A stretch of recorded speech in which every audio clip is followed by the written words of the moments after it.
47102. Destiny's Road by Larry Niven.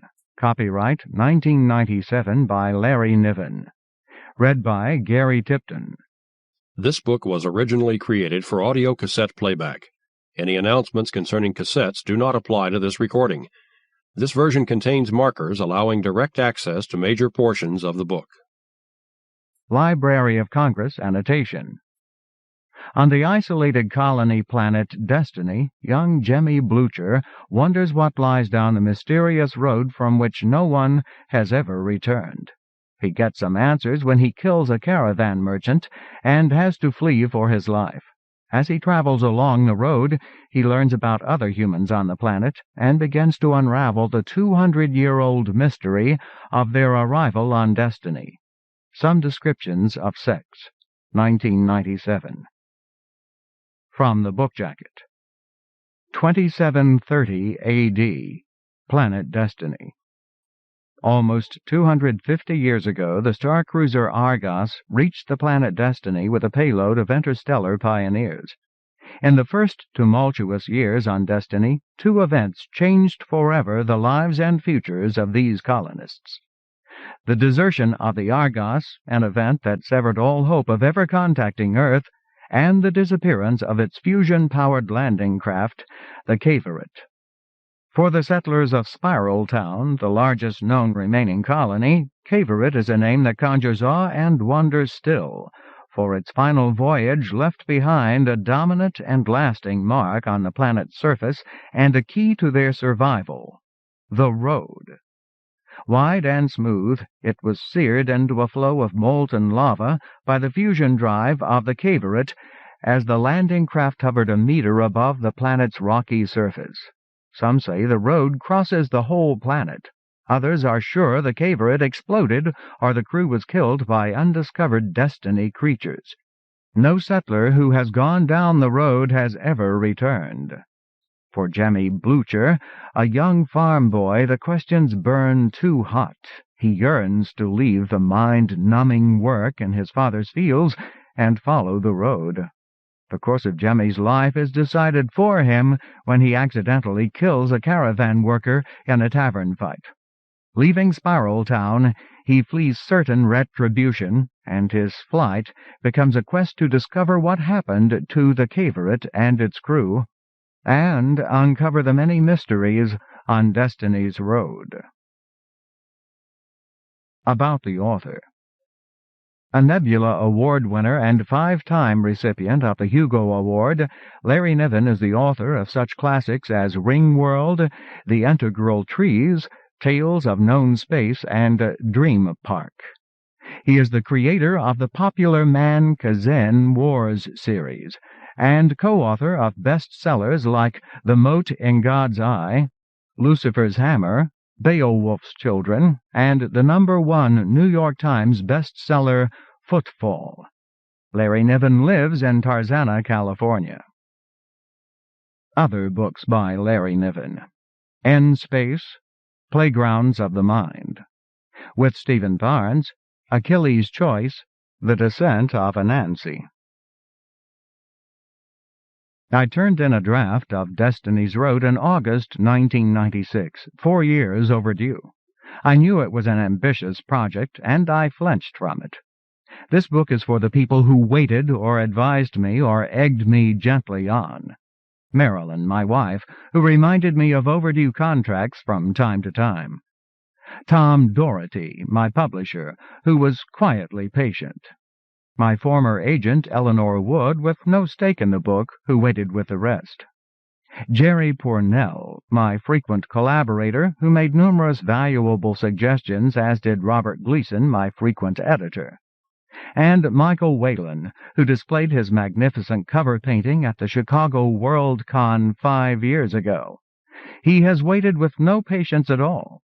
Our landscapes no longer quite match, but the tree on the peak is his, and I snatched it up and made it the Destiny Fool Cage. Thank you all. Dramatis Personae. 2493 A.D., crew of the lander Cavorite. James Twerdahl, Darrell Twerdahl, Robin Tucker, second lander pilot, Willow Granger, xenobiology, Oliver Carter, Will Coffey, Wayne Parnelli, marine biology. 2711 A.D., Spiral Town. Jemmy Blucher, also known as Tim Han, Tim Bednacourt, Jeremy Winslow. Marjorie and William Blucher, Jemmy's parents. The other children, Marjorie Jr., Brenda, Thani, Grigri, and Jane. The Spring Caravan. Doheny, Infirmary and Refuge, number 1, front wagon. Spadoni, Ammunition and Secret Weapons, number 2. Dion, Shark Shells and Other Frivolities, number 5. Lion, Cookware, number 6. Armstrong, Tents and Bedding, number 7. Eben Rushed, Wagon. Cookware, number 8.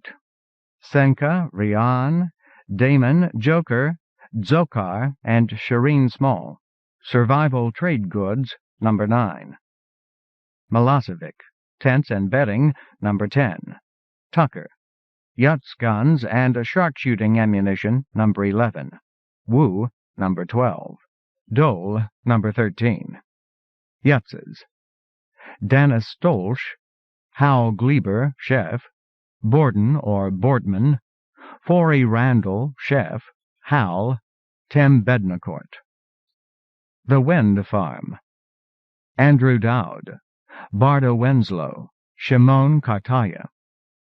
Amnon Kaczynski, Denis Beauvoir, Dennis Lavoie, Rita and Dolores Nogales, Rafik Doe, Ansel Tar, Jeremy Blucher, Henry, Willametta Haynes, Shar, Asham Mandala, Winnie McLean, Duncan Nichols, Duncan Nick. Surf Rider, Harold and Espana Winslow, Karen Winslow, Karen's merchant child, Mustafa. Jeremy's and Karen's children, Judy Cole, married. Eileen Wheeler, married John Wheeler. Brenda Winslow, married. The Autumn Caravan, Lol Wagon, Medical, number 1. Palava, Naku. Hearst Wagon, Cookware, number 6. Glenn Hurst, Tanya and Angelo Hurst, Harlow and Jeremy Winslow. Staban, Yachts Chef, Miller Wagon, Cookware, number 8. Govert Miller. Part 1. 1. The Caravan. We have experience of the earlier interstellar colony Camelot. Considerable information reached Earth from Camelot, describing both mistakes and success before communication stopped. Destiny is our second try. Destiny will succeed. Naren Sinha, Secretary-General, United Nations, 2427 A.D. 2722 A.D., Spiral Town. Junior at 14 had grown tall enough to reach the highest cupboard. She stretched up on tiptoe, found the speckles shaker by feel, and brought it down. Then she saw what was happening to the bacon. She shouted, Jemmy! Jemmy's 11-year-old mind was all in the world beyond the window. Junior snatched up a potholder and moved the pan off the burner. The bacon wasn't burned, not yet, not quite. Sorry, Jemmy said without turning. Junior, there's a caravan coming. You never saw a caravan. Junior looked through the long window northeastward. Dust. Maybe it's the caravan. Here, turn this. Jemmy finished cooking the bacon. Junior shook salt and speckles on the eggs sparingly and returned the shaker to the cupboard. Brenda, who should have been stirring the eggs, and Thani and Grigri and Ronnie were all crowded along the long window. The Blucher family's major treasure, one sheet of glass a meter tall, 3 meters from side to side, to watch what was, after all, only a dust plume. They ate bread and scrambled hen's eggs and orange juice. Brenda, who was 10, fed Jane, who was 4 months old. Mom and Dad had been up for hours doing farm work. Mom was eating poached platyfish eggs. Platyfish were destiny life. Their bodies didn't make fat. Mom was trying to lose weight. Jemmy wolfed his breakfast, for all the good that did. The rest of the children were finished too. The younger kids squirmed like their chairs were on fire, but you couldn't ask Mom and Dad to hurry. They weren't exactly dawdling, but the kids' urgency amused them. The long window was behind Jemmy. If he turned his back on the rest of the family, Dad would snap at him. Junior emptied her coffee mug with no sign of haste, very adult, and set it down. "Mom, can you handle Jane and Ronnie?" 7-year-old Ronnie gaped in shock. Before he could scream, Mom said, "I'll take care of the baby, dear, but you take Ronnie with you. He has to do his schoolwork." Ronnie relaxed, though his eyes remained wary. Junior stood. Her voice became a drill sergeant's. "We set?" Brenda, Thani, Gree-Gree, Ronnie, and Jemmy surged toward the door. There was a pile-up in the lock while they sorted out their coats and caps, and then they cycled through in 2 clusters out of the house, streaming toward the road. Junior followed. The younger 3 were half running, but Junior with her long legs kept up with them. She wasn't trying to catch Jemmy, who at 11 had no dignity to protect. The sun wasn't above the mountains yet, but Quicksilver was, a bright spark, dim in daylight. The line of elms was as old as Blucher House. They were 25 meters from the front of the house, the last barrier between Blucher Farm and the road. To Jemmy they seemed to partition earth and sky. He ran between 2 elms and was first to reach the road. To the right, the road curved gradually toward Spiral Town. Left, northwest, it ran straight into the unknown. That way lay Warcon Farm, where 4 mid-teens stood in pairs to watch the dust plume come near. The Warcon children had been schooled at Blucher House, as had their parents before them. Then, when Jemmy was 6, the Blucher household computer died. For the next week or 2, Dad was silent and dangerous. Jemmy came to understand that a major social disaster had taken place. For 5 years now, Jemmy and his siblings and all of the Warcon children had trooped 3 houses around the road's curve to use the Han computer. The dust plume no longer hid what was coming toward Spiral Town. There were big carts pulled by what must be chugs. Jemmy saw more than 1 cart, hard to tell how many. Children from farther up the road were running alongside. Their voices carried a long way, but it was too far to make out words. His siblings had filtered between the trees. They lined the road, waiting. Jimmy looked toward the Warcon kids, looked back at Junior, saw her shake her head. He said, "Ah, Junior, what about class?" "Wait," Junior said. Of course, there had been no serious thought of rushing to class, not with a caravan coming. They'd make up missed classes afterward. Computer programs would wait, and a human teacher was rarely needed. Children began to separate at Junior's age. Boys spoke only to boys, girls to girls. Jemmy knew that much.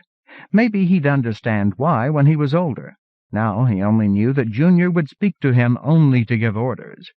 He missed his big sister, and Junior hadn't even gone anywhere. If Junior went to join the Warcon girls, the Warcon boys would stare at her and rack their brains thinking of some excuse to talk to her. So Jemmy almost understood why the whole family simply waited by the elms while the wagons came near.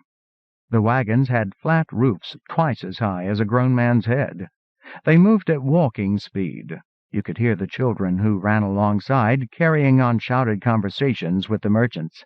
There were deeper voices, too. Adults were negotiating with merchants in the wagons. When the caravan reached the Warcon farm, the Warcons joined them, boys and girls together. It didn't matter. A few minutes later, the troop had reached the Blucher children. It was Jemmy's first close view of a chug. The beasts were small and compact. They forged ahead at a steady walking pace, 20 to a cart. They stood as high as Jemmy's short ribs. Their shells were the ochre of beach sand. Their wrinkled leather bellies were pale. Their beaks looked like wire cutters, dangerous, and each head was crowned by a flat cap of ochre shell. They showed no awareness of the world around them. The wagons stood on tall wheels. Their sides dropped open to form shelves, and merchants grinned down from inside. Jemmy let the first two wagons pass him by. Junior had already forgotten him. The rest of the children went with her, though Thorny looked back once. No eyes were on him when he reached out to stroke one of the chugs. The act seemed headily dangerous. The shell was paper smooth. The chug swiveled one eye to see him. It was hard to tell who was what among the merchants, because of their odd manner of dress. As far as Jemmy could tell, there were about 2 men for every woman. They enjoyed talking to children. A man and woman driving the third cart smiled down at him, and Jemmy walked alongside. He asked, "Can't you make them go faster?" "Don't want to," the man said. "We buy and sell all along the road. Why make the customers chase us?" A golden-haired woman with a trace of a limp, Mom's age but dumpier, passed money up to a dark-skinned merchant on the 12th and last cart. That was Illyria Warcon. The merchant reached way down to hand her a speckles pouch. It was transparent, big as a head of lettuce, with a child's handful of bright yellow dust in the corner. You never saw these pouches unless a merchant was selling speckles. Jemmy ran his hand down a chug's flank. The skin was dry and papery. Belatedly he asked, "Do they bite?" "No. They've got good noses, the chugs. They can smell your earth life, and they won't eat that. Might bite you if you were a fisher." The merchants seemed to like children, but nobody ever saw a child with a caravan. Did they keep their children hidden? Nobody knew. The road was beginning to curve. More children joined the caravan. Rachel Harness and her mother Jael, and Gwillem Dokes, a burly boy Jemmy's age, and the very clannish Holmes girls. No more adults came, unless you counted Jael Harness, who hadn't got enough speckles as a child and was therefore a little simple. Jemmy could see people walking away, far down the straight arm of the road. The merchant woman caught him looking and laughed. "Too many people now." Her words were just a bit skewed with music in her voice. "Serious customers, they see the dust. They come to meet us. Give them more time to deal. Now we get no more till the hub. How far to the hub?" 20 minutes. No, wait. You can't take cross streets. They're too narrow. The caravan would just have to go round and round, following the curve as the road spiraled toward Civic Hall. More like an hour and a half. You could get there faster without the wagons. "No point," the merchant woman said. "I would miss the cemetery, too, wouldn't I?" "Don't go in there," Jemmy said reflexively. "Oh, but I must. I've heard about the Spiral Town Cemetery all my life. We follow the road around by almost a turn. It's all earth life, they say." "That's right," Jemmy said. "Spooky. Destiny life won't grow where the dead lie." The merchant said, "I've never seen a place that was nothing but earth life." She was strange and wonderful, swathed in layers of bright colors. It was a game getting her to keep talking. Jimmy asked, "Have you seen City Hall? There's painted walls, really bright. Acrylic, Dad says." She smiled indulgently. He knew. She'd been there. He asked, "Where do speckles come from?" "Don't know. Hundreds of clicks up the road when we buy 'em." Hundreds of clicks. Kilometers. "Where did they come from before the road was here?" She frowned down at him. "Before the road?" "Sure. We learn about it in school, how James and Darrell Twerdahl and the rest took off in Cavorite and left the road behind them. But that was 8 years after Landing Day, so—" The man was listening, too. The woman said, "News to me, boy. The road's always been here." Jemmy would have accepted that, accepted her ignorance, if he hadn't seen the man's lips twitch in a smile. In his mind, for that instant, it was as if the world had betrayed him. Then 7-year-old Ronnie was beside him saying, "I'm tired, Jemmy." "Okay, kid. Junior." One wagon ahead, Junior stopped walking. So did Funny and Brenda, and the Warcon girls that Junior had been talking to, and the Warcon boys, all without consulting each other. Sandy Warcon said, "Twerdall Street's just ahead. We can stop for a squeeze of juice at Gilda's and wait for the caravan to come round again." "School," Junior reminded them, "can wait." The road itself was magical. Blucher Farm was soft soil and living things and entropy. Plants grew from little to big, grew dry and withered, changed and died. Animals acted strangely, and presently gave birth to children like themselves. Tools rusted or broke down or rotted or ceased working for reasons of their own. Closer to the hub, you saw less of life and more of entropy. The houses were old, losing their hard edges. New buildings were conspicuous, jarring. At night, there were lines of city lights with gaps in them. Things that didn't work were as prevalent here as among the farms, but you noticed them more. They were closer together. But the road was hard and flat, and not like anything else in the world. The road was eternal. The road was a fantastic toy. Things rolled easily on its flat surface. Here, just short of Twerdall Street and half a click southeast of Blucher Farm, was a favored dip used by the high school kids. Sandy and Hal Warcon had showed Jemmy how to sweep the road to get a really flat surface so that balls or wheels could be rolled back and forth over the dip.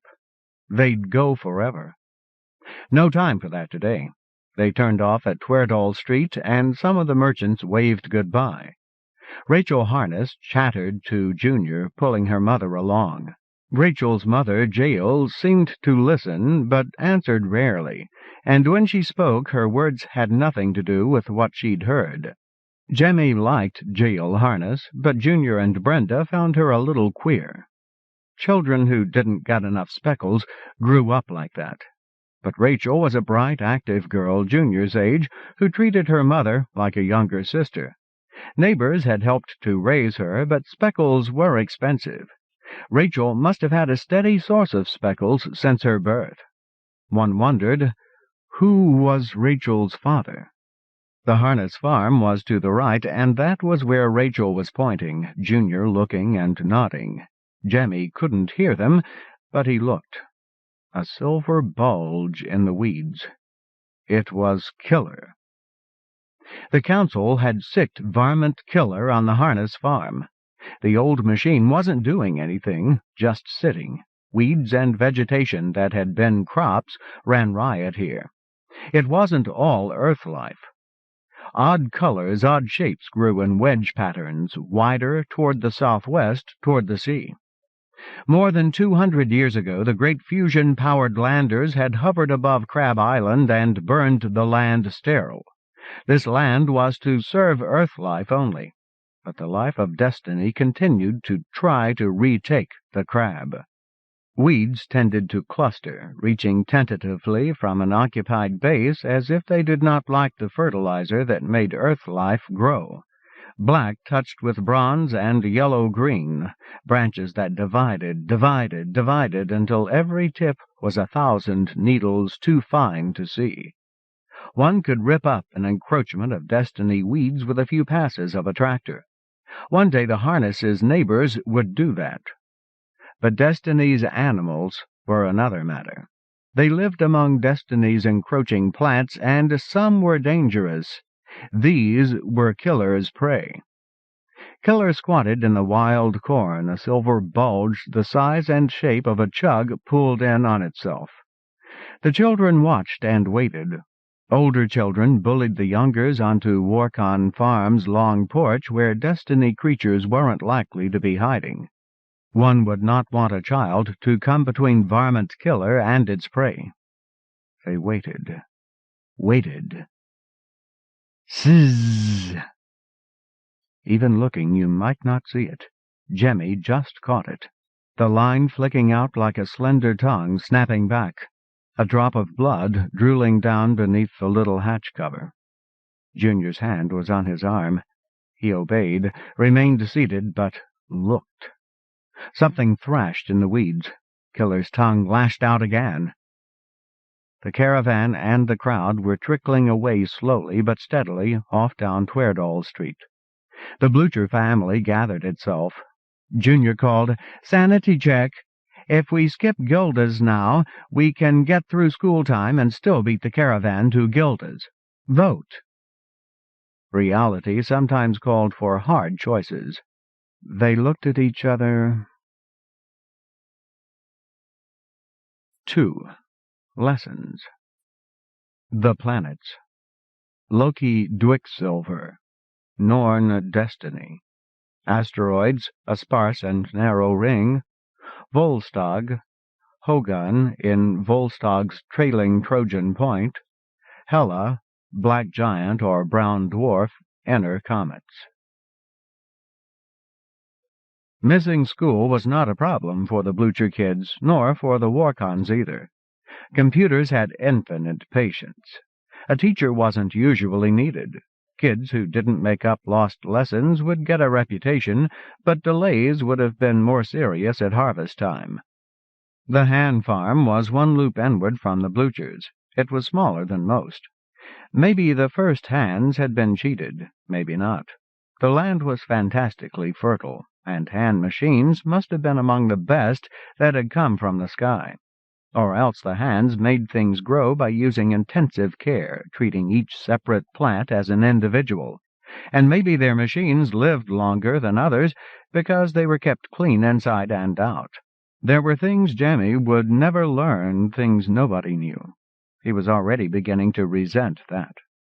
9 children trooped into the Han front yard in late afternoon. The yard was a rich lawn with islands in it. Round patches of dark soil, 3 feet across, marked with a big, strangely shaped rock, and 2 or 3 destiny plants, or driftwood, and a cluster of multicolored irises, or... Deborah Han had a Julia set growing on a dwarf redwood. The destiny vine wound around the straight earth-life tree, spraying out green spines that bifurcated in fractal fashion into a nearly invisible lacework. Mrs. Han smiled at the children and started to get up, but Junior had plenty of time to wave her back down. Deborah and Takumi were old. Their knees were going. They entered the Han house via the airlock. Curtis Han, at 16, fancied himself a teacher. "Hi, Sandy. Do you know why these double-door things are called airlocks?"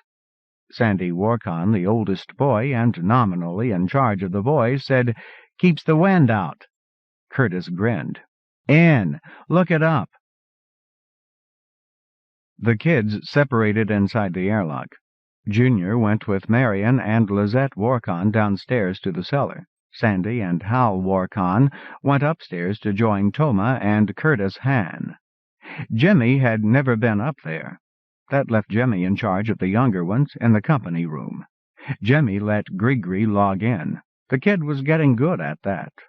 The rest read over his shoulder as he typed, "Find airlock." Diagrams, etymology. Airlocks were for spacecraft. They held air in against the vacuum of space as long as both doors couldn't open at the same time. The first settlers had built airlocks into their houses against the ferocious coastal winds. Curtis had scored a point. Jemmy asked, "Brenda, what have they got you studying? Path of the Caverit, isn't it?" "Yes." Grigri said, "Hey, I'm supposed to be doing algebra." Jemmy asked, "You like algebra?" Grigri grinned over his shoulder. "Sorry, Dad. Jemmy wanted to know where the caravans came from, okay?" "If he asks, I just want something to catch Curtis. Brenda, see what you can get." Brenda reached past Grigri and typed "Find Caverit, caravan, road." Nothing. "I think these records are older than the caravans. Let me try." Funny typed "Find Caverit, road, map." The screen lit with visuals, and Funny got up to give Brenda his seat. Jemmy crossed to the smaller screen. "Grigri, let's get you going on algebra. Have you got a lesson on file?" Grigri worked. Jemmy watched because he could use the brush-up. The program was a good one, and Grigory wasn't stumbling much. Jimmy's attention strayed. On Brenda's screen, Cavaret and Columbiad settled on pillars of flame, huge squat cylinders with flared skirts and bullet noses. Jimmy had seen this lesson before. It looked real, then and now, but Jimmy thought it must be a computer-generated cartoon. How could a camera have watched these first ships land? Probes had been leaving Earth since the 1950s. Over the centuries they ranged farther, past the gas giant worlds, over the sun's poles, out among the comets, ultimately to the nearer stars. Humanity knew the local neighborhood well long before they could build a starship. Tau Ceti was a yellow dwarf star not far from Sol. One of its planets showed the blue of an oxygen atmosphere. Only living things can maintain an oxygen atmosphere. Apollo was a star 8 to 10 billion years old, redder and smaller than Sol. There the probes found another blue world. They named it Norn. Norn, Apollo 4, held life. But Tau Ceti 3 was closer to Sol, and that world, Avalon, became the first interstellar colony. The colonists aboard Geographic had settled on a great island and called it Camelot. Whatever lethal surprises waited on an unknown world, they could be restricted by choosing an island. That decision must have saved the Avalon colony from destruction for a time. Cryogenic sleep didn't quite work. Ice crystals formed in the brains of the first colonists. Some died of it, some woke brain-damaged, some lasted a few years, then died of strokes. Survivors faced local predators and weird weather cycles. Whether Avalon survived was in doubt. Over the decades, the broadcasts had slowed, then ceased. The launching of Geographic had nearly broken Sol System's economy. All things considered, it was no wonder that Sol System waited 220 years to send forth another colony ship. She's blowing smoke, Jemmy decided. Brenda tapped to pop up a window. The author of the teaching program was Allison Berkeley, Ph.D., string of letters. You think she's lying? More like confused. It bothers her. She's looking for reasons herself. Brenda tapped, and the lesson's headings disappeared. She didn't need to say, "We'll never know." Allison Berkeley, string of letters, must have died centuries ago, light years away. In 2490 A.D., Argos arrived in Apollo system. The starfarers had already renamed the Blue World. No longer Norn, Destiny was waiting. They chose a narrow-necked peninsula with a ridge of weathered mountains like Malaya in size and shape.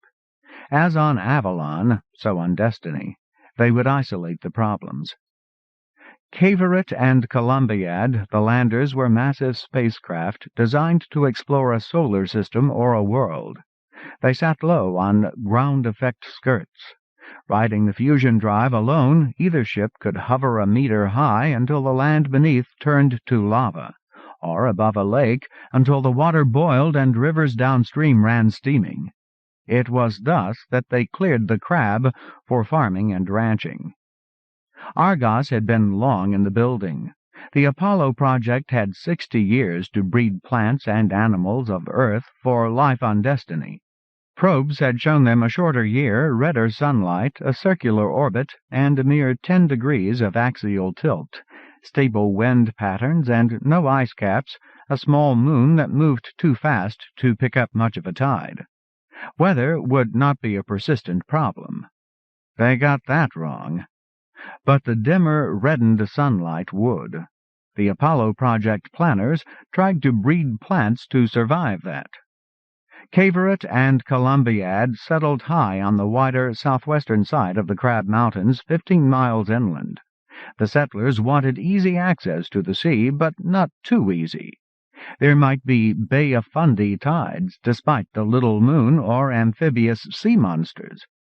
They dredged the sea for Avalon seaweed and used it to fertilize earthly crops. And Argos disappeared. "I can see why Argos's crew got bored," Brenda said, greatly daring.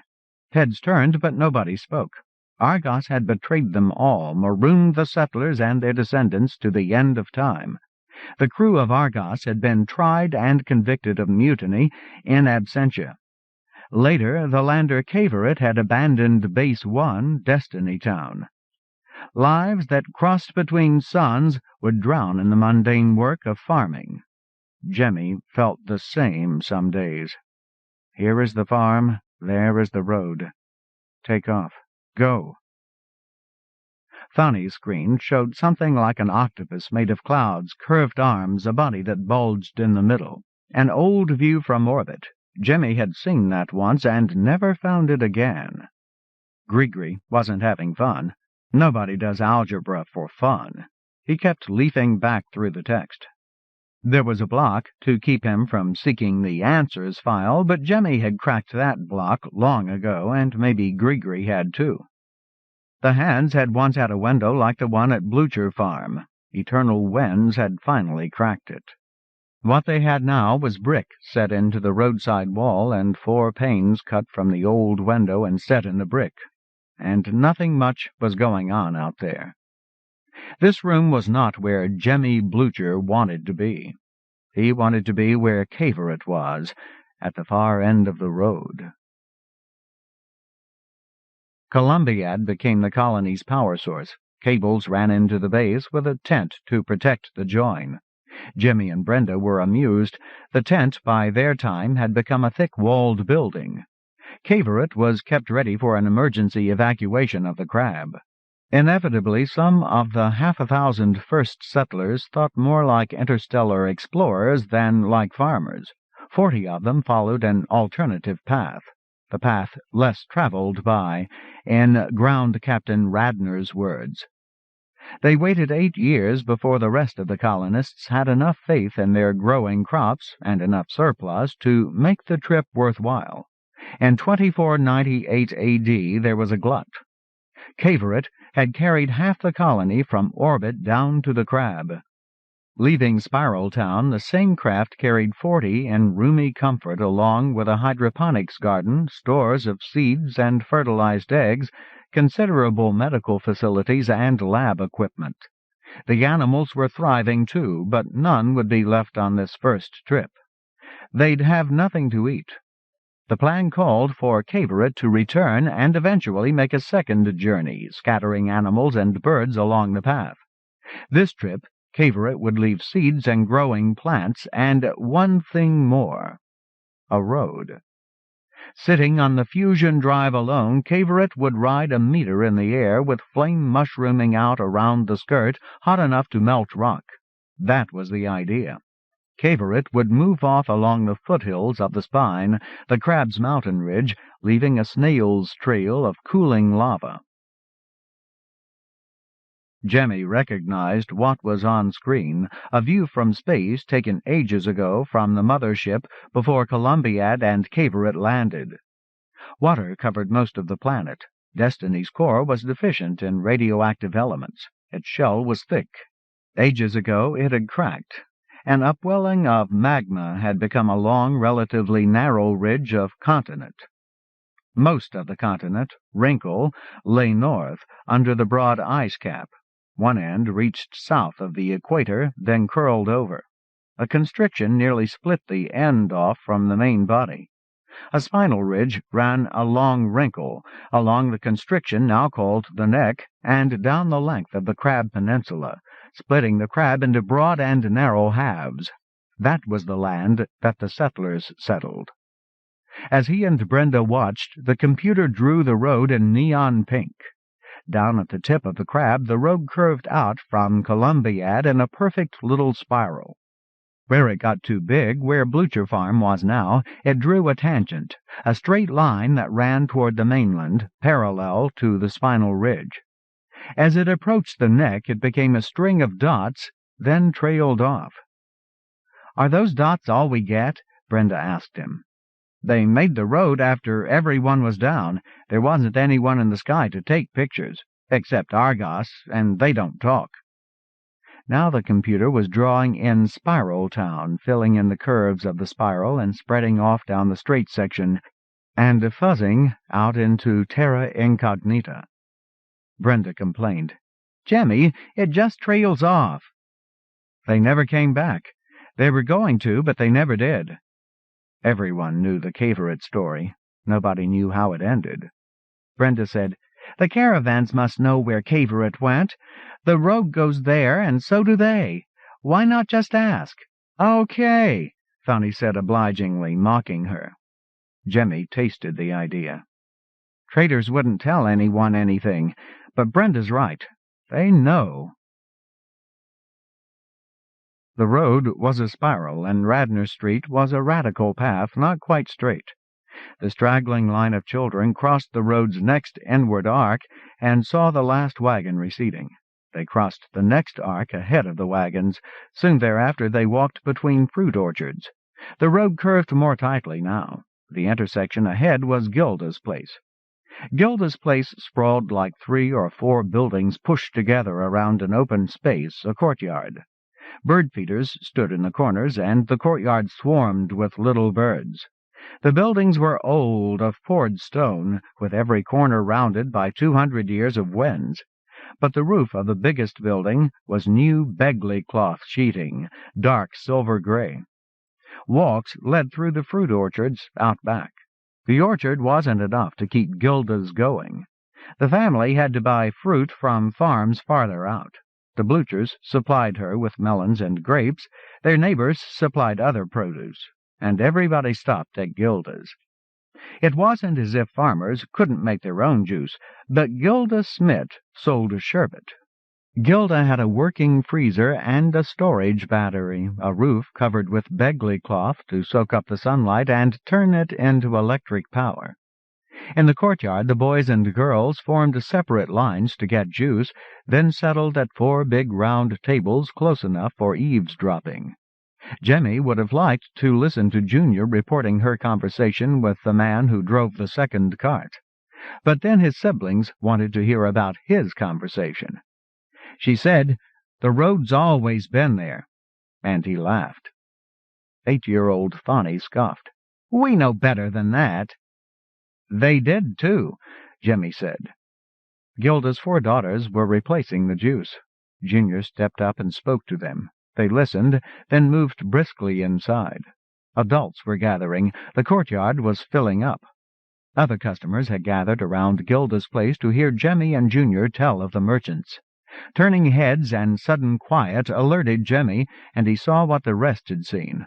A single chug pulling a small cart along the radial road, with a single merchant walking alongside. He was more than 20 and less than 30, hard to tell with those pointed features. He had long black hair and a black beard trimmed short. Where other merchants wore several layers, this one wore only a woven vest, loose pants, and an elaborate cummerbund with a wide pocket in it. His feet were bare, and his arms and shoulders. He seemed to speak to the chug, and the chug waited while he went inside. They saw him speak to a massive woman whose wealth of dark hair was piled into intricate curves, Gilda herself. When the trader came out, he was carrying a massive drum of sherbet. His arm and shoulder muscles rolled like boulders, and Jemmy envied him that. He didn't acknowledge the regard of the girls. He set the big drum in the cart, all in one smooth motion, and drove back up along the road. Conversation started again when he was gone. "He'll meet the rest of the caravan coming the long way," an old man said. Gilda herself came out. She clapped her hands for attention, then spoke rapidly. "Sherbet and coins for any of you who helps me this day." Jemmy downed his juice and stood up. Sibs and friends were doing the same. A horde moved into the fruit orchards. Wagons were in motion, too, bringing fruit from markets near the hub. The Bluchers, sticking together, fetched chairs and tables from nearby houses.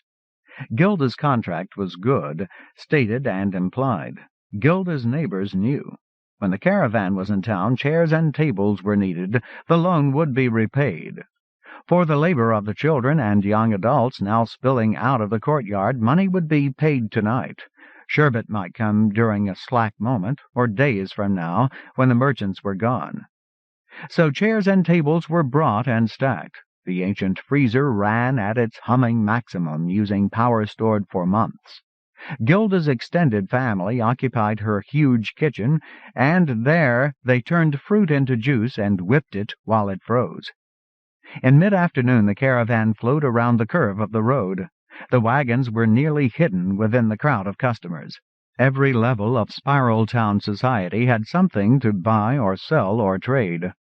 Around the shell of customers seethed an outer shell of Spiral Town children. Now Jemmy and his friends could deploy tables and chairs and silver umbrellas, competing for speed, competing for how many chairs a boy could stack and lift. In the wake of the wagons, Gilda's sprawled across the square. And suddenly there was nothing more to do. The caravan stopped near Spiral Town's hub, and business was being done there. Sherbet was ready, but the merchants were not. The rules were known. Jemmy had never heard them. Perhaps they'd all learned them through osmosis. This was one. Children would not interfere between merchants and the adults who wanted to meet them. The front of Gilda's was the square. The back was a slope of hill that became Anderson's Ranch at its top. Spiral Town's youth now began collecting on the grass behind Gilda's. Gilda's daughters moved among them, serving minuscule cups of sherbet. Chico Radnor, Gilda's eldest, and as tall as most men, wove a contorted path, pushing a tub on rollers, doling out refill scoops. The merchants were gathering out front. Yatson's Far East would be gearing up to serve them dinner. The square must have filled with amazing speed because merchants were already moving here to the grass slopes. 4 merchants.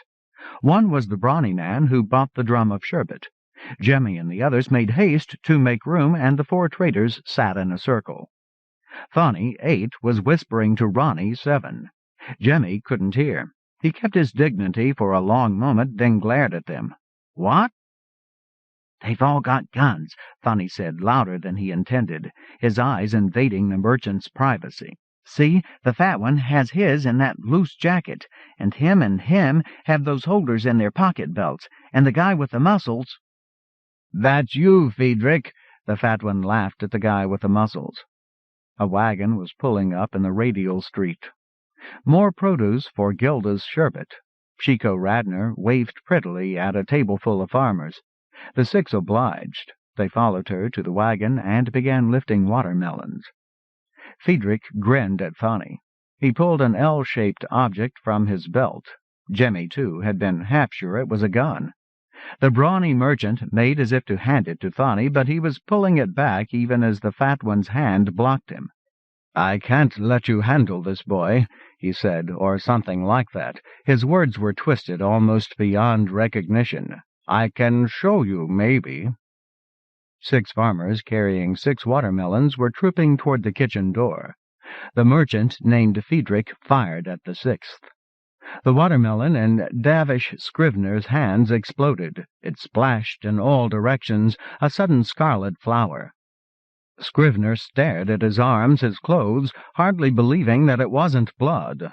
For that moment he was too flabbergasted even to be afraid. Then, amid a sea of laughter, he turned.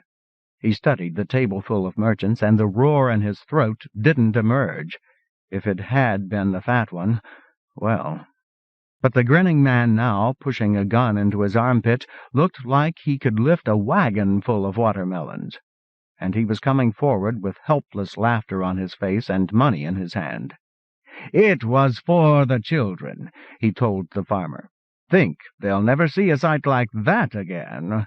Friend, this should be the price to clean your clothes, and a steam bath, too. Really, I did look to see there was nothing behind you but hill. Forgive me. Come share sherbet with us." Thonny said, "Damn! Did you see that?" In truth, Jemmy would never forget it. What the gun had done to a watermelon, it could do to a man. Davish Scrivener could have exploded like that. Would the merchant still have been laughing? It never faded, never lost a trace of color. the watermelon exploding in Scrivener's arms, the pulp splashing every part of him like blood, the horror in his face as he gave up his hope of life. It was there in his mind 8 years later, on Jemmy Blucher's last night in Spiral Town. 3. Warcon's Tavern. "Dr. Mainers, do you represent the crew of Argos?" "I do." "How do the defendants plead?" "On the charge of mutiny, not guilty. On the charge of sabotage, not guilty. On the charge of treason, not guilty. On the charge of grand larceny, not guilty." Eric Mainers, advocate for the crew of Argos. 2730 A.D. The Blucher clan gathered in Wilderness for the third time in 3 days. Mountains stood above them, the spinal ridge of the crab. A stream ran foaming over rocks. The water had cut a shallow channel across the road below, and somebody, merchants, had built a bridge across that. The new hand-holding would be here, 4 kilometers down the road from the Blucher farm on the inland side. 240 years ago, Earth life had been seeded over the entire peninsula in a random mix. You could make bread out of these waist-high grasses, corn and rye and wheat, and a sprinkling of sesame.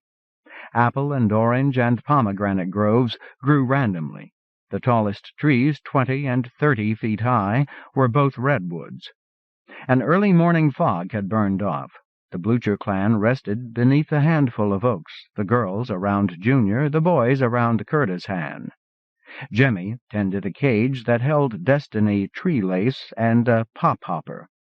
The pop-hopper was a Destiny burrowing creature, and nobody knew how to take care of it. After 2 days it looked to be dying. Here and there were patches of darker vegetation, black trunks and branches and lacy extrusions touched with green and yellow-green and bronze. That was local life, Destiny life. 3 patches below the clump of oaks had merged. Varmint Killer rested within that patch. Killer's surface was very like poured stone, Jemmy thought, pocked with small apertures for light threads, tiny glass bead eyes, whips and pellets, all retractable into an ovoid shell. It sat like a statue or a rock, but it had moved in the night. Killer had siblings. A myriad tiny machines, specks just bigger than speckles, turned rock and ore into Begley cloth within a cave in Mount Apollo. Similar machines made Earth-time watches and Mount Kronos. Jemmy had looked at both kinds under a microscope. In the places where tools branched out, and in the ovoid shell itself, Jemmy saw an artistic relationship to Varmint Killer. Then again, he'd known in advance. These machines had come from Sol system aboard Argos. The Blucher clan watched for a time. Then Grigri got bored and tried to climb a redwood, and Thani began taking bets on when Killer would move again. Junior had married Curtis Han. She was 20 then and 22 now. It was time and past time, and Curtis was a good man and a boyhood friend to all of them. Still, it made things awkward.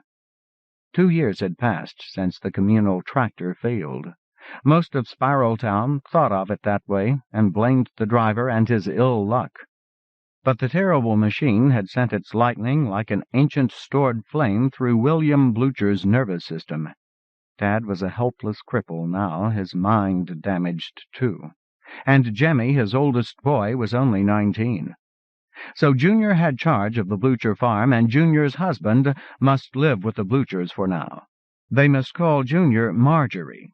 Now, the Marjorie Junior's mother, was Mom to everyone, even Dad, even Curtis. Curtis Han became another brother. At 21, an older brother who didn't have property yet. In a year, Jemmy would be 20. Curtis and Junior, Marjorie, would have their land, the new Han. Then Blucher land would be Jemmy's to farm. They'd picked a plot not far beyond the last reach of Spiral Town's farms, where a stream ran down from the mountains. It was infested with Destiny weeds, of course. In the lazy days of midsummer, they'd leased Varmint Killer from the council. Killer didn't require much supervision. It didn't take orders anymore. Jemmy had led it here by offering it destiny prey wiggling in a patch of destiny weeds. Now it just sat in the weeds and waited. It would not harm life of Earth. It sensed destiny life somehow. Jimmy had never heard an explanation that made sense. It wasn't smart enough to see what a human being would. That destiny life didn't have proper leaves. Photosynthesis went on in lacy extrusions from the branches and on the branches and trunks themselves.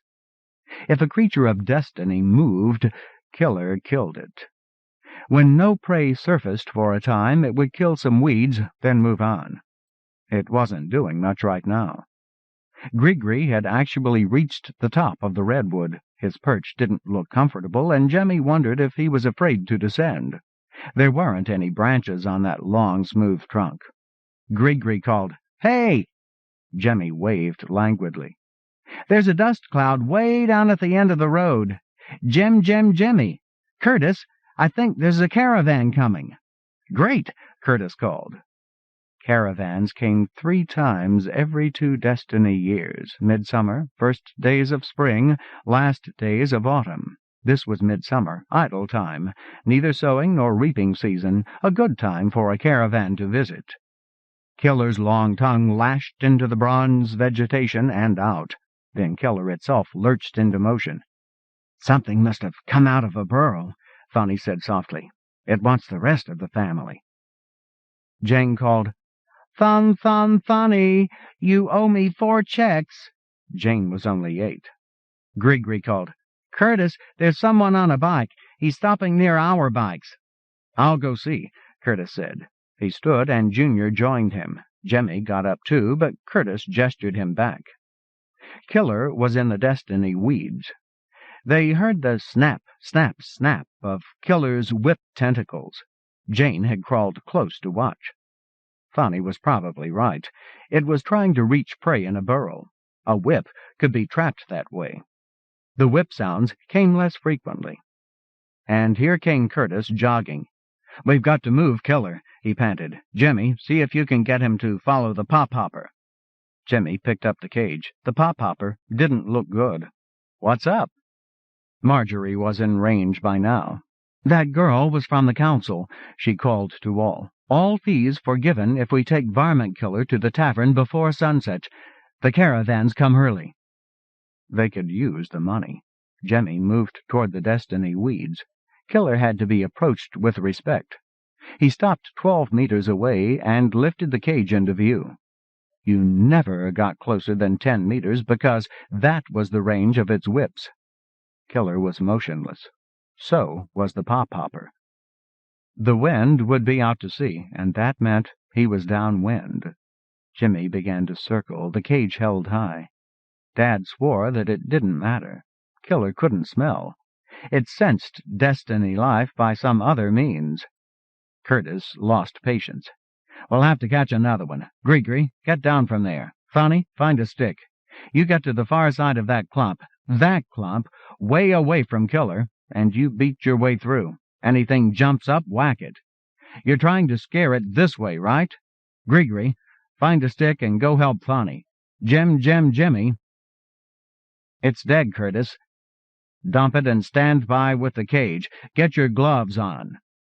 Jemmy opened the cage and dumped the little shelled corpse and the withered weeds he'd put in with it. He began picking fresh yellow and bronze lace. Killer wailed a long, loud cry of warning. Then its whips began flailing around it, lashing the destiny plants at root level. It slid slowly through the dark patch, lashing everything in its way. Though it was not moving straight toward Jemmy, Jemmy eased back. The decrepit machine didn't take orders anymore. It sought destiny weeds and destiny animals. When they were not about, its tropism was weak, and it went where it would. A tree-sized destiny plant balked it. Killer pulled in its whips until it had rolled past. Plant life was only part of Killer's job. A human, Curtis, would pull up the stumps Killer left behind. "Hi-ya! Curtis bellowed, and the three boys leapt on something that tried to sprint out from under them. Jemmy ran toward them. Thonny trapped its beak in a bag. The others were sitting on the shell that Short Legs scrabbled in futility. The Destiny thing was a bit big for the cage. They pushed its bulk in with the butt of a stick. "Good enough. It's jammed in. It can't crawl out," Junior said. Killer had slashed away most of the weed patch. It rested now. Curtis picked up the cage and walked toward it. Killer began to move. Curtis retreated. Killer wasn't fast. They moved down toward the road, Curtis in the cage, the old machine following. The heavy cage was passed to Jemmy, then to Junior, and back to Curtis before they'd crossed 3.5 kilometers to Warcon's Tavern. Curtis had Thonny and Brenda making bike runs to get lemonade to the others. The sun was still high, and Quicksilver a bright spark above it. The dust plume that must be an oncoming caravan was closer now, but not close. Other young adults were beginning to gather. The Warcon place was the Bluchers' neighbor down the road on the seaward side. It was still part farm. The 4 Warcon kids and their parents ran the tavern in the evenings. They kept a distillery and a truck garden going and an extensive orchard. They did less weeding than most, and parts of the Warcon farm were often overgrown with dark Destiny plants. The tavern's waiters and waitresses were in their mid and late teens. They had to talk to each other, if only to coordinate their tasks. Jemmy had worked through 2 caravan visits. He hoped to again. Land that was allowed to become infested was subject to confiscation by the council, but the Warcons could afford to lease Varmint Killer frequently. Likely they would pay the council a premium to get Killer to Warcon's Tavern by sunset for the entertainment value. Mom and Dad weren't as friendly to the Warcons as in time past. They preferred Harry's bar near the hub that catered to an older crowd. But Warcon's Tavern felt like home. Youngsters in the gathering crowd danced near Killer or hovered well back and shouted advice, while the Bluchers led the machine through the garden gate and around back. Destiny life hadn't gained much of a foothold here. Jemmy had visited as a kid. He knew this place better than Curtis did. He took the cage and led Killer to the near edge of the pear grove. Earthlife found Destiny's sun a little cool, a little red. It was Destiny life that sought shade. These trees of earth had overly black shadows around their trunks, Destiny weeds. Older men and women were finding vantage places across the road. There was plenty of room on the ridge. A bonfire was a pale glitter. The Martinas were roasting potatoes up there. Curtis found people for a murder ball game. From the ridge you could see down to the shore and farther, out to where Carter's boat had been anchored since Dad was a boy. That had been the fastest thing on water before the motor died. Dad's generation used to swim out to it with lunch bags, use it as a raft. Then Destiny devil hair weed moved in. Now weed blackened the water from the boat to the beach and further. In a time now lost, Carter's boat would carry a child any place he could dream. Now there were only the caravans, and that, too, was a dream. They were all on the ridge when the dust plume arrived. This had changed since Jemmy was a boy. Caravans no longer came into Spiral Town. Merchants did, but not with their wagons. Caravans stopped about where Blucher Farm began, where the road turned. It was better for everyone. Here the chugs had a straight run down to the ocean, and chug droppings need not soil civic pavement. The wagons began stopping along a kilometer of road. They stopped well apart. Then the wagon masters went among the chugs and released their harness. 20 chugs pulled most wagons, with here and there a chug missing. From his high perch, Jemmy was able to count 18 wagons. Close to 400 chugs streamed across black salt grass, then sand, toward the ocean and in. There was not much to be seen after that. The merchants were opening their wagons. That was of interest if you had money. The teens on the ridge were generally disappearing in the direction of dinner, and so did the Bluchers.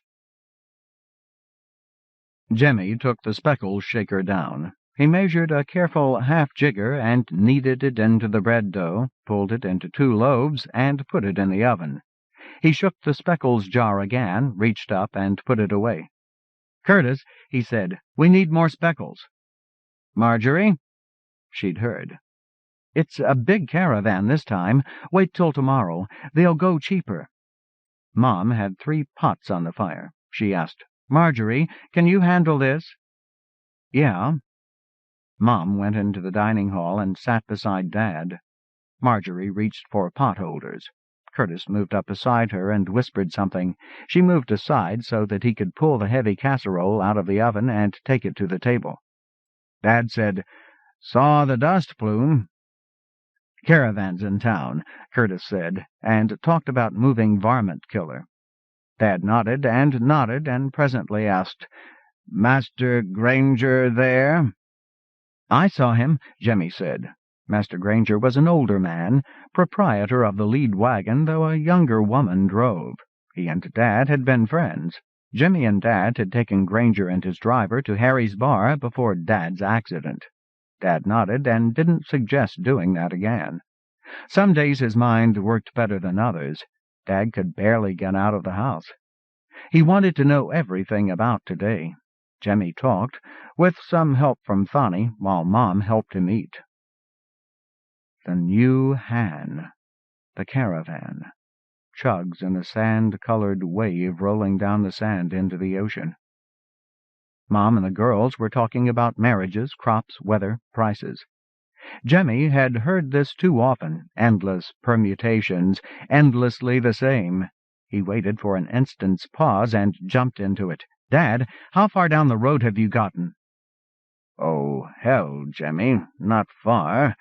We used to visit the Workons, swim there, when the Workons were the farthest. I hear tales, but I don't think I ever got as far as where you were today." The road. He might never learn more of the road than he'd learned from the schooling programs. "Your Uncle Ezek had to go down the road for a while. Folk at Haven took him in." "Ezek died years ago," Mom said. But the merchants knew. Maybe somebody could get them talking. Quicksilver glowed among lesser stars just on the horizon. A cart moved silently past the Blucher clan toward Warcon's tavern, moved by electricity and an old motor. It carried huge rolls of Begley cloth sheeting from the cavern in Mount Apollo, the most important product Spiral Town had to sell. It ghosted past the tavern and stopped by the lead wagon. Normally roomy, for the crowd had pulled in, Warcon's was just adequate when a caravan was in town. It wasn't just the merchants. Every human being between 15 and 25 was at Warcon's tavern tonight. The older Spirals wore dancers on their feet. No room to dance in here. Outside, later, on the road, in the dark. Rooms normally closed had been opened. The big bar would be inhumanly crowded, and Jemmy led his brethren into one of the outer rooms. They'd be able to breathe here, and Varmint Killer was sparkling, darting, spitting threads of green light and putting on a fine show outside the big windows. Tunia Judah was here, far across the big room. Tunia and Jemmy had been watching each other for years. Their parents were friends, and something might come of that, but they hadn't spoken of anything permanent. They'd dance on the road later tonight. Jemmy played at catching her eye. Never worked. Women probably did the same thing men did. Get a friend to do the looking. A few merchants were already here. Jemmy knew he shouldn't stare, but they dressed in layers and bright colors and patterns. Each man carried a gun, and each woman, too. Rachel Harness had grown up lovely and a little twisted. She'd been feeding herself and her Speckles shy mom since she was a little girl. When the rest went to their homes for dinner, Rachel and her mom had stayed on the ridge to picnic and to watch. "We didn't see a trace of the Chugs for over an hour," she told the girls at her table, unmindful of the clear fact that boys were listening too. "The merchants were all settling in, pitching tents, setting up cook fires. They didn't look worried at all. Then here came the Chugs, a great long wave of them, all the Chugs at once. The merchants all dropped what they were doing and climbed up on their wagons. They settled on their bellies and pulled their guns out." The merchants waited for service with more patience than locals did. They were listening to Rachel Harness with discreet amusement, men and women both. "Now here came, and I don't know any word for them," Rachel said. "They look like big toothy fish swimming through sand." A merchant, a man, turned in his chair and spoke to Rachel. "Sharks. They're all along this coast." Rachel didn't quite know how to handle that. She pretended she hadn't heard, but she was blushing. "Fins all along both sides of them, low down along the belly. Nasty beaks. They were faster than the Chugs, but the Chugs had a head start. They came plodding back to the wagons and hid under them. The merchants started shooting. For 10 minutes they shot at the sharks. They killed maybe 10 before the rest turned tail. Workon's Beach is going to stink in 3 days' time." Next to the man who had spoken, a merchant woman spoke to Rachel. "Willie's new to the train. Forgive him." Rachel nodded graciously. "But sure, I'm Rachel." "Hillary. It's a good bargain for the Chugs, Rachel. Pull our wagons, get our protection. The long sharks are the reason we carry guns." "Will anyone sell me speckles?" The merchant woman turned in some annoyance. The noise level had dropped. Many were turning to the doorway or turning away, pretending nothing had happened. Everyone knew that merchants didn't sell when they were at dinner. But everyone knew Eveline. She was 9 when her dad died. After that, she didn't get enough speckles until someone noticed. Deprived, late like that, she didn't have the look of a speckle shy. She looked like any 18-year-old girl, but it had touched her mind. The merchants were trying to ignore Eveline. So were the Spiral women. Wouldn't any of them stop her? But no man could speak to her, so Jemmy turned back to his table. Look for conversation, start a quarrel, any kind of distraction. But his attention snagged on a familiar face. A merchant. He'd seen that man before. As the man reached out and pulled Eveline into his lap. The merchant was big and brawny. His speech was slurred by a merchant's accent and something more. Hard to believe that he could get himself drunk so soon after shooting down a pack of, what had the woman called them, sharks? Eveline's response was friendly. She and the brawny merchant said a few words to each other. The merchant pulled out a transparent pouch of speckles. Jemmy was on his feet. He had to do something. He had no idea what he would say to the man.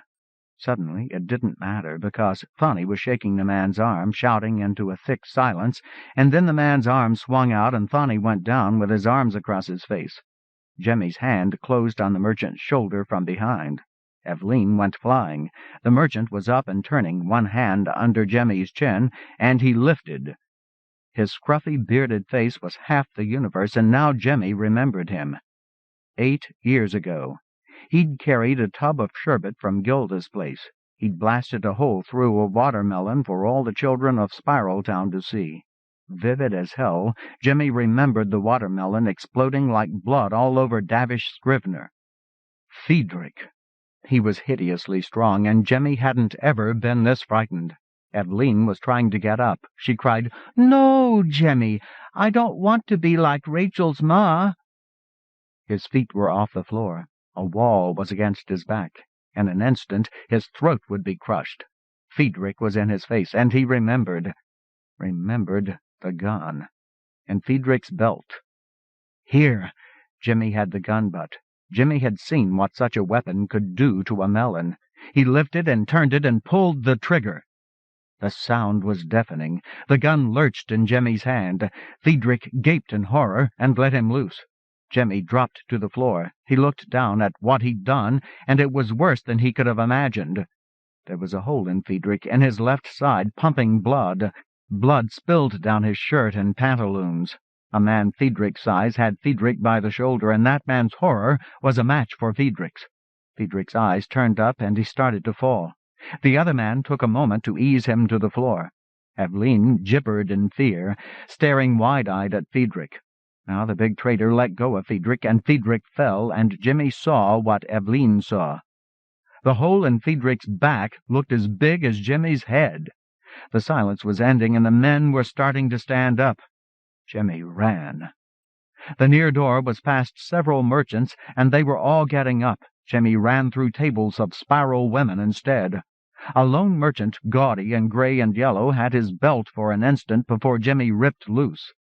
He almost took the stairs, pictured how many guns would pick him off if they all had a clear shot, ran around and out of the Warcon's front door. The window above the front door was one that opened. He remembered Addard and Sandy and Talima Warcon shouting through it, heads together, long ago. Jimmy jumped and had the sill, pulled himself up, pulled the window open, and was back inside on the landing halfway up. Flat on the floor, catching his breath, while traders and spiral men swarmed below him and outside. He crawled the rest of the way to the second floor.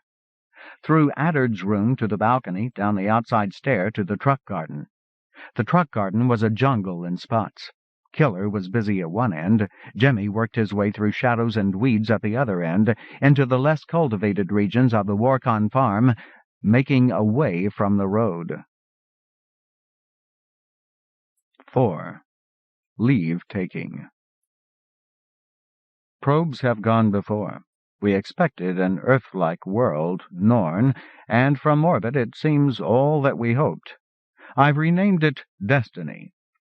Darrell Twerdall, Defensive Ecology.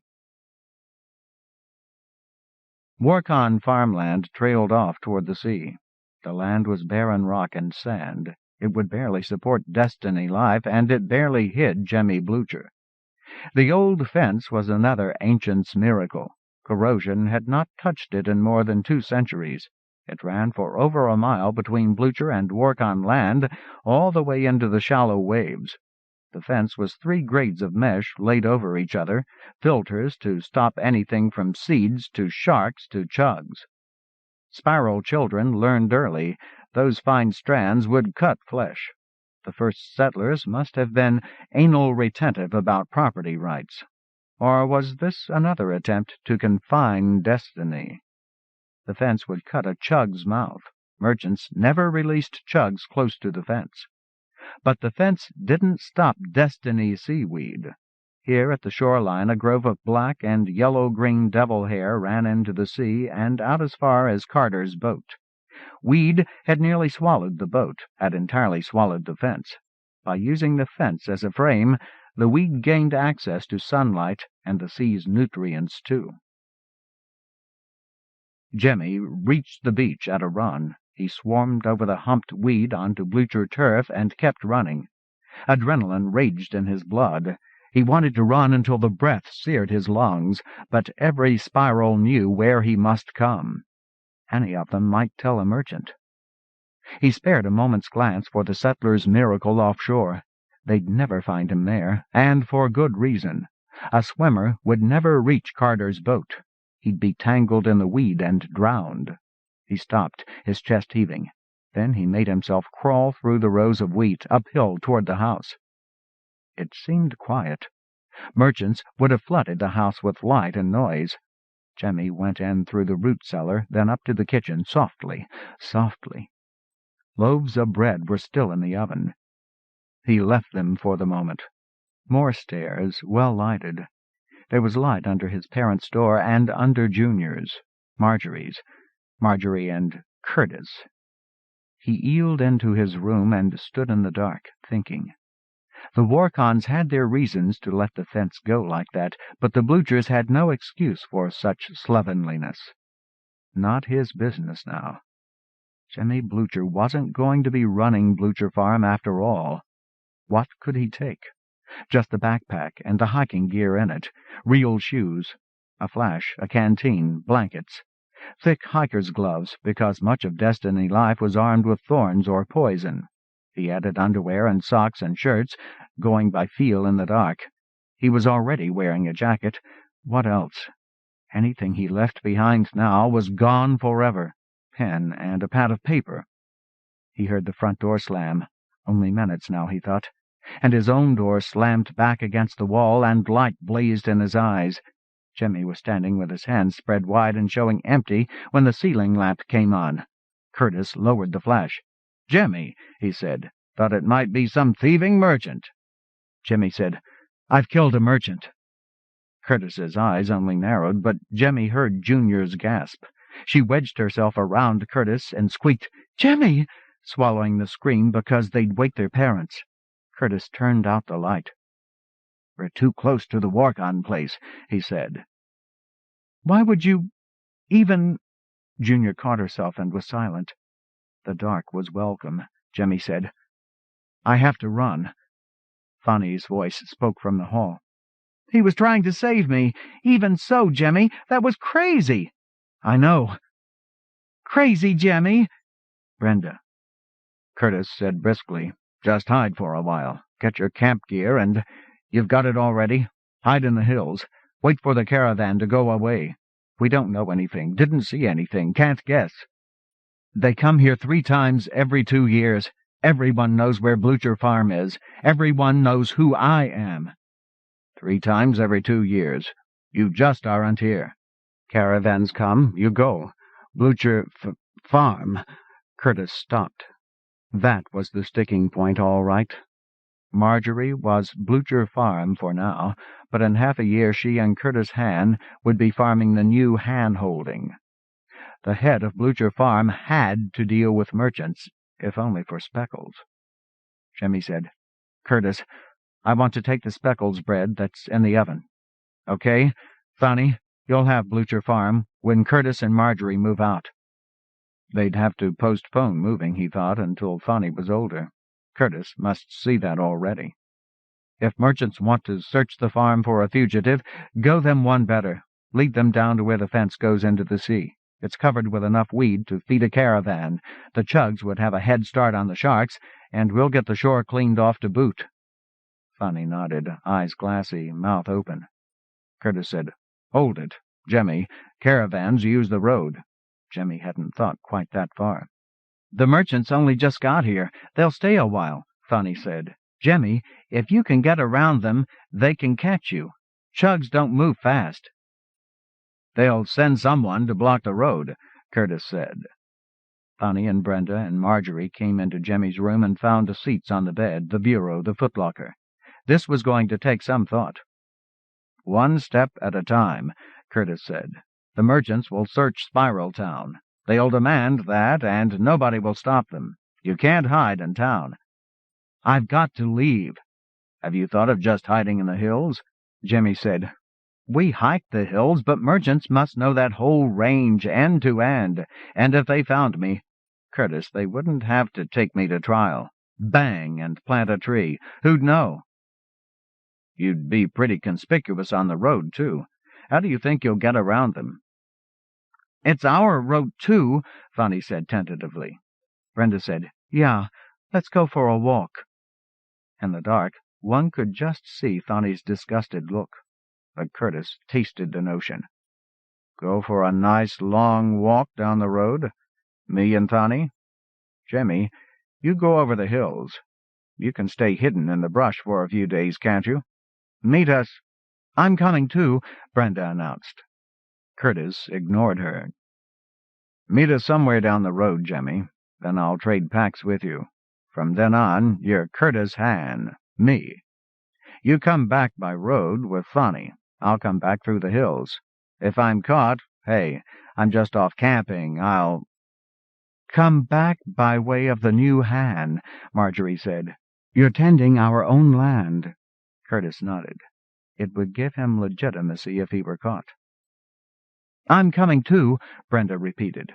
Marjorie said, "All right, Brenda." "Marjorie?" "Darling, you'll need her to talk to merchant women." Fanny suggested, "Bicycles?" "Good," said Curtis. We can let things settle for a day or two and still beat Jemmy to— Where shall we meet? There aren't that many bicycles on the road. I'll find you, Jemmy said. Curtis sat in the dark, moving his lips while they watched him. Presently he said, The merchants search Spiral Town and don't find you. Your camping gear is gone. So's our store of speckles, so you buy some more, Marjorie. Jemmy said, I wouldn't take your speckles. You would if you were going forever. Instead, we can bring you home after the merchants have searched the farm and Spiral Town.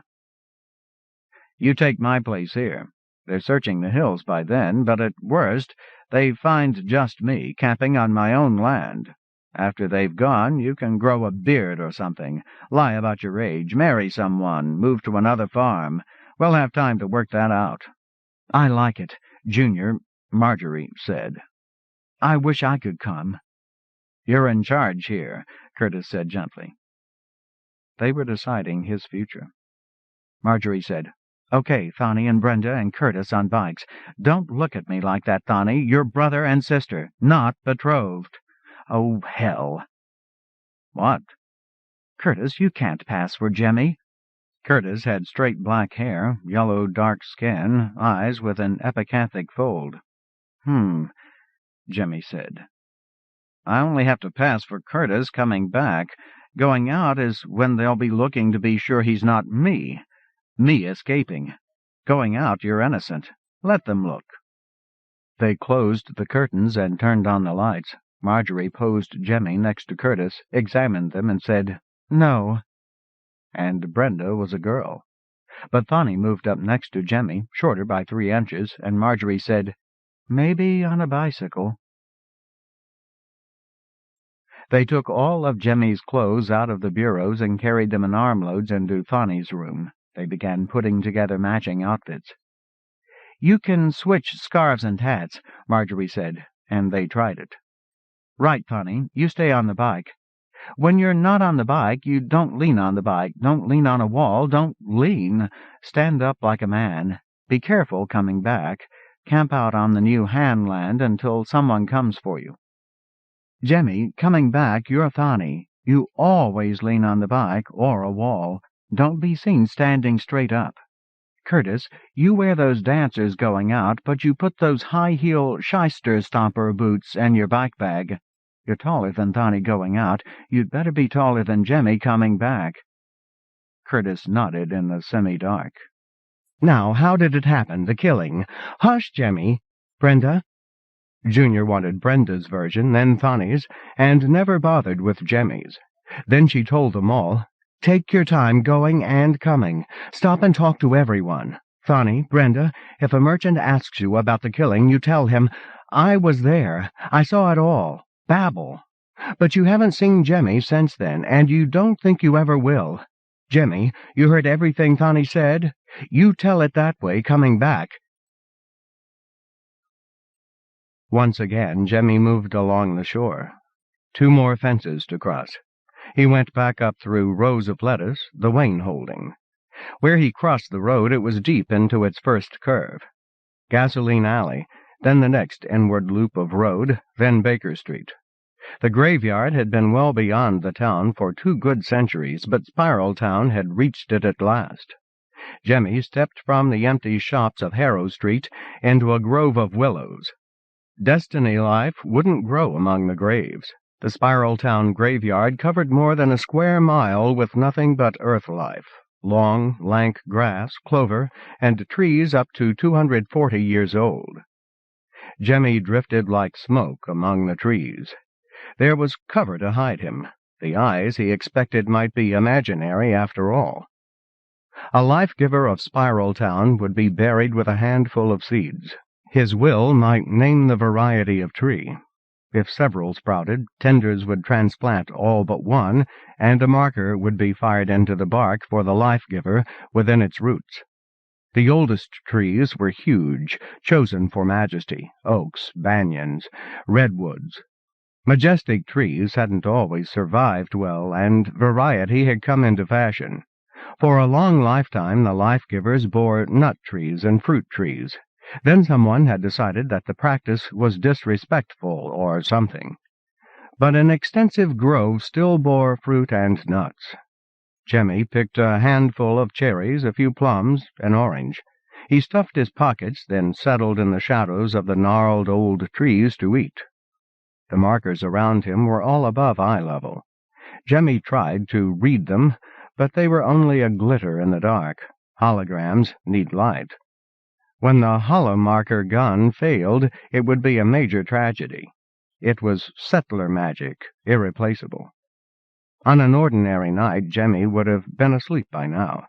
Though he felt that he might never sleep again, he was weary. His life had lost all direction in one deafening blast. Now the bark against his back was too comfortable. It would be easy to stay where he was. Fanny's hat was a bit small, a bit tight.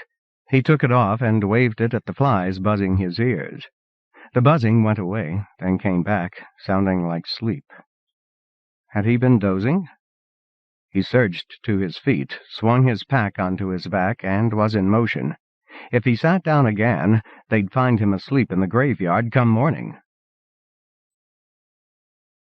The slopes above Spiral Town resembled chaparral, the dwarf forest of California. It was Earth life laced with surviving destiny life, too thick and too hostile to hike through. The bare rock above would not hide a fleeing murderer. But plants only covered the slopes up to 1,500 feet above the road and stopped quite suddenly.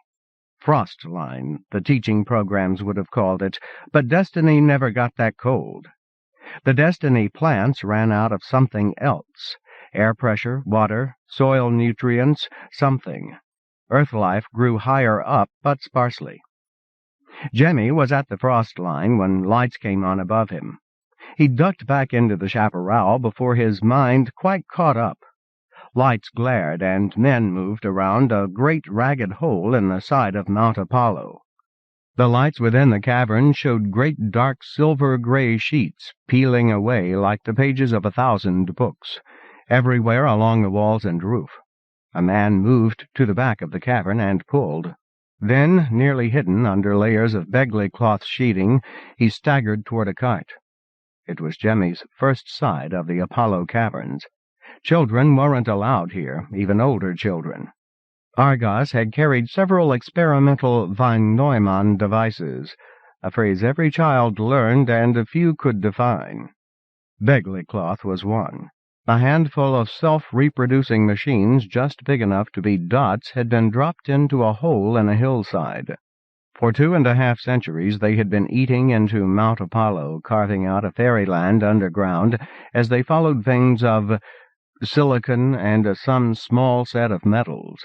He'd seen the list in one of the teaching programs, and made it into sheets that would turn sunlight into power, fringed with wires to carry the power to machines. Also, the dots made more of themselves. The sheeting was Spiral Town's most dependable trade good, and the caravan was in town. He should have avoided Mount Apollo at all costs, but he damned well didn't dare wait for daylight. He scuttled along the border between the chaparral and the bare rock above, hunching like a chug until he was out of sight of the Apollo caverns and far beyond. By night, the new hand-holding was just another patch of wilderness, and Jemmy couldn't tell where he crossed it. It might have made a nice resting place. Merchants might see it that way, too. Jemmy kept moving. He walked through the night. Rarely did the road come in view. At daylight, he crawled into a manzanita grove and let his mattress inflate. On tilted ground, in a glare of sunlight sieved through red manzanita trunks and the branches and lace of some tall destiny tree, sleep was hard to find. He slept with evil memories, eyes and mouth wide in horror. Friedrich felt what Jemmy Blucher had done to him. Blood flooded his vest. The fist-sized hole in his back. From time to time he woke and, with his eyes closed against the filtered light, thought how much he had lost. Somewhere around noon he ate half the speckle bread. It was his last speckles for the foreseeable future. What would satisfy the merchants? Just how badly did they want his blood? Would a face-saving gesture satisfy them? for his exile? Or would they take reprisals against Blucher Farm? Grow a beard or something. Lie about your age. Marry someone and move to another farm. They'd been pressed for time, trying to decide what to do now. Even so, Jemmy hadn't liked hearing that. Even if it worked, even if the merchants let it work, how was it better than just moving on down the road? Either way, the man who had been Jimmy Blucher was gone. Better, maybe, if he died here in the hills. Many forms of destiny life were poisons. Hadn't that been troll hair, the last time he'd stopped at a stream? It was hair-fine silver stuff, soft-looking threads with very sharp tips. He'd given those clumps a lot of room. Being scratched by troll hair was an easy death, a long slide into sleep. His family need never know. Jemmy never came to meet us. What had sent his thoughts straying toward suicide? Jemmy realized with a start that he was sleeping in the shade of a fool cage. There were fool cages growing among the manzanita all around him. 4 feet of trunk flared into a thorny oval cage of black wicker decorated with bronze and scarlet lace, and a few tiny bones in the cage. A destiny bird could perch on any of a number of destiny plants and find lace to eat.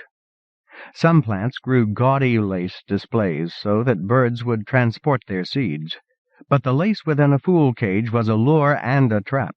A bird could perch on the upper branches of a fool cage, but any breeze that rattled the branches would cause them to trap a bird's feet, pull it in. Most destiny birds had learned to stay away. These bones belonged to Earth life. Curtis and Thonny and Brenda would expect to find him on the road. Jemmy rolled his mattress, got his pack on, and crawled until the plants were thick enough to hide him walking upright. The water table was lower now. The plants reached no more than 300 meters above the flat land and the road. Jemmy traveled by night. By day there were plants to hide him. He slept away from water. A stream might make him a target. At night, the star fields were gaudy, gorgeous. Quicksilver was brilliant, but tiny, and only showed for a few minutes after sunset. Kismet, Destiny's massive little moon, cast no more light even at the full. Any meteor might be Cavorite in re-entry, or Argos among the asteroids, making a few seconds burn. The land at night was black. A man could hurt himself thinking he saw more detail than was there. He could only glimpse the road in patches and the sea far beyond. Once he saw a boat moving parallel to shore. Once a house or shed that looked abandoned. He hadn't yet seen a human being. Then again, he didn't intend to. There were earth-life birds everywhere. 100 varieties of song at morning and evening, hawks hovering on updrafts by day, owls hunting by night. He'd seen the shells and bones the predators had made of destiny birds. And he'd seen fool cages everywhere with earth-life bones and beaks in them. The coming of Columbiad and Cavorite had been good for the fool cages. They were good for Jemmy. Any bird still flapping inside a fool cage must be fresh and edible. He found a smallish turkey on the second night, and he pulled on his thick gloves and reached in through the thorns and strangled it. After dawn, he felt safe building a tiny fire in a circle of rocks. The perpetual wind was enough to whip the smoke away. On the third night, he collected 3 little birds, pigeons maybe. At the fourth dawn, he crossed above a waterfall, then crawled downhill into brush. The stream had cut a gorge that ran down to the road and through it. Someone had built a little bridge over the water. 3 men and a woman had set up camp near the bridge. The chugs were gone, in the water likely, but the wagon nearly blocked the bridge. Jemmy slept away from the water. From time to time he crawled back to the waterfall to spy on the merchant guards. Their eyes would see only the falling water. A tiny, distant, moving man would be lost in all that motion. Right? They weren't cheerful, as merchants usually were. The woman was middle-aged and snappish. The younger men obeyed her with little grace. He was moving back to the stream in mid-afternoon, careful as ever, when he heard a familiar shout. Brenda! He crawled to the edge of the falls and looked down. The falls drowned out speech. Thani and Curtis were talking to the guards, to the men. The woman was talking to Brenda. The merchant's manner had grown cordial. He crawled closer, staying in the thicket of fool cages. He got down to where the water wasn't so loud. Then sage and tumbleweed were growing too close together, and he feared merchant guards would see them wiggle. He heard Thani shout, Curtis, that's the last coin we've got, and the sound of merchant laughter, and Brenda's laugh, too. 3 bicycles moved on, across the bridge, and down the road. Now all Jemmy had to do was catch them. They would have gained from better planning. How on earth was he going to catch bicycles?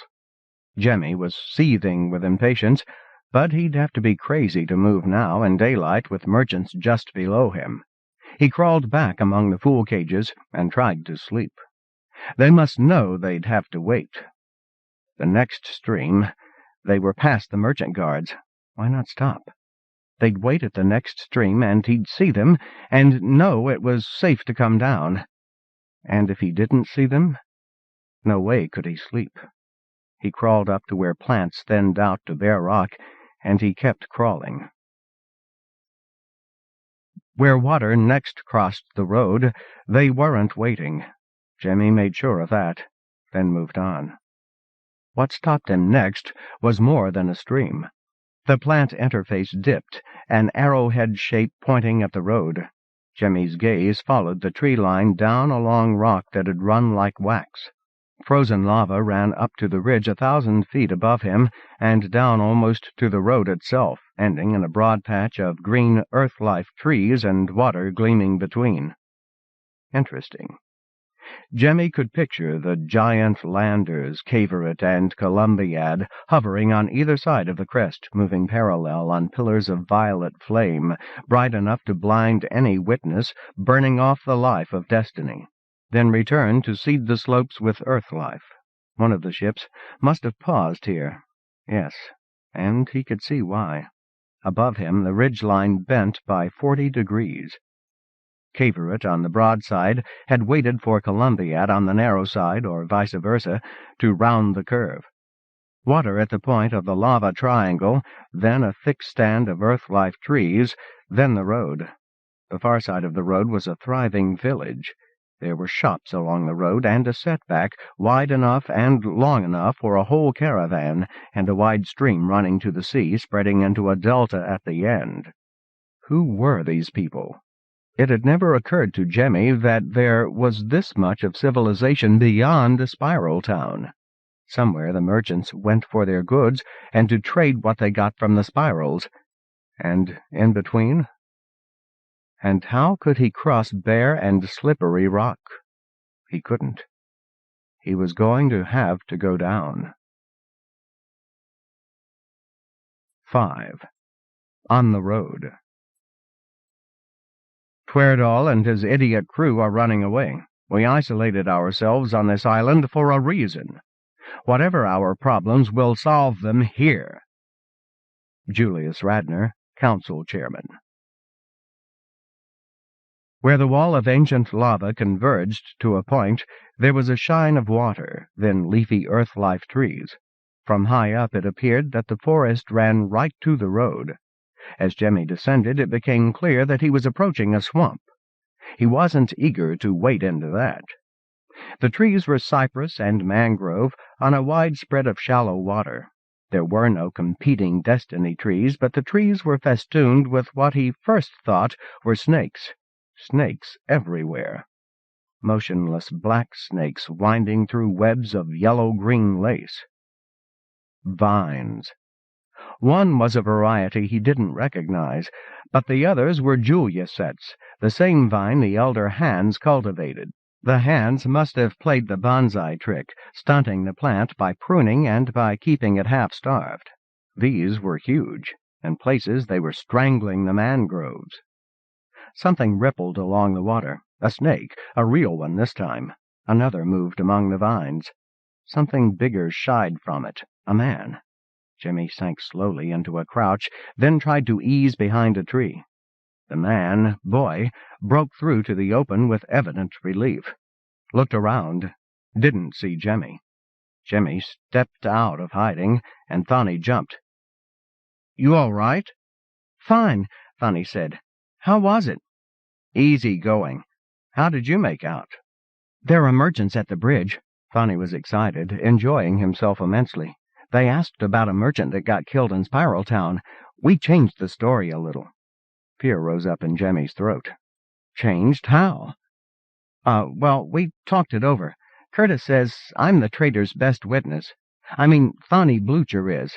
I'm your oldest brother, and I saw it all. Brenda wouldn't see as much because it was all men, and Brenda's a girl." "And so she wouldn't have watched men quarreling." "Right. So?" "So they would have turned us back, and how would you find us on the road?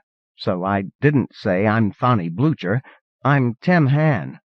"With those eyes?" "One of the merchants said that. I got insulted." "Curtis's idea?" "Yeah. The real Tim Han would have been Curtis's older brother, but he died a year old." "Tim Han. I'm Tim Han. Great. Anything else?" Jimmy's fury rendered Thani mute. If he couldn't get Thani talking any other way, Jimmy was ready to hold him underwater. This was his life they were playing for. He said, "Look, if I'm Tim Han, I have to sound like Tim Han. Did Tim Han see the killing?" Thani nodded. "Where were you?" "Across the room near the fireplace." "Did Jimmy Blucher do it?" "Fine. With the merchant's gun? What does he look like? What did you change?" "I didn't lie. It was just a better fight." "Curtis was listening. I can ask him?" "Yeah." "What were they like, these merchants you met?" "We saw 3 men at the bridge, with a woman. They searched us. We bought some stuff from them. They lost interest when we said we were broke." "You're still broke going back, okay?" "They'll expect me to know them coming back." Thani thought it over, then shrugged. "Okay, where are we? What are all these people doing here?" "I don't know. Living here. I peeled off before we got close to anyone." "Uh-huh." 4 or 5 of them saw us together. Older people, Mom's age. They dressed like jail harness." "Did they wave, throw rocks? Did they think we're weird?" "They pointed at us and started shouting, maybe at us, maybe at the houses. Women, too. Curtis and Brenda went on toward them, but I did what Curtis told me. I peeled off. Didn't let any of them get a close look. Tied the bike to a tree. You just go through the swamp, get on the bike, and go join them." Jimmy began to wonder if he sounded properly grateful. He said, "Sounds like it all went like somebody planned it," and smiled and hugged his brother. That pleased Thani. He asked, "How did you make out?" Jimmy tried to tell him. "There's practically nobody on the road. I mean at night. I only went at night. Stay with the frost line, and you won't be seen. There's plenty of water, springs. If you see a bird flapping in the fool cage, that's your dinner. If it isn't moving, leave it." "We trading backpacks?" "They did that," Jimmy said. "I made some fires. Did you see anything, smoke?" "No." "Tiny fires in rock pits. I left some fire pits. You break them up when you finish with them." They looked at each other. Jimmy said, "Thani, thanks." "It's okay." Thani adjusted his backpack, grinned at his brother, and began to climb. "Hats!" Jimmy shouted.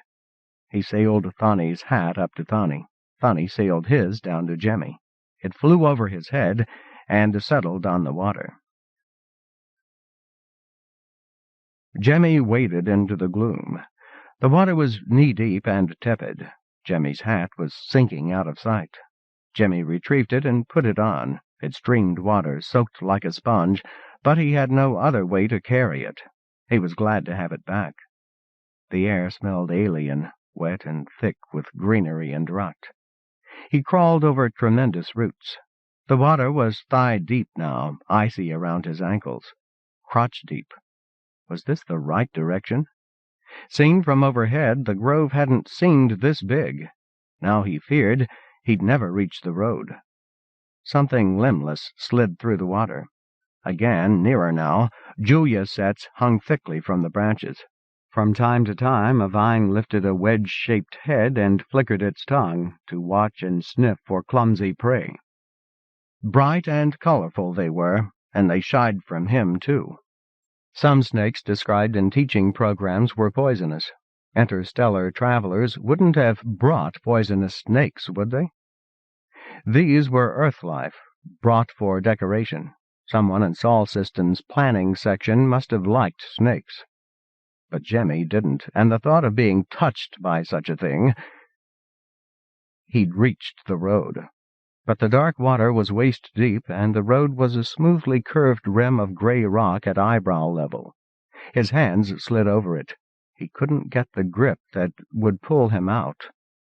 Cursing, he wrestled his way up a banyan, then far enough along a branch to drop to the road. He rested on his knees, panting and dripping, his hands on its warm surface. The road. He was home. By its look, by its feel, this was the road that ran past Blucher Farm. But the houses on the far side were angular little boxes with drastically peaked roofs. 3 girls were coming toward him. They looked much alike, pale skin and narrow noses and hair the color of butter. Sisters or cousins Jemmy's age. They dressed in older clothes of mismatched color that didn't quite fit. Who were these people? Where had they come from? Exiles from Spiral Town? When? And where had Thunny left his bike? The girls shouldn't get the idea that this new Tim Han didn't know. Could be worse. Boys would ask him embarrassing questions. Tied to a tree. That would be down in the swamp. But Thunny wouldn't have left his bike that way, and if he'd peeled off as soon as they saw locals, he must have left the bike up the road toward Spiral Town. Up the road by nearly a mile it tilted. 4 big, robust trees seemed to be right up against it. Jemmy walked toward them, followed at a distance by the girls. The huge roots of 5, 7 banyans were actually lifting the edge of the road. There, Thunny's bike. "Hello," one of the girls called. "Are you Timmy Han?" Jemmy freed the bike and wheeled it around. He didn't know what to do, but they'd spoken. They couldn't be much surprised if he talked back. He said, "Tim Han," correcting their pronunciation. "I'm Loria. Everybody's down by the beach." She was Jemmy's height, the tallest of the girls. Narrow nose, narrow chin, wide eyes that held his own. Her clothes looked like she'd dressed in the dark in garments borrowed half from Spiral Town, half from merchants. "Can I ride your thing?" "Bicycle." She waited. They'd never seen a bike before, had they? On whim, Jemmy handed it over to her. He held it steady while she got on and showed her how to set her feet on the pedals. He avoided touching her. They talked to boys, but they might take that more seriously. He rolled the bike forward, gave her a chance to find the feel of it, then let go. She stayed up. He ran alongside. Still up, learning to steer, but not quite fast enough. She was going to fall into the swamp. He lunged for the seat of the bike, brushed her where she sat, tried again, and had it. Pulled back, leaning into it, and stopped her short of the edge. His fingertips burned. "I forgot to talk about the brakes," he said. Loria listened, looked where he pointed, nodded, and tried again. A few false starts, and she wobbled in among the houses, laughing, faster than he could follow. One of the girls said, "I'm Tarzana. That's Glen Bednacourt. We're all Bednacourt." The Bednacourt sisters. Narrow noses, narrow chins, wide dancing eyes. Tarzana took his arm, Glend took his other arm, and they walked him between the houses. The houses were 2 deep, with truck gardens between. The mud flat beyond grew black destiny sandweed that thinned out near the ocean. 50 or 60 people were milling around braziers set on the bare mud. Others were down by the water. Jemmy felt the blood freezing in his arteries. They were all strangers. He'd never seen so many strangers together. He hadn't guessed what that would do to him. But the girls were urging him forward. A few were examining Fanny's bike, while Gloria turned the pedals and the handlebars. Brenda. There! He'd found his sister. Half a dozen men were out on the water riding floating slabs. "Glenn, what are those?" "Boards." Brenda was with other girls at the shore, and a couple of men, too, watching them. Some of those had boards, and 2 of the men on the water were women. It was confusing, an optical illusion. He'd seen them as all men because they were together, all wearing sleeveless shirts. Curtis was in a group around one of the braziers. He waved enthusiastically and called, "Tim, Tim, Timmy!" Thanks for the reminder. "Curtis, there's 1,000 kinds of trees and 1,000 kinds of snakes and destiny vines you could build a city on. And that gives Tim, Tim, Timmy a reason for going in there." "Typical. You dive into a jungle and ignore the people. Drew, you really surprised us. We had no idea you were here. Tim, this is Drew Bednacourt." "Pleased," Drew Bednacourt said, smiling. He was white-haired and muscular, Dad's age, and a white scar ran down his dark chest into his short pants. "You surprised us, too." His handshake was hard, horny. Curtis said, "You're not that surprised." Jemmy saw what he meant. Most of the locals weren't talking to the spirals. They were fishing or cooking or floating on boards in the water. Drew said, "We've seen merchants all our lives. The caravan went through 2 weeks ago. They'll be back in a week with whatever Haven and the spirals leave." Tarzana looked Jemmy over. "He's already wet, Dad. Tim, want to go for a swim? Do you know how to ride?" Jimmy asked, "Ride?" Then he saw 2 men stand up on their boards while a wave hurled them forward. He had to try that. They sat in a circle on the sand, eating in near darkness. The red of sunset had faded. The only light was quicksilver, a brilliant spark at the ocean's rim. Jemmy was exhausted. The long day might have worn him out, but the surfing lesson was the finishing stroke. In the morning, he was going to hurt. He listened, half dozing, while Curtis and Brenda talked to the Bednacourt girls and Clucci boys. The girls were sisters born a year apart. Tarzana 19, Gloria 18, Glenda 17. Drew, their father, was cooking over the brazier with their mother, Wend, who had been surfing. Harl and Susie Clucci were older, Wend Bednacourt's parents. The girls began passing out food. Jimmy didn't guess how hungry he was until he bit into a chicken leg. Then he ate like a starving wolf, whatever the girls brought him, chicken and corn and earth-life fruit, destiny crab and destiny seaweed. Quicksilver disappeared in a blink. Now the only light was stars and a funny blue glow in the rolling waves. Harl Clucci said, "I'm an old man, Curtis. Is Quicksilver brighter than it used to be? I can never be sure. It's like Quicksilver disappears in a blink, and then the night's as black as inside my stomach." "I'm only 22, Curtis said. "You're Spiral. You've still got machines that teach, they say." "They're wearing out. Tim, Brenda, remember anything about Quicksilver from the schooling discs?" Brenda did. "Quicksilver's closest to the sun. That must be why it's so bright. It's not very big. Quicksilver, Destiny, Volstagg, Hogan, Hela." There was something else about Quicksilver, something Jemmy had read and forgotten, and now it wouldn't come. "How did you come here?" Curtis asked. Susie Clucci answered. "My father told me his family got in a fight with the spirals. Mother was carrying me already. They took some seeds and stuff and came down the road and found Tweardall already here." Jemmy exclaimed, "Tweardall?" Laughter. Susie said, "This place, we name it Tweardall Town, after the founders, the ones who took Caverett and disappeared." Jemmy laughed at himself.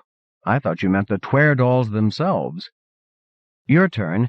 You're the first spirals we've seen in ages. What are you doing here?" The silence stretched.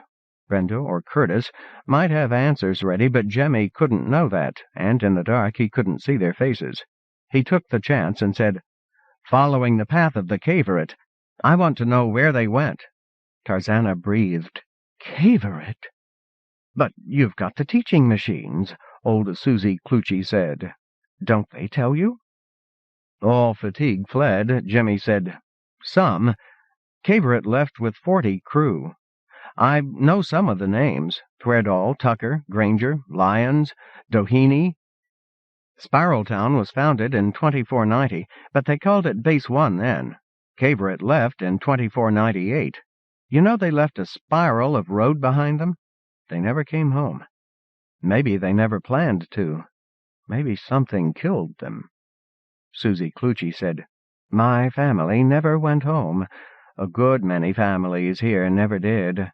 Folk do leave Spiraltown from time to time. Might it be that the cavorite crew just wanted to get away?" "Snakes," Jimmy said. They looked at him.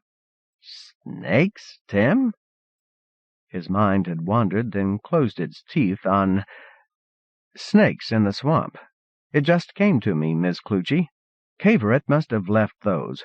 Someone aboard Cavorite must have liked snakes." "And the swamps," said Brenda. Jimmy looked back toward the swamp. "Can't you see it? They're drifting along, flame mushing out violet under the skirt." He couldn't really picture that. He'd never seen a flame that hot. Nobody had.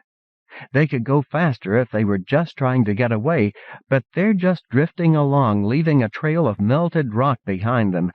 Suddenly they're looking at a swamp. What can they do? They can boil the water, kill the destiny weeds, but that won't make it into road. They could go around it uphill, but that wouldn't leave a road for anything with wheels. "Rocks," Brenda said. "They'd have to roll a line of rocks down across the water." Curtis said, "We had tractors in Spiraltown, big machines for pulling a plow or pushing down a tree. They don't go any more. Cavorite might have taken one." Jemmy nodded, putting it into the picture. "Push a row of rocks across, like stepping stones, then hover till the rock melts and the water boils.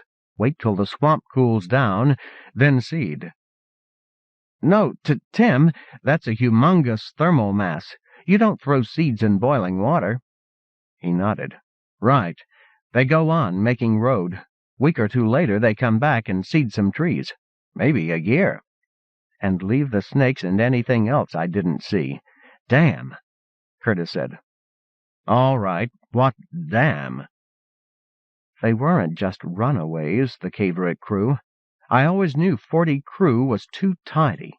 When you're running away, you don't wait for your numbers to come out neat like that. The road was the point. If Cavorite came back this far to seed a swamp, why not come all the way back to Spiraltown? The Bednacourt sisters led them to a structure that was all one big room. "A lot of us slept here after the storm washed away some houses 2 years ago," Gloria said. "Elsewise, it's the House of Healing." There was nothing like a bed. The Blucher clan slept on the wide, expansive floor, covered in their own clothes. In a moment, when Brenda was surely asleep, Curtis spoke in the dark. "I had to turn down an offer from Gloria." "Offer? Ah. What did you say?" "I said I'm married, and Brenda's too young, but Timmy's not." Jimmy's ears burned in the dark. The sun hadn't risen over the mountains yet. The morning was cold. The water was colder for the first moments. Then Jimmy's body stopped noticing. He and Tarzana fought their boards through the waves and paddled out to where others were sitting 6 in a row. They waited, talking little. Sound carried very well over the water. Jimmy asked, "Don't you get sharks around here?" The pause lasted long enough that Jimmy thought nobody had heard him. Then one boy said, "I don't think they like the taste of the river. Sometimes one comes around. We get a lot of sharks when a caravan stops and 300 chugs get their attention." "Wave," Tarzana said. The idea was to be moving as fast as the wave when it arrived. Paddle without falling off. When the board catches the wave, stand up. Jimmy had tried standing up yesterday. Today he didn't. Kneeling on a board as a wave hurled it toward the beach was tough enough. Curtis asked the Tweardall folk for work, and work was found. He and Brenda and Jemmy, make that Tem, start thinking Tem, knew how to garden, knew how to pull destiny weeds. "If we leave about now," Curtis said in mid-afternoon, "we'll get to the guarded bridge about sunset." "I think they like us here," Brenda said doubtfully. "Uh-huh. I don't guess Marjorie's worried about us yet, but, Brenda, I told the merchants we'd be coming back today." Jemmy held up a hand. "Hold it! Sunset? They saw Thani around noon. Let's let them see you around sunset." At noon and sunset, two views of Tim Han could look quite different. Curtis continued. "Sunset, not dawn. They'd never believe we marched in the dark." "Did the merchants tell you about Tweardall Town?" "Not a word," Curtis said in some irritation. "Nothing about people living down the road? Big surprise?" "Big joke." "So," said Jemmy, "we found a surprise and stayed an extra day. That's what they'll expect. Give them another day to forget what Tim Han looks like." Curtis grinned. "I like it here, too. I didn't have the nerve to try those boards, Tim. How is it?" Jemmy shook his head. "It's like I can't tell a Tweardall how to ride a bicycle. I can't tell you what surfing is like. Want us to show you, Brenda?" "Yeah." Brenda showed an aptitude for surfing. Curtis gave up early. He didn't like falling off in front of strange males. The Bednacourt girls returned to the House of Healing with them that night. When the Blucher clan curled into their blankets, the girls didn't leave. Voices in the dark, men and women talking together. That was Loria. "You're good people. You have things to teach us. Some of what comes off the road are parasites." "We all do farm work," Curtis said. "We learn to look for what needs doing." Glenned. "We don't let anyone stay a minute if he's alone. Any man alone must be running from something." "A woman?" Curtis. "A woman alone might be running from, well, a man." Tarzana's voice. Loria. "The only women we've ever seen on the road were merchants. But there was a man called himself Haines." "And he was a murderer who hid in the swamp. He stole from the truck gardens when he could, until Destiny Food and No Speckles turned him into a skeletal zombie, and then they flushed him out." "Sounds like Matu Hain," Curtis said. "He killed his wife and oldest son when I was little." Nobody wanted to tell Tweardalls that if criminals could get past where the road straightened, Spiral Town let them go. There was a silence Jemmy savored. Then he spoke into the dark. "It must have started this way." "Tim?" "Tarzana, grown men and women don't talk to each other in Spiral Town. When your grandparents came, maybe they didn't bring lights. They could talk together in the dark, where they could be just voices." He must have fallen asleep soon after. Jemmy taught bicycle riding all morning. Cooking over a grill fascinated him. He helped some, but watched more. In mid-afternoon they retrieved their bikes from Tweardall riders. Again, Curtis said, "Time to leave." Jemmy said, "I'm not going." "What?" "Tell the merchants Tim wants to know where Caverit went. Tim Han is on the road." He saw Curtis studying him and guessed his thoughts. Is Jemmy crazy? How crazy?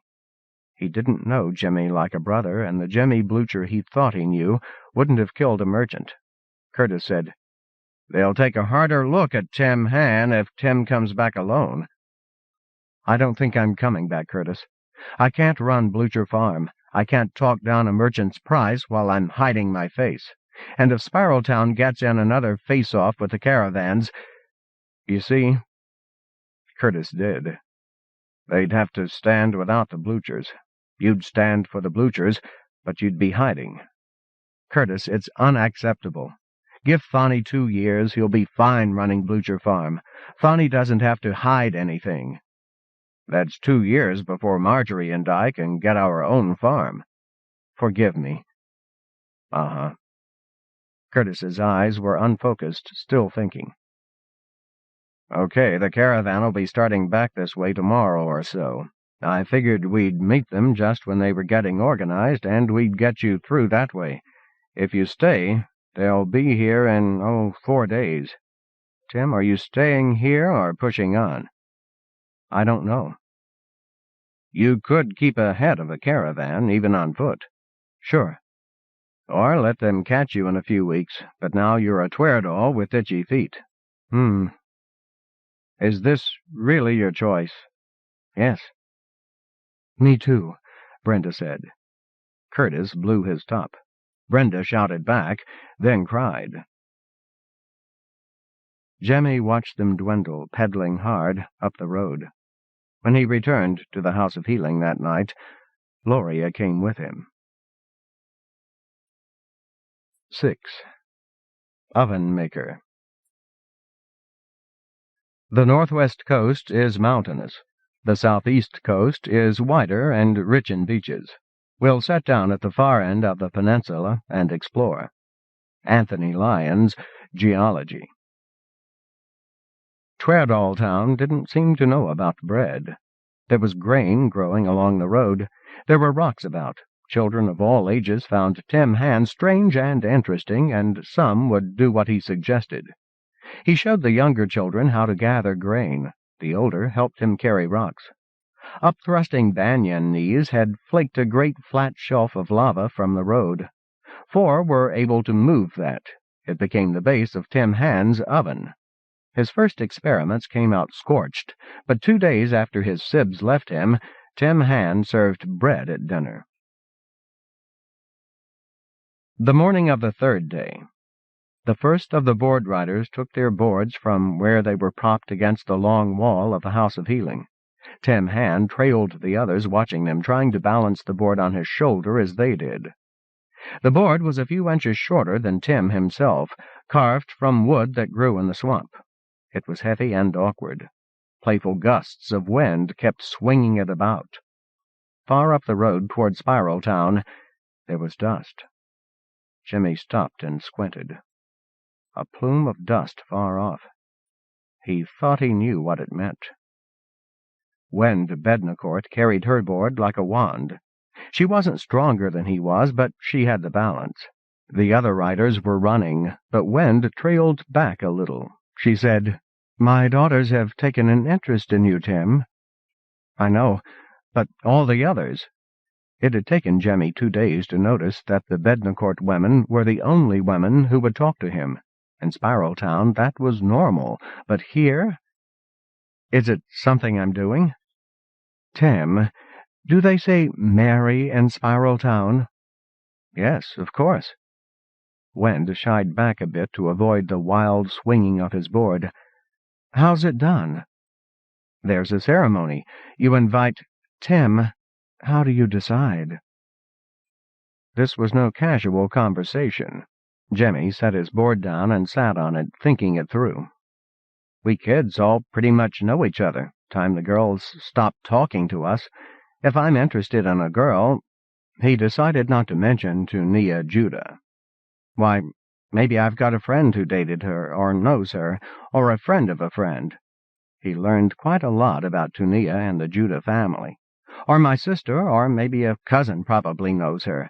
Can tell me—" "You don't talk to her?" "Her? No, not until we're dating. That's—" He'd never thought of it this way. "Like a contract, like you're buying seed corn or a rooster, like we buy each other on spec." The older woman also sat on her board. "So 2 nights ago Gloria spoke to you." He could feel himself blushing. "She did." "What did she say?" "She told you?" "We talked," said Wend.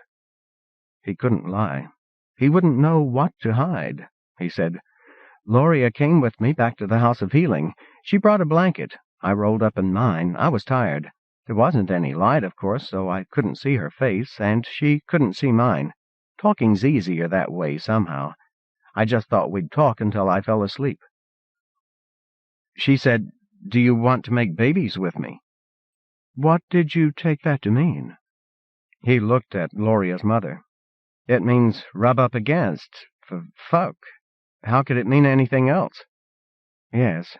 Tim, we say that when we want to talk about marrying, raising children, how to take care of them, how many you can afford.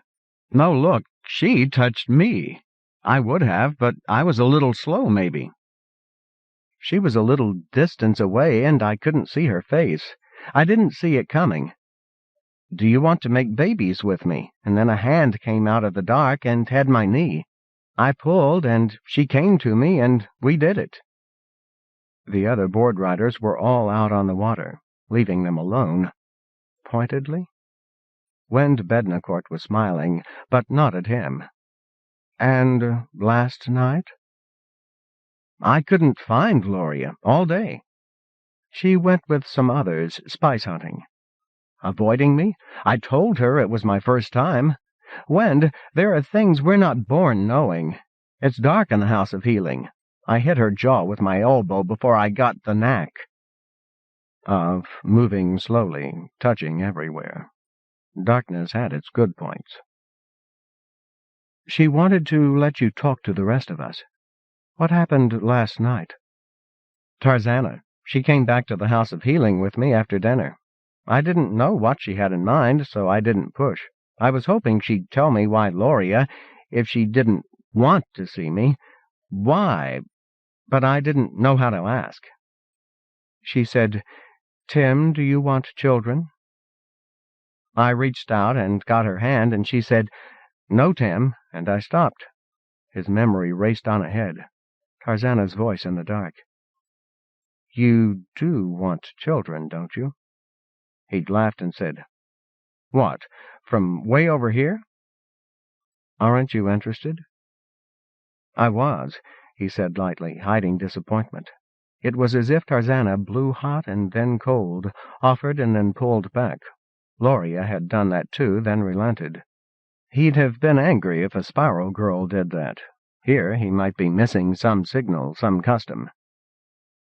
"Gloria says she asked you, but you didn't answer," Tarzana said.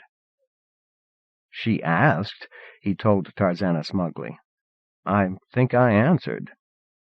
He snapped back to the present. "We weren't talking about the same thing at all, were we?" "No," said Wend. "Aha." How could he not be flattered, and horrified? These waters were deeper than he'd expected. "Gloria knows I didn't know anything. She just went ahead with it," Wend said. "Why didn't she just leave, when she knew I had the wrong idea?" Her mother's lips twitched upward. "Maybe she liked the wrong idea. A girl might. She's seen every Tweardall boy and man every day of her life. She couldn't wait for a caravan, but that's so—" Wend smiled. "Everyone does that. You're different. You can do things we can't. Not just the bicycle, Tim, that only came with you, but the oven." Are all Tweardall women like this? He chose to ask instead. "So why didn't Gloria tell Tarzana?" "Why don't I ask her that?" He couldn't stop grinning. Big joke, on her sister. "So why didn't Tarzana leave?" Big joke? On Gloria, on Tim Han. "Wend, where does that put me? I can't be dating both of your daughters." A weird impulse made him add, "Can I?" "No, but you don't have to make up your mind right away." "Good," he said. "Wonderful," meaning it. Then he said, "Wait. Yes, I do. Is that what I think it is?" The dust flume had settled some while they talked, but it was still there. Wend said, "They'll be here late tomorrow. Speckles are cheap after they leave Spiral Town, if they've got any left. We usually wait, unless we're out." "I never told you why I left Spiral Town." "Not just following Caveret?" Jemmy told her. Caravan, merchants' guns, Friedrich blowing a watermelon to bits. 8 years later, caravan, Friedrich again, Friedrich's gun, Friedrich dying on the floor. Tim Han was the mask that hid a merchant killer. Nobody in Tweardall Town knew that, but they all knew he was a stranger come straight down the road ahead of the caravan. Anyone in Tweardalltown might blurt that out to any merchant. He didn't tell her his name. She listened and nodded. He was expecting her to shrink from him, but she didn't. "I think I'd best keep moving down the road," he said. "Even if they send someone ahead, I can outride him on a bike." "How will you feed yourself?" "I found you. Further down the road, maybe there are other people, too." "Speckles, you can't go to merchants, Tim. What do you think you'll do? Trade for speckles with locals? They had to buy theirs from merchants. I don't keep more than I need for my family. Most people don't." "Okay, I get stupid and die. At least it's not right away. Wend, I don't really want to leave."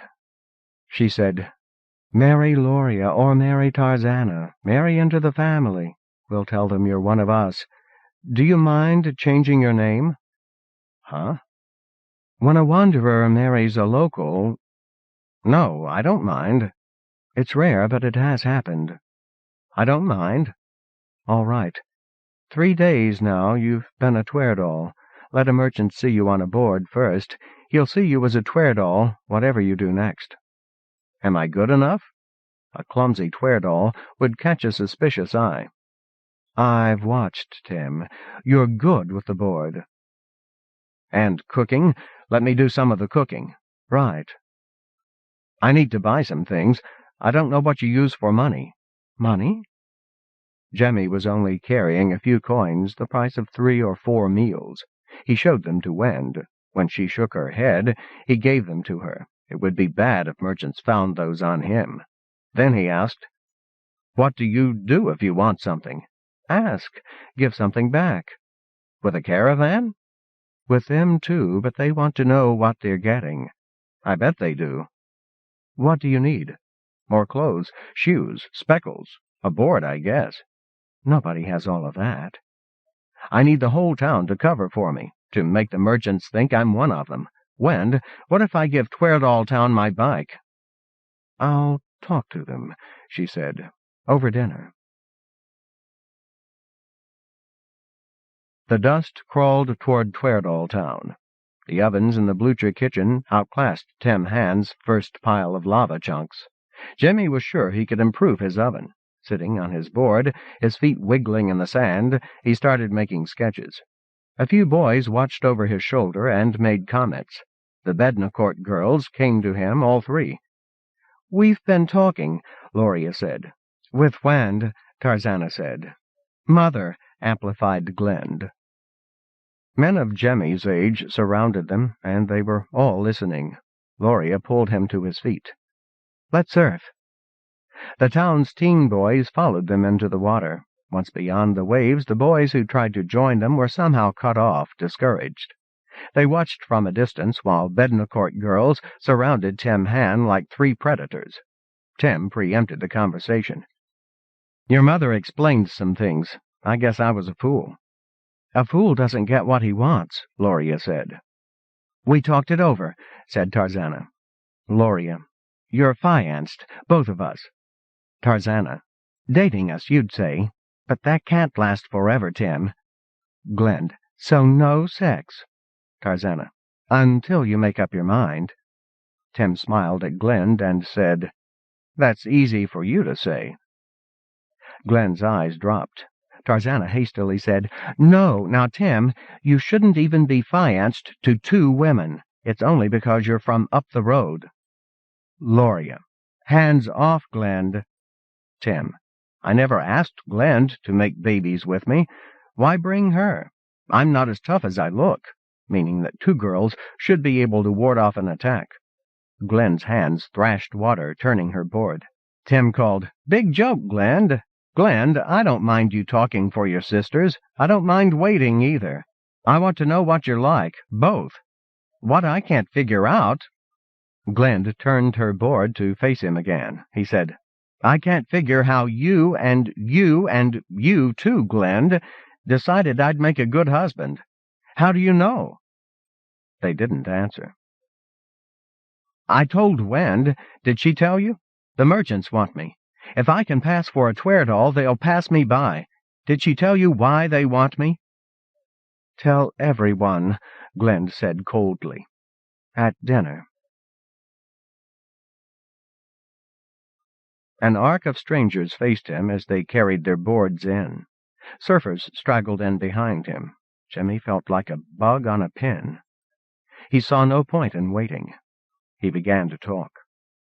It went better than he'd expected. There were faces like masks, people who wondered when Tim Hann would next loose violence about him. But many more grew raucous as Tweardalltown worked schemes to befool the traders. Tim Hann joined the Bednacourt girls. He had wondered if his problem would solve itself at this time, but Gloria and Tarzana set themselves at his sides, and no other woman of Tweardalltown wanted his company. He was fianced. Twice. In early afternoon, wagons began moving past. Tweardalls clustered about the open sides. Jemmy watched from aboard on the water. Gloria, floating beside him, waved broadly out to sea and shouted, "Outside!" Green water was humping out there, big wave coming. For his ears alone, Gloria said, "We surf when the merchants are in. Dad says it distracts them." "Merchants are hard to distract." "You want them to remember you like this. Surf!" Kneel. Arms in the water, sweeping like oars. Sliding down the great green hill of water, Tim Hann stood up and held his balance. He heard Gloria shout, "Walk it forward," and didn't have strength to laugh. He could feel what she meant, though. He was too high on the wave. He needed to point the board down to slide faster. The problem was that he couldn't move his feet. He got a fair distance. He seemed to fly forever before the wave rolled over and flipped him and the board. He'd never glanced at the wagons. The wagons parked far down the road, nearly out of sight. The chugs were an ochre wave rolling down the sand, raising dust in a great khaki cloud. "They'll stir up the sharks," Gloria shouted, and waved him toward the beach. The surfers were getting out of the water. Jemmy went to help with the cooking. Faintly from down the road, they could hear the popping of gunfire. Harl Clucci had managed to hook some huge delta-winged destiny fish. Younger men came running when they saw it flopping in the shallows, wrestled it into submission, and brought it up. It covered one of the grills from end to end. The merchants returned on foot. They brought no wares, but some of them carried fruits and a great yellow squash, produce bought in Spiraltown. The merchants had noticed Tim Hann's oven. Master Granger wanted to use it to cook the big squash. Jemmy guessed that they would ruin the oven if they weren't careful. It was nothing but lava chunks held together by their own weight. So he made them wait while he punctured the squash with a big fork to let steam out, and helped them roll the squash in, and built up the fire again, smiling like an idiot and trying not to shy away from Master Granger. Master Sean Granger was an older man, proprietor of the second wagon, though a younger woman drove. They'd shared dinner with Dad and Jemmy at Harry's bar twice before Dad's accident. Jemmy didn't dare not meet his eyes. "That should do it. Thank you," Master Granger said to him. "I should get back to cooking," said Tim Hann. He had set himself in charge of watching the great fish cook. He saw too late that in the cool of coming night the merchants were all standing around the cook fires. But their eyes passed right over Tim Hann, the cook, or through him. He'd made the right move after all. "What would you call this thing?" Master Granger asked of nobody in particular. Berta Farrow said, "Hell's Angel Fish." "Nice," she said. "I didn't make it up. That's its name. We see them a lot." "I miss sub-clams," Granger said. "In a month the otter folk'll have a mess of them for us." Jemmy smiled. More people down the road. He called to Wade Curtis, trying not to overdo the accent. "Berta, Wade, we should turn this monster." "'Kay." Wade was a strong man in his 30s. He and Berta and Tim Hann turned the fish easily. The merchants backed up to give them room. "We're lucky there," Granger said. "If otter folk were people, they'd eat the best fish themselves." Wade turned to stare. Tim Hand didn't look around. Twerdalls didn't like to interrupt merchants, but Wade spoke anyway. "These otter folk, who are they? We never see anyone but you and us." The merchants laughed inordinately. Jemmy looked about him, at merchants mingling with Twerdalls, any of whom could blow his secret to bits, and contrived to be busy. Destiny fish was tough and chewy unless it was cooked slowly. Cooking was creation itself. It seemed to put the universe in perspective. "The otter folk, they're not people," a younger merchant said. "They live in the ocean. We trade them tools and stuff for fish. There are some destiny fish we can eat, and they tend the earth-life fish, too." "You only come through 3 times a year," Wade persisted. "Why don't they come trade with us?" "Can't. They hate subclams, though. Used to kill them till we came along. Subclams eat destiny turtles, but they're good eating, for us, that is." Tim decided the fish was done. He'd never seen Hell's Angelfish before, but like many destiny fish, the meat came apart in layers. Tim Hand cut, and other Twerdalls served. A merchant's accent said, "Criminals." Tim Hand served a perfect strip of fish to an exotic and lovely merchant woman. "Boiling potatoes now, and the big squash in a bit," he said to her, precisely because spiral men didn't talk to women. But Jemmy Blucher had heard that younger merchant's voice before, barking some order at Friedrich. And the other voice was old Harl Clucci. "It's just a damn rumor, of course, but we almost never see a spiral, so how do we know?" "There's some truth in it," the merchant said. "Spiral Town takes care of their own criminals. I spoke as witness once at a trial in Spiral Town. They banged the yuts afterward." "Ah, all right." "But, Harl, if a killer gets to the road before they catch him, how can they chase him down? Most spirals never get out of town at all. A runner doesn't have to stick to the road, and even if he did, how far did he go? It's a long, long road." "So they just let him go?" "I suppose they chase him a while. Longer if he did something sticky. Then they'll just tell us and let him go. And leave him for us. Let the road towns deal with their dregs." "Well, that and Speckles deprivation." Appreciative silence. The merchant's voice said, "A lot of communities along the road think the same way. Thing is, Harl, we're not executioners for someone else's dregs, and some of what they call crime isn't all that serious. When a yutz wants to ride the wagons, sometimes we see if he'll work out. Even criminals? A man on the run can make a damn good labor yutz." And they'd walked out of range. Late in the night, after the merchants went back to their wagons, Harl Clucci took Tim Hann aside. He asked, "Was the man you killed a labor yutz?" "I never heard the words until tonight." "Well, there was a labor yutz killed in Spiral Town a few days ago." Jemmy waited. "He came from way down the road. Merchants won't talk about that, drunk or sober. But Kashi says he had the manners of a shark, and that's why he got himself killed. They kept him around because he could lift his own weight and gear and shoot the teeth out of a long shark one at a time." "Labor yutz," Jemmy said, tasting the words. "See the point? Nobody killed a merchant. They won't search that hard for whoever killed a labor yutz, and they may even think he earned it." "Uh-huh. Thanks, Harl. From bottom to top, thank you." "So, what are you going to do?" Tim Hand drew a deep breath of smoke-tinged salt air. He said, "Stay." 7. The Old Surfer. Destiny circles a cooler sun.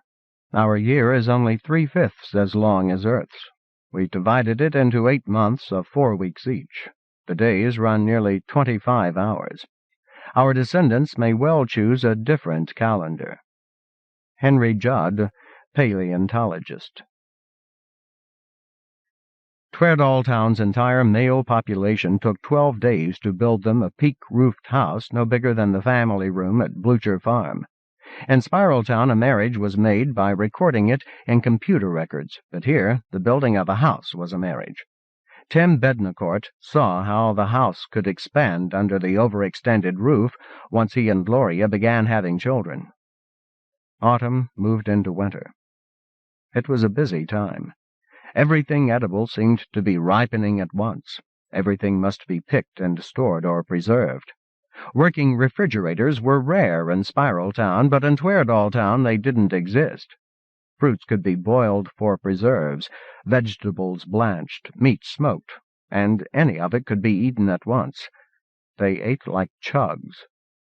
Winter was colder than winters in Spiraltown. They lost some of autumn's fat. They kept a cauldron simmering for tea on a small fire pit that never went out. There were blanched vegetables, smoked meat, snakes from the swamp — Tim never got used to that — and destiny fish. A dozen kinds of jam were eaten straight or with meat or on bread from Tim's oven. The sea was too cold for swimming or surfing. The water of the cypress swamp stayed tepid. There were 3 funerals that winter. 2 elders whom Tim had barely met, and a little girl who sickened and died in 2 days. Tweardalltown set them in the swamp along the edge of the road. The first time Tim got the shivers. But the dead were feeding earth-life trees and creatures. What matter if those were denizens of a swamp? Tim Bednacourt had no warning. Come dawn of a bright morning in early spring, Tarzana and Glen were pulling him and Gloria out of bed. The house they'd built had no locks, and the sisters had no sense of privacy. Gloria had Tim's arm, and Tarzana had the other, and Glen was talking too, and there was no resisting. Gloria explained, breathless, as the laughing girls pulled Tim into a run. There were near 300 Tweardalls. There were 52 weed-cutters. Once there had been 60. Tweardalls were more careful counting knives than each other, Tim noticed, but the point was that there weren't enough knives, so they ran, knowing that their elders would wake later and follow at their leisure to take the knives away. It looked like all the teens and 20s of Tweardalltown were swarming toward the tool house. They raced to be first through the big doors. They pushed past each other, clutching weed-cutters. One elder at least was up. Julia Franken was standing benevolent guard over blades heaped on a table. Early arrivals had picked them over. No 7 were alike, though there was a set of 6, and there were several sets of 5 that had been 6. Some were just big enough to use for cooking or eating. A few were big enough to swing two-handed. Tim and the girls snatched up blades and ran for the swamp. The youth of Tweardalltown left their clothes in neat piles and scrambled down into the water. They slashed exuberantly at thick green hawsers fringed with lacy spines, the Destiny Julia sets and python vines that were killing earth-life trees. Tim could hear shouted warnings from everywhere in the swamp. Not everyone had learned to stay clear of slashing blades. Tim disengaged himself even from Gloria, who made joyful howling noises as she swung a 1/4-meter serrated kitchen knife at the biggest vines. Tim slashed with a mid-sized, broad-bladed knife, moving straight inland through the hip-high water. Snakes avoided him, but there were too many for his comfort. He slashed loose a branch to prod them away. Now orange daylight glowed through the trees ahead until he faced a rising lava slope. He was alone. If Fanny and Jemmy Blucher had left evidence of themselves 1/3 of a year ago, it was best that Tim Bednacourt find it first. Nothing? Nothing of Jemmy Blucher showed here. He turned back toward the voices. Glen was gathering head-sized spongy clumps of fiber and stuffing them in a net bag. "Fairy loofah," she told him. "Got enough?" "I think so." Cutting vine was exhausting work. When they got tired, they worked nearer the road so that an elder could claim the knife. Tweardalls in their 30s and 40s were arriving in clumps, and they took their time taking up knives. It was a game of showing off strength, and Tim couldn't quit until Gloria did. But the road came nearer and nearer. They saw Tarzana pass her blade to her father. Two older women who tended the bean gardens, Charlotte and M.J. Clellan, watched them for several minutes, then jumped down and claimed their knives. Tim and Gloria crawled up onto the road and joined Tarzana and Glenn and a host of bodies lying and drying on the sun-warmed surface of the road. The vines would recover, of course. Tweardalltown made no serious attempt to exterminate them. Everybody quit around noon, gathered and stacked the blades, jumped back into the water, and bathed and scraped each other's backs with fairy loofahs. It was fun. The first break they'd had from work in some time, and it got them clean before the spring caravan arrived. At last night's sunset, they'd heard distant gunfire. The wagons cruised past while Tweardalltown did business at their windows, trading harvest fruits for speckles and tools, chatting to learn what the others had. Prices would be cheaper coming back from Spiraltown. Tim stayed in the house while Gloria dealt with merchants. The summer caravan was long gone. Who would know him here? But Gloria took it for granted that Tim would not confront the spring caravan. Windows were scarce in Tweardalltown. This house had only two. Tim watched through the dining-room window as the wagons drifted off up the road. Gloria was back. "I got speckles for fresh corn. I didn't want to wait. We were nearly out." "It feels like I'm hiding." She looked at him. "You are hiding." The sun was low, and Quicksilver had already blinked out when a rattle of gunfire drifted down the road. An hour later the merchants were back among them. Tim was stir-frying vegetables in a wok big enough to bathe a 2-year-old, using a spoon as long as his forearm. An elderly merchant woman tried to strike up conversation, but gave up quickly. Who could possibly expect him to pay attention to anything but cooking? Gloria was unhappy. Why? He was hidden in plain sight. In the house he would be missing dinner, in hiding in the dark. It wasn't her they were hunting, if they were hunting anyone at all.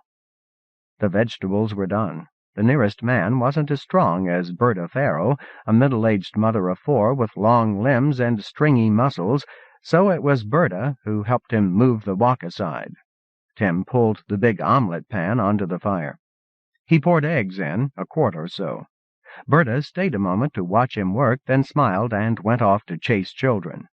Berta had taught him this. Under her eyes, Tim had made 2 egg omelets all one morning, until there was no feeling in his arm. The eggs stuck at first, or burned. He used too much oil or too little. Under Berta's supervision, he began adding fillings. She watched him perfect his technique, then graduated him to a wok with a double handle, 10 eggs at a time. All the territory around Tweardalltown was infested with chickens. They nested out of range of sharks. Nothing else seemed to hunt them. Wherever you went, there were nests. Tweardalltown ate a lot of omelets. He tilted the pan, then lifted the omelet's edge to let eggs run underneath. He tipped cooked vegetables across the omelet. The corner of his eye caught a grinning merchant woman holding a shaker. He took it, sprinkled the omelet with speckles, then handed the shaker back with a nod and smile. Tweardalls put speckles in almost anything made with eggs. But Tweardalls wouldn't trade for speckles and then give them back. Merchants would get none in their dinner if they didn't bring their own. Tim flipped the omelet over itself. "Caver it." He finished the maneuver before he looked around. Who had spoken? 2 merchants didn't notice him. "The otter folks saw it come past. They remember. I got one of them to draw it for me." "It's not easy to tell," the older man said. "When you don't know how it works, you don't know what to draw either. Anyway, they were just drawing in sand." "I copied it." "Sure you did, Joker, but they drew what you thought you wanted, and you copied what you thought you saw." "Skip it. Yuts. Isn't that omelet ready yet?" "Right." Tim briskly turned the omelet onto a plate. "Should be perfect. Jean, cut this up for us, will you?" A half-grown girl began cutting the huge omelet and serving it onto plates. Gloria came out of nowhere, set a slice of broiled meat beside Tim, and took a stack of empty plates. She brushed sensuously past Tim and breathed into his ear, "I am so sick of hearing about Cavorite," and was gone. Tim poured oil and more eggs into the pan. In the morning the wagons went on to Spiraltown, and Tweardalltown returned to the work of harvest. 2 weeks passed. Gloria was at work on a tossed salad. She brushed past him, back to back, slowly, a suggestive caress. Yum. The Bednacourt kitchen was bigger than the hands, but two at work still had to touch. Two could make a virtue of that. Tim drained the rice. Brown rice with flecks of color in it, bell peppers and onion and bits of bacon. No speckles today. They'd all had enough last night. Lunch for 4, including Wend, who was somewhere about, or 5 if Tarzana showed up. The Bednacourts were a close family. Gloria was closer to her mother and sisters than to her husband. It didn't bother him. Spiral men were cliquish, too. That was Tim's problem. He was a clique of one. He didn't have quite the same concerns, didn't speak quite the same language as Tweardalltown. Had he chosen Gloria, or had the Bednacourt women played some complex game with Tim Bednacourt as the prize? Gloria had taught him surfing as he'd taught her the bicycle, while Tarzana drifted with other men. Glend had never been alone with him at all. Gloria had become the default option. "Caravans in sight," Glend said. Tim felt Gloria stiffen. "We've already got our speckles," she said. "You didn't wait?" No answer. Glend turned from the road and said for Tim's benefit, "They like to travel at harvest time. The feasts are wonderful." "Where's Tarzana?" "Met a merchantman, I think." He asked, "Not a labor yachts?" to see if she knew the term. "Merchant." "How will Garrow feel about that?" Gloria looked at him queerly. Glend, serving out salad, didn't notice. "Feel? Tim, anyone can mix it up with the merchants. Hey," she looked up, "they tell us about something called hybrid vigor. We get better babies if we don't make babies with just each other. Did they teach you about that in Spiraltown?" "Sure, hybrid vigor and gene drift." Tim grinned at Gloria. "Was that it? Was that what you saw in me?" She blushed. Glend, grinning, said, "We wonder. It's such a good story. Maybe it's just—" "No, I read about hybrid vigor and gene drift in the teaching programs. I could go off with a merchant woman, and nobody will care? And I wasn't supposed to know that?" He was watching his wife's face. She was irritated and unamused. "Gloria, you know why I can't get close to merchants." She nodded. "Even so, I'm glad we lock up the knives," he teased her. His mind ran on. When did Tweardalls start doing that? Why? Was there a time of knives and blood? And now they pass them out to cooks every evening, and count them. Better not ask. Abruptly, Gloria said, "Where did you hear that? Labor yachts?" "Last summer." "Have you ever talked with Heron Welsh?" "What, the old surfer? The one who does stunts?" "He was a labor yachts. Twice. Once before I was born. Talk to him." Heron Welch wasn't cliquish. Tim hadn't seen him at the Vine Slash. He lived alone. He worked his own patch of garden. He surfed alone. In late morning, he was a small, dark silhouette in a cold drizzle alone on the water. Tim waited on the beach. The old surfer let several good waves pass. He must be watching the endless passage of the caravan. Heron caught a wave, finally.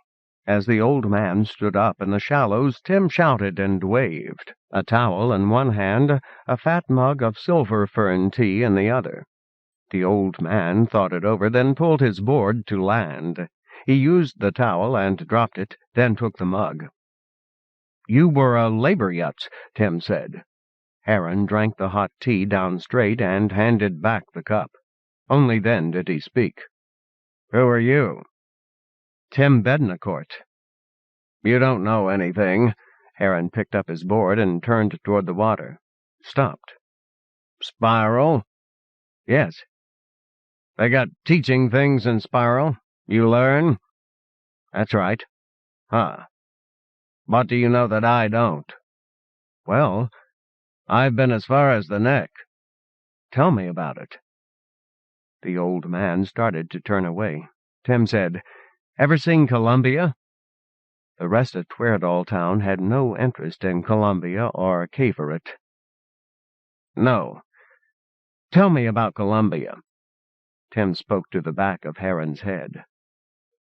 Columbia was a huge squat tower in a nest of cables with a brick building against its side to protect the join. The original cables were as thin as angel hair pasta. Replacement cables were as thick as a man's fingers made of copper or silver bought from merchants. Clusters of black conical pits, each the size of a boy, were attitude jets. Once they had spit fire. The hatch 10 meters up and the old stairway built to reach it were made of poured rock, wonderfully precise. Power had flowed from Columbia for 2.5 centuries. Tim spoke of Spiral Town's machines all wearing down, getting less and less power as Columbia's energy grew more sluggish. The old man listened and gave nothing back, and Tim spoke more than he intended. He spoke of boyhood dreams, studying engineering and plasma physics, running the power system as apprentice and journeyman, until they would let him enter Columbia's interior. To turn on the old ship's motors, and rise in a blaze of light and a tearing away of the ship's prison of cables, rise into the sky and fly. The eldest Blucher boy, the one who would inherit, could never do any of that. The old man's attention was wandering. From some attic storage in his memory, Tim pulled something random. Did you know that Earth's sun was hotter than ours? Heron's eyebrows arced. Why didn't they fry? Earth was farther away, of course. The sun probably looked smaller and brighter, so it'd dazzle you quicker, and the light would have been more blue. Maybe the sky had more blue in it. Tim was guessing at some of this. But Destiny's sun is a little smaller than Sol, and maybe 2 billion years older. Huh. And why would any of this crap make a fingernail's difference to anyone? Jemmy Blucher had asked that too. There were answers. Earth took almost twice as long to go around Sol. We have 8 months in a year. They had 12, but theirs were longer. The clocks still measure Earth days and Earth years. Yeah, the Spiral Town clocks. Can't anyone make a clock for Destiny time? Nobody I know. Hey, have you ever been sunburned? Heron considered. Few times. I've stayed out all day surfing. Next day I'm bright red and everything hurts. Can't wear clothes. Can't go outside. Next day itch. 2 days after that I'm peeling like a snake in spring. Yeah? Yeah. On Earth, you could do that in an hour, Tim said. They had to wear hats and spread goo on their skins to thin the sunlight or they'd get cancer. Too much. He'd never quite got this straight. Too much of the light that's too blue to see. Heron seemed to find that funny. Too blue to see. He set down the board. Nearly naked to the wind, he didn't shiver. All right. You know something. Not like these yutzes. What do you want? Did you ever see Cavorite? No. Did you ever find out where Cavorite went? Do the traders know? Heron's eyes went distant. His lips moved, but nothing came out. The neck, Tim prodded. We got to the neck. The road goes right across. Is that where the otter folk are? Them. They're all along the shore of the big bay. They don't talk. They can't go anywhere. You went twice? You must like it. Not so much that. Tim waited. They don't know anything here. Surf in summer, gather and eat in fall, huddle hungry in winter. Time of year tells them what they're doing, everything they're doing. It feels so cramped. Heron's voice was rising, but he caught himself. Doesn't matter anyway.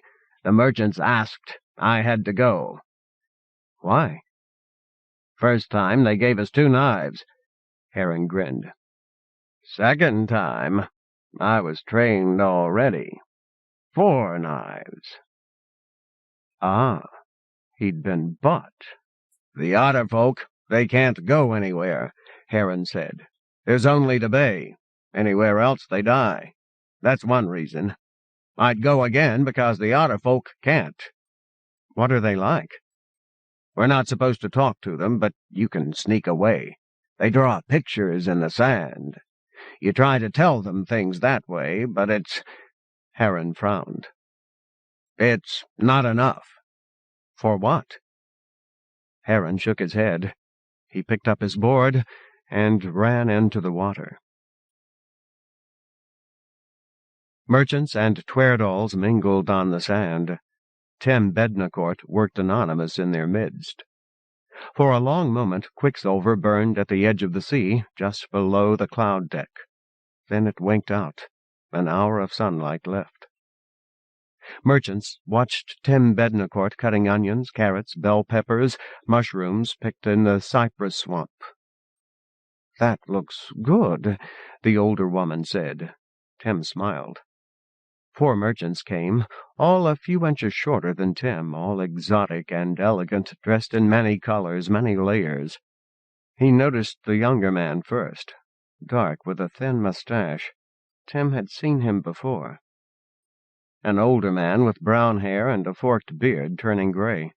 A black-haired woman his own age, another very like her, but no older than Tim. Skins browner than Tim's, all 4.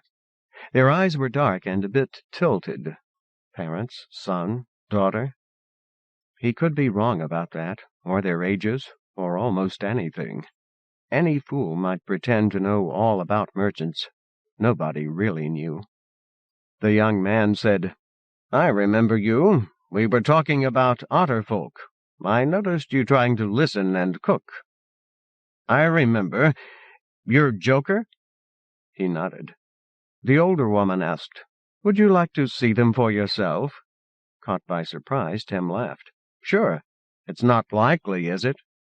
"I'm Senka," she said. "These are Damon and Rian, my husband and daughter." "I'm Tim Bednacourt." She was examining him.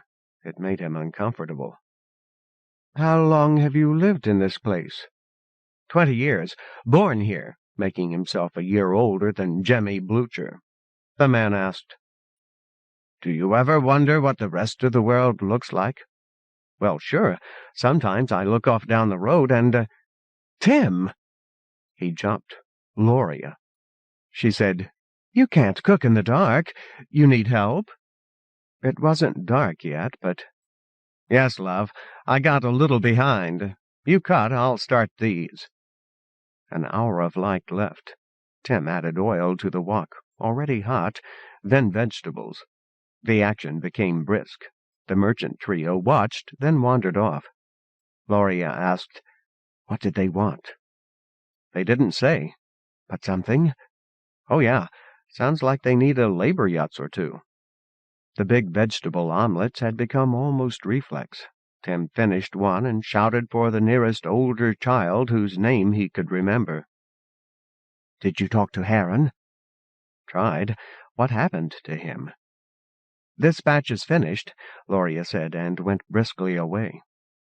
Food wandered toward him from other cook fires. Tim ate as he cooked: sausage, roasted ear of corn, half of a passer-by's chunk of bread, a slice of his own omelet. When it was too dark to see, he settled himself on the sand.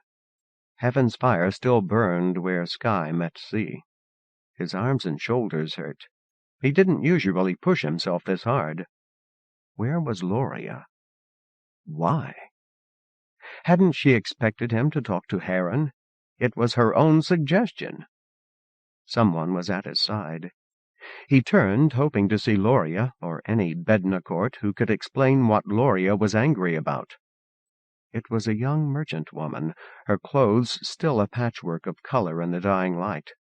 She handed him the edge of a half-melon. They broke it together. He kept half, the juice running down his fingers. "Rian," she said. "You're Tim?" "Hello, Rian." Senka's daughter. She sat beside him. In the dark, her face was all planes and angles, a lovely but abstracted shape, eyes a bit tilted like almonds. "This is my first trip," she said. "From where?" he asked. "We don't talk about that. We don't take labor yachts past the neck." Too bad, he thought. Then he stared. Past the neck? She'd been born on the mainland. Rian leaned close enough that he could feel her breath on his cheek. "One of our cooks has died," she said. "We need another." "Uh-huh. Want to come with us?" "As a labor yacht?" "Yes." Tim smiled politely. "Rian, why don't you tell me how your cook died?" She hesitated. "Well, we were too far from the other wagons. Petey was a cowboy." "Say?" "Cowboy. He liked to be right there on the sand shooting when the sharks came at us. Made us shoot around him. A few days ago the sharks got ahead of us a bit. They got Petey." Tim said what he should have said first. "I've only been married 2 months." "Yes, to Loria Bednacourt. She carrying a guest yet?" This question seemed excessively personal, but Tim supposed it might matter to merchants interested in hiring a woman's husband. He said, "Not yet." "So come." Tim shook his head. She was trying to study his face in the dark. "Nobody has to be down there on the sand with the sharks, Tim. Not a labor yachts, anyway. They never reach the wagon roofs." She thought he was afraid. "You know," she said, "the otter folk must have been the first unhuman tool users anyone ever saw. Cavorite wouldn't have just sailed past." She was right, he thought. And "They can draw pictures of Cavorite," he said.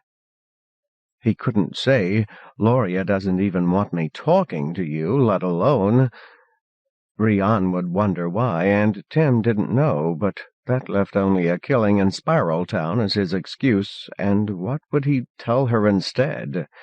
He said, "I wasn't the only cook."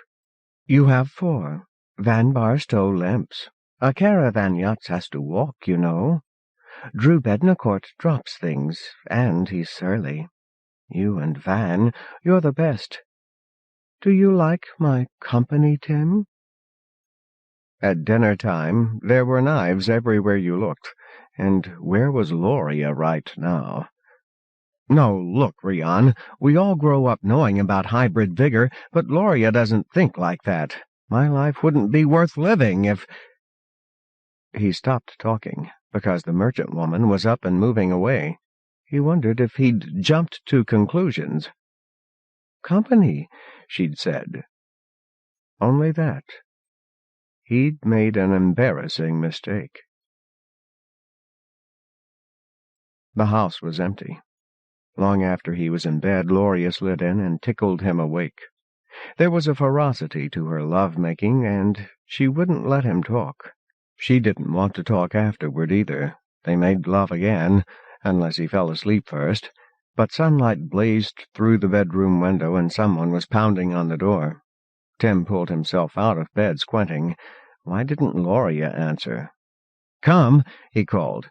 He pulled on some pants and went into the common room. Charlotte Cleland, Drew Bednacourt, Harl Clucci, and Berta Farrell, all elders of Tweardall Town, came in from the glare of sunlight.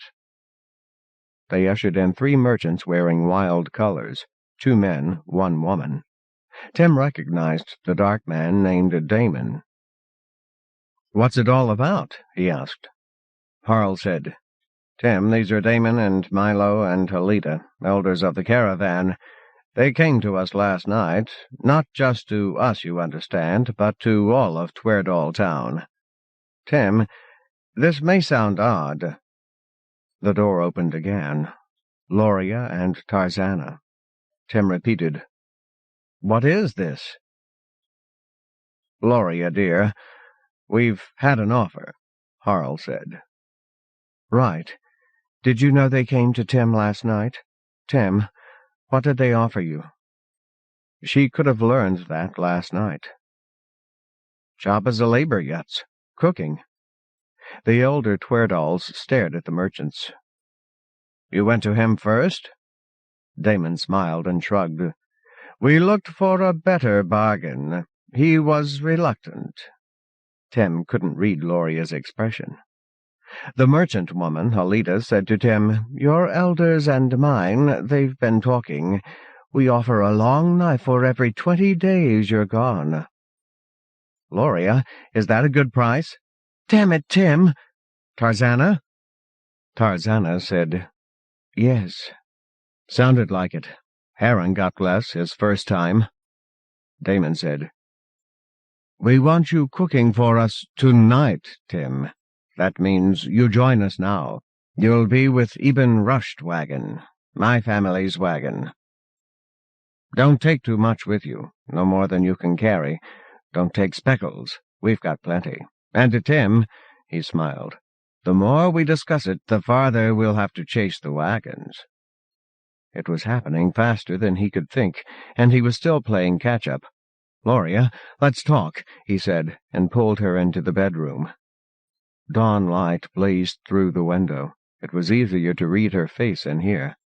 "What's going on?" "Can't you tell?" "Oh, a little. They'd have had me cheap if I'd gone with them last night.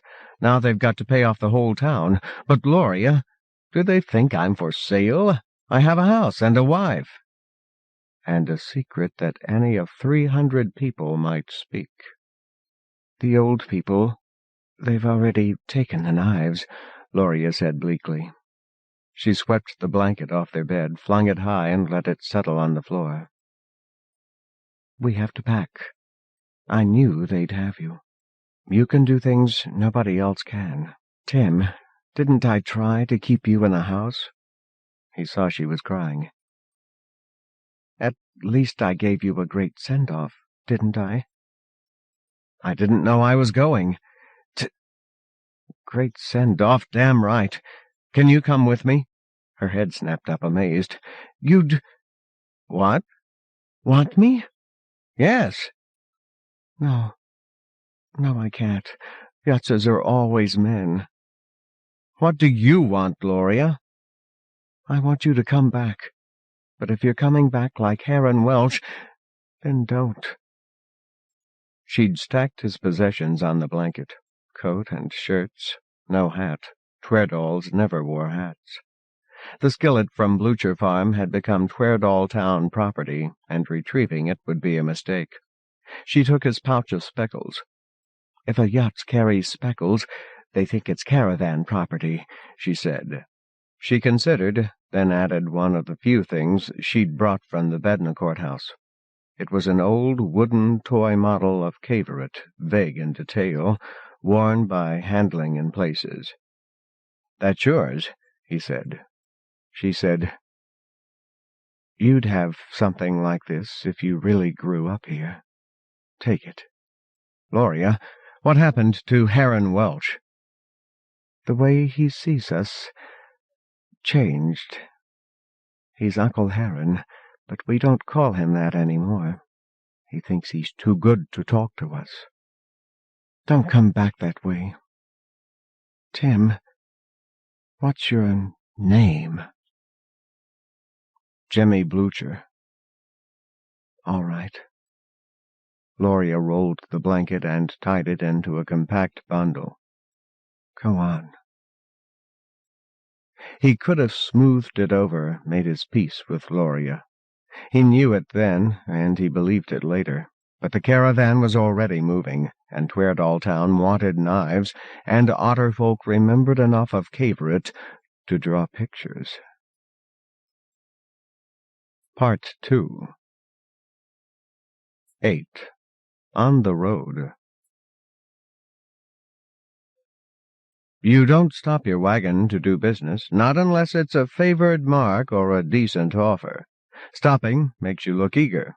Keep talking and let the chugs move on until the mark takes your offer.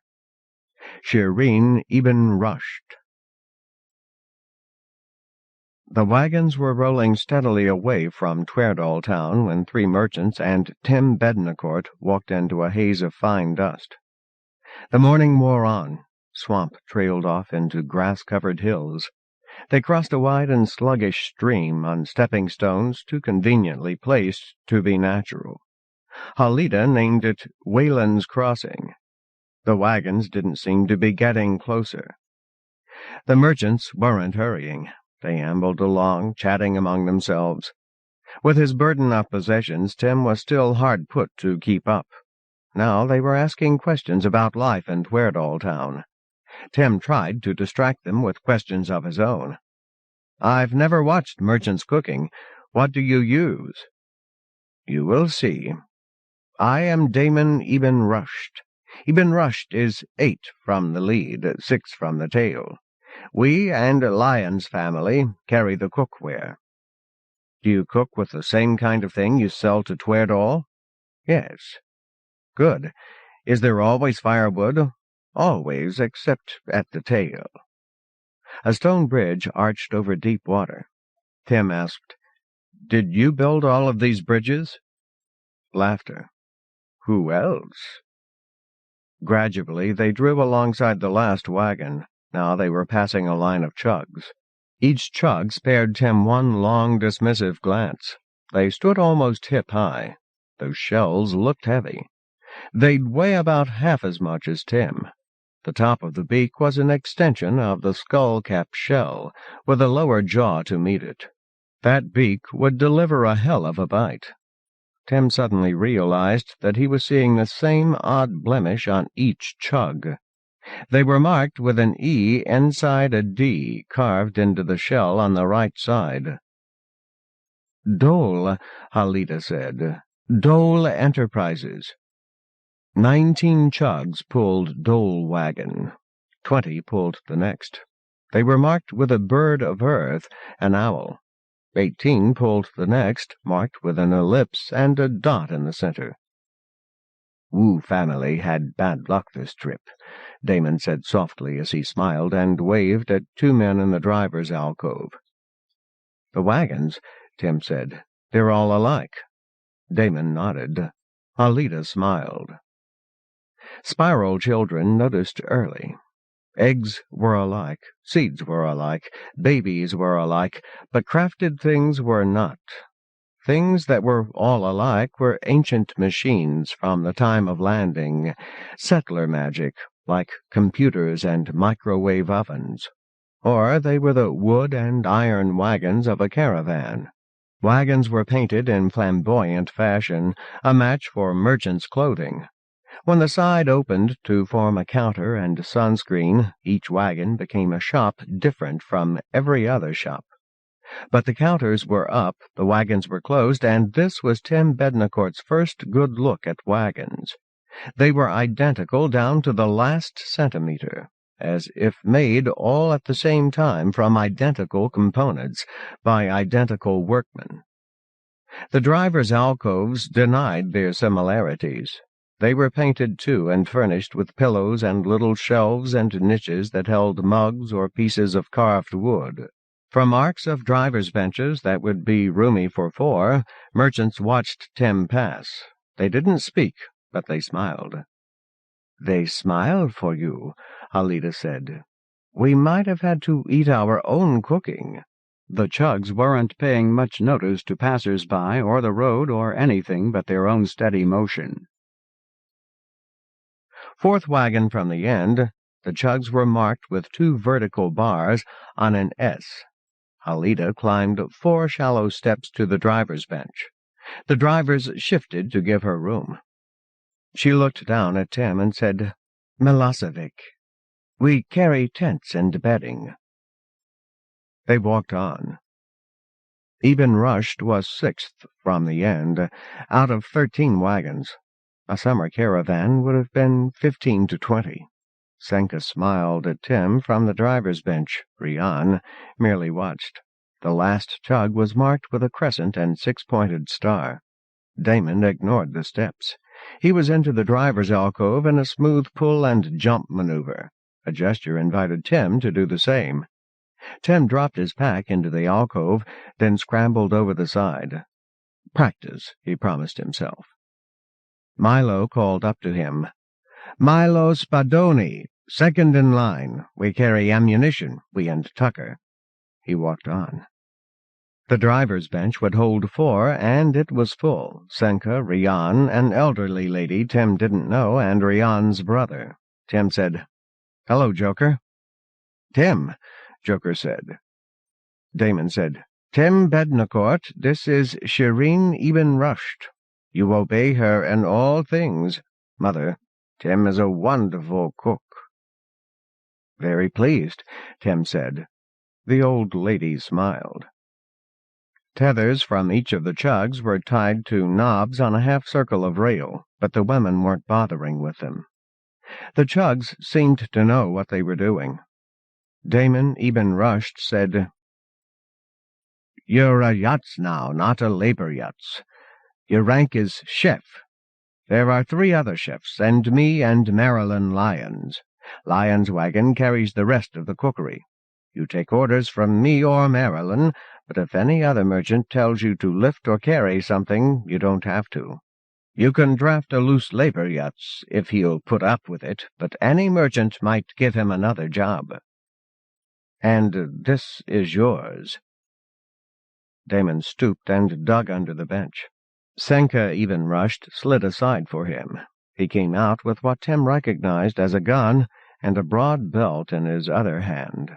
He handed the gun to Tim. "Have you ever fired a shark gun?" Tim Bednacourt said, "No." He took the gun, suppressing the flinch, and held it as if he didn't know which part was the handle. It looked exactly like the gun that had killed Friedrich. He felt queasy. "Hold it like this," Damon showed him. "Never point at anything valuable, and never at a person. Keep your fingers off the trigger unless you're serious. These are bullets." Bullets were the size of Tim's thumb, a ball of metal in a case made of what might be compressed vegetable fiber. "You load it like this. It doesn't work without bullets."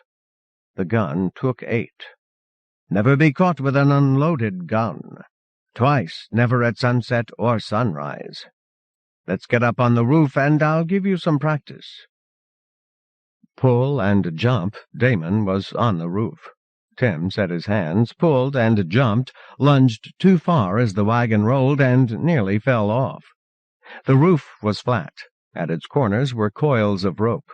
Cloth had been nailed along a 10-centimeter-high rim. "Some of us like to get down on our bellies, prop up on our elbows, and shoot that way," Damon said. "I'm not going to teach you that. You can't swing far enough. Something could come at you from the side. See that tree?" Not far inland, a slender Destiny Fisher tree leaned far over, tip almost horizontal, lace blowing and shredding in a brisk breeze. "Suppose you want to shoot the tip off that. Stand facing right by a little. About 30 degrees right. You right-handed? Both hands on the gun. Fold your left fingers over the right like this. Now your right arm is straight, but your left elbow bends. Lean forward a little, because the gun is going to kick back. Pull the trigger." The noise was an assault. The gun kicked in his hands. Something burst into view from trees nearby, a caricature of a bird, feathery and 2-legged and big as a man. It ran in circles, squawking madly, then off down the road. Tim braced his arms, pointed, and fired again. The gun didn't snap up as high. "Arms pull against each other," Damon suggested. Tim tried that. It felt good, natural. The Fisher tree was some distance behind him now, but he set his feet, held his aim on the tip of the tree. Blam! It was flying dust. He hadn't fired. The gun hadn't kicked. "That Boardman yachts," Damon said, "on Lyon's wagon. He didn't throw you off, did he? That's the first mistake you'll make. Something distracts you. You pull, shoot a hole in something. Here, Damon took the gun. He set himself. The Fisher tree was far behind them now. Damon fired, and the chewed tip jumped. Like that. He gave the gun back. Pick something closer. The road swerved gradually inland, and the land was drying out. Tim chose a lone, thick-bowled Destiny teapot, aimed for the bowl, braced his feet, his arms. Blam! Dust and splinters sprayed from the edge. He aimed above the bowl at a smaller target, the spout. He scored another hit. Good, and enough, Damon said. Come sunset you can shoot sharks. He bent and lifted. A square patch of roof came up. All the wagons have attic storage. If a predator ever got this far, here's refuge. We'll stow your pack here. And— He reached into the hatch and brought out a transparent speckles pouch. Here. Tim took the pouch. Damon dropped a handful of bullets into it. Close it like this. Keeps water out. The space below the trap door might hold 4 or 5 friendly people, but it was packed with bedding, pillows, clothing, tarpaulins, and a big square box. Tim had to push to get his pack in. Refuge?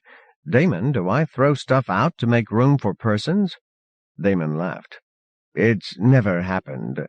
We got used to using it for storage, but it's supposed to be a hidey-hole. All right, yes, throw it to the sharks if they get this far. He thumped the box. Don't throw away the bullets. Damon showed Tim how to manipulate ropes on the wagon's roof to open the sides. Tim took it through the full routine while Damon watched. What's next? Cooking. What do you do best? Omelets, stir-fry vegetables. Takes eggs? Damon looked down the road. Ground cover had grown sparse. Tim asked, Would there be nests around here? The old woman spoke unexpectedly. Oh, I did think so. Why was that funny? But Damon smiled. We'll send out some yutzes. In mid-afternoon, the wagons rolled drunkenly across wide, flat stones in a shallow stream. When the 7th wagon was across, they all stopped. Tim watched the women release the chugs. He couldn't quite see how it was done. Loose a line from its knob on the rim of the driver's alcove, snap it like a whip, then retie it. It looked easy. It looked purposeless. Senka and Rian moved briskly along the arc of knobs. When they met at the center, several chugs could be seen to be loose and moving toward the beach. The younger women stepped daintily down to the road, then helped Shireen down. Damon and Tim stayed to open the wagon's side, then dropped to join them. Damon and the women were all armed, even Shireen. All of Ibn Rushd's chugs were loose now. The other wagons, spread far apart, up and down the road, had released theirs. We've got time to set some fire pits, Damon said. He pulled shovels from the wagon. Tim, come on down to the beach. The labor yutzes know what to do. The sea was 200 meters away. Most of the women, and not many men, walked down to the beach, taking no notice of 250 chugs rolling down behind them in 2 slow waves. The chugs veered wide of the freshwater flow and its delta mouth. There were old fire pits to be dug out. Men dug. Women supervised. Chugs flew around them and into the waves. Yutzes brought dry vegetation, earth life, and destiny trees and weeds.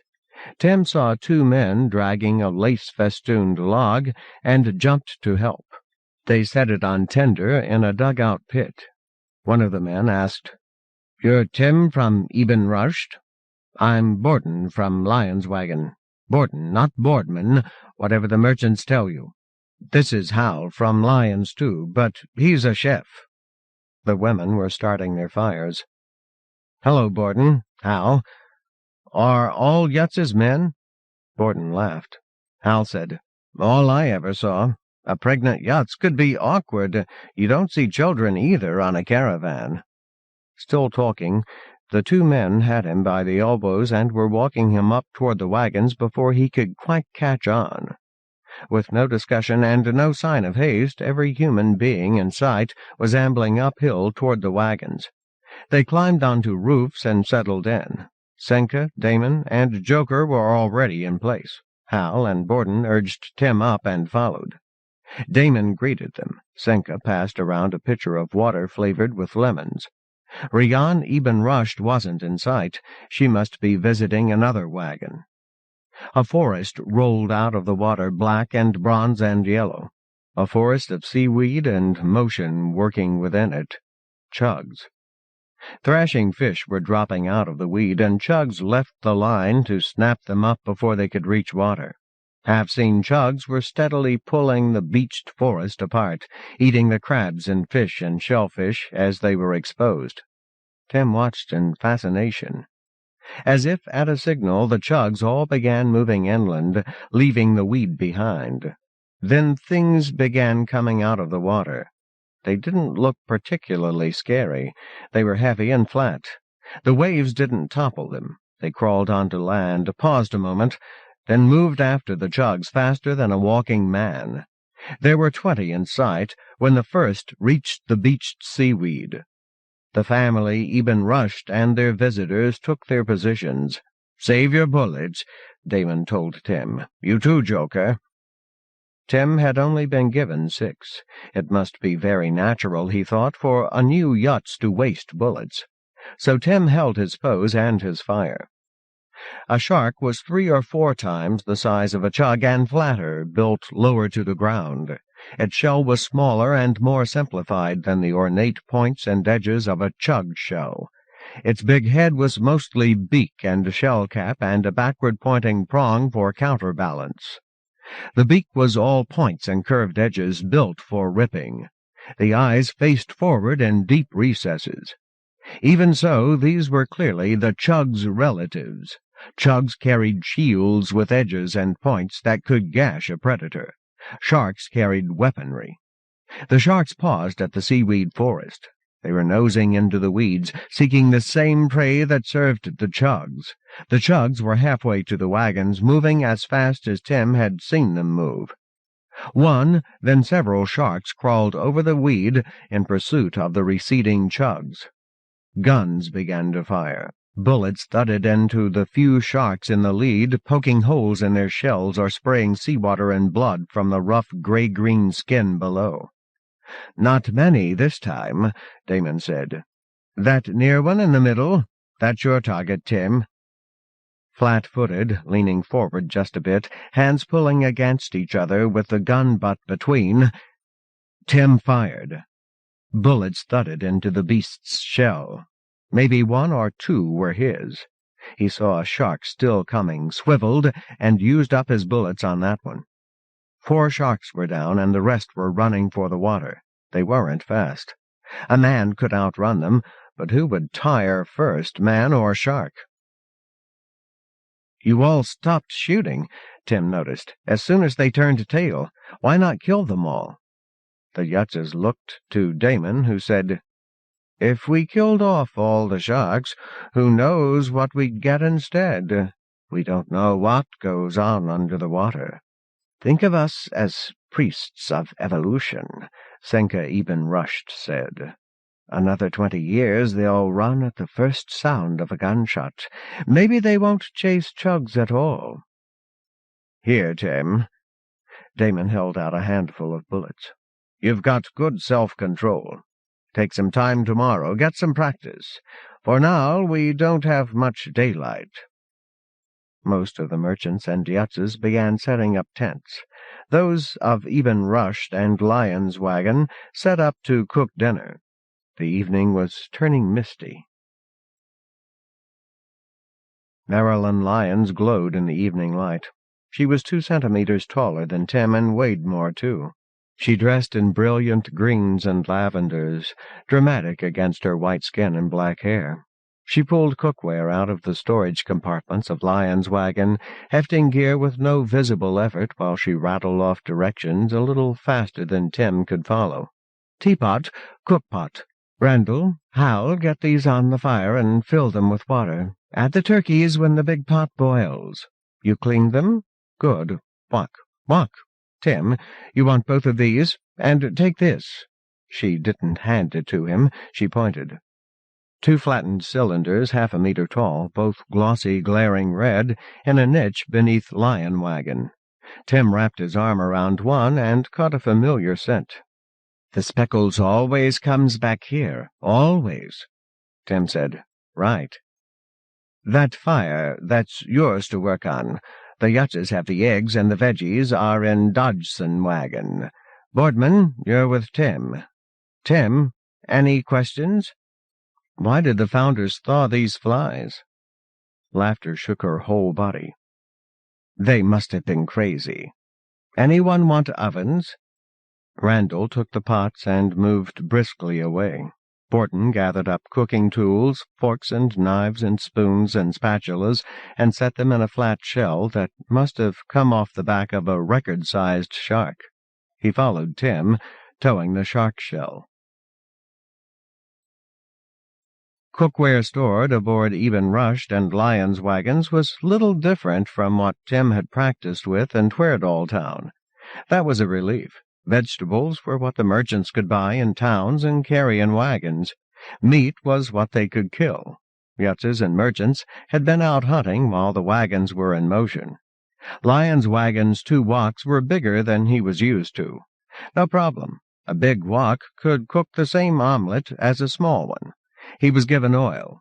Yutzes from other wagons had the vegetables he needed. Borden had brought knives, spatulas, a whirring thing to whip eggs.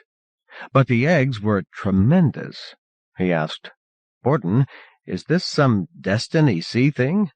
Borden grinned. "Ostrich eggs. Big birds supposed to be from Earth. Lot of 'em running around here. You maybe saw the mom, and maybe you'll eat her tonight, 'cause we shot 3 this afternoon." "Damn, what do the eggs taste like?" "Better cook one first and find out. Hi, Rian." "Boardman," the merchant girl nodded regally. "Tim?" He smiled at her. "Evening." "How goes dinner?" "Just another damn intelligence test," Tim said. "I never saw ostrich eggs before." Rian smiled and moved on. One ostrich egg was bigger than a 10-egg omelet. The taste was different, and Tim used more seasoning after his first attempt. Speckles, of course. A little lemon rind? Yes. Veggies and eggs never stuck to the woks. Other chefs were at work around other fires. Quicksilver winked out below the setting sun.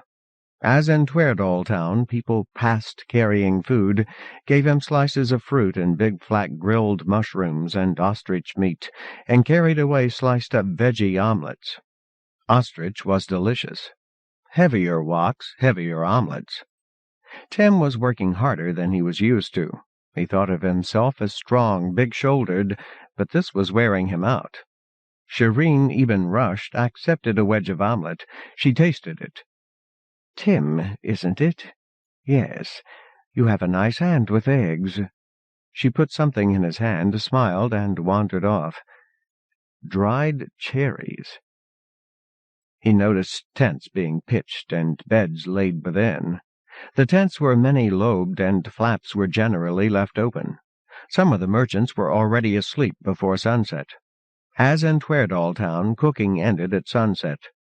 He'd wondered. But now cookware had to be carted to the river, washed, part filled with water and set back on the fires to boil clean. Damon led him away to the Even Rushed tent. He would not have found it on his own in the dark. It was across, 4 lobes meeting at a communal circle of cushions, Shireen snoring in one of the lobes. In the center a low table. Damon and Senka wanted to talk, but they must have seen he was ready to collapse. He rolled himself in blankets in one of the lobes and persuaded himself he was asleep.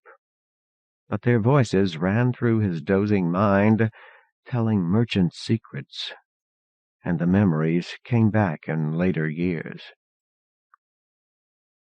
9. Between Towns.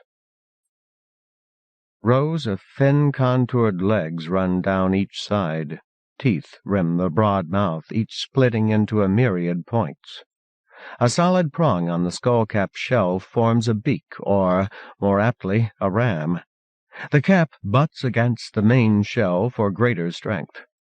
They're air-breathing. They can come right up the beach at you. James Tweardall, Flight Captain, Cavorite.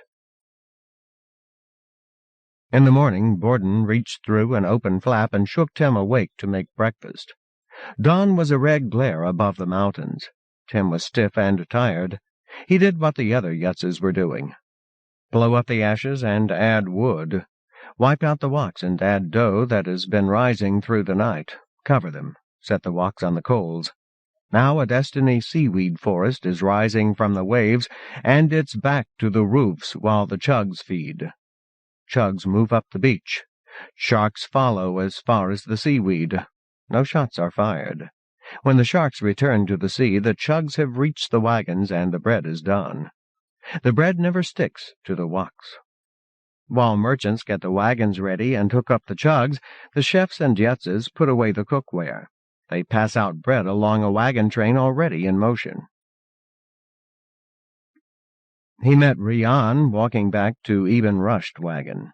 Almond eyes, dark oval face, intricately shaped hair. Lovely and strange. She studied him, then said, "You look worn out." "Where do we go next?" "The Shire, little town." She turned and was walking with him toward the front of the caravan. "Does the Shire have a graveyard?" "I think so." "Just drop me off there," Tim said. "Here, have some bread." "Thank you." "Tim, you can sleep once the bread's handed out." But the tents were already stowed. "Where?" "On the roof." He smiled. 2 more wagons, 4 loaves to hand out, then sleep. Just past noon it rained. 6 people crowded the wagon's dark, steamy interior amid cookware brought for sale and strange stuff collected in trade. The chugs plodded on while rain played flurries of drum beats on the roof. The rain left little time for hunting up dinner. Nobody found any eggs that day. Come evening, Tim and the other Yutzes walked vegetables with yesterday's red ostrich meat and served it over barley. Wrestling the heavy wok was no easier the second night. When he tottered off to Eben Rushed tent, Yutzes and merchants were playing musical instruments and having a wonderful time. He wondered how they did it. He felt his way through the tent by touch and hearing, toward Shireen's snoring, then turned left. Curled on blankets, eyes closed, he listened to the merchant's music. It came to him that he was learning more about cookery than about the path of Cavorite. And then it came to him that he was being watched. He opened his eyes. Rian. Just Rian. She asked, "Did you wonder why I didn't come to you last night?" "No." She seemed to expect something more, so he said, "I thought you must be with somebody in another wagon." She laughed. "Be with?" He said nothing. Did merchants say that another way? Maybe a Tweardall wouldn't know either. Rian said, "It could have been you. I offered. Nobody turns me down more than once." Flash of annoyance. Gently, superciliously, he said, "I'm a married man." He couldn't read her face in the dark. He only saw her turn and move into another room of the tent. Tim let his head fall on his arm and slept. Moving up and down the wagon train looked easy. Anyone could do it, but the wagons never stopped moving. Tim was tired all the time. The stored vegetables were running out. The only fruit left was apples. Chickens and ostriches were scarce in these parts. The caravan's Yutzes took the lack as opportunity. They fished or hunted or went off into the chaparral to search for anything edible. It was more fun than the continual repair work on the wagons. Where earth life grew, likely you could eat some part of it. Borden showed him roots to dig up, fruits to pick, spices. Sage and mustard, apples and pears and oranges, potatoes and yams, watercress. The road ran a click above the shore, more or less, never dipping very near. Sharks couldn't possibly get that high, and it wasn't convenient for tending the chugs. Caveret's crew hadn't learned about chugs when they made the road, hadn't planned for caravans either. Afternoon of the 5th day, they reached land that looked half-cultivated, and 12 houses clustered halfway between the shore and the road. You couldn't call it a town. Farther, they called themselves. They were friendly to the point of effusive. The merchants supplied food, and the farther folk cooked it. Their style of cuisine was more like Tweardall Town than Spiral Town. The merchants supplied the speckles. Several men and women of the caravan didn't use their tents that night, but none of them were Yutzes. On the 6th morning, Tim Bednacourt was no longer tired.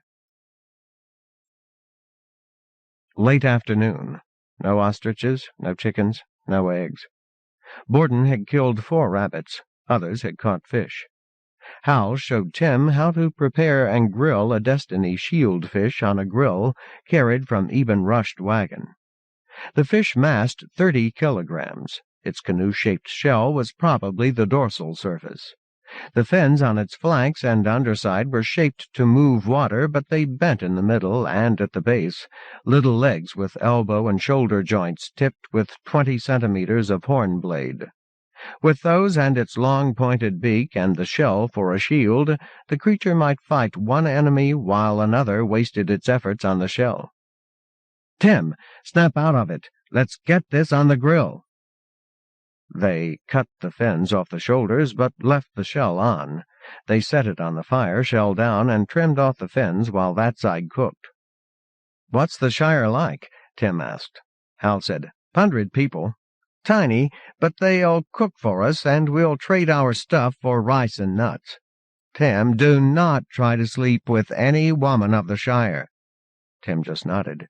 "They're very serious about that." Tim didn't find that remarkable. "What if a woman asks?" "Won't happen. Yutzes don't ever get asked. It's merchants who get the action, but not in the Shire." "How far is it?" Hal said. "We'll be there in 4 days, barring bandits." "Bandits?" "Guns aren't always for sharks."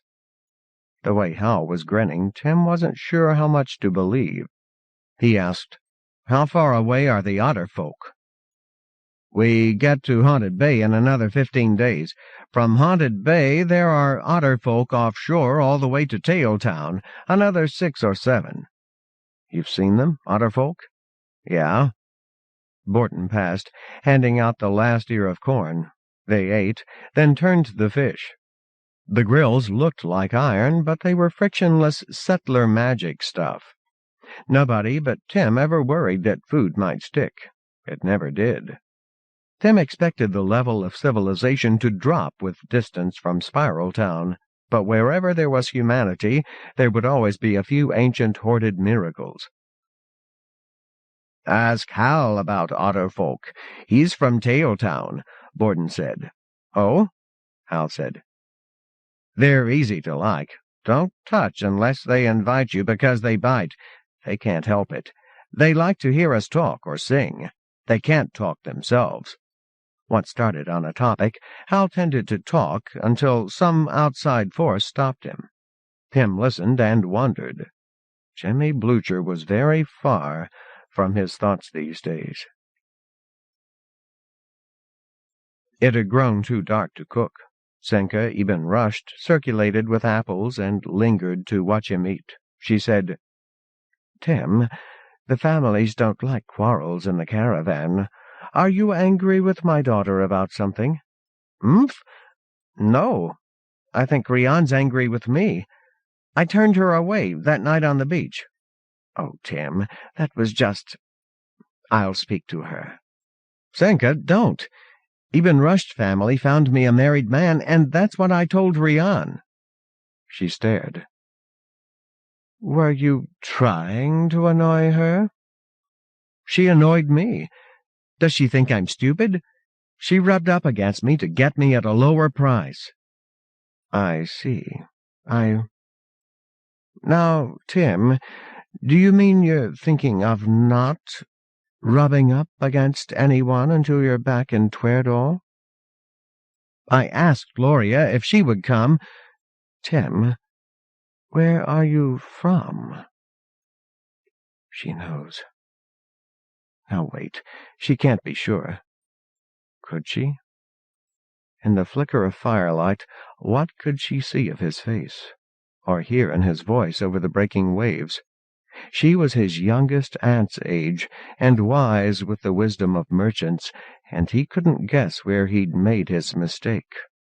What did Tweardalls know that Spirals did not, that Gloria wouldn't have warned him about? Tim hadn't thought so fast since Jemmy Blucher killed a labor yachts. He made an intuitive leap and wrote it. All right, I hear what they say. What do they say? Senka demanded. Love a merchant, never get over it. He was guessing, but not wildly. It was a thing Gloria might have concealed, and a thing a merchant woman might like hearing.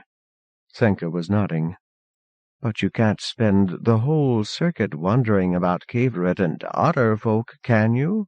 You'll wonder what you're missing. Gloria's wondering right now, back in Tweardall town. She searched his face. You asked her to come? She must be flattered, Tim.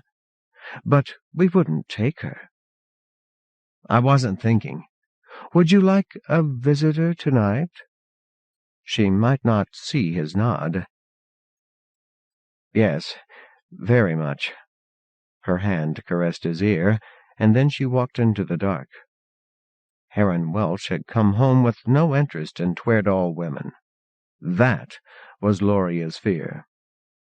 A man wasn't expected to resist a merchant woman, and Tim was burning to learn why.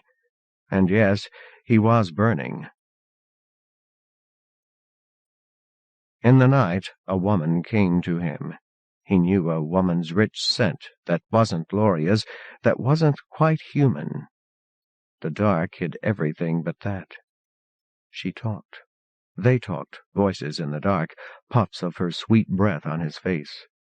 It made him self-conscious for a time, and then somehow it felt right. They moved together and peeled layers of gauzy cloth off each other. Then he was talking to a woman while they made love. It felt kinky, delicious. Jemmy Blucher was a virgin when he left Spiral Town. What he knew of sex was what the older boys told. Later he learned what the married men were willing to say. Gloria Bednacourt had taught Tim Han, and all the glory and joy of the stories was real. But Senka knew things he had never heard spoken. They were making a lot of noise, his hoarse shouts, her wild laughter. In a moment of quiet, he heard a distant chuckle, Joker's, and a querulous mumble, Shireen's. In the morning she was gone, and he must move. Breakfast was always the same, fires, woks, and bread dough, chugs and sharks. Quicksilver didn't show at all. For these few days it would be behind the sun. Put the gear away, then share out the bread. The caravan was in motion before he saw any of the family. Senka greeted him cheerfully from the steering bench. Shireen and Joker leered. Rian wouldn't look at him. Tim Bednacourt had kept no secrets last night. The morning looked like coming rain. He lay on the roof and thought. When Gloria let him go with the caravan, she hadn't asked him to be faithful. It seemed nobody would expect him to do that. Nobody outside of Spiral Town. Spirals and merchants never mixed. They even danced separately in the road outside Borcon's tavern. What was wrong with Spiral Town? Hybrid vigor. Merchants mated with everyone along the road.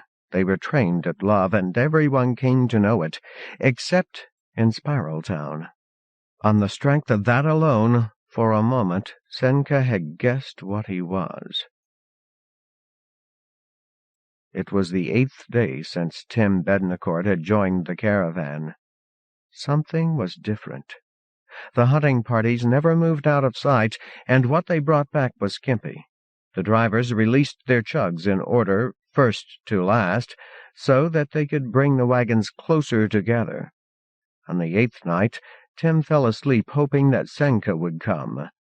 But he slept dreamless and woke alone on a gray and drizzling morning. He'd half expected that. She'd acted to keep peace in the caravan. Now that problem was solved, and after all, the woman had a husband. And if Damon's knowledge of love-making matched her own, Tim Bednacourt had better make breakfast. On this 9th morning, the wagons got an early start. Chefs handing out bread must walk farther to reach the lead wagon. Tim had trouble describing what he'd noticed, but Borden knew what he meant. "Open territory. They're thinking about bandits," he said. Again the hunters stayed close through the day, and again the wagons released their chugs first to last to draw the wagons together. But the first chugs slowed and waited so that the entire line of chugs entered the water in a wave. Again on the 10th morning, the wagons, too close together, must hook up their chugs, each wagon in turn. Lead wagons got an early start. Tim mounted to the driving alcove. Joker, Rian, and Senka crowded the bench. Shireen must be resting in the cabin. Tim climbed to the roof. It had been cozy, all 5 of them huddling in the cabin with rain drumming outside. Better than this. Joker climbed up to join him. He opened the hatch and burrowed within. The rain had become a steady fall, and Tim asked him, "Shall we go below?" "No, here." Tim took what he was handed, 2 handfuls of bullets for his silk pouch, and then a hat with a brim half a meter across, with a great gaudy feather stuck in the band. No, not a feather, an orange and scarlet destiny weed such as he'd never seen before, a stalk that split repeatedly into a tremendous plume. The guns were crude cast iron, but these bullets showed sophistication. Bullets could not be carefully hoarded ancient treasures, after all. Somewhere on the road someone was making bullets. The drizzle suddenly turned into a torrent. It was too noisy to talk. It wasn't cold, but Tim would have preferred the cabin. The chugs ahead faded into a silver blur. Chugs plodded out of the blur aft. Joker waited for the lull, then bellowed, "This is bandit country. Bandits love to hit us in the rain." "What do I look for?" Joker stared. Was Tim Bednacourt speckles deficient? Tim shouted, "Joker, suppose I look out into that murk and I see something human. Is that a merchant or a yacht or a local or a bandit? How do I know? What do I shoot?" "Oh, all right. Look for the hats. A hat with no cockade is a bandit. Shoot it. These cockades molt, so they don't last more than 1 trip. Hard to steal. There aren't any locals." "Can't bandits just pick their own cockades?" "They don't grow here. Tim, if you see a cockade, don't shoot. We've got patrols ahead and behind. Father's in the lead patrol." "Could a bandit strip the hat off a dead merchant?" Joker sighed. "I guess you just have to give him first shot, or follow my lead." The rain turned noisy again. Tim could see the wagon ahead, and a hint of the wagon behind, and its chugs plodding endlessly out of the rain. "What do you know about these bandits?" "Tim, there's nothing to know. Whatever you learn, it won't be true the next time you come by. Now go guard the other side." Tim crossed to the right side of the roof. Joker stayed on the left. The rain continued steady. Rian climbed out of the driver's well and took a position at the aft edge of the roof, cross-legged, with a gun in her lap. In the dark, to the side of the road, something moving? The rain slacked for a moment. Clearly those were man-shapes running. Tim stood, aimed, looked again. 4 men wearing broad-brimmed hats, no cockades. He fired into them as the rain blasted down, squeezing the trigger as fast as he could. Rian was next to him, propped on her elbows and firing as his gun ran empty. Joker held his position on the left. 1 man was running for the edge of the road. Tim couldn't see the others. Rian had stopped shooting. Tim was reloading when something twitched at his collar. Tim dropped below the rim to finish loading. Too noisy to hear the roar, too rainy to see the flash, but someone was shooting back. Tim could see bodies in the road as the chugs passed them. He could count 4. Oh, damn, one was dressed as a caravan yachts. It was Randall. Randall was dead in the road. "They got us," Rian said. Tim said, "Hell no, we got them." 3-1 or better.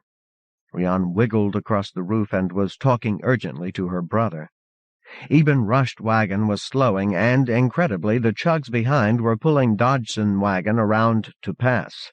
And now Tim saw that the line of chugs ahead of him was broken.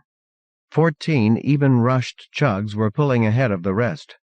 Joker crossed to Tim. "We've got some time," he said. "The bandits cut our harness. They only need to do that to one wagon. The caravan can't wait for just us. They'll wait for the rest to pull up, then jump us. Then we'll have a fight."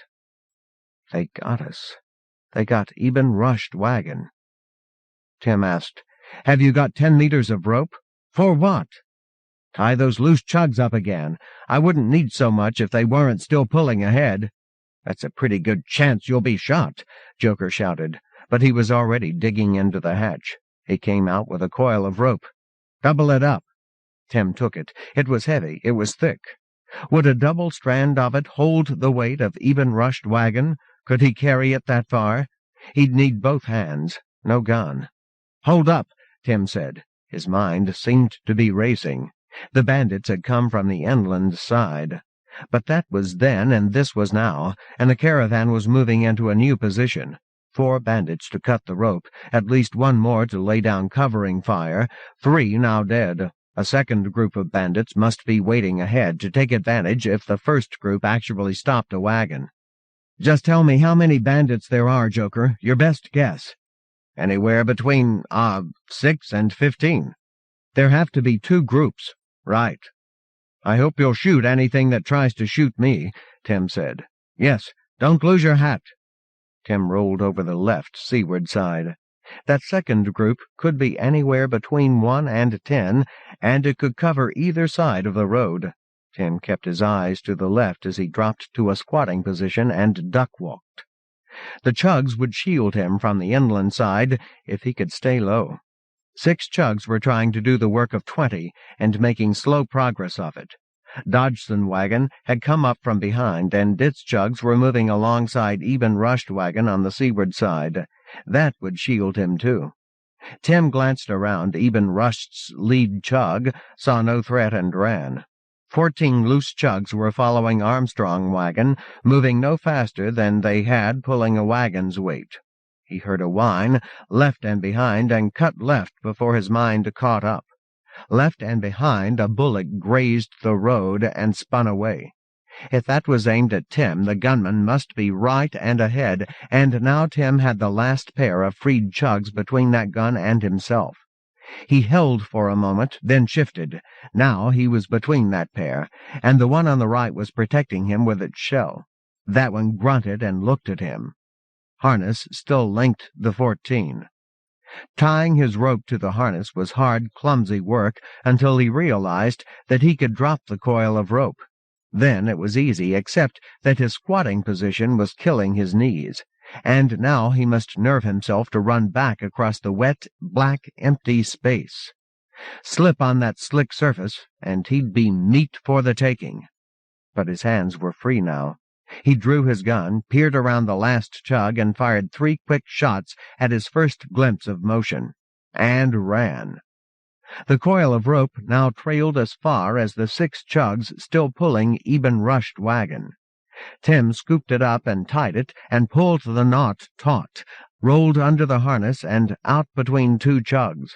Past the caravan's tail, men in featherless hats were stripping Randall's corpse.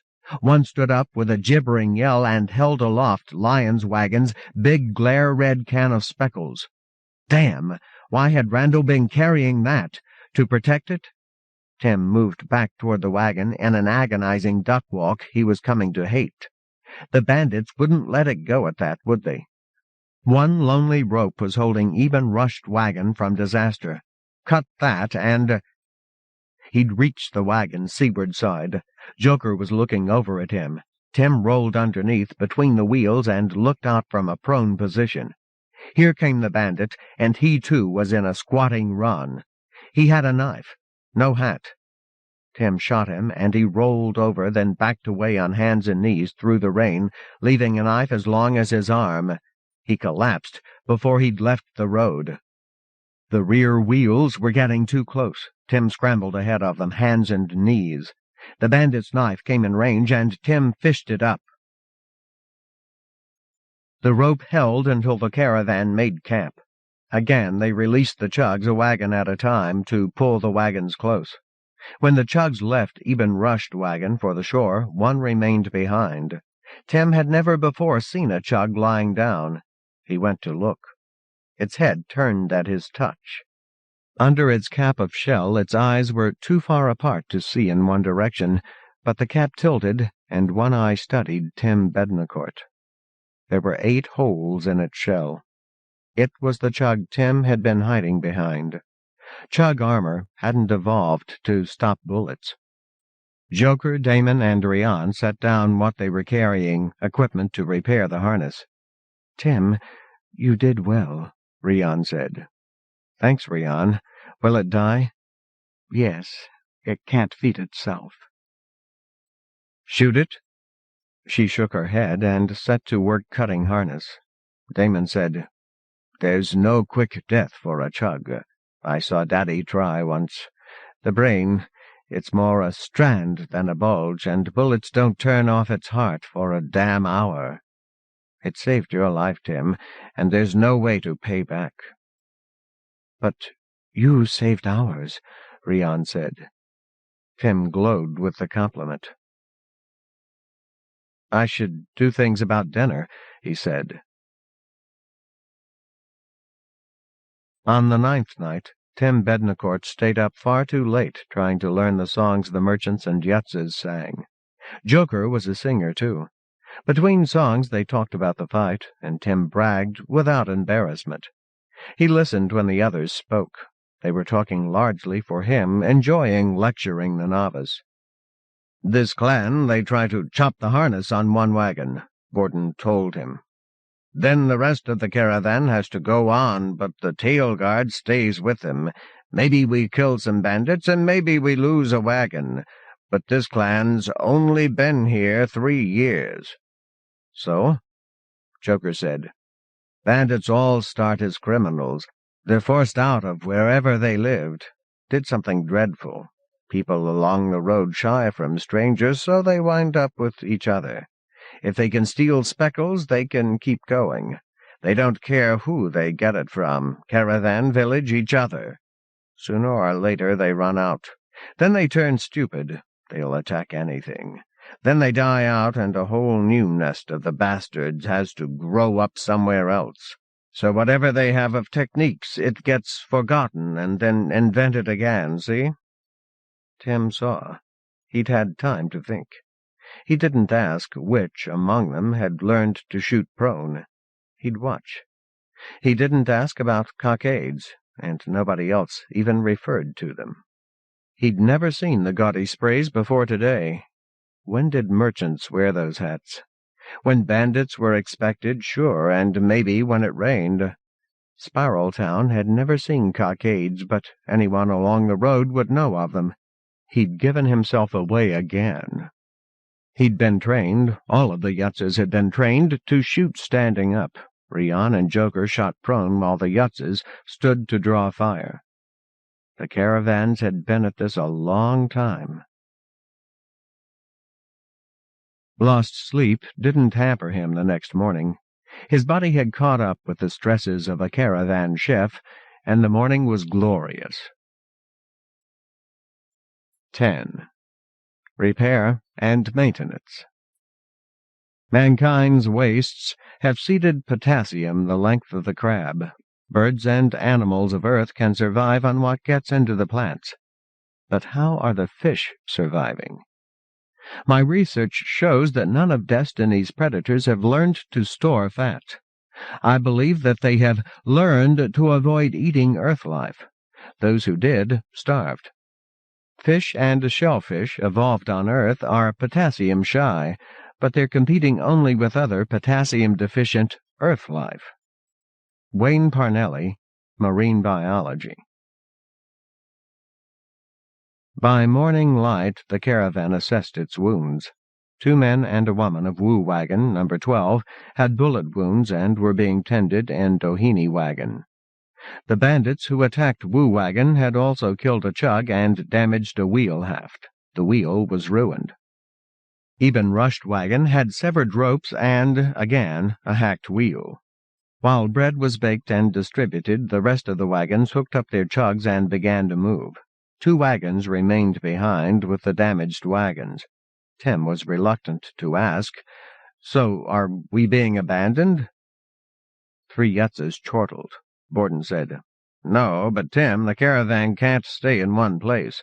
Chugs wouldn't get anything to eat, so the wagons will just roll down the road by a caravan length, and then everyone will spend the day doing repairs." "What about bandits?" "We've got Tucker wagon. They've got Spadoni." "Which are they? I can't tell the wagons apart yet." "Oh, you'd better know that. In every wagon there's extra stores," Joker said. "Like Milosevic and Wu carry tents and bedding. Doheny, that's the infirmary. Doheny is where you run if you've got time to run. It's a better hiding place than the shop sections of the wagons. You go there if you're hurt, too. It's in front because anything dangerous hits the front of the caravan first." "Doheny front wagon," Tim repeated. "Spadoni and Tucker store arms. Don't we all have guns?" Borden hesitated. "Shark guns and ammunition are in Tucker. What's in Spadoni isn't for Yutzes. Don't be caught wandering around Spadoni wagon. And, of course, every wagon is part shop." Yesterday's bandits had a penchant for attacking wheels. Merchantmen and Yutzes came streaming back from the main caravan to help set up repair facilities. They did wheels first. Undamaged wagons wanted their wheels reground. Presently they were all rolling wheels back down the road. By mid-afternoon, Wu and Eben Rushed were ready to move. They rolled just far enough to join the rest of the wagons. Then repair and maintenance work continued all up and down the caravan. A few merchants were not to be seen. Tim had seen activity around Spadoni wagon. He might guess that they were somewhere about, armed, guarding the caravan. Armed with what? It didn't seem like a good day to stroll past Spadoni wagon. In mid-afternoon the chefs dug their fire pits and the chugs ambled into the sea. Nobody had been particularly concerned about hunting. Dinner was skimpy, largely fish and stored vegetables. Tim became aware that Rian was watching him. She said, "I might have known Mother would have you if I didn't. I should have taken you on the beach. You would have come then." Rian made him edgy. Hadn't she flatly rejected him without his ever having offered? Tim said, "Loria would have brained us both." "Why would Loria Bednacourt hurt you? Or me?" "Hang on." Tim spent a minute turning 2 Earth-life salmon and thinking. Then he said carefully, "You think Twerdals are all alike. We aren't. Loria doesn't share. She wants her side of the bed, all of it. If she's in the kitchen, nobody else is cooking.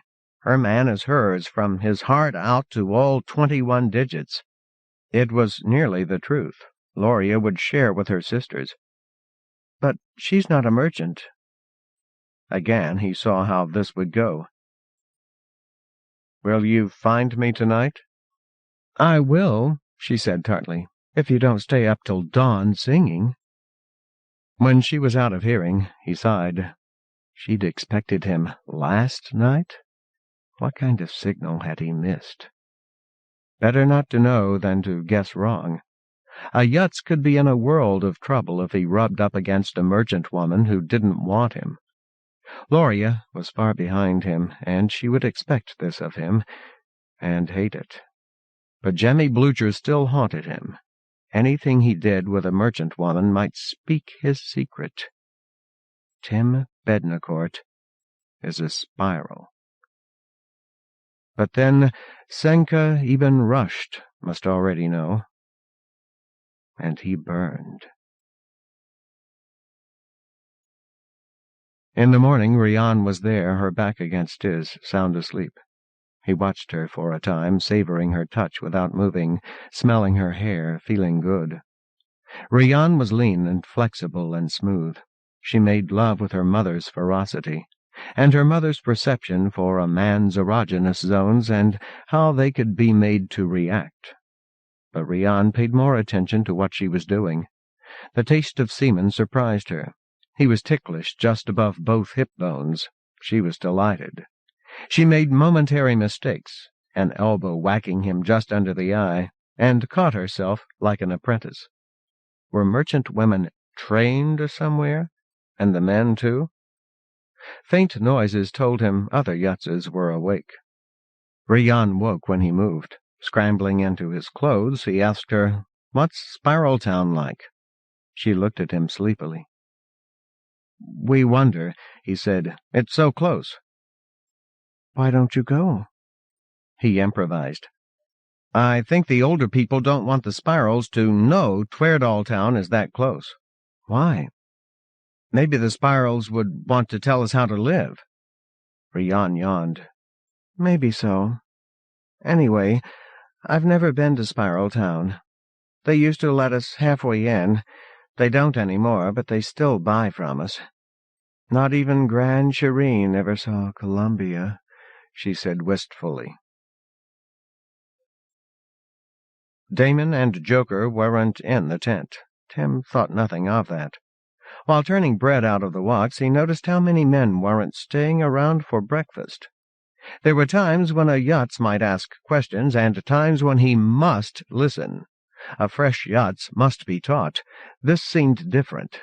This morning the merchants moved in a closed and purposeful pattern, and the Yutz could not make eye contact. Tim could see activity far down the road, around Spadoni, the weapons wagon.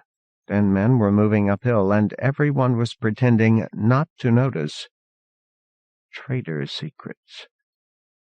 It took longer to hitch up the chugs, of course, but, as yesterday, the caravan only moved one generous caravan length.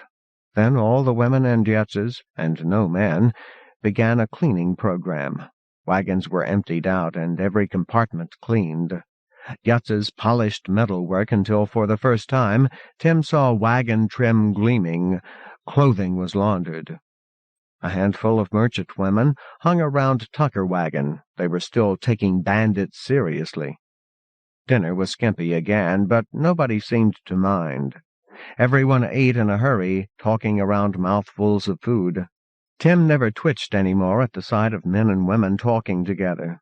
Still, something odd here. Tim assembled a dinner for Shireen Ibn Rushd, who smiled down at one and all from her perch in the wagon's driver's alcove. She thanked him, and he said, "They all seem indecently cheerful." "Isn't it wonderful? There's always a time like this, once on a circuit. All the men gone, just the Yutz men and the merchant women, and no locals." Oh. They were talking in couples, many of them. The Yutzes had cleaned up dinner before the sun dipped into evening clouds, with Quicksilver just behind. In fading dusk, there was some singing, some storytelling, but a good deal of pairing up and disappearing into tents. Patrice Dole of Dole Wagon sang with Tim, and taught him words and harmony to one of the ballads. Her own voice was very good. They'd never spoken until tonight. They spent some time watching the sky. Patrice was sure she'd found Argos, a steady star with a blue tinge, in the plane of the planets. Wouldn't the Argos mutineers be carved up asteroids by now? Tim saw a meteor from the west, not bright blue enough to match the vids he'd seen of Cavorite rising to orbit, but still. They went to Dole Tent. Too late, too dark to be introduced to the other occupants. Just as well. They explored each other by touch in near-perfect darkness, made love, and talked, and loved again. He'd hoped she would speak of where the merchantmen had gone. She didn't, and he didn't ask. Christa Wu had died of her wounds in the night. They buried her upslope with a handful of apple seeds. 30 men didn't rejoin the caravan until near sunset the next night. They were tired and dirty and laughing among themselves, and again there was no eye contact for a yutz. They had shot a deer, or killed it with something stranger. It seemed chewed almost in half. Grilling venison in the dusk, Tim could watch the merchants gathering at Spadoni wagon. The tools they were carrying, that Tim had never more than glimpsed, were gone when they broke into 2s and 3s to get their dinner. Shortly after dawn, the caravan was rolling through tilted grasslands. 20 merchants and yutzes walked past slowly moving wagons. Though they all carried shotguns, nobody seemed to be worried about bandits. 8 were hunters. They carried the long knives Twerdols called weed cutters. The rest were fishers. Most of them carried line and poles, but Tim and Hal had been given long-handled nets. When they were clear of the wagons, the hunters turned off inland. The fishers continued. Now lifeless, melted-looking bluffs loomed on both sides of the road. Caveret must have crossed a ridge here, and recrossed and hovered to carve a level path. When they reached the end of the cut, Tim peered over. He could see a path of gray rock leading steeply downslope through dense chaparral, a waterfall of molten rock long since cooled. Merchants spoke a murky jargon among themselves. Even long-term yutzes used familiar words in strange ways. Joker Ibn Rushd and Eduardo Spadoni talked at length in low, angry voices, both of them waving ahead and shoreward. The few phrases Tim heard didn't tell him anything. When Tim got tired of that, he dropped back among the yutzes. They were talking about catching fish, a great weight of words for a task that seemed exceedingly simple.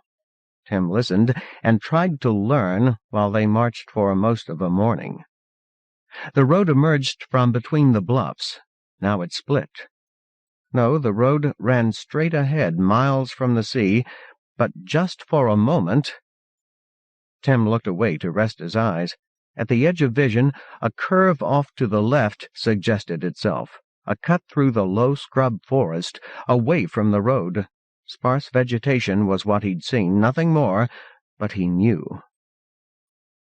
Caveret had curved from its path, rising into the sky, had flown downslope to explore, charring the soil, returned, and continued the road.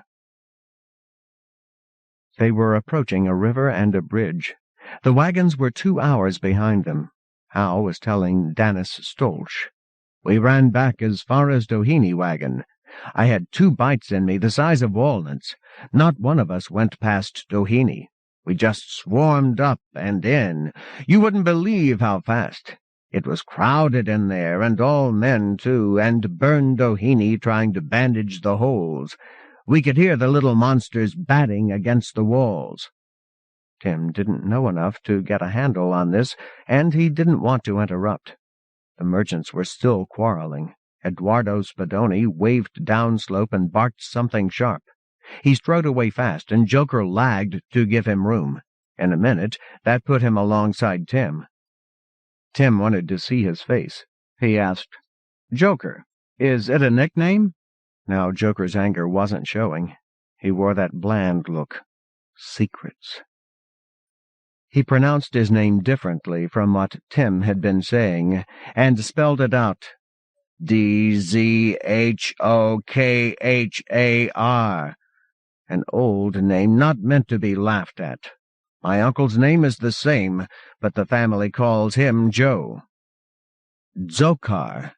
Tim tried to imitate Joker's pronunciation. What did Hal mean, bites the size of walnuts? Joker stared, then barked sudden laughter. I remember that. Some turkey hunters ran into a hive of fire bees in the salt dunes 10 days down the road from here. I could see men running back and climbing all over Doheny wagon and wedging their way in. Then the chugs, they all folded into their shells in a wave that ran right down the caravan.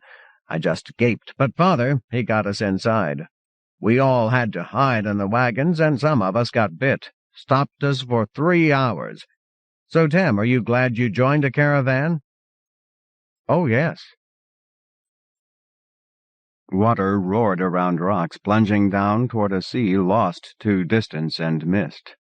The river was wide here. The massive bridge was water-smoothed boulders embedded in smooth, homogeneous rock, poured rock, like several structures near the hub of Spiral Town. Tim showed his awe and hid his recognition.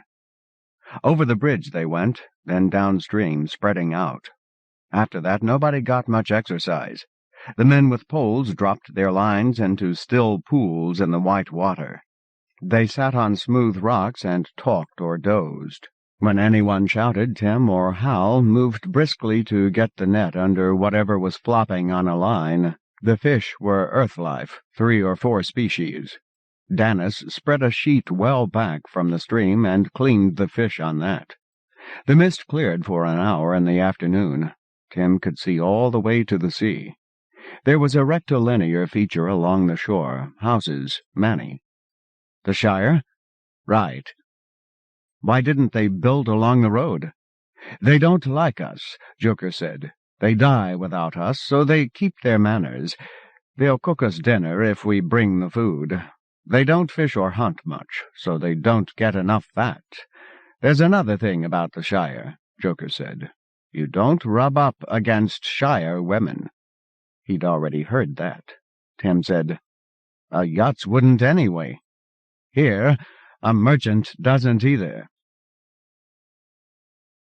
The Shire was spread along 5 or 6 clicks of shore, 4 clicks downslope from the road. Over that distance, a dozen men carried 40 pounds of fish in a net hammock, following a worn dirt path that in no way resembled cooled lava. There wasn't any beach. Waves smashed against rock cliffs, and only spray showed above the edge. From a central building, the houses reached 2 arms out along the bluff. They were squarish with peaked roofs, like the houses of Twerdall Town. Differences became clearer as they came near.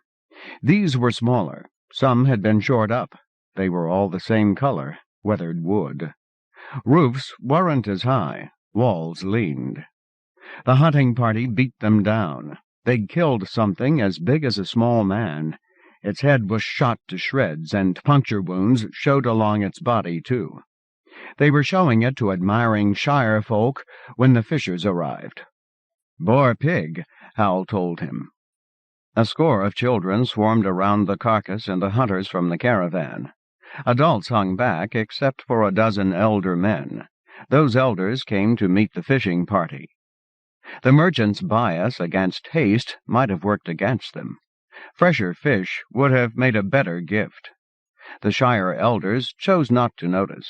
They exclaimed over the fish as they had the boar, gave both to the women's care, and took the merchants off to the big central building that Tim had already dubbed City Hall. It was older than the other houses and better built, and it had once had windows. The Shire women were setting up to cook dinner. When Tim announced himself as a chef, they just looked at him, then closed a circle with Tim outside. Tim was starting to feel left out. The children didn't want to talk, only to look. He watched the women at work for a bit, ignoring Hal's grin. Did Hal think? Would Rian think that he was interested in them? The Shire women enveloped themselves in shapeless robes. It was hard to see what they were like. One woman seemed bent and twisted, and too young for it. 1 or 2 who might be in their teens and 20s moved like they were in their 30s and 40s. The way they moved and stood formed groups with merchants and yachtses and Shire men outside. They closed themselves off from strangers, men and women alike, and only the Shire elders spoke to the elder merchants. Joker's warning, Hal's warning, seemed superfluous.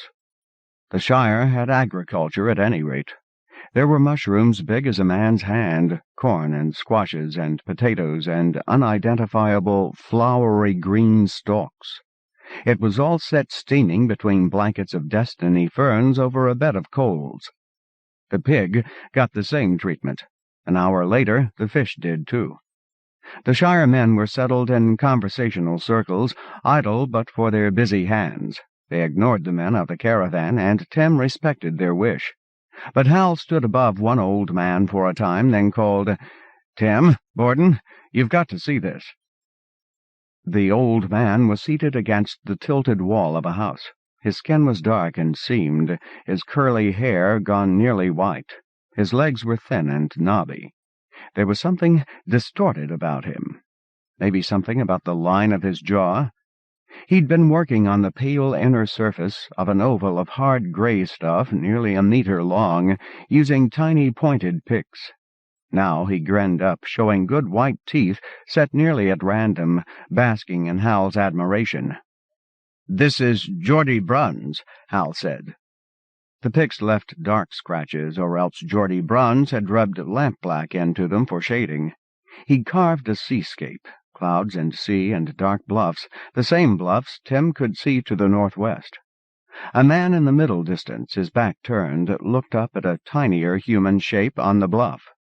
Tim turned the picture in his hands. A woman? "It's amazing," he said, "how much you've shown with so few lines." Geordie Bruns nodded happily. Tim handed it back carefully and asked, "What is this?" The Shireman's voice was rough, his accent twisted. "Scrimshaw. This is a longshark's backplate." Tim studied it. The polished surface had a pearly iridescence. Hal said, "They're littler, but elsewise they're not so different from a chug's. You can go to a caravan's campground and pick up 100. Most of the Shire men were working scrimshaw carvings. Scenes differed, skills did too. Geordie Bruns showed a finished plate, a line of bas-relief skulls, all destiny life, all clearly derived from some common ancestor. The middle one was certainly a chug. Another man had carved a crude view of landing day, as two featureless cylinders descended on inverted candle flames.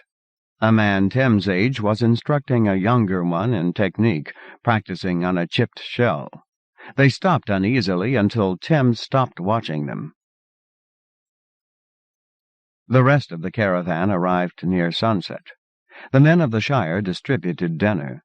Some of them ushered the children into their own circle. When Geordie Bruns stood to take his meal, Tim saw that his back was twisted.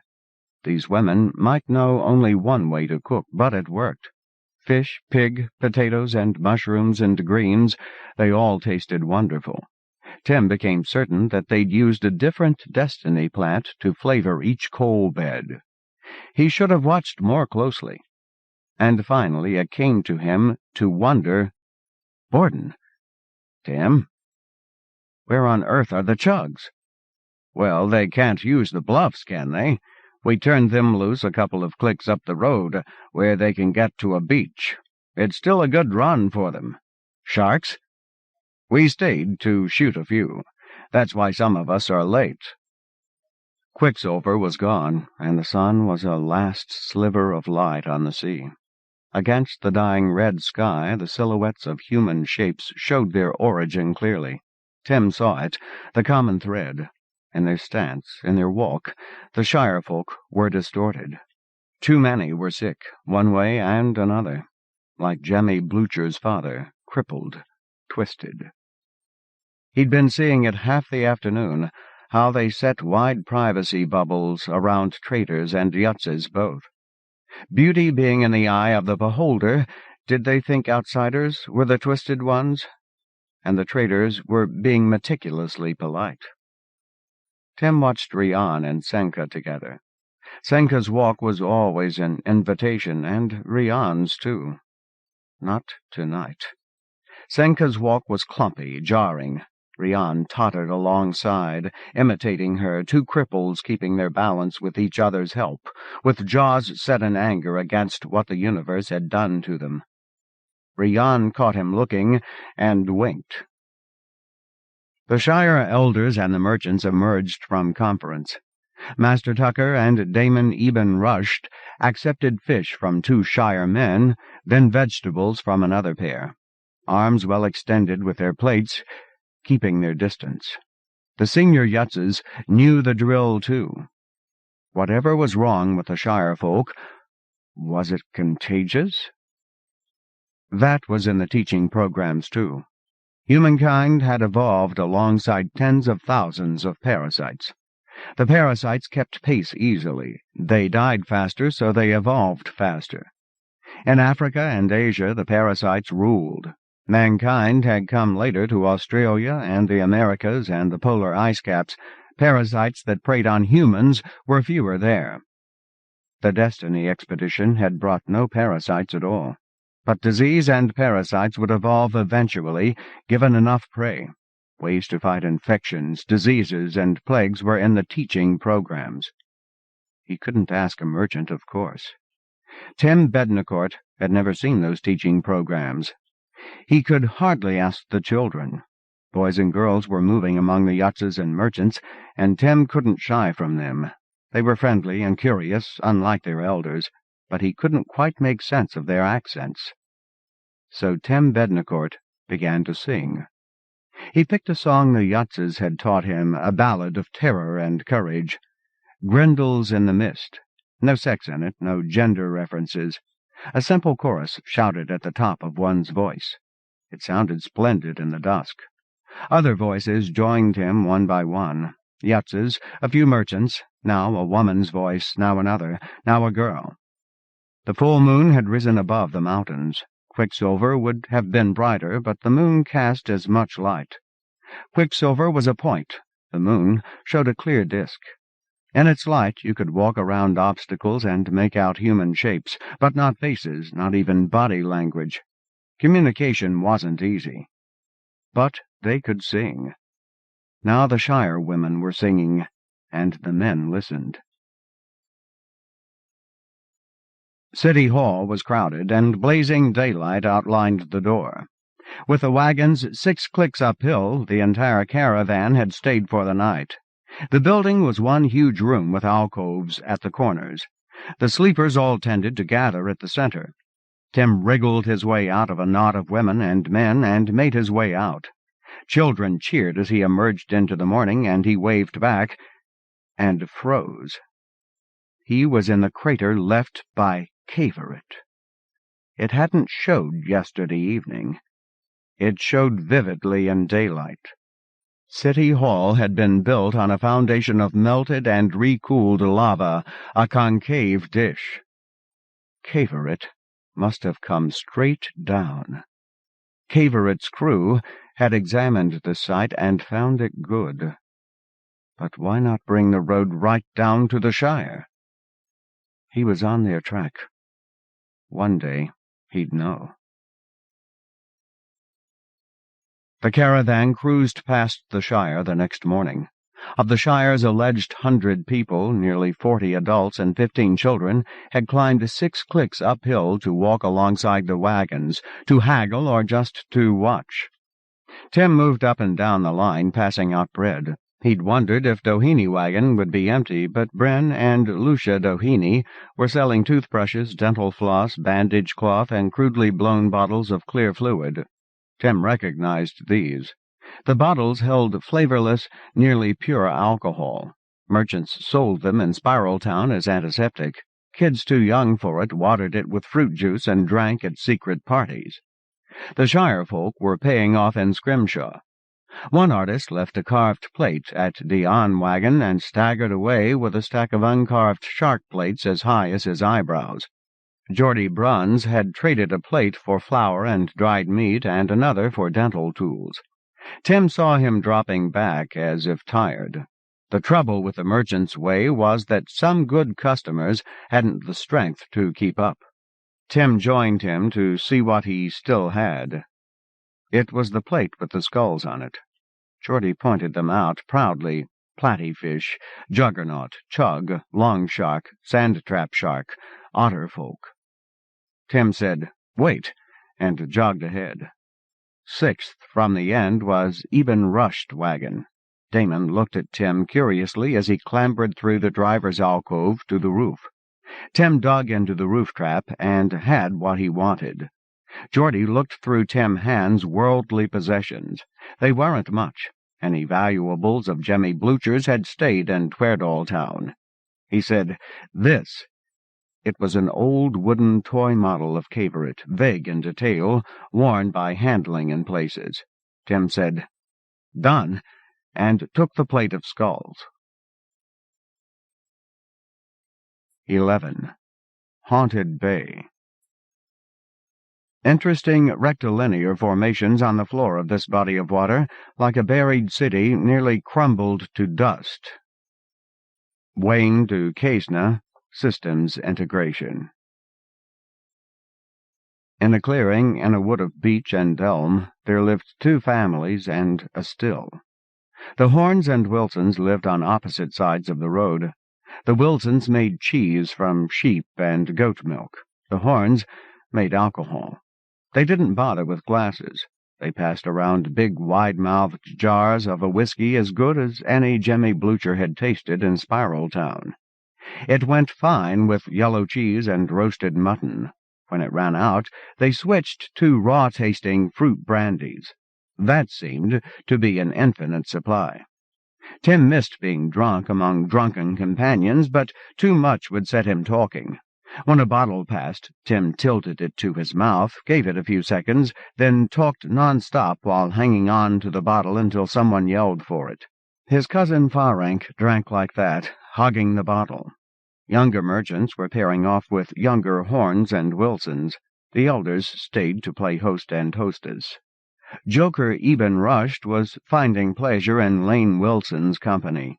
Astrid and Carol Wilson, sisters, were holding court among the Yutzes. The two Yutz surgeons from Doheny-Wagon were topping each other with stories of weird injuries they'd treated. Tim was, as usual, listening. Borden noticed. He spoke of autumn rites in Tweardalltown. He hadn't seen these himself, so he asked Tim for details, and Tim obliged. Good man, Borden. Tactful.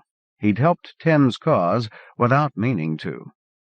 Tim gave the best description he could of Tweardalltown's weed-cutting and bathing ceremony, but he didn't know enough of the rationale behind it all to sound quite sober. Tim enjoyed himself greatly as the hours passed.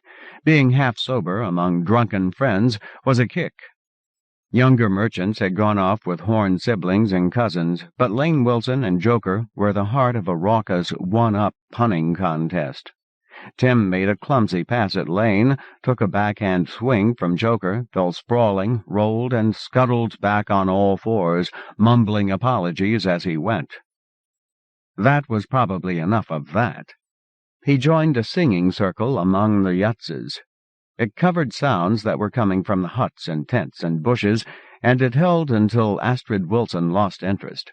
Carol Wilson had gone off with someone. Where was Hal? Tim showed off the scrimshaw plate he'd bought in the Shire, pointing out each skull for Astrid, with help from several other Yutzes, and listening contentedly as they described the creatures from life. Tim might look like he was drinking more than he was, but what he'd had still set his mind buzzing. He looked about him at Yutzes and merchants and locals, and none of them seemed the least interested in just another Yutz chef. It could make a man wonder. The guilty fly where no man pursues. Jemmy Blucher had killed a Yutz during a murderous quarrel. Did any merchant even remember? Did any care? So Tim Bednacourt pretended to be something he was not, and it seemed he had the knack. But Jemmy Blucher had never had the chance. Most men, most women, in Spiraltown and anywhere on the world of destiny, would live among a few hundred people. All would see them growing up. All would know their every secret. Loria knew who Tim Bednacourt was. He missed Loria terribly. Rian Eben Rush was in a cluster of Horn cousins, looking hemmed in.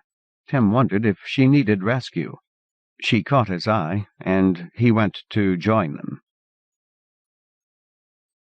By morning light, Rian looked hungover and disheveled, but her smile was enchanting, conspiratorial. "You look like something pulled out of a pickling vat," she told him. Tim felt fine. Rian was seeing what she expected. Last night had been wonderful. Different. He had thought Rian would end up with one of the locals, but they'd wobbled off to the tent together. Then Rian had forgotten that she was a skilled— was there a word? Sexist? She'd lost a bit of dexterity, and she'd lost herself in sensation. Sex was a game nobody lost. She helped him into his clothes, and he enjoyed being just a little clumsy. Yutzes and merchants and locals all looked a bit seedy. The caravan got a late start. They left a variety of goods behind, new tubing for the still, melons and rice, pouches of speckles. They went away with fruit brandy and little clear bottles of alcohol antiseptic and big wheels of yellow cheese. Mason Horn from Dion wagon stayed. Anthon Wilson joined Milosevic wagon as a yutz. When next Tim saw Rian, she was asleep on the roof. Above and below the road were shallow grass slopes dotted with sheep, the source of the cheese they'd eaten last night. The road had angled inland since before they reached the Shire 3 days ago. They were a good 2 clicks inland now, and half a click above sea level. The shore ahead and below curved around in a vast half-circle. Tim couldn't judge its actual size. "Rian," Tim asked, "what if you got pregnant on the road?" "Then I get a baby." "Raised by the caravan?" Her eyes opened. "Tim, it's a secret." By now he knew better than to probe further. "Rian, do you think Cavorit was avoiding the sea?" Rian mulled the question and presently said, "Maybe." "Why?" "Maybe not. Go get us some tea, Tim." Being this far inland gave access to the grassland, grazing for sheep and/or forage for goats on the hills beyond, whatever goats might be. Last night he'd eaten what he was told was goat cheese. But this must have been a blackened, lifeless slope until Cavorit seeded the land with grass and returned to leave half-grown sheep and goats. Tim reached back into memory for the map of the crab. A composite photograph from 1100 clicks high, the text called it, with sketches of Spiral Town and the road overlaid. Those added lines were fiction, though, drawn by people long dead who never knew where Cavorit had gone. It was worth remembering that Cavorit had flown, that the crew had seen patterns a bicyclist or merchant could only guess at. What had they seen, that they put the road so high? Level terrain here, suitable for the road. Bluffs at the sea's edge, or a color in the water that matched a breeding ground for long sharks, or worse. The lessons said that you could see sea-bottom contours through many meters of water if you were high enough, looking straight down. 200-odd years ago. Best to keep that in mind, too. Was the sea higher in that age? Were there storms to make the shore a death trap? Something had persuaded Cavorit to leave the sea.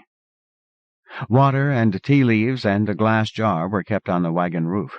During the day it would be warm and fragrant and ready to drink.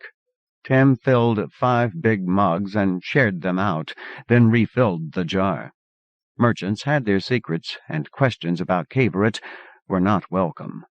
Tim kept his silence. He'd learn about Cavorit. He'd learn why merchants would rub up against anyone along the road except in the Shire and Spiral Town. The secrets in Spadoni and Tucker wagons didn't interest him, but he'd learn why merchants kept them hidden. There were questions he hadn't thought of asking yet, and he'd learn those, too. A river ran in S-curves, broad and shallow, across the caravan's path. Tim could see no sign of a bridge. Tim lay on the roof with his head over the driver's alcove. He pointed ahead and asked, "How do we pass that?" Damon looked up from where he was cleaning their guns. "The Spectre? You'll see." They were all clutching big mugs of sun-warmed tea. Joker was driving, Shireen beside him, their heads a little below his. Neither looked up as the old woman prattled. "Lucia Doheny? She doesn't have a family. It's just her." "She did, though," Joker said. "Oh, yes. Doheny wagon was the infirmary before I was born, but it used to be at the tail, until Lucia's man and father and boy and girl were killed by— I can't recall." "An animal?" Tim asked. "Bandits?" "Bandit town, I suppose." "Wasser Township," Damon snapped, without turning around. A few moments later he said, "They're gone now, of course. That's their graveyard upslope. It's what reminded me." There was nothing to mark a graveyard here, and nothing to mark a town ahead or behind, unless a certain linearity to the chaos downslope. "Yes, Wasser," said Shireen. "They were buying stuff as we went past. Not buying much. All crowded around Doheny there at the tail, but we didn't notice anything until they all pulled knives. Lucia was on the roof. That saved her. Brenda Small saw what was happening back there, and we came. They killed Morris and Boris and tore their way in and got Wendy and I can't remember the little boy. But we got there in time to save Lucia." Damon. "So Lucia reinforced Doheny wagon, built it like a safe, turned it into a refuge. Oh, and it's heavier than the rest of the wagons, so Doheny always has 20 chugs, even if they have to come off another wagon." Shireen. "A lot of Wasser Township got away. They bothered us for years after." Damon. "We burned their village, though. Most of their graves weren't marked, but we flattened those, too." Both front wheels went over a bump. When the rear wheels bumped, Tim was at the roof's edge to see what happened. The road humped just a bit in a little ridge. Cavorite must have stopped here and then resumed, and what was the ship doing in between? But Doheny wagon was arcing around off the road. Spadoni wagon's chugs were following Doheny around one curved arm of the river. That seemed far more interesting to Tim. "Damon, what are they doing?" Damon looked around. "Turning off for Haunted Bay." "Damon, is that whole stretch of coast Haunted Bay?" "Sure. Baytown is just downslope." The bay stretched around in a ragged arc, and Tim remembered the maps. He suddenly realized what he was seeing. The arc was 110 clicks around, he remembered that. The middle of that arc, unseen, was the neck. Beyond that, he was looking at the mainland. The trail down didn't match the curves of the Spectre River, but it had its own switchbacks. It was unplanned, not made by Cavorite's flame. The road ran straight beneath the river and on out of sight, as if there had been no river when the road was made. Tim wondered if they would leave the wagons. But the chugs must be fed, and they were 2 clicks uphill from their clientele, so the whole caravan came picking their way down. There was a bridge. Doheny's chugs were already plodding past it. The river was wide here, and the bridge was too, with 2 sturdy feet in midstream. This didn't look like Cavorite's work. Impressive, but crude. The nearest houses were not far below the bridge. They'd been noticed. Women and children were coming up to meet them. Joker and Senka and Rian descended to keep shop, while Damon drove. The river splayed out into a salt flat cut by bifurcating streams, 20 or 30 before they reached the sea. Near 100 houses crowded this side of the river. On the far northwest shore was nothing but sand beach and a line of posts, and an eroded shape like a shallow dish set on the sand. Tim knew that shape. Caveret must have settled on its drive flame. The southeast shore was sand. Inland was a stand of earth-life trees, just a bit too green and regular, as if tended, possibly a graveyard. Better leave that alone. But there were scrub trees growing elsewhere, dusty green among the Destiny colors. Tim saw that he could make fire pits and find firewood. That was how they would cook. No problem if Haunted Bay didn't cook for them. Out on the water, those tiny shapes were boats. 20, 30, more. Narrow, pointed at both ends with white sails above. The houses spoke a community of 200 or 300. They were squarish, well-made, built wide of the river delta, and well back from the sea, leaving a beach scores of meters wide. Tim counted more than 30 boats. None were on the water. Now, where were the men? "Tim," Damon said, "keep the children occupied, will you?" So their mothers can buy in peace?" "They buy when we're leaving. Now they just want to see what we've got." In Tweardalltown and elsewhere they might have wanted that too.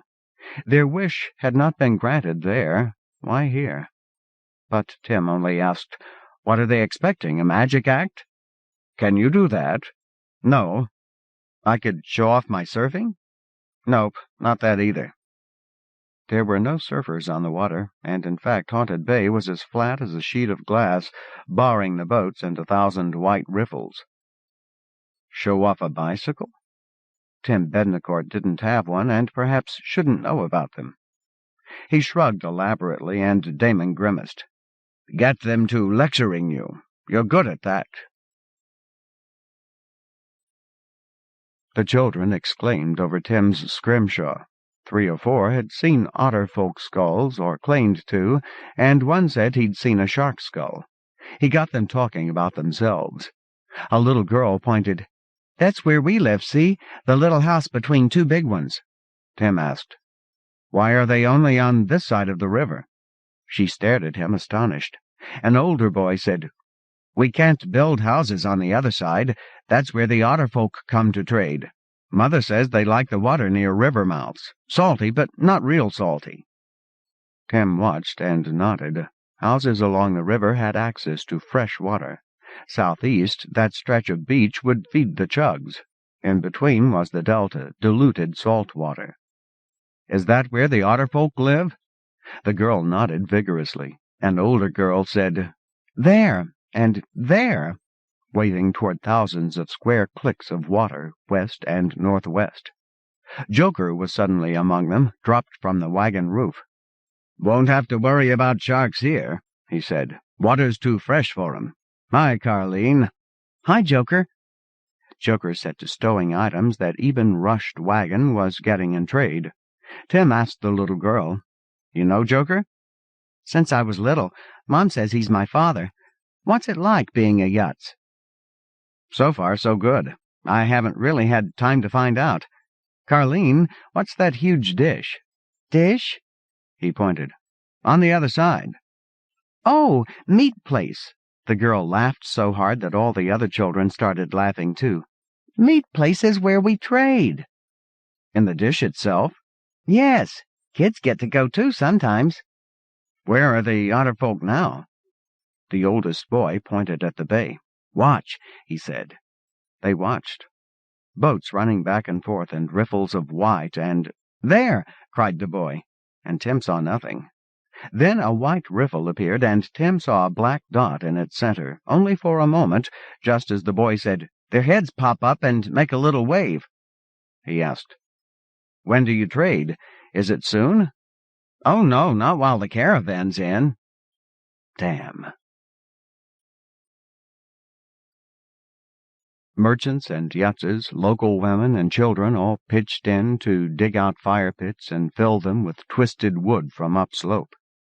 Coals were burning nicely and vegetables were cooking when the boats came in. It all happened in some haste. 30-odd boats ran aground while the men pulled the sails down, then jumped into waist-deep water to pull them up onto the sand. That looked like fun, and Tim plunged in to help. There were men on either side, and he did what they did. Grip one of 4 handholds set at water level, lift and pull. Fish flopped around 2 peculiar objects in the bottom of each boat. A flat wooden fin with a bar for a handle and a bigger, heavy, flat thing with no handle. You couldn't sail a boat with those things lying in the bottom. They'd get in the way. The merchants and Yetzes only watched as the sailors and Tim pulled the boats ashore. Now the sailors pulled straight up on the masts, pulled them out and set them on the sand, and set the big wooden fins there too, to get at the fish. They spread the sails on the sand and began scooping fish onto them. The smell of fish was everywhere. The women began to clean fish and array them in fire pits. The men flocked off, not toward the houses, but toward the mud flats below. 2 came jogging back to get Tim, who stood dripping wet. 2 fishers, mid-teens, jogged up toward the houses. The rest plunged into the several channels of clear water that ran through the delta. The boys came back with armfuls of towels. Fishers were taking off their clothes, dipping them, and wringing them dry. The boys were setting their towels on trays, not on the mud. Tim hadn't seen that as a problem, and the fishers were setting their wrung-out clothes on those same trays, narrow things nearer a meter wide, scores of them sitting everywhere along the flats. They didn't look carved, and they weren't quite flat, and Tim manfully resisted the urge to turn one over. The fishers were staring at him, not unfriendly, just curious. Tim looked back. They were built like he was, and they must have seen the same, because they were turning away, curiosity satisfied. Damn, he'd guessed right. He was the first naked man they'd ever seen from a caravan. What had the haunted bay women been telling their men? The smell of dinner lured them back. As they passed a boat, Tim pointed at wooden fins lying on the sand. "What are those?" "That's the rudder," one of the youngest fishers said. "You steer with that. That's the keel. It keeps the boat moving straight when the wind is from the side." Tim had learned not to ask twice. He studied the boat instead. He could see that there were mountings on the bottom of the boat and hinges at the stern.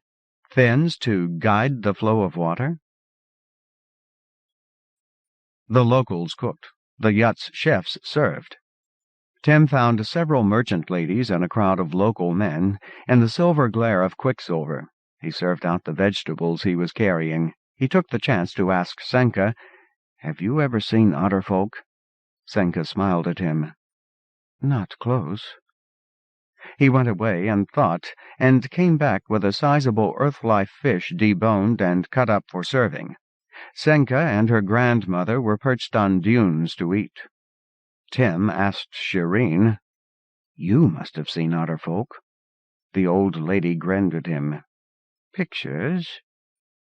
Senka laughed suddenly. "You think they're a hoax? A joke?" He hadn't. He remembered the Grendel hunts in Spiral Town. The new kid was always told he would be the bait, but Tim Han wouldn't know about those. He said, "Joker once told me I'd see otter folk." "You did?" From high up? He'd seen a momentary black speck and a sudden white riffle on the bay and a shape carved on a shark's shell. He came back to serve a corn pudding. Senka Ibn Rushed studied him without humor, and this time he didn't speak. "You don't go near otterfolk," she said. "Fishers took you to the mudflat because you swam with them. Don't do that again, and don't think it means you can go there alone. Don't cross the river until the caravan does. Tim, we never have to say these things. Most Yetzes are afraid of otterfolk. Why aren't you?" Tim shrugged that off. "I know people who are afraid of guns and swimming." What tales did children hear about otterfolk that never reached Spiral Town? Dangerous topic. Change it. "Senka, doesn't anyone go near the otterfolk?" "Well, yes, here and at Tail Town, but they know the rules." "Can't I—" Shireen spoke. "Not rules you write down. Rules you learn from when you're a baby, if you live along the shore. Boy, it isn't the locals who make the rules. It's the otter folk. Stay clear of the otter folk." 12. Tailtown. Caveret blew up on the neck. Half the crew got out in time, and they moved back up the crab. Yes, it's only a story, but can't you see how the whole neck was fused? Tailtown tail. Tim crawled around the tea table and out of the tent. His sleeping hosts didn't stir. Why had Senka assigned him the alcove farthest from the entrance? Come morning, a yacht chef had to crawl past everyone else. He hadn't wondered until now, but had there been Yatses who robbed merchants? Dawn flamed off the mirror-smooth water of the bay. The mirror broke in a frothy wave as an army of chugs pushed a jungle of weed onto the beach. No sharks appeared. Only the Tucker and Spadoni merchants even bothered to draw their guns. The chugs finished feeding and straggled into position. The wagons began moving away from Baytown. Their sides dropped open to welcome the younger men and women of Haunted Bay. Older folk must be staying with the children. Chefs moved bread, Yatses moved merchandise, merchants bought and traded. The locals weren't holding out for bargains today. The upward slope was robbing them of breath. It didn't slow the chugs. It didn't slow Tim, though once it would have. The locals followed the caravan onto the bridge and across the Spectre. 13 wagons and hundreds of people, but the bridge never quivered. At the far end they turned back, everyone. The caravan continued along a rising path. In the afternoon, merchants went out to hunt. A dozen Yatses were sent to harvest what was to be found. The chefs went with them, armed with shovels. The way continued gently upward. It might have been a cow path widened by wagon wheels, but picks and shovels had shaped it in places, and here a landslide had been cleared away. Along the way were fruit trees and fields of grain, half-strangled by Destiny weeds.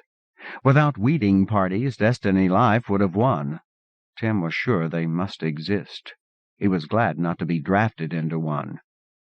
The chefs didn't stay with the pickers. Hal held rank here, and it was Hal's task to make ready for dinner. They stopped at a spring-fed stream. They found wood for fires. They found traces of old fire pits on the slope, dug them out, and shaped the detritus into seating arrays. Beds of coals were glowing orange by late afternoon when the yachts and merchant parties arrived. The chugs pulled to a halt and the drivers turned them loose. The beach was more than a click downhill, with a 200-meter drop. The chugs seemed to crawl forever before they reached the sea. Nobody followed them down to guard them. Cooking on a slope of rock and dirt was awkward. None of the current crop of chefs had done it before, save Hal. Mistakes were made. Dinner was late. They served some potatoes raw in the center. Borden fell while carrying a haunch of boar. The meat rolled until it disappeared into chaparral, and Borden's ankle swelled to the size of a grapefruit. Most merchants didn't seem angry or even surprised. Tim watched dying red light on the bay. A school of longsharks would find a good meal here if they could tolerate diluted salt water for a bit. But the chugs flowed out like a long wave breaking and dined undisturbed in the ruins of a seaweed forest, and presently crawled uphill to the wagons. Next day the path rose to rejoin the road. They had to stop earlier because the chugs must travel farther. Otherwise, well, dinner went better for last night's practice, even with Borden incapacitated. The slopes below the caravan were bare of houses and structures of any kind for that whole day and the day following. Meals were red meat and chance-met vegetables. The third day fizzed with suppressed excitement. Marilyn Lyons supervised dinner and cleanup, then pulled Tim and Hal into the Lyons family tent. She'd never touched either of them before, and Tim didn't ask why she chose to now. She no longer feared that rubbing up against a yacht or two would cost her respect or authority. They must be nearing the end of something. On the fourth morning, it was clear that the land was narrowing. The road dropped again. It could hardly do otherwise, though the wagons were riding the rocky crest of Crab Island as it sloped down toward Tailtown. On the maps, Crab Island had broad and narrow sides, unequally bisected by the crest. The peaks here at the northwestern end of the mountain chain had melted like wax. The road ran almost level, angling down, but its width pulsed like a heartbeat, wide where peaks had been, narrow where there had been a lower crest. The range looked like a candle castle. It was ugly as sin, and Caverett's crew must have known it even as they were melting mountains into road. Where lava had run from melting peaks, the road's edges angled up. In the narrow places, the edges angled down to sheer cliffs. It would be easy to fall. Heights didn't seem to bother Chugs, low-built as they were. Tim, riding cross-legged on the roof, tried to put it out of his mind. Below and ahead was a community bigger than the town of Haunted Bay. Houses sprawled off down the shore, but the bulk of the town crossed the ridge to touch both shores. Its pattern was angular and ordered. Tim couldn't make out individual features yet. Yutzes ambled along the road, stopped to talk, walked on. Others perched on rocks and let the wagons go past. Yutzes learned that from merchants. Let your goal come to you. Merchants didn't tarry, and the Yutz worked hard enough. But why were there so many? A split boulder was moving placidly toward him, and Hal was on it. Tim waved, but Hal was watching the town below. Hal would be getting off there. Oh, that was it. These 5 or 6 Yutzes must be from Tailtown. They were saying goodbye to friends. Beyond Tailtown, the land narrowed. Unmistakably, he was seeing the isthmus and the mainland beyond. It was hidden in distance and mist, but he was seeing the mainland with his own eyes. And missing an opportunity, too. He'd view Tailtown and the neck in detail when the cavern drew near. Tim got up and crawled. The sheer drop was getting to him, to the wagon's aft edge, and that was his first sight of the narrow coast of the Crab Peninsula. Cliffs ran straight to the sea, sheer rock in a 60 to 70-degree slope, with glossy runnels where lava had flowed from the peaks. He was not seeing very much of the hidden coast. The crest curved a little, and that curve hid everything but, 40 clicks of beachless coast facing north. If it was all like this, then small wonder that the colony had set Spiraltown on the Crab's fat side. But he was seeing more than any spiral had seen. Springs flowed out of the mountainside. 100 waterfalls merged on their way down. A big, blocky structure intercepted the biggest falls. At the mountain's base, the falls joined in a river that flowed northwest into a tiny, perfect circle of blue water just inland from the bay. Hal's rock was below. Hal got up. He spoke a few words to the even-rushed family, then drifted back. Tim waved ahead. "Hal, that's your home?" Hal pointed along the shore. "There. They all look alike, but my home is 10th along Bayshore Ride from Tucker's Lake." Tim looked. "The circle. Right, where the last drink runs." Tucker's Lake was just the size of the crater across from Baytown, a landing crater left by a hovering Caverett. The river must have filled it afterward. 10th along the widest street. Well, they did all look alike, peaked 2-story houses, but they were bigger and finer than the houses of Baytown with wider streets. Tim chose his words carefully. "Don't other towns along the road seem a little, crude?" "Tim, they do. I thought I'd been had, but they were all different, you know, and I knew I'd get home with tales to tell." "Those are boats, aren't they? Do you fish?" "Some." Are the fish different outside Haunted Bay? Tim's eyes flicked forward just for an instant. No merchant was in sight. Sure. Cooking style's different, too. You've noticed? And we don't get bandits here. At this aft edge of the wagon, he'd be out of earshot. He said, Or sharks? Nope. Not. The otter folk kill them.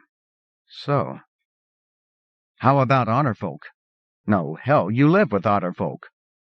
Well, not live, Hal said, and caught himself. Worth a try. Now change the subject. Where do we camp? Who cooks? I'm going home. You'll trade off this eve, and you'll eat with the autumn caravan. You go through town and camp on the neck. We do the cooking, I mean the locals. The merchants, some of them, like the restaurants. Autumn caravan? Puzzled, Tim looked toward Tailtown again, and then beyond. The road crossed the neck, or became the neck, and continued inland, following neither shore. Along the road, just beyond the neck, he saw a dark line. The next caravan. Tailtown didn't huddle like Haunted Bay. The streets were wide enough for 13 wagons pulled by more than 200 chugs, and customers to walk alongside. Along the low ridge that the crest had become were structures bigger than any house. At the outskirts were big boxes with no windows, storage places. A lot of trading must go on in Tailtown. Nearer the center were public buildings with wide stretches of grass and gardens around them. Pipes, aqueducts, must be fed by the Last Drink River. Tim had come to expect that the level of civilization would drop with distance from Spiral Town. Tailtown was nearly a match for Spiral Town, and Hal seemed to take it in stride. Tim didn't notice when Hal disappeared. The houses ended suddenly, and the wagons were slowing. Inverted boats lay in a line along a beach of fine white sand. 22 boats of the same type he'd seen in Baytown, with handholds at the waterline, and detached wooden fins laying beside them.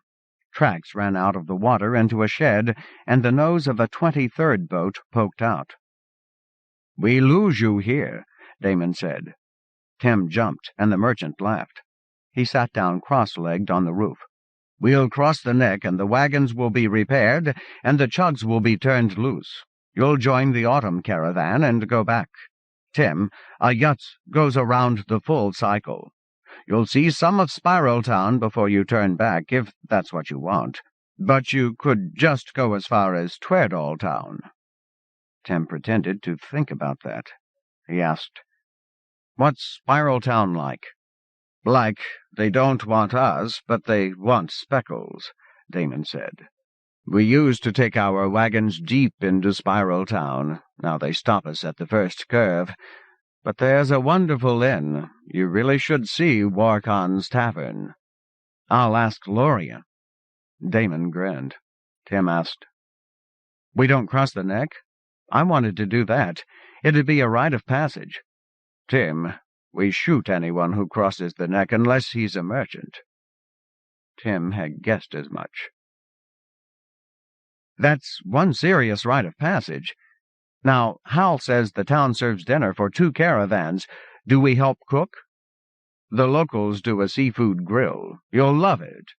Anything else comes from us, and we serve. 2 caravans is one serious cookout. If Tailtown wasn't so big, they couldn't do it at all. What have we got?" "Root veggies. Not much fruit, but some. The boar meat's gone. Pickings have been skimpy since Baytown. Rabbits. Use it all. Now tomorrow there'll be a few new yachtses. They'll have to learn." Jemmy Blucher had fled from the summer caravan. In Tweardall Town he'd stopped and married, and when the summer caravan caught up, he'd been the Tim Han of Tweardall Town, cooking in firelight and fading sunset. Winter came and went, and the spring caravan brought strangers who picked up Tim Bednacourt and carried him the length of the road. But the road continued an unknown distance into the continent, and Caveret's trail went with it. and the autumn caravan would carry him back. Should he let Rian give him a gorgeous send-off, or Senka? Or would they be busy in Tailtown tonight? Or should he wait to meet the women of the autumn caravan? His mind could see no threat. He'd serve these strangers as he'd served the spring caravan, and live his life out in Tweardall Town. His adrenal glands were screaming bloody murder. Senka sent him a few errands up and down the caravan, while the wagons ran on to the neck for 2 clicks and a bit. The wagons stayed on the broadside, the bayside of the midline hump. They were 100 meters apart when Damon loosed his chugs to join the others, a little early today, with the sun still half up the sky. The autumn caravan had turned theirs loose, too. 1,000 chugs all flowed into Haunted Bay, spreading out so that one long wave entered the water. Had a chug ever investigated the other ocean? Haunted Bay continued around, the shore curving into distance and mist. Otter folk must be out there, all the way around the curve of island and mainland both.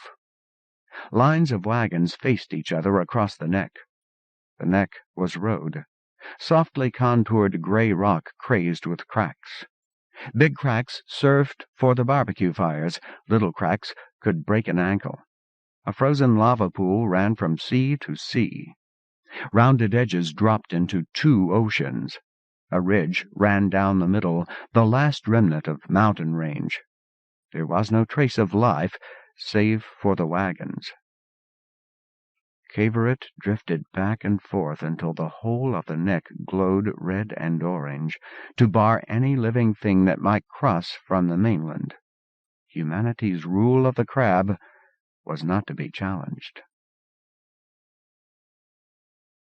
Under direction of the chefs, Yutzes carried the caravan's stores of fruit and vegetables to the midpoint. Tables were arrayed there, a permanent feature. The chefs laid fires and started root vegetables and pots of beans. Gaudy merchants watched them from the far caravan. Where were the chugs? They'd been underwater too long. A woman walked across to join them. She was hefty, formidable, like Maryland lions. Her robes blazed with color, cloth that had not yet felt the dust of the road. "I'm Willow Hurst." She had a carrying voice. "Randy and I work Hurst wagon. Hurst and Jabbar wagons carry the cooking gear and the chefs. Go back to your wagons and get your possessions. We'll sort you out when you come back. We'll still have plenty of light." 3 more merchants had left the autumn caravan. Would they give further orders? But they were swinging wide of the cook fires, headed for town. Joker. "Joker, where are the chugs?" Joker smiled and pointed toward the fog-shrouded mainland. "See, they can't climb back out. They can walk underwater against the current. There's better forage on the mainland, where fisher boats haven't stirred things up. And then they're home to stay, Tim, with a hell of a tale to tell, presuming chugs could talk. The autumn caravan won't take chugs that are marked." "It's beautiful," Tim told him. "We've done it this way for 200 years. The autumn caravan picks 300 or so. You'll see them straggling in all night. They haven't learned yet. The ones that get here last, they won't be taken." Willow Hurst had told them to leave, and the Yutzes were all going back to the spring caravan. Could they abandon dinner at this stage? Hal wasn't here to tell him. Tim was senior chef, but the vegetables were cooking nicely, the fruits were arrayed, and some were stewing, and what remained could wait. The party of 3 was close now. They were all older men. Elders of Doheny, Spadoni, and Tucker were coming to meet them. They would dine in Tailtown and talk of things even the younger merchants shouldn't hear. Tim looked again and recognized Master Granger. He let his placid Yutz's face turn gently aside, while his eyes followed the old man. Yes, that was his father's sometime friend, Master Sean Granger. Tim's adrenal glands had known all along. His mind was only just catching up. Not 3 caravans, 2. In summer it was 20 wagons. In autumn and spring some were left for repair. The people of the summer caravan, whom he deluded once, had come back as the autumn caravan. Tim mingled with the other Yutzes. Villagers were passing the spring caravan, pulling a string of little man-drawn wagons. Tim sniffed great masses of sea life. The merchants swung wide. Tim edged close to inspect the fish, pulling other chefs with him. "Good haul," he told one of the men. "We say good catch," the Tail-Towner said. And the older merchants were past, and the Yutzes were among the wagons.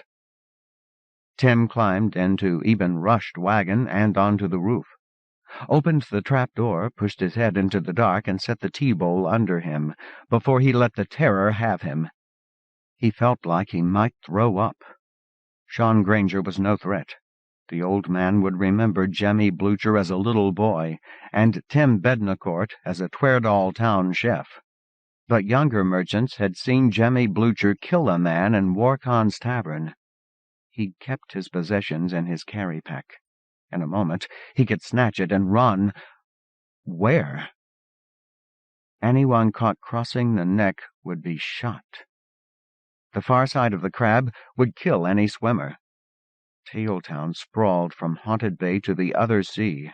There was no path back that didn't run through Tailtown. He couldn't join the autumn caravan. He couldn't run, not until dark. There was nowhere to hide. Did he dare to serve them dinner? Yes, with dark falling, but be ready to run at a moment's fright. Run where? Fingertips stroked his arm, wrist to elbow. Tim straightened to kneeling position. He didn't look around, and he didn't flinch. He reached back and let his fingers trace a slender neck and jaw and nape. Smooth. He leaned back. Rian. Good. Senka was just too good at reading minds. He asked, "Do I get a splendid send-off?" "Hey, didn't Marilyn Lyons use you up?" "I damn well needed all the help I could get," he admitted. She laughed. "Tim, there are women in the autumn caravan, too." "I haven't met them." Witnesses. Women who would look straight at a murderer and know him half a year later. "Can I give you a splendid send-off?" A breathy laugh. "You might not impress a lady if I get to you first." "Given the choice." He turned. Their breath mingled. "It's a choice? I'll risk it then." He wasn't just Randy, and it wasn't because he'd never see Rian Eben Rush again. Never see any woman until he could reach Tweardall Town and Gloria. But he would have done it just to forget the risks he'd faced tonight. It was a splendid send-off she gave him. They'd never made love in the open or in daylight. Perhaps they were even seen from other roofs. Even now he didn't see Rian naked. They kept most of their clothes on. As his breath slowed, it came to him that this was the lesser risk. The darker the better when he joined the other caravan, and if he had a decent excuse for delay, well, an indecent excuse was better than none. An unworthy thought. "Tim," Rian whispered. "Time." He nodded and kissed her, and reached into the trap for his pack. "Don't take the gun," she said. "Guns go with the wagons. You'll get a new one." "What about these clothes?" She laughed. "They're yours." He pulled the gun from his tunic pocket and dropped it into the hatch. He pulled out his travel pack, opened it, and spilled it across the flat roof. "Better see if I've got everything." No second gun, see? The bandit's long knife, his trophy from the attack, was wrapped in spare clothing. The carved shell was, too. He unwrapped it. "I bought this with something of mine." No speckles either, see? He wrapped the shell again and shoved it into the travel pack, donned the pack, and dropped over the edge of the wagon. "Run now, or serve dinner?" Rian dropped beside him, flushed and lovely. She took his hand, and off they went across the neck with the other stragglers. She'd made his choice. What the hell? He was ravenous. 13. All at Sea. If these creatures are anything like sapient, they must be left alone. Willow Granger is most emphatic on this point. Cordelia Giraud, Xenobiology. Willow and Randall Hurst met them as they arrived. She was even more large and magnificent close up. Her husband was shorter, slender, and dapper. Rian was amused and hiding it. They showed him to Hurst's wagon, third from the front. Tim and Randall climbed to the roof. Randall ceremoniously passed him a glare-red shaker of speckles, then a gun and some bullets. "Sharks don't get this far into the bay," he said. "Still, nobody likes surprises. Stow your pack. If you need a rest stop, it's over the hump." "I'd better." What remained of the crest was shallow, but taller than he'd thought. Tim paused at the top. He was 7 meters up, and the neck and the bay and the far ocean rolled away to infinity. The bay was flecked with white. The wagon trains, the fires burning in cracks in the lava, the tables in the middle, were all on the bay side of the hump. The far side was narrower and dark. How long had caravans been using this place as a toilet? And a garbage dump, too. Even since Caverett passed? Ever since there were caravans, surely. The smell wasn't intense, but it was inescapable and ancient. Along the road there was always concealment to make a rest area. Here, nothing but distance. No problem, really. If people stayed apart, what could anyone see? But it seemed strange that nobody had put up a building or a wall. No hiding place. "We shoot anyone who crosses the neck." As he rejoined the cook force, Randall Hurst joined him. Randall wanted to know about bandits, about his impressions of the Shire, the health of the various communities, and recent news of Tweardall Town. Tim answered as best he could, while he served out toast spread with red fish eggs, then roasted potatoes. If Randall wanted to know what had changed since he'd last seen the road, then his questions might tell Tim something. The fish eggs would go well in an omelet, he decided. He hadn't seen bird eggs in many days. Chaff covered the bay to left and right as far as he could see. It hadn't been there when last he looked. Tim remembered the chugs. Twice the usual number of chugs had pulled up a forest of seaweed on the mainland side of the neck. It had floated back.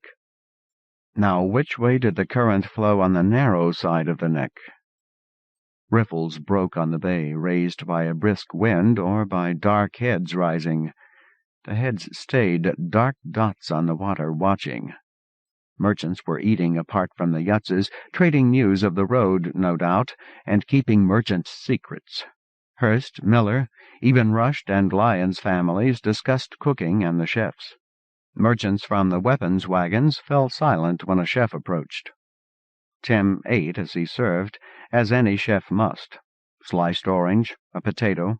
Borden was hobbling around with a stick. He and Tim ripped apart a big earth-life crab and shared it. These yutzes had all come with the spring caravan. They knew Tim Bednacourt, and none had been at Warcon's tavern. In the fading light, all he had to do was avoid notice. Locals must have brought this barrel of fresh water. Tim drank deeply. He'd need it. He carved huge fillets of tuna and gave head and bones to a yutz to dump over the hump. He sliced up one fillet and ate a slice and carried the rest of it among the benches. A merchant, gaudy in gray and yellow, caught his eye. Tim knew him instantly. He'd snatched at Jemmy Blucher as he ran from Warcon's tavern and had his belt for an instant before Jemmy tore loose. Tim Bednacourt's reflexes kicked in ahead of his mind. "Tuna," he said, offering the platter. "And the sweet potatoes are ready. Did you get any of the fence-cutter crab?" Looking at other folk of Milliken wagon, the weapons wagon, making it a general offer. "We got some," The merchant helped himself to a tuna fillet. "If there's more, we'd love it. Is anybody making tea? It's getting chilly." "I'll start some." Tim was sweating as he walked into the growing dark. A merchant would starve if he couldn't catch a chef's eye. Tim couldn't avoid notice. There was no help for it but to be a chef. He set a big pot of water on for tea. The Speckles can was as big as a 5-month-old baby. There was no color like it on Destiny, barring murals and the Spiral Town Civic Hall. It couldn't be opened. The caravan considered it unstealable, and Tim felt they were right. He shook Speckles over a pot of beans. In a spare moment, he oversprinkled a bowl of beans and ate it fast, wincing at what the excess did to the flavor. Merchants used a lot more Speckles than Spiral Town did, or anyone else they'd found along the road. That bowlful would keep him healthy for a while. The Fishers had brought in a clamshell the size of a grown man, armed with siphon tentacles, each the size of Tim's arm, that had curved teeth in the ends. Sub-clam. Tim sliced it into strips, ate one, wow, delicious, and carried the rest among the benches. He set the empty platter aside and walked over the hump. Quicksilver had set a quarter hour before the sun. Mere traces of red still lit the west, and the hump blocked that. Yutzes dumped their loads in the midden. Tim walked a distance away from them before he did his private business. Then he kept strolling toward the autumn caravan. The sea was black and empty. He couldn't guess which way the current flowed. Tim had dropped his pack over the back side of Hearst wagon instead of stowing it. Here it was. Tim donned it, crawled under the wagon, and, with nobody about, walked toward the water. If anyone saw him, he'd be 50 meters away and running hard. Nobody saw. He slid down the smooth lava slope and entered the bay without much of a splash. The water was warm after the first instant, warmer than the wind on his ears. Taking his time, he put his shoes in his pack, then began to swim. If he stayed right up against the road, nobody could see him without walking right up to the edge. But how would he explain himself then? He chose to swim well out into the bay before he turned southeast. It seemed to take forever to swim past the barbecue. Had he been missed? Fires were the only light, and they were almost gone. Tents were up. If he was seen, he'd be taken for a wind riffle or an otterfolk. The rim of the neck was unclimbable. Tim would have to swim all the way to the Tailtown beaches, and so would anyone who came in after him. Tim hadn't seen anyone swim, merchant or yachts, since he'd left Tweardalltown.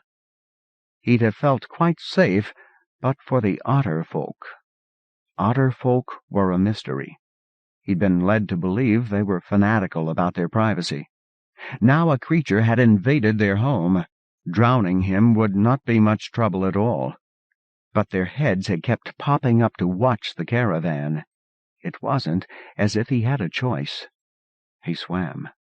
A current was helping him along. There was still no sign of pursuit when he crawled onto a pebbly beach in a line of boats. He was shuddering with cold. He'd planned it out, this part. He crawled among the boats and began to examine one, as he hadn't been allowed to do in Baytown. In the shadows of boats under a starless sky, he was quite blind. He explored with his hands. The flat piece with the handle, the tiller, would fit here in notches at the tail end of the boat. The other flat piece would fit here in the middle of the underside. It slid in from the pointed end. If he put them on now and tried to get out into the water, they'd break off against the sand. The tiller, he could slide it in after he was afloat. The other? That would have to be inserted from underwater. He saw that taking a boat would leave a gap in the line. The boat in the shed? No, it was probably in there for repairs. So... A heave uprighted the last boat in line. No gap. He set the tiller and the centerpiece in the bottom. It was a heavy son of a bitch.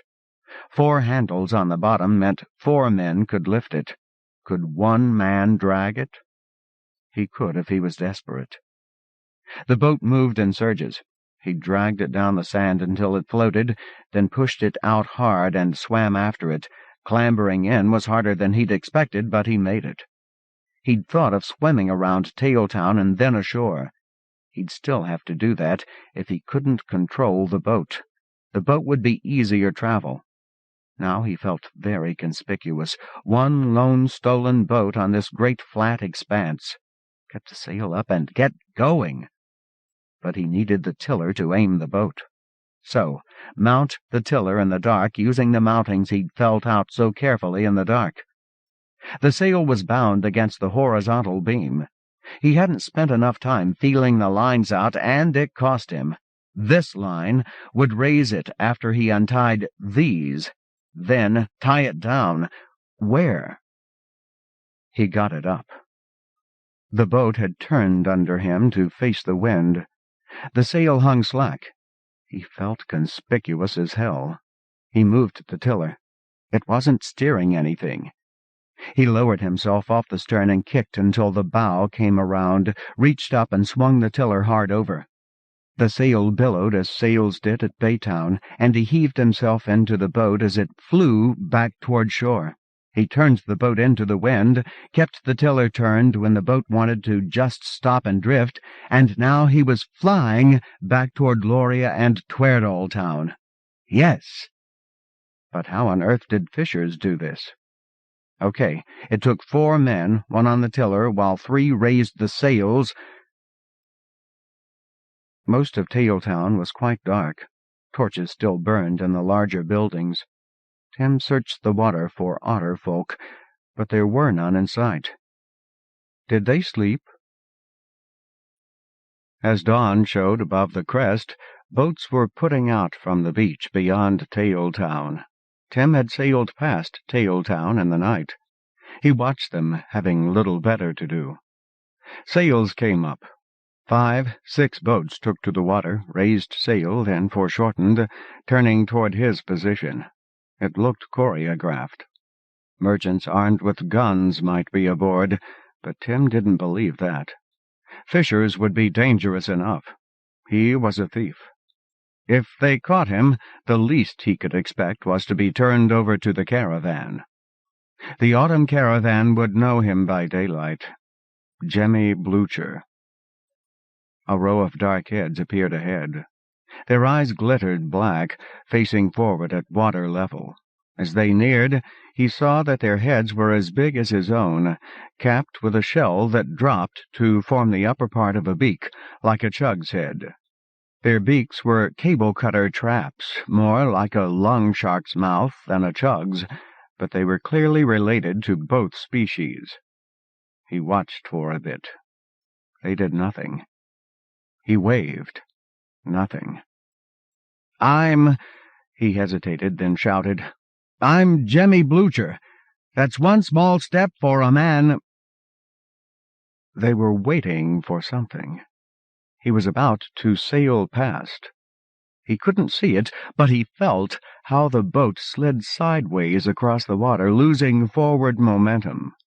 Those fishers would catch him unless he could get the centerboard down. He was tired of banging his shins on it. He swung the boat into the wind and saw the sail go slack. The otterfolk flicked into motion and were with him again. He picked up the centerboard and slid it into the water, hanging on to it until he felt hands take it from him. Then it was a matter of waiting. He watched more boats take sea room and turn toward him. The floor of the boat thumped and bumped. The boat began to turn by itself. The otterfolk knew how this worked. Tim twisted the tiller to help them put the wind in the sails. The boat took off, but sluggishly. He looked down to see what he'd expected. 4 otterfolk, their short, thick forearms wrapped around the handholds at water level. Damn, he could reach down and touch them. He didn't, but he leaned far over to look, his arm far back to hold the tiller in place. He'd half expected to see smiles. Their beaked faces were immobile, yet it was clear they were having fun. They were smaller than he was, but he'd known grown men as big as the otter folk. 60 kilograms, he judged, and very alike except for their shells. Left and aft was the one he was studying. Its legs were short, ending in big splayed fins. Its arms were short, too. They pulled its body hard against the handhold. Its body hugged the hull. It twisted to look up at him. It seemed wonderfully agile where the shell didn't bind it. Its shell was smooth, streamlined, and painted. Painted in unreadable hieroglyphs, in brilliant scarlet and orange and green. The other riders were painted, too. Tim couldn't read the patterns, though they looked more like simplified pictures than an alphabet. But he'd seen those colors before. Where? Forward left, that one had been injured. Tim could see a healed split along his shell, under paint that turned the crack into a coat of arms. The accident had bent the shell and bent the otter folk's body, too. Tim believed he had known they were sapient the instant he looked into their eyes, but the paints told a more emphatic tale. They were artists. A creature barred from using fire could never make such paints. Wait now. That was the red of a Speckles can. Settler magic. The walls of Civic Hall in Spiral Town had murals in those colors, and others, too. The otter folk would have used more colors if they'd had them. Somewhere was a source of red and orange and green acrylic paint, and the otter folk had access. 20 or more seals were chasing him now. Tim wasn't really concerned. Those other boats must be carrying otter folk, too, to slow them. The handles on a boat weren't placed for fishers' convenience, after all. The day passed like a dream. This was sensory deprivation, lying in the bottom of a boat, holding the tiller in one position, sometimes finding the will to lift his head, look over the side, check his position. Once he looked just as the left forward rider reached out, snatched a platyfish from the water, bit off 2 big bites and dropped it to be caught by the rider behind him. Then one of the riders flipped a big earth-life bass over into the boat.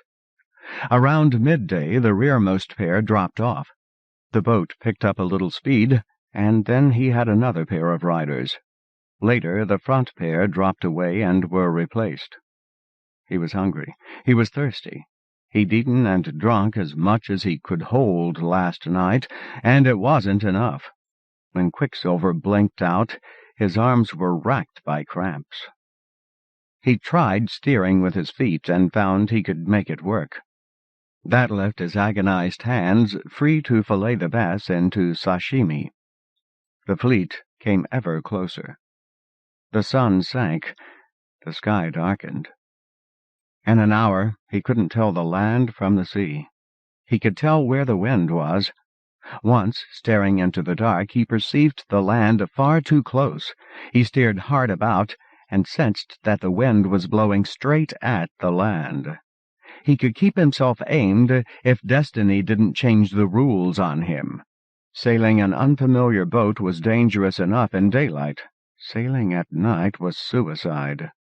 Would he even know if the shore was about to smite him? If he'd seen a way, Tim would have surrendered. But the fishers would smash their boats and his if they caught him in the dark.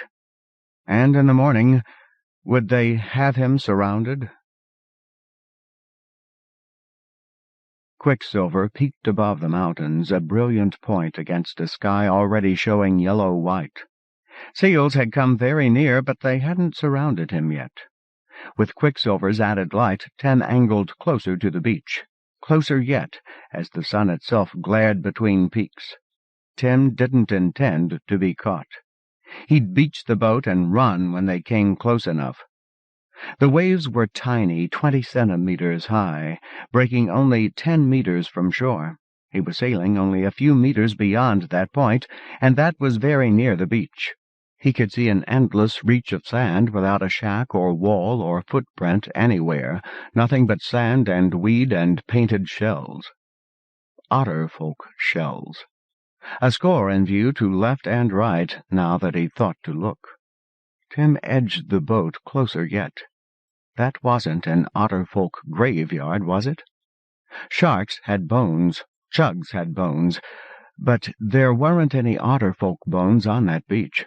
Just shells painted in acrylic colors all set on the beach beyond the tide line, like headstones maybe, until one shifted suddenly, and again.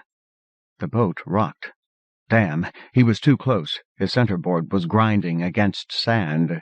He turned hard and back a bit as the sail tried to go slack. The centerboard wasn't grinding anymore because his 4 riders had dropped off and the boat was riding higher. He angled for open sea before he thought of the other boats.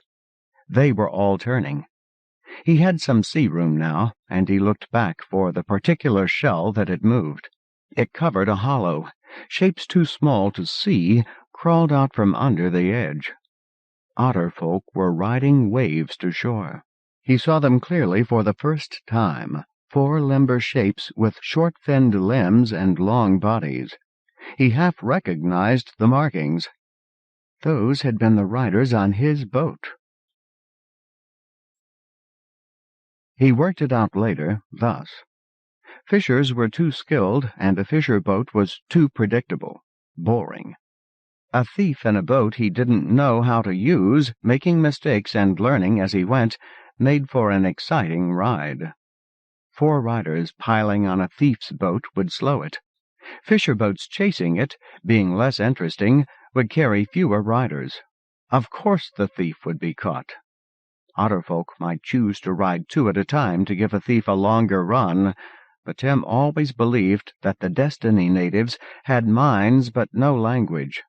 Negotiation had to be basic. Threatened, the thief sent a basic message. Tim had threatened to beach his boat on the berth ground. The Otterfolk must respond.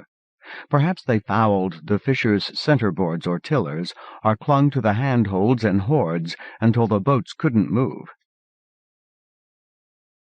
At the time, Tim couldn't guess why the fishers had abandoned their chase, but sailing near shore now seemed a very dangerous thing. Otterfolk shed their shells, that was clear. They made nests in sand, and left the shell to shade the emerging young. That was a likely guess. Otterfolk would kill any creature found on that shore. That seemed very likely. He stayed well out to sea until he was nearly to Baytown. The sky was red with after sunset, and quicksilver burned right at the water. Baytown fisher boats were at sea ahead of him. As he came nearer, they all turned toward him. Tim aimed his boat inland, toward where a dish-shaped crater lay on the beach. The wind was blowing out to sea. He couldn't aim directly toward shore, but he could approach in a switchback pattern. When the centerboard grounded and heeled over, he went overboard. The lightened boat bobbed up and righted. He swam for shore with boats converging behind him. He crawled out, winded, and ran for the crater on rubbery legs. He paused once and stooped to lift the rim of a painted shell that would almost cover his chest. His vision grayed, and he went to his knees. But the cavity under the shell was empty.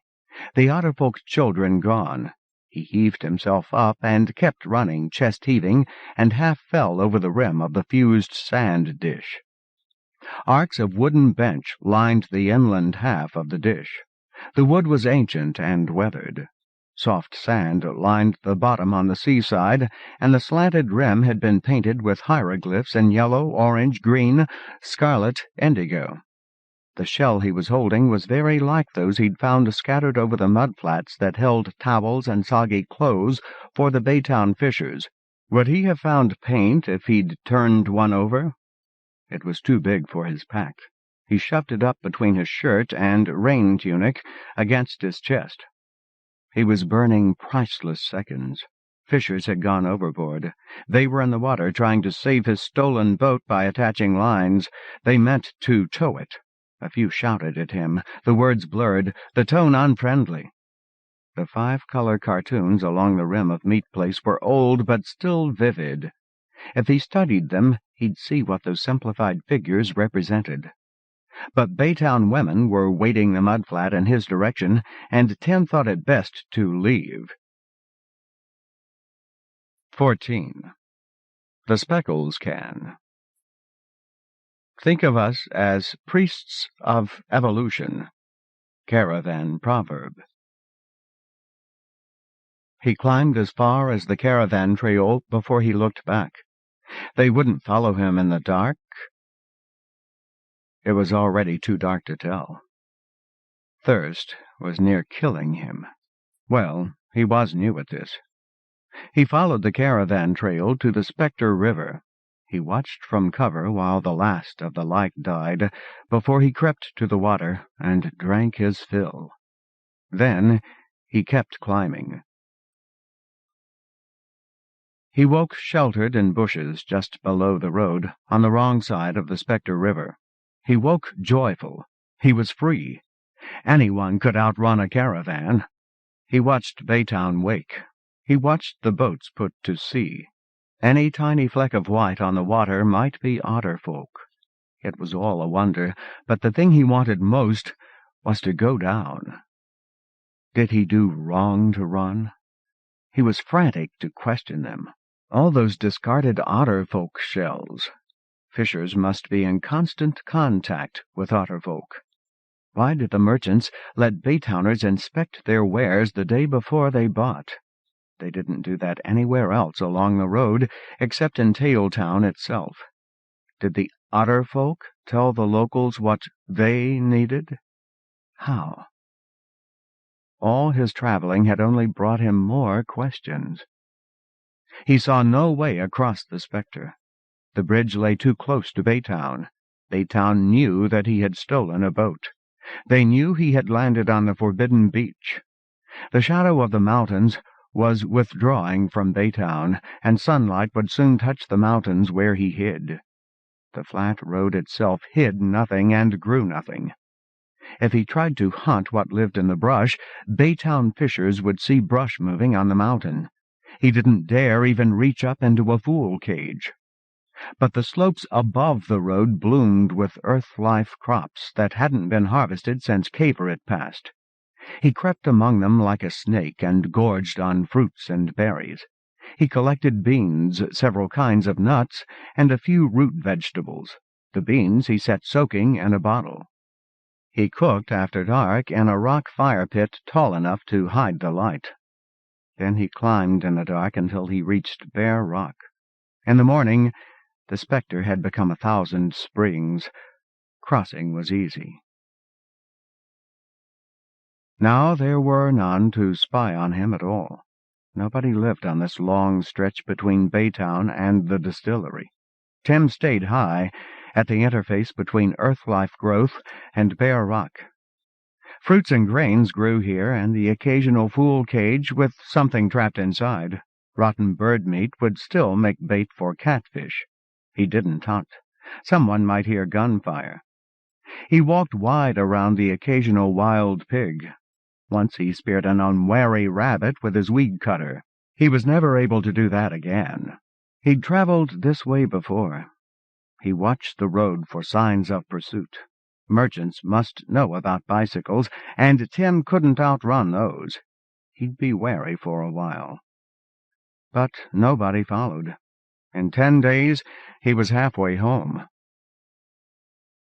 He'd been seeing birds as big as men. He hadn't seen one fly, but they ran like the wind. Ostriches. The land was flat, up to an abrupt frost line where bare rock suddenly rose nearly straight for 500 or 600 meters. He was halfway between the Neck and Spiral Town, he judged, high on the spine of the crab. A click stretch of chaparral, of tiny earth-life oranges and berry bushes and destiny thorns, barred him from the road. Far ahead, he could see a vertical white thread of waterfall. The long stretch of lonely coast was ending. The Horns and Wilsons were friends of the caravans, and so was every community beyond. How would they treat a yacht found wandering loose? Tim would have crept past the distillery and dairy, but it seemed to him that he was becoming clumsy. Nothing serious. He'd left the Otterfolk shell behind 3 mornings in a row. The shell was proof of some terrible truth that he hadn't yet fully understood. It served as a platter, too.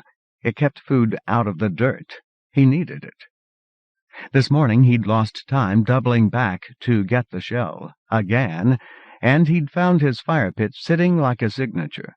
He threw the rocks into the bushes as usual, but this was getting scary. He didn't want to end like jail harness. There was no sure way to recognize Speckle's deficiency. He could keep track of the days, 11 now, and so what? He could move more carefully, look around himself more often, avoid some mistakes that way. More likely he'd just forget the question, and gradually all the patterns in his mind would go too.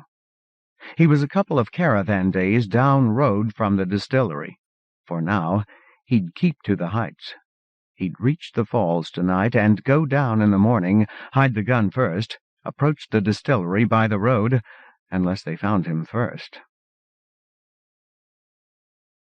Every child knew that planets glowed by reflected sunlight. Quicksilver was brilliant before it passed behind the sun. These last few days, with its shadowed side turned toward destiny, Quicksilver had been nearly invisible, but now it was crossing the sun. Half an hour before sunset, Tim could just glance at the westering sun and glimpse a black dot on the solar disk before he snatched his gaze away. Children did that. Adults yelled at them for it. A child who tried such a thing with Earth's hotter, brighter sun would blind himself. Tim could blind himself if he blinked the sun too near noon. If he let the sun get too far down the sky, the dot would blur out. But he'd caught it. So he sat on a boulder and waited for his vision to come back and wondered why he was wasting time. Gloria waited ahead. A caravan was crawling up his tail. The falls he'd seen was still ahead, and Tim Bednacourt sat on a rock waiting for dark. Because he needed rocks to build his fire pit and water to cook. He hadn't seen loose rocks earlier in the day. Here was a convenient spring near a convenient landslide, a raw cleft in the rock spilling stones just small enough to lift easily. This boulder would do for a backstop, and when he brushed the coals away it would stay warm for hours. He'd sleep with his back against it. He'd stopped to gather berries and blink at the sun. He'd washed himself thoroughly, and his clothes too, to make himself presentable. Dawdling here rather than hoping to find more rocks ahead. His vision was coming back. Tim looked down and saw char marks. He slid off the boulder and into the brush to think it through. Marks of a fire. Of course he hadn't looked for char marks on the rocks he used. He made his fires in the dark. Volcanism and landslides made these stone falls, but he'd found stones conveniently clustered these past 10 days, spaced a scant day walk apart for a man carrying a pack and stopping to hunt and gather and cook. He'd been pulling his fire pits apart after use, and so had someone else, it seemed. Someone who built much bigger fire pits. Not just a wanderer, several men together. Now what? Don't hunt. He'd gathered fruit and some barley. Did he dare cook the barley? Nobody had seen his fires. Had they? He'd been more than careful. The mountain was bare above where he built his fires. No human lived there. Someone close might have whiffed smoke, but nobody had seen it rising in the dark. He built his stone circles tall. Nobody could have seen fire within Tim Hand's fire pits, not unless he were floating in the sky. At dusk he built his stone circle and his tiny fire. There was the risk that he had been seen, that he was being followed or tracked. Best he remain predictable until he could see another way. He lay not against the fire-warmed boulder, but in the bush, where he could watch it. A tiny moon silvered the crest and left all else black. The bandits he'd fought had been up the road by many days, past the little distillery and past the shire, too. So the scorched rock he'd found might mark a wanderer or two, he told himself, but not one of that band of bandits. But any wanderer must attack caravans for their speckles. Tim Bednacourt carried no speckles. Could he buy a bandit off? With what? Or evade them? The only way to evade bandits was to know where bandits were. Here were two faces of one problem. How could Jemmy Blucher avoid being found? He'd taught himself to do that. How could Tim Bednacourt find bandits who didn't want to be found? They'd be living as he lived, but more of them. Taking refuge at the frost line? Changing identities? Tim waited for sleep, with his eyes on 600 meters of split rock above him. He tried to picture bandits. Not bandits attacking a caravan 3 times a year, but living between caravan passings, settled in little groups, gathering and hunting, stealing speckles from locals or fighting each other for a dwindling supply. His mind must have gone on working while he slept. He woke in darkness. He felt quite lucid. He donned his pack. He moved to the stream and drank until his belly was taut as a drum. Then he began to climb. The crest mountains were glossy smooth, wherever fusion flame had touched rock, but the cooling rock had split. Here a vertical split ran nearly to the peaks. The spring flowed from the split. He'd been looking up at the rock face for so long that it was branded in his memory. Good thing, too. He couldn't see, but he could follow the split by touch. No telling how high he was when he began to be afraid. Climbing in the dark was crazy. The notion had come to him in his sleep, fully formed. He was climbing in the dark because he would be conspicuous in daylight, against gray rock with no plant growing anywhere. The little moon continued west. A trace of light touched the mountain face now. The cleft narrowed, but Tim was able to pick out handholds and footholds. Then those ran out. All his muscles were shaking with fatigue. They'd throw him off the cliff if he kept this up. Down a bit and over, a rock face was trying to split off, leaving a ledge, not as wide as he'd hoped. He lay with his back pushed hard against the rock, and was asleep before the trembling stopped. Dawnlight and terror. He'd forgotten where he was. The slope stretched a vast way down. He was exposed and conspicuous on a rock cliff hunted by men with guns. Far away, the shadow of the crest mountains crept steadily from the sea onto shore. In early summer, he'd been on shore looking up at where he was now. What had he seen? Backlit by a rising sun that hadn't cleared the peaks, this whole face of the mountains would be black. He would be invisible. Nobody would look this high anyway. Tim Bednacourt began to climb again. Cracking had put ledges over his head to block him, but cracking gave him handholds and footholds. He rested on the trunk of an incredible scrub oak tree that had sunk roots into the last of the main split. When the sun lit the southwestern face of the range, he was on the narrow side of the Crab Peninsula. Nothing grew at the crest, and little grew lower down. Flame had scoured this side of the range, too. Nobody had since bothered to weed out Destiny life. This was the steeper side, a straight drop to angry waves, and not many plants had the tenacity to cling to the rock, but some did. Tim could make out Destiny colors, black and bronze and yellow-green, but earth-life greens, too. He couldn't see a way down. There was nothing to eat up here. He found a flat spot to sleep out the noon hours. He made several clicks that day, picking away along the crest, his eyes on the alien beauty of the wild shore. At evening, he didn't bother with fire. He chewed a handful of barley and waited for full dark.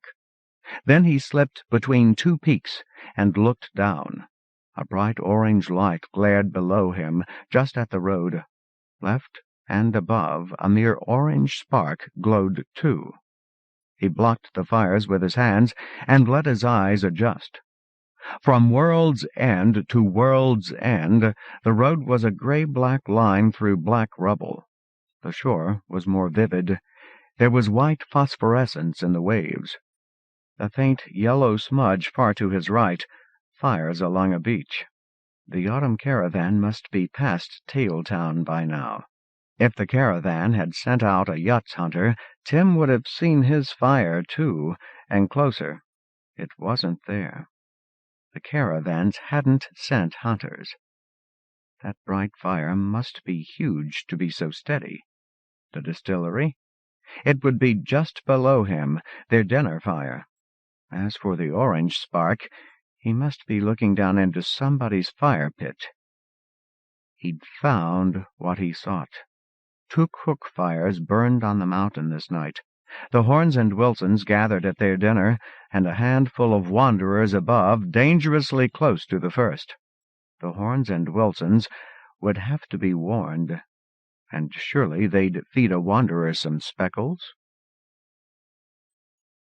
He slept on the mountain, cold but quite safe in a cleft between 2 peaks. Dawn gifted him with an amazing view. Shadow covered the crab's broadside, but here were details never seen by a caravan. Below the road was a wide stretch of meadow. Destiny Black was not having much luck against Earth-Life Green. 100 head of sheep grazed. 4 big buildings near the road must be the Wilson dairy, barn, and dwellings. The caravan had partied on horn turf, that big cookout area in a horseshoe of 1 large and several small buildings. Around the horn establishment was more meadow, but it was the yellow of wheat. High on the mountain, were those goats? Of wanderers and bandits there was no sign. He was hungry, but he delayed going down. He'd fought hard for this view, and it was very pleasant. He could follow the line of road a long way before the curve of the crest hid it. Far to the left, the Shire? He couldn't be sure. To the right, nothing. The line of a caravan far, far away. At the western edge of the Horn Meadow was a single monumental tree and a regular array of white dots. Tim heard a gunshot. Faint and distant, crisp and clear, the sound jerked his head straight toward brush that was mostly Destiny Black. 3 man-shapes were charging downhill behind a gigantic bird. Tim started down the rocks. At the edge of hearing were voices quarreling and shouts and gasps. He kept his mind on not falling to his death, and only spared the occasional stolen glance for men dealing with a wounded bird. The ostrich was stumbling now, slowing. The men would have caught it if it weren't running through clumps of vengeance thorn. It turned suddenly. Tim hugged rocks so he'd be free to look. 1 man froze, 1 tripped, and as the bird came at them screaming, the 3rd man steadied himself. Tim heard another gunshot. The bird fell over and thrashed. Tim couldn't hurry, and he couldn't hide. He kept moving. The men pulled the bird downhill a good distance to the nearest tree. There they hung it and tore the feathers off and butchered it. As far as Tim could tell, not 1 ever glanced his way. He climbed down as far as the plants grew and rested. Guns belonged to caravans. A gun not in the hands of a caravan meant bandits. It seemed to Tim that the surest way of avoiding bandits was to know where they were. Here was a most convenient trio of bandits. All Tim had to do was follow them. Burdened by the butchered ostrich, restricted by lesser brush, the bandits weren't making any great speed. He could hear them. He could almost make out the words. 2 bullets. Get more. Months, do we? Weed cutter next time." They were circling 4 or 5 acres of green bronze black thorn. One of them wanted to chop it out tomorrow. The others thought that a joke, too much work. "Get the next caravan to do it." Vengeance thorn was nasty stuff. The fractally divided thorns could pinch through shirt or pants, then leave invisibly small needles embedded in flesh. Tim had marked this patch from above. It reached right to the road. He could follow these bandits as far as the road, but what then? Watch where they went, of course, but he'd be seen if he followed. But following bandits wasn't the point, was it? Knowing where they were, that was the point. Going the other way around the patch would bring him to the brook that fed the distillery. Tim wanted a drink. If he met someone named Wilson or Horn, he could tell a tale of bandits, and maybe get something to eat.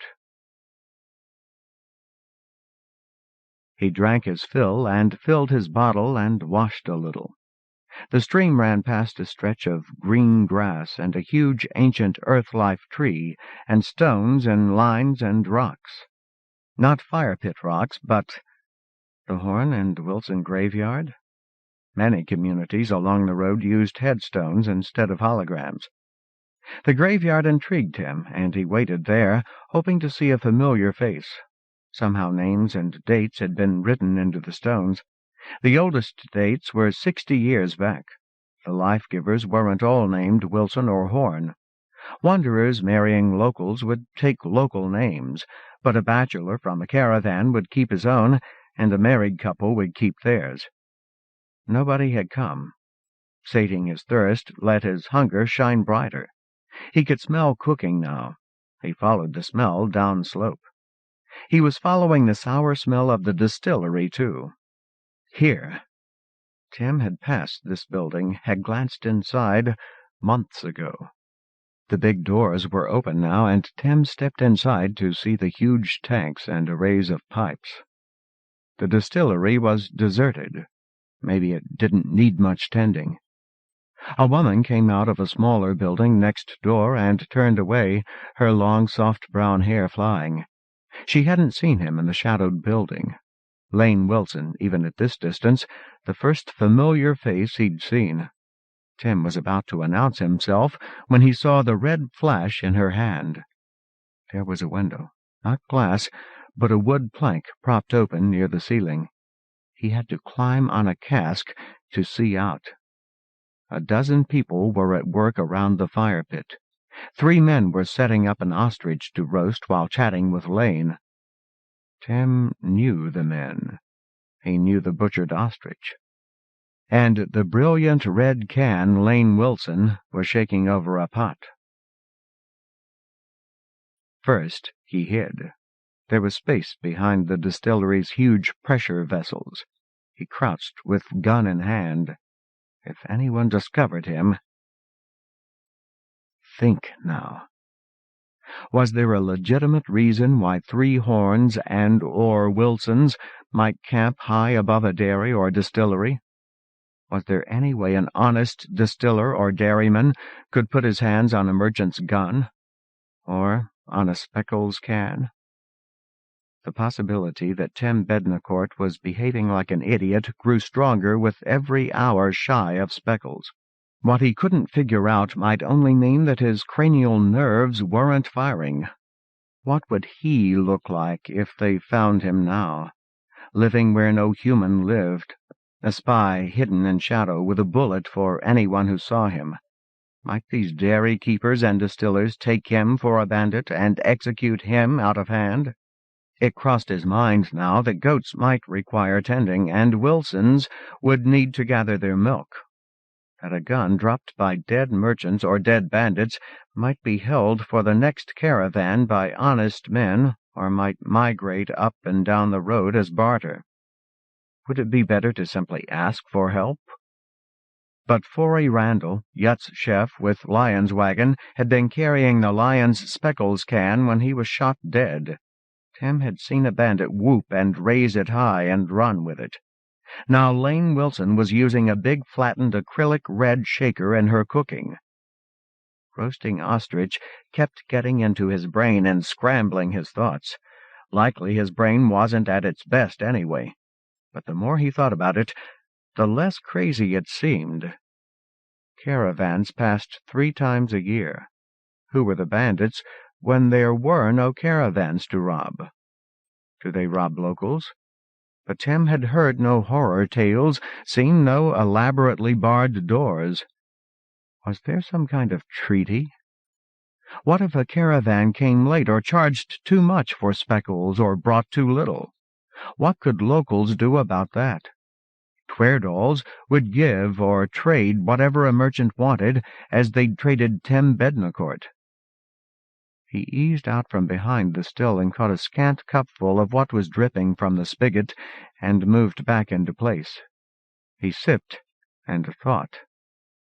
Bandits couldn't run around with that great red can. That was the point of it. Where could they keep it safe? Lane Wilson returned with the speckles shaker. She entered the smaller building and left without the shaker. Waiting for dark would make sense. But it had grown noisy out there. Dinner was well in progress. They'd never notice anything. If they saw him, they'd... He was still dressed as a merchant. He took the time to turn his tunic inside out and turned the collar down. Now his color was gray-brown, and the big pockets were hidden. From a distance it might serve. He should have done that days ago. Now they might take him for one of their own. Now, all in one smooth glide, he pulled himself back, barely in time, as a man and woman wobbled into the distillery, poured a half-liter of whiskey from the collector pail into a jug, and went out with their arms around each other. Now! Out from behind the still, get his balance, adjust the shell and backpack, walk out through the open door and straight across to the other building and in. It smelled of metal. A smithy. That didn't take genius. He was looking at an anvil. Dark as it was, he wouldn't have missed the speckles can. It must be in a cupboard or something. Something easy. Lane had been quick. Then again, caravans did come 3 times every 2 destiny years. There had to be a hiding place, something hard to find and hard to get into. Damn! He didn't have forever. He'd be lucky to get out of here alive, let alone... Wait now. That anvil was on tracks, and behind it, below floor height, something bright red. The weight of an anvil would guard that cavity. It was hard to open and hard to close, but they were between caravans, so Lane just hadn't bothered. Tim picked up the speckles shaker. He ignored 4 guns that must have come from caravans, but he took 3 speckles pouches full of bullets. He wrapped it all in his tunic and walked out. He hadn't thought beyond this. It came to him that his patterned green shirt wasn't any less conspicuous. He was running now, into the graveyard, known turf. Could he get up into the tree? Noise behind him hadn't changed. They weren't after him yet. But terror was in him, and he kept running. Past the vengeance thorn, walking wide around thorns he couldn't see in the dark. An ostrich leapt to its feet and ran squawking away. Damn, if anyone was already looking, they'd come straight here. Chop a hole in the thorn patch with his weed cutter? A hiding place? While his mind toyed with the notion, his body was still running uphill, flat out. Despite starvation and speckles deficiency and whiskey and terror, his mind was catching up and his body was right. He had to go up. Up. Because he had to build a fire. To cook.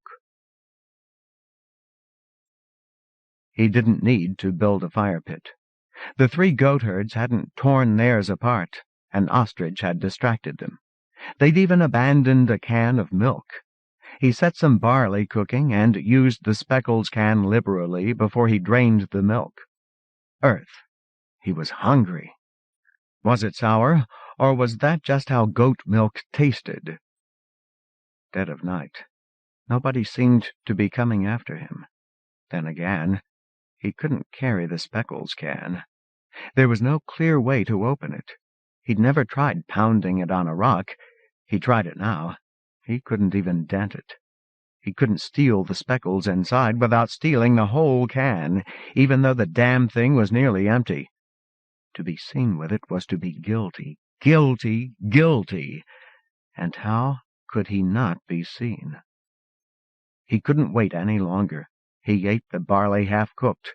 Then he lay on his back and waited for his intelligence to come back. It would take days, of course. Sometimes it never returned. But the answer he needed was looking down at him. How could anyone not be seen with the lion's speckles shaker? By being where there were no eyes. 15. The Shire. Obedience be damned. We're not on a ship any more. Susanna Barnes, Astrophysics, Argos. He was where the springs began to join into waterfalls, not far below the frost line and several clicks above the Shire. Just below was a fool cage knocked down and torn apart, and feathers around it, on a hillside covered with tiny earth-life oranges and berry bushes and black destiny weeds. A click-long stretch of such stuff barred him from the road. No problem. He could follow the falls and rapids down, and then the switchbacks of the caravan trail. 2 clicks farther, houses spread out along the shore. Tim's first impulse was to creep past the Shire. The Shire had nothing he needed. The caravan didn't seem to be chasing him. No telling when pursuers from the distillery would catch on, though. At least he didn't have to wrestle that damn speckles can. It wasn't that you couldn't get speckles out. There were holes in the top for the tiny seeds. You couldn't get them out fast. And it wasn't that slow, because the chef holding the can had to feed 70 people. On the other side of the crest, Tim had spent most of an hour shaking speckles into his spread shirt. Then, finally, he'd thought of firing a bullet into the can. That worked. Now he had 4 times what he'd need to get as far as Tweardall Town. He had left Lyon's wagon's empty speckles can in plain sight for anyone who could get to the blind side of the crab. He'd watched bandits fanning out from the distillery. 8 of them split into pairs to cover the road and the heights in both directions, none at the shoreline. What did the distillers think had happened to their shaker? They seemed to suspect a lone thief. But if Lyon's wagon's shaker marked the thief, then Tim Bednacourt didn't have the shaker. And he still didn't want to be caught alone on the road or off it. He'd been traveling at frost line. Seekers from the distillery were ahead of him, traveling by road and above. He didn't want to catch up with them. The question wasn't how to get around, but how to approach the Shire. He picked out another fool cage knocked down and torn apart amid scattered feathers. Now that he was looking for them, he could follow a broken chain of them down along the falls. Some big carnivore had learned to find food this way. Time to move. Tim was not trying to hide now. He followed the broken fool cages down. He rather hoped the Shire folk would approach him. He was on a slope, fighting through waist-deep brush while he circled a stand of fisher trees being strangled in Julia sets when he heard brush crackling. A moment later he saw a disturbance in the brush. He dropped below the branches, among the trunks of the low bushes, while he wriggled the gun free of his tunic pocket. A huge dark shadow came at him out of the fisher trees in a thunder of broken branchlets, head held low, tiny mad eyes. Tim, squatting on his haunches, fired until the gun was empty. It fell thrashing before it had quite reached him. 4 men, conspicuously armed with spears and fish clubs, came to meet him. Tim had time to hang the heavy carcass from the tip of a sizable fisher tree. It was a boar pig, and he'd cleaned it. "Yours, dinner," he said loudly and smiled. They didn't smile back, and they were still advancing. Tim shrugged out of his pack. No sudden moves now, hands in sight. The shell fell too. And I'll bet you've never seen this before. One hand held high, he lifted the otterfolk shell and turned it to show the paint. That got a reaction, a chorused, "Oh!" "Feed me," Tim said, "and I'll tell you all about this." "Otterfolk," said one. "Yeah, I seen those colors." Tim said, "Geordie bronze?" The old man studied him. "You're one of those yutzes from the spring caravan. I traded you a shell. I still have it." Geordie set down his spear and came forward. Tim gave him room, and he searched through Tim's pack. He found the carved shell and inspected it for damage. He searched further and said, "You run from the merchants? You take any speckles?" "No, you can't steal the cans. I ate some before I went." "Pouches?" "They lock 'em up." "Where's the gun?" They'd heard the shots. He said, "Hidden." "All right, come." Two of the others took the carcass. Geordie led off. The fourth man trailed behind Tim, spear in hand. Geordie suddenly whipped around and said, "In the morning you're gone." "All right." "We can't give you speckles. We need what we got." "All right." Shire folk still formed circles, elders, younger men, older children, women with children, women without. Smaller circles within the larger groups, circles of opportunity. Women without were chefs. Women with drifted from their circle to help or give orders. Elders were an arc around Tim Bednacourt, and the circle of men was a loose arc around those. Men left it to fetch or carry under direction of the women chefs. They seated Tim Bednacourt on a dune and expected him to stay there. Several of the women without took their turns bringing him food. Dinner was pork and a variety of vegetables. Tim tasted speckles in the rice pilaf. He talked about the road, but not about bandits. He described Tailtown and the Neck. They were watching him.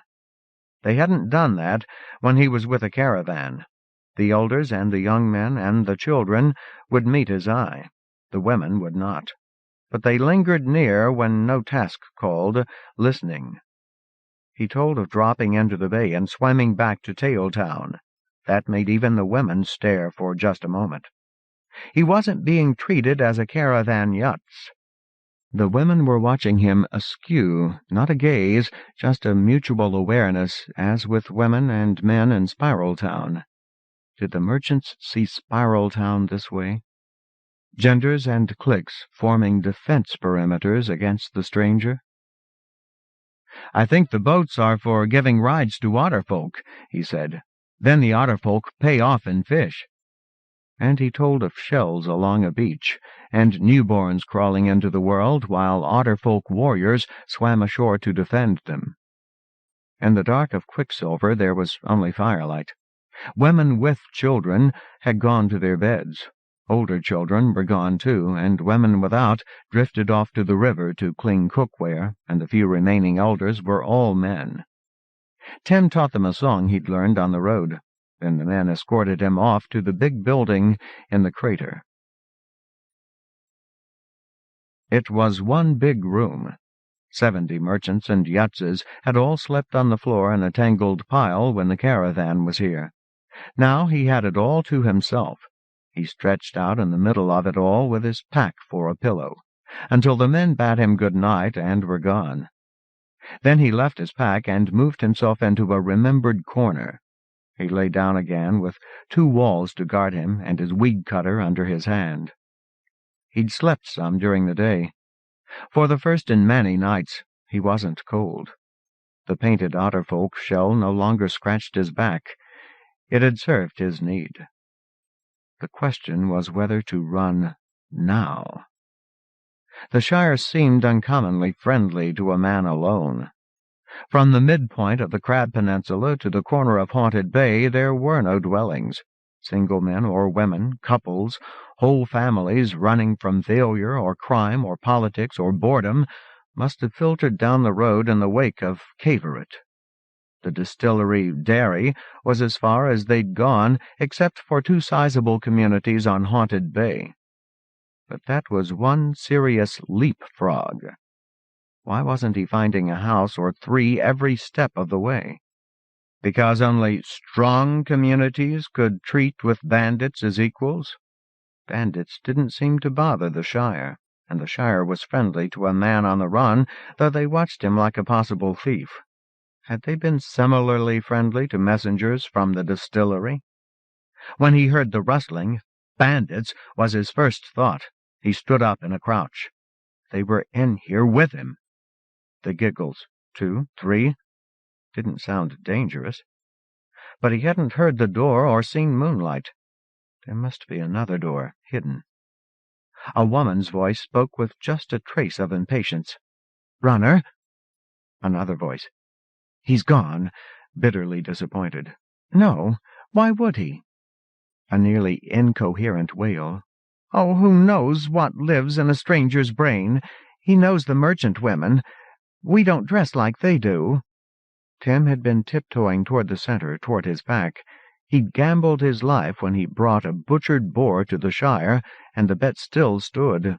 He asked, "What's it all about?" A third voice, much calmer, didn't speak directly to him.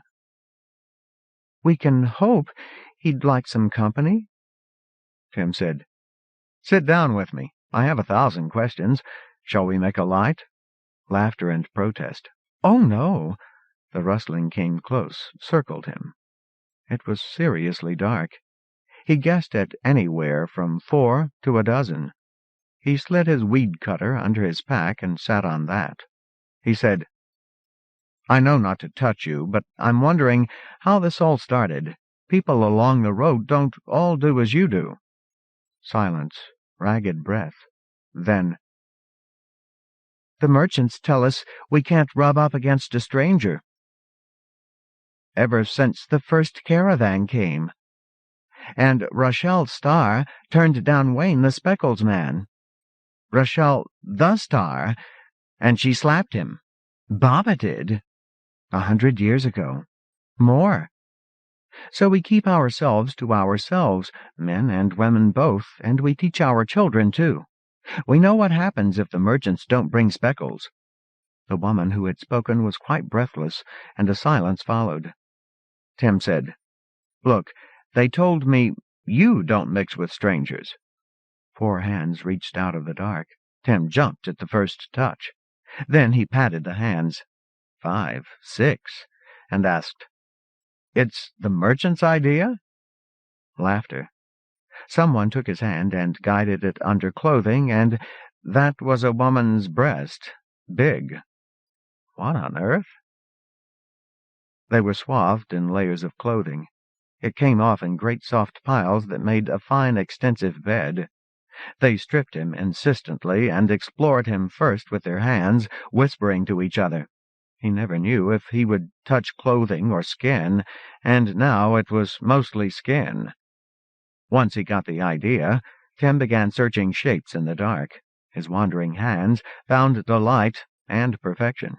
No twisted spine or twisted foot. Here a nose like the prow of a ship. Here an ear that protruded interestingly. He knew them both, women without children who had served his food without meeting his eye.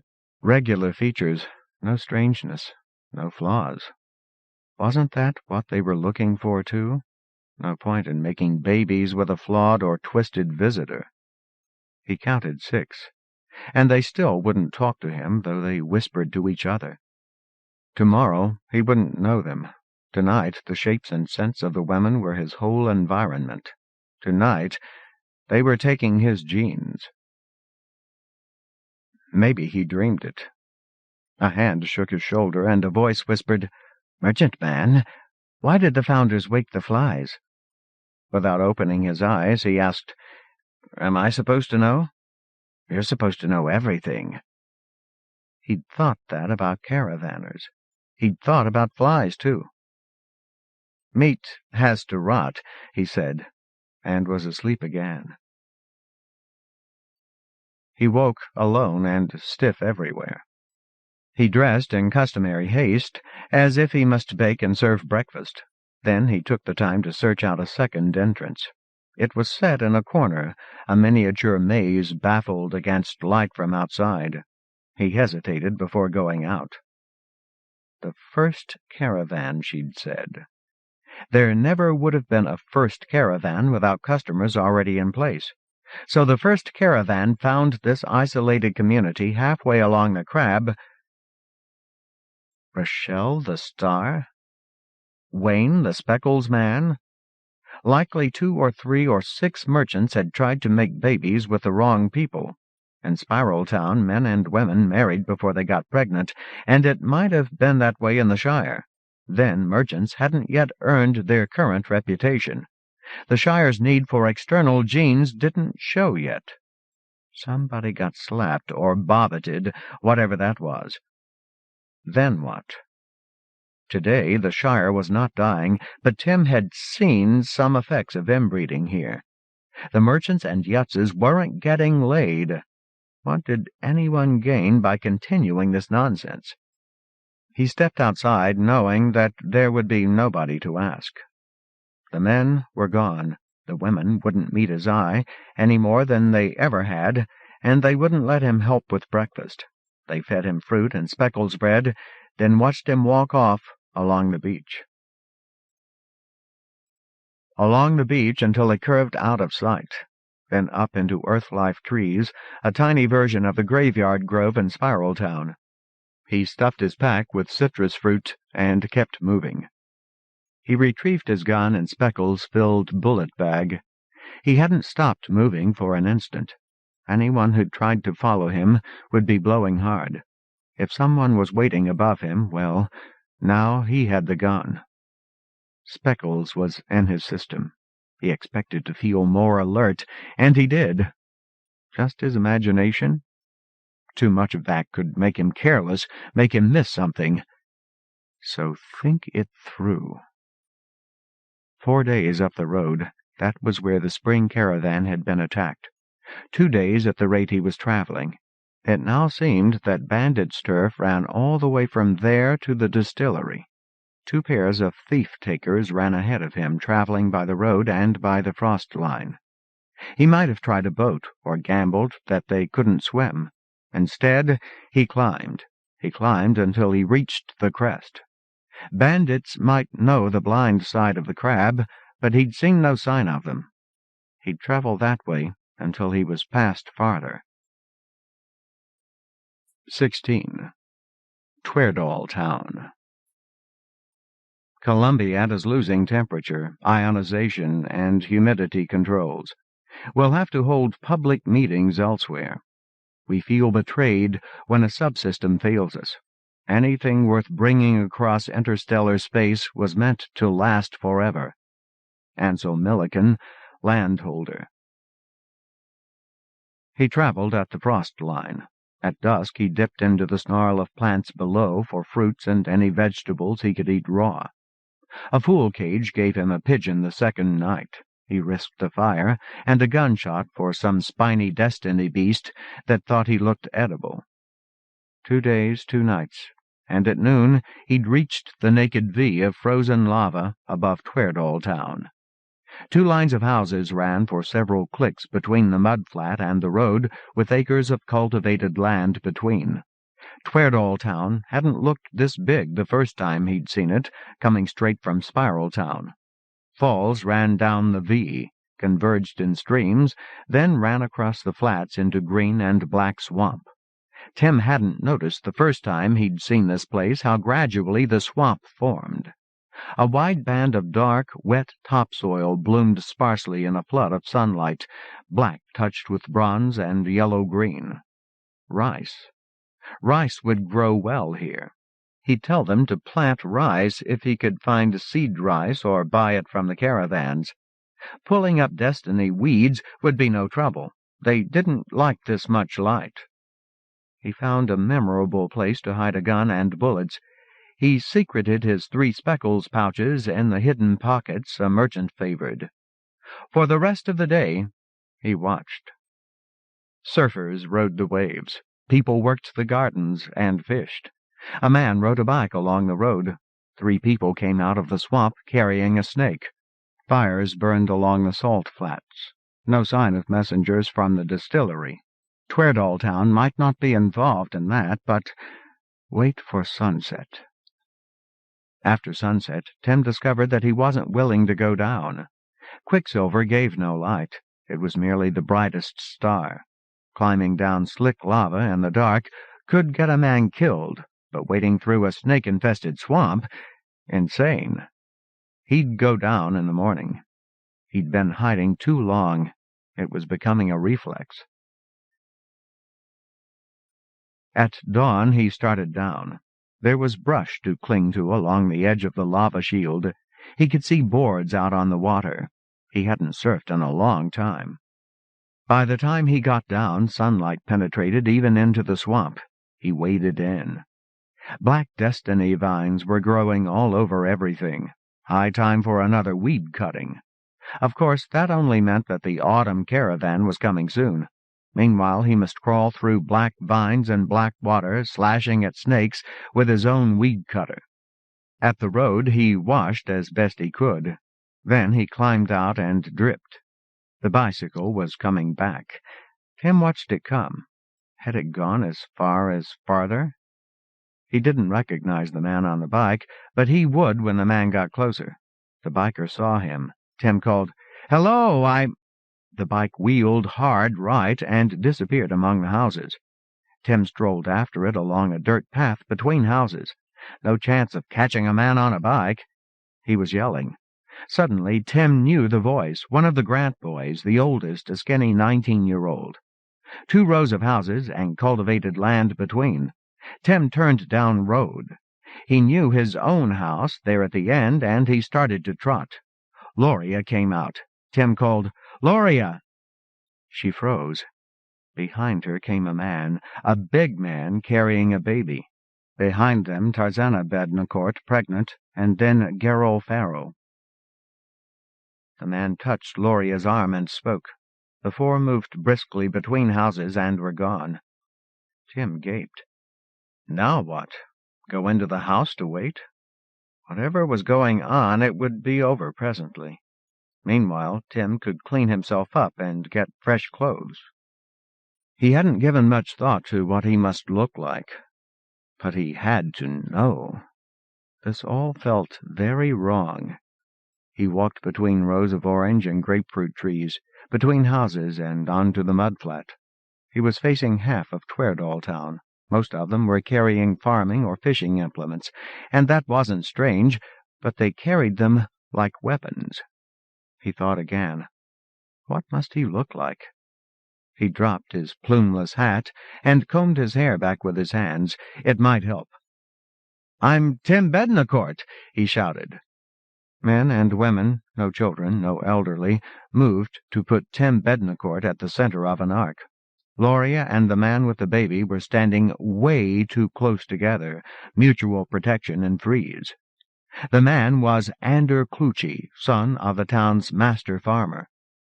Tim was moving from exasperation toward panic. "Berta Farrow, you taught me to cook. Tarzana, don't you know me? Loria." "We know you," Susie Clucci said. "Tim, what happened to you?" "Long story, but Look."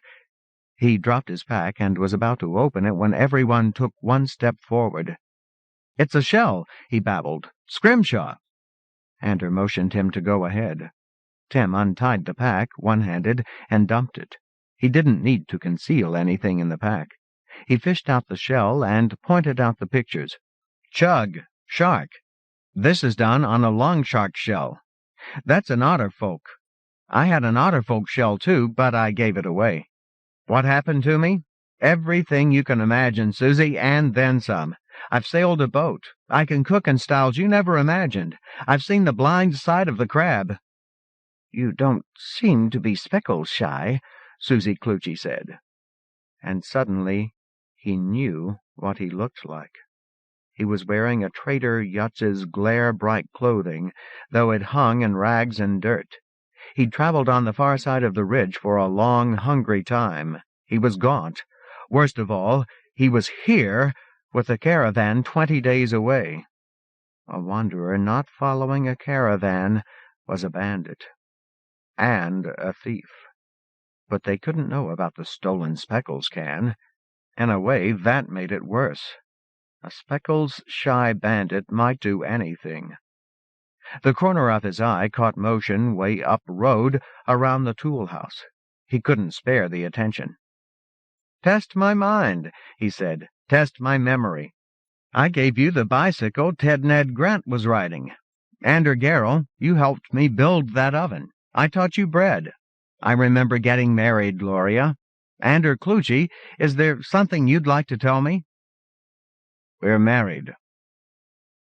"Now, I'm still new among you," Tim said, "so I have to ask—" Gloria burst out laughing.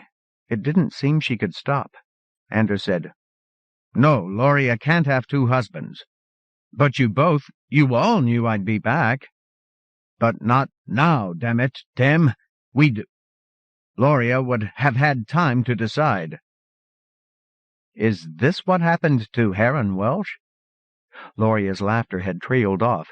She wouldn't meet his eyes now, but she nodded. "Went off with a caravan. Came back. Found out he wasn't married. And you thought he'd tell me?" Nod. Ander put the baby in her arms and stepped in front of her. "So, you're here. What happened to you, Tim?" "At the neck they trade yutzes. The autumn caravan was every trader who ever—" He was so tired and so miserable. Tim felt he was about to faint. He didn't dare. "Ever watched me shoot a man? I had to run. I took enough speckles to get me here." At the corner of his eye, motion. 3 or 4 older people at the door to the tool house. He recognized Julia Franken by her long white, still lovely hair, and remembered when he had last seen her. She'd been handing out blades on the day of the weed cutting. The 4 went into the tool house. "You're not speckled shy," Susie Clucci decided. "You took enough speckles."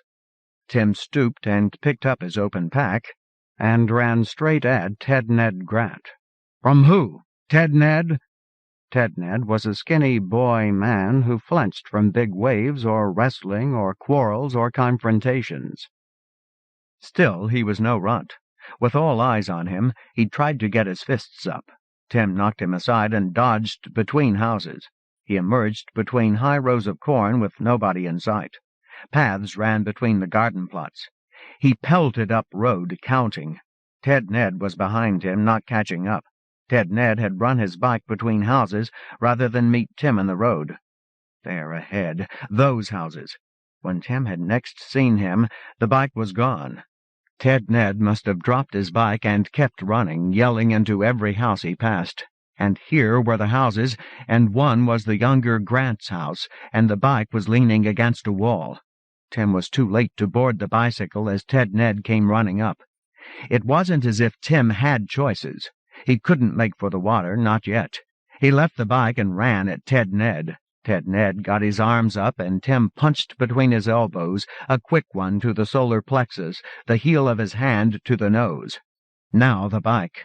They had let grit get into the gears. It started slow. He pedaled past Ted Ned, who was curled up and trying to find his breath. Treadalltown's defenders were pouring between the houses now, and others would be running along the mud, but Tim was ahead and moving considerably faster than a running man. He could see the tool house, the last building up road. Well short of the tool house, he turned again, between the houses, out onto the mud, off the bicycle before it got mired, because Tim Bednacourt was no thief. Down road a horde was running toward him, though they seemed out of breath. Up road only 4, and they all looked as old as Julia Franken, but they bristled with weed cutters. He might have escaped them, he thought, if he'd turned toward the road, but then what? He'd stopped alongside the surfboards lined up along the wall of the elder Bednacourt's house. Tim snatched up the biggest and held it over his head as he ran for the water. They tried to follow him, of course. A few were better surfers than he was, and they were hot on his tail, but he wasn't surfing now. Once beyond the waves, he need only paddle. paddle for his life, slipping over the water, on and on. The ache in his shoulders grew until it swallowed everything else, while the current carried him southeast. Ultimately, his pursuers were too far from Tweardall Town for their comfort, too close to Spiral Town, and they turned back one by one. 17. Carter's Boat. Black for photosynthesis. Sagan and Shklovsky were right. Giraud, xenobiology. He thought he was going to die. He thought he didn't care. There was nothing to drink. There was nothing chasing him any more. There was nothing to do but paddle. 1,000 times he turned his eyes toward shore. A wave would carry him in. He could live between Tweardall Town and Spiral Town, live like a hunted animal until his mind turned animal too. When he could make his arms move, he paddled. When he rested, the shore still drifted past him by infinitesimal degrees. His shoulders were one long moan of pain. The sun burned into his neck and his arms and the backs of his calves. He lay in salt water. The board floated 2 centimeters below the surface. If he let his head rest on the wood, he could drown. The off-balance weight of his pack drove him crazy, but never quite crazy enough to drop it overboard.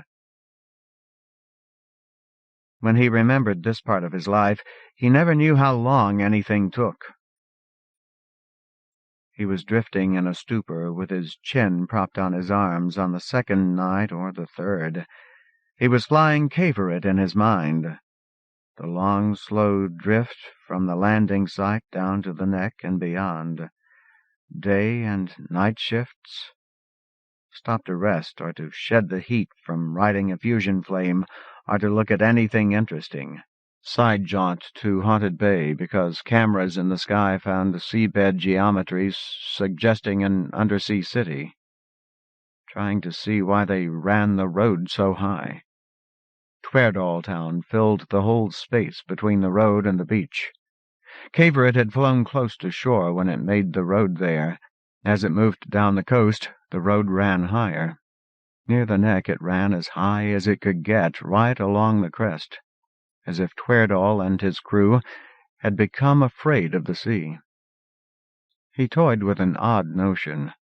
When had Cavorite learned of the otter folk? Teaching programs named thousands of extinct species of life on Earth. All species die or change over millions of years. A meteoroid impact had rendered all the dinosaurs extinct, barring those that sired the birds, but many species died because man was good at changing his environment. There was a shadow among shadows ahead of him. Had Cavorite laid the road to protect the otter folk? He remembered, though, that the hub in Spiral Town was far, far inland. Cavorite was hovering over burnt-out alien wilderness when it drew the lines of Spiral Town. The Tweardalls must have run their loops of road to within a click of shore, stayed near the water for 40 clicks farther, then eased upslope toward the peaks again, avoiding the sea. The landers had charred the land and boiled the lakes, but a flame couldn't reach below the sea. Future generations would follow the road, spiraling outward until they gradually approached whatever came out of the sea. They'd have time to prepare. Cavorite's crew feared the alien. Ahead of him, then passing on the left. He moaned and tried to work his arms. He could make them move, but he couldn't paddle. He slid far back, half off the board, and kicked. Against the current, toward shore, gripping with dead arms and kicking with all his remaining strength, his breath a stuttering moan. A raft of destiny devil hair with an angular shadow in the middle was trying to creep past him. He gained a centimeter at a time. Then the current was pushing his board not past the vastness of black weed, but into it, and he could rest. Hours later, the cramping in his arms faded. He found he could grip the board with his knees and pull handfuls of weed toward him, sliding the board across the weed until floating devil hair lifted his board above the water. Now he could let his head rest on waxed wood for the first time in 2 days. By morning light it looked tremendous. It loomed far above him, shaped like 2 slender fisher boats with a deck across their tops. Carter's boat, sure enough. Sunlight's touch turned the heat in his neck and arms and calves into a flame. He pulled himself and the board across the black weed into the shadow of the boat. That pain eased, but what was hurting his hands? Destiny Devil Hair had covered his palms with myriads of black needles barely big enough to see as specks. Carter's boat loomed vast. He could not imagine such a thing stowed in a starship's cargo hold. Settler magic was compact, never bigger than it had to be. He used his shirt to shield his hands. He dragged his board across the Devil Hair, around the stern and into sunlight. Children had used this as a raft before the weed grew too thick. They must have left a ladder somewhere, but the weed hid everything. On this sunlit seaward side the weed had grown right up the side, a black shroud marked with yellow-green, and the boat half visible beneath. He climbed the weed with bare hands and feet. It didn't quite reach the rim. It kept ripping loose. Somehow he got a hand on the rim and pulled himself over. The impact of his fall was so strange, but what mattered was the cabin and the steps down. The weird surface gave back no impact. He crawled like a ghost down into the cabin, into shadow. In shadow the burning went away, and he could think about his thirst. There was a sink. Water ran. He twisted his head under the spigot and drank. He remembered to be afraid of it, old water in an old container, but it tasted like spring water, like life itself. He drank until the weight of his belly pulled him to the weird floor. He didn't want to die. On a table he found what must have been lunch for 6 or 8, then a garden of earth-life yeasts and bacteria, then this dead, powdery residue. There was nothing to eat aboard Carter's boat. Carter's boat was not of this world. The floor and walls of the cabin ate his footfalls and gave back no sound and no recoil. Carter's boat was nearly massless, an airy foam under a taut skin. They hadn't stowed Carter's boat aboard an interstellar spacecraft. They'd stowed a tank of something that foamed up and hardened, and maybe a boat-shaped membrane to foam it into, and a few compact settler magic machines, like the sink that seemed able to make drinking water, and the lighted interior walls. The hull's silver-gray surface was Begley cloth sheeting from Mount Apollo pressed into place after the boat was inflated. His hunger had subsided to a dull ache. His fingers and toes were black with tiny needles. He could barely move them for the pain. Climbing the weed had cost him. There was a bath. Water still ran. When the salt was off him, some of the itching went away. He left his clothes soaking and moved naked about the cabin. A small patch on a counter almost burned him. It glowed dull red with heat. He found a dial to turn it off. A teapot and a frying pan were both chained to the wall above the counter. There were hooks for more cookware, but the cookware was gone. He found boxes and chests of Spiral-Town workmanship here and on deck. One held a big stack of towels that shredded in his hands. One held fishing gear, sturdier lines and sturdier poles than the caravan used. He looked over the side and saw only black devil hair. How could he fish through that?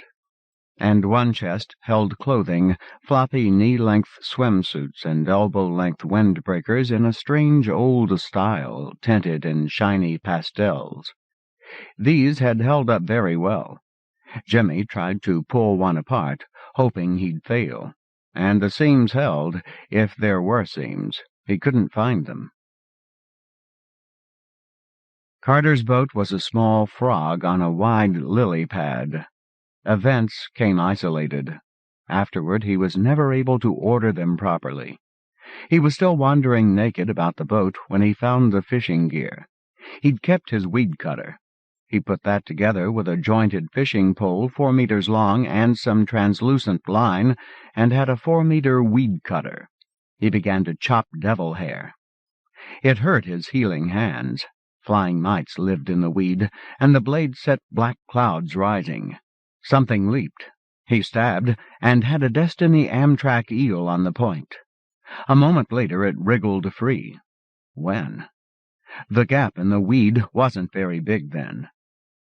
The gap was bigger before anything leapt again, and he jabbed and flung, heavy, and a little longshark flopped on dry weed. He worked the blade under the shell and was able to flip it into the boat. He killed it and filleted it and cooked it with speckles. It fed and calmed the ravenous animal in his belly. He lay on deck to watch the fires of sunset and, briefly, Quicksilver. It must have been next morning that he baited a hook with the shark's remains, thought it over, and threw the offal overboard. Destiny life would not keep a man alive. He didn't want to catch more. He went back to cutting weed. He perfected the jab and flip. He got another Amtrak eel that way. He was ready when a flounder appeared, Earth life, and he got it aboard. He baited 3 hooks with what was left after he'd eaten. There were sockets in the deck to brace a fishing pole. He lowered the lines into the great open patch he'd cut in the weed around Carter's boat. Earth-life fish lived deep down. He ate himself stupid, and remembered to add speckles. The skin on his neck and legs peeled off in flakes. Later, it had to be later, he was wearing swim trunks and a windbreaker and a flotation vest fished from a locker. He slept through noon and worked at night. Quicksilver had become a white glare. He kept chopping. Every day there was less weed around the boat. It was trying to grow back, but he stayed ahead of it. There was a ladder, after all, under the thickest part of the weed. He cleared it. A few people watched from shore day after day. Then a great crowd came down from Morcon's tavern when Quicksilver was almost behind the sun, brilliant at sunset. They never waved, they just watched, day after day. One day they were sparse, another day gone. He found the anchor cable by chopping devil hair from around it. He tracked it up from the water to a housing in the boat's nose. There was a switch. He flipped it. The housing hummed to itself, gearing up. Then it pulled, and the boat's nose sank. He watched, fascinated. The boat was too light to sink, he thought, but could it pull itself under water, right to the floor of the ocean? He never thought of turning the motor off. Something in the sea bottom gave first. The boat surged savagely. The deck slapped him silly. The anchor lurched up while he was still too dizzy to care. Later, Quicksilver was rising well before dawn.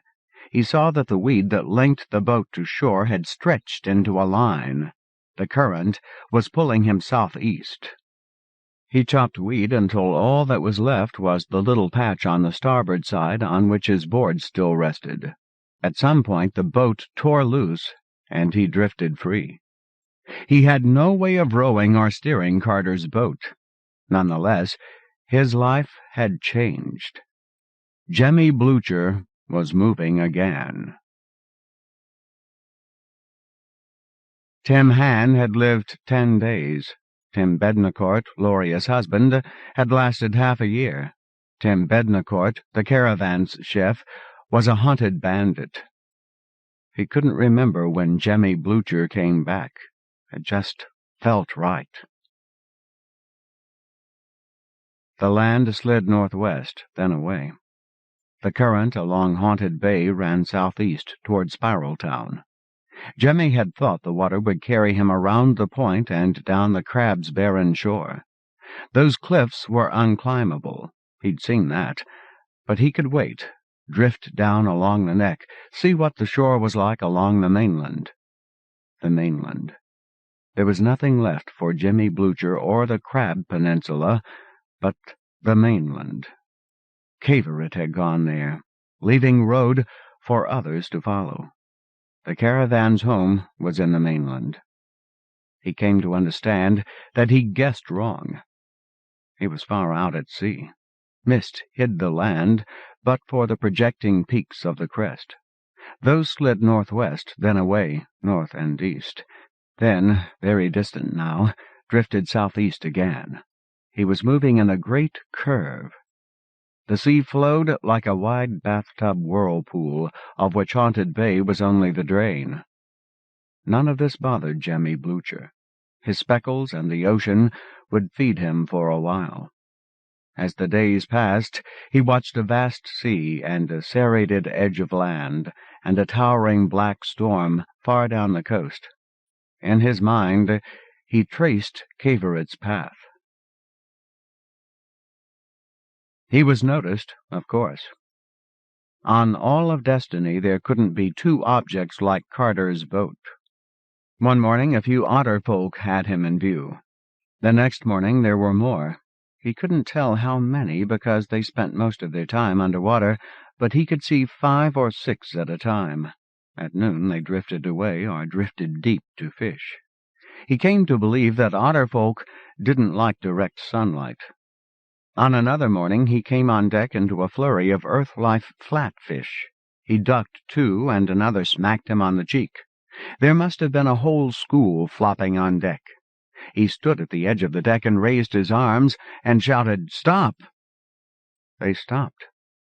He brushed flopping fish overboard, picking those who might live to swim away. He kept a dozen.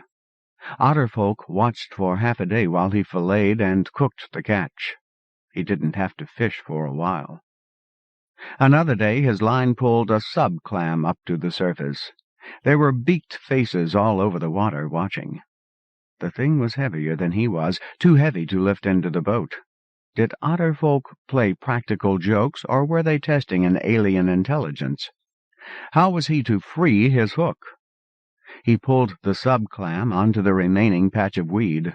It rested on its shell, its siphon tentacle writhing as it fumbled at the slick fishing line trying to tear it. If he climbed down there, the weed would drown him. Could he balance on the board while he worked? Weed surrounded the surfboard, but he could pull the clam into reach of it. But if he did find some way to get the sub-clam up to the boat... Otterfolk knew that humans ate sub-clam meat. They might not know that it wouldn't keep him alive. He used his 4-meter weed cutter to chop at the meat around the hook until some of it came free. He pulled up 20 pounds of sub-clam, then he compromised. He sliced 2 pounds of it free and threw the rest back into the weed alongside the shell, where scavengers swarmed around it. The otterfolk got the idea, or else they didn't like waste. He was never offered another sub-clam. He could remember the sub-clam shell in view beneath a blazing quicksilver long before dawn. An earth-life duck was flapping in the shell with both its wings broken. It took all of his will to cook it before he ate it. Afterward he wondered if there was a way to teach mercy to otterfolk using gestures alone. The neck was where the peaks disappeared below the mist layer. Beyond they rose again, marching into the mainland toward a distant storm. Storms formed and went away, didn't they? This one didn't. He was still drifting toward it after... he couldn't remember how many days. The clouds towered higher than the peaks of the crest. At night he could see lightning playing within. How old was that storm? He fantasized that it was a permanent feature of Destiny. Jupiter's red spot had lasted centuries. Destiny storms didn't normally do that, but if one had, then Cavorite would have gone to sea. He was passing the neck, then, the morning he found that the picked clean shell of a sub-clam held a neatly placed tuna still flopping. They couldn't have thrown such a mass, could they? They must have guided and chased it across the weed and precisely onto the shell. Neat. He was working out how to hook it when he saw sails. He'd thought the mist would hide him. Maybe it only hid him from the neck, while a fisher at sea could still see his mast. Maybe they hadn't told the merchant guards on the neck, but Carter's boat was conspicuous. The fisher sails showed clearly now. They'd get here hours before sunset. He raised the ladder. From above, weed half enclosed the surfboard. From a boat, they'd never see it. He left his mark and chopped away weed, but a fisher might think it just grew this way. He gaffed the tuna, pulled it up, took it into the cabin's shadow, and cleaned it. He threw the offal onto the weed to draw scavengers. Lying on deck with only his eyes above the rim, he watched 4 seals come closer. He didn't know the men in the boats. None of them wore merchant's clothing. Jemmy took his 4 meters of weed cutter to the cabin and waited. He could hear them moving about. He heard their voices, querulous and awed. Otter folk watched from afar. The fishers were gone at sunset. They hadn't been able to find a way up. More boats came the next day. Carter's boat had drifted by then, but they'd come straight as arrows. They threw something over the side, a rope ladder with hooks on it. When one of them started to climb up, Jemmy cut the ropes and heard him splash. They sailed off. The next day, nobody came. The land came near, an unfamiliar coast half seen through mist. The storm came nearer, too. He'd eaten tuna until it went bad, and he had to throw it overboard. Now he'd grown hungry enough to want it back. The otter folk had gone away. He'd caught nothing using tuna for bait. Earth-life fish must be scarce around here, but the current would carry him back toward the neck, where Tailtown fishers didn't seem to go hungry. But he'd be giving the fishers and the merchants another shot at him. He could hardly hear himself think for the howling of the wind and often the pounding of the rain. He had to shelter in the cabin most of the time, but he thought about drifting back along the neck, conspicuous as any 15-meter craft from another world, and he thought of Cavorite flying into a storm that wouldn't go away. He couldn't remember making a decision. It was just there. He took all the clothes he'd found aboard, though it was only short-sleeved windbreakers and trunks and a pair of work gloves. It all went into his pack along with fishing line and hooks. He showered, no telling when he'd do that again. He drank all the water his belly would hold. He knelt on the board in a pelting rain. The devil hare hadn't actually eaten into the wood. He peeled it away in big patches, wearing the gloves he'd found aboard. Then gloves and shoes went into his pack, and he began paddling with great overhand sweeps of his arms. He had imagined the path of Cavorite, but it felt very real to him. Had he imagined the days aboard Carter's boat? Events in his head were isolated. He had trouble connecting them. He'd been on this board forever. Rain lashed at him, and withdrew, and fell again. It could not be much past noon, could it? But it was dark as night, save for the slashing of the lightning. Thunder and rain filled his hearing. Now there was another sound, growing. He couldn't see sign of a beach ahead, but he could hear, above the thunder and the rain, waves rising and smashing down, throwing spume, storm waves. If this storm had been here long enough to draw Cavorite... But he had no reason to think that was true, did he? The storm might be only weeks old, but if he guessed right, then there had to be a beach. Waves like this, pounding rock cliffs for centuries or millennia, would have smashed rock to sand. The waves were lifting him and dropping him. He got to his knees. This oncoming mountain of water looked like it, and he paddled hard, then stood up and walked the board forward, sliding down, down. The nothing ahead was taking shape. alien-looking black cliffs. He veered the board. The wave was trying to break. Tweardall Town surfers had given him a name for what he was doing now, but he couldn't remember. He rode the board parallel to shore with a wave breaking behind him and curling over him. He was losing ground, always closer to black rock, but that was sand. It had to be sand at the foot of those black cliffs.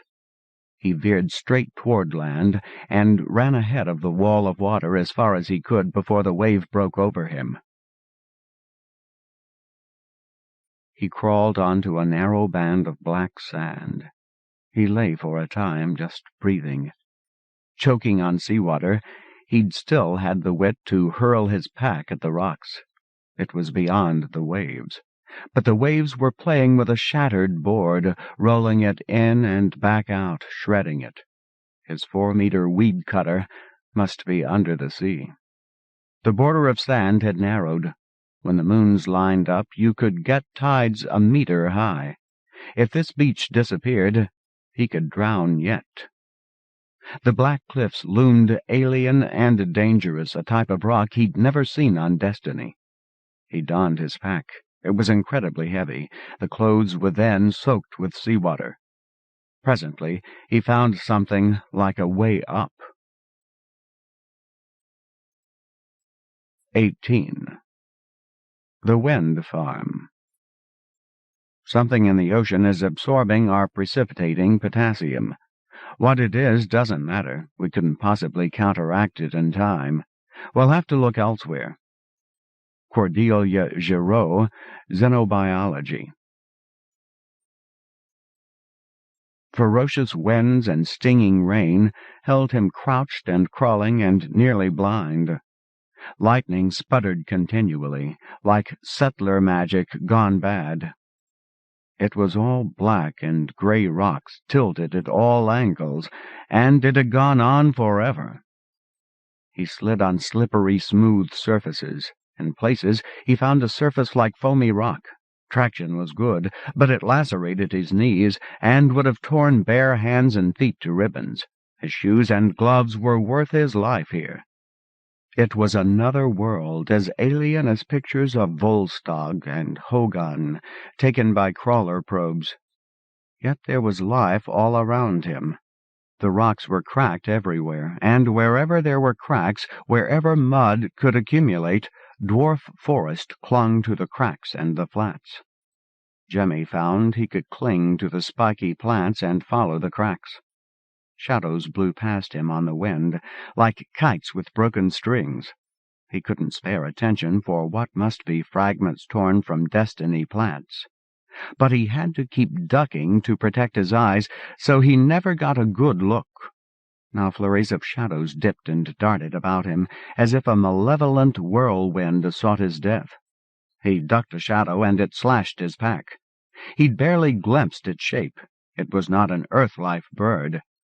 He could huddle close to the black and bronze plants. Birds had to veer from the plants, and Jemmy got a better look at them. What seemed to be feathers certainly weren't. They looked more like a chicken than an eagle, more compact, less likely to fly. He ducked slashing claws and peered after the bird as it wheeled and came for him again. How many legs did that thing have? Furtive creatures were looking him over from within the brush. Maybe his scent would keep them clear, but it wasn't stopping the birds.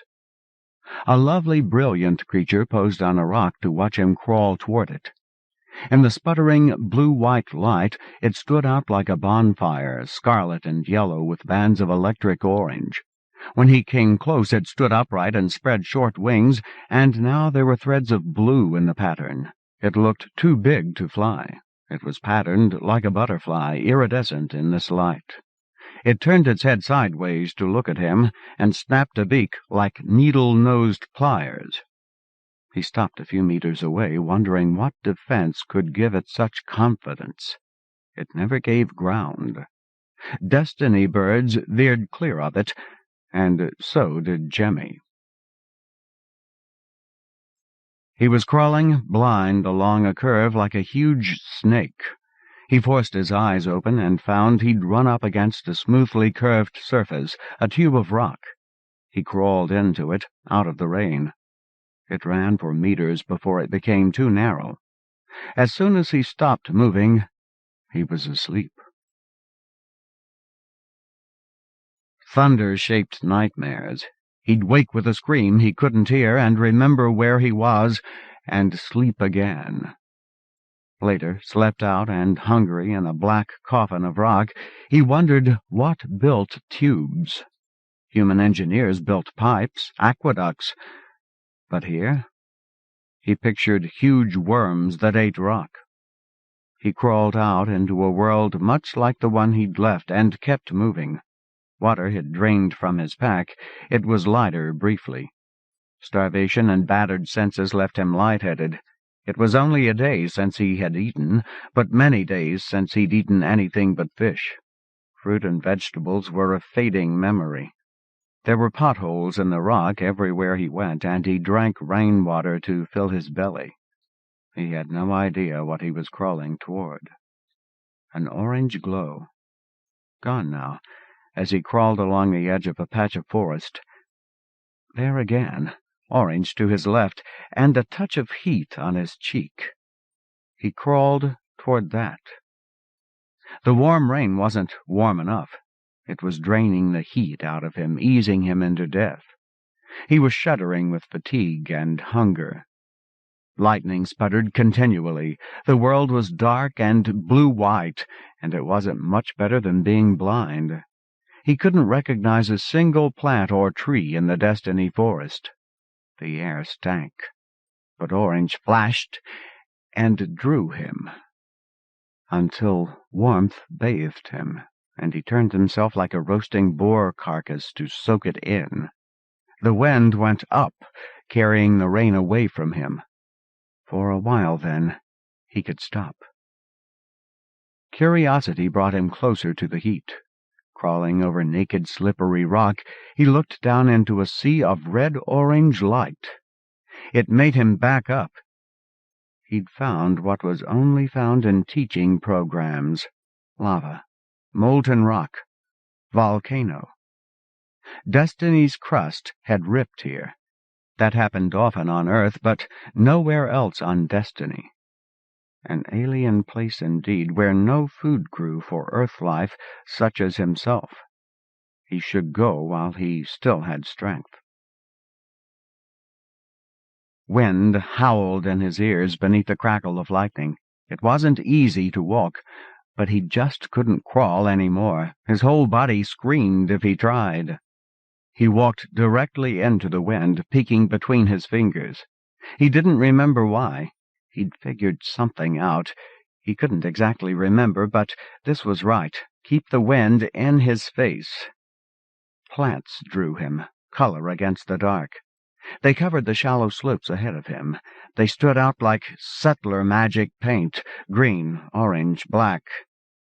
Black stalks split and split again to become orange thorns, whose tips divided down to tiny green needles. Bristly plants hugged the ground, knee-high and twice as wide as they were tall. Nothing grew around or between them. There were paths between the rows. The slope was gentle, and the rain had eased.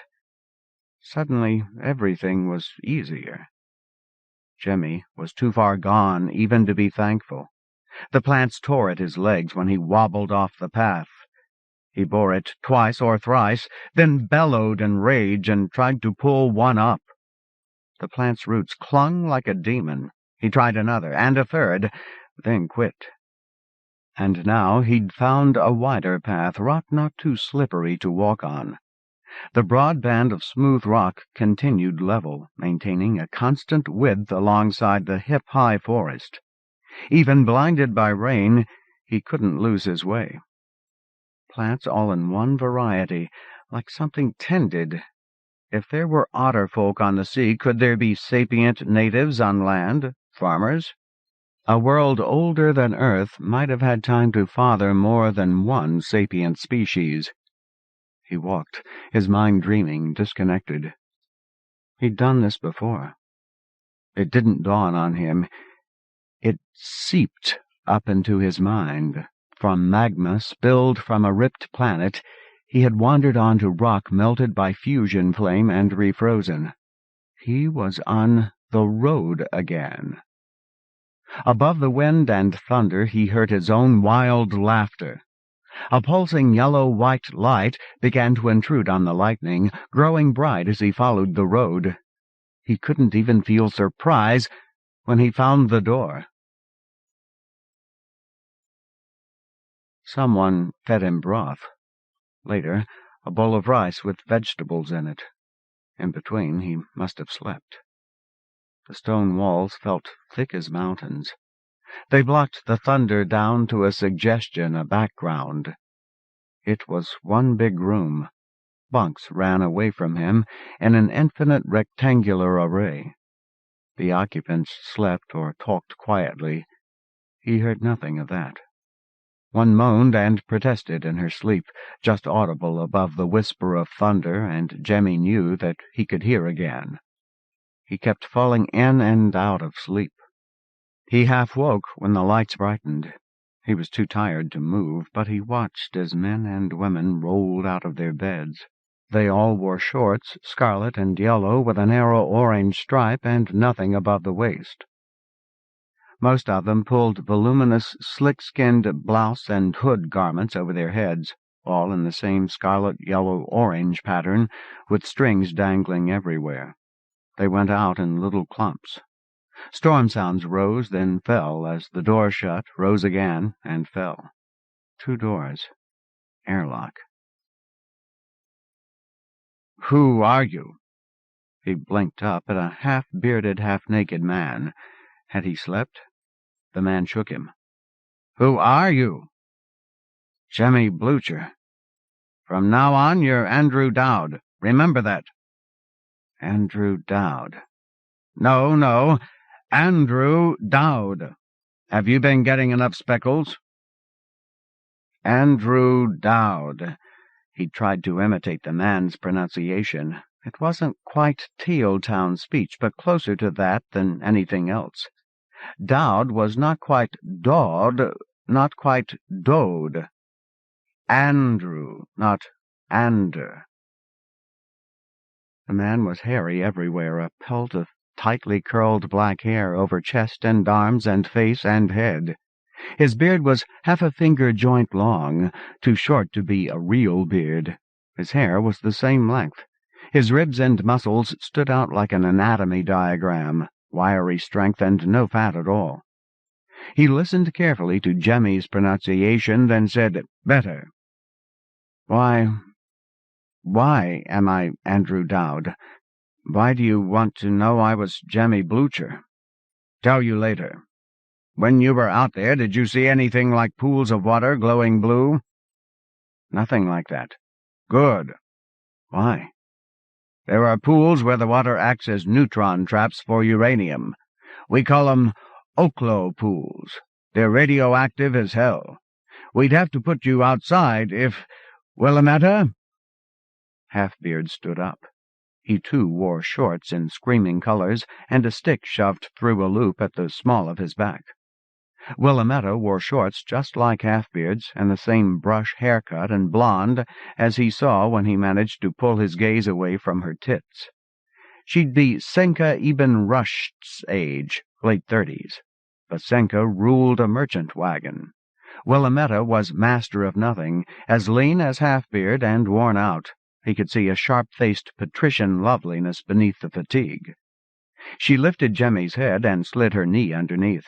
In that position she fed him spoonfuls of vegetable stew. It was nice.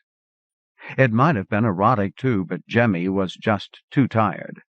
His attempt to impress her by feeding himself got as far as trying to free his hands from under a sheet. Too weak. Too hungry to bother. He hadn't eaten much when his protesting belly made him stop. He asked, "Where am I?" "You're serious?" Smiling, Willamette curled over to see his eyes. "Yeah. This is the wind farm." "Who found me?" "Henry saw you first," Willamette said.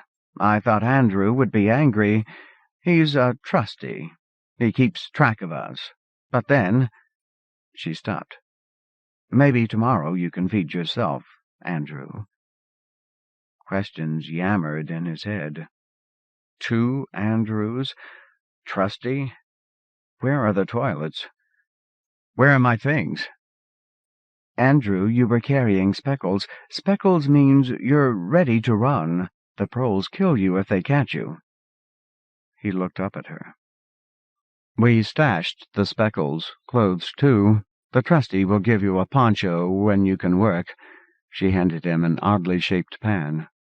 "This you piss in until you can get up." The room faded. When his strength came back, he looked under the sheet and found that he was wearing scarlet, yellow, orange shorts, way too big, with a drawstring.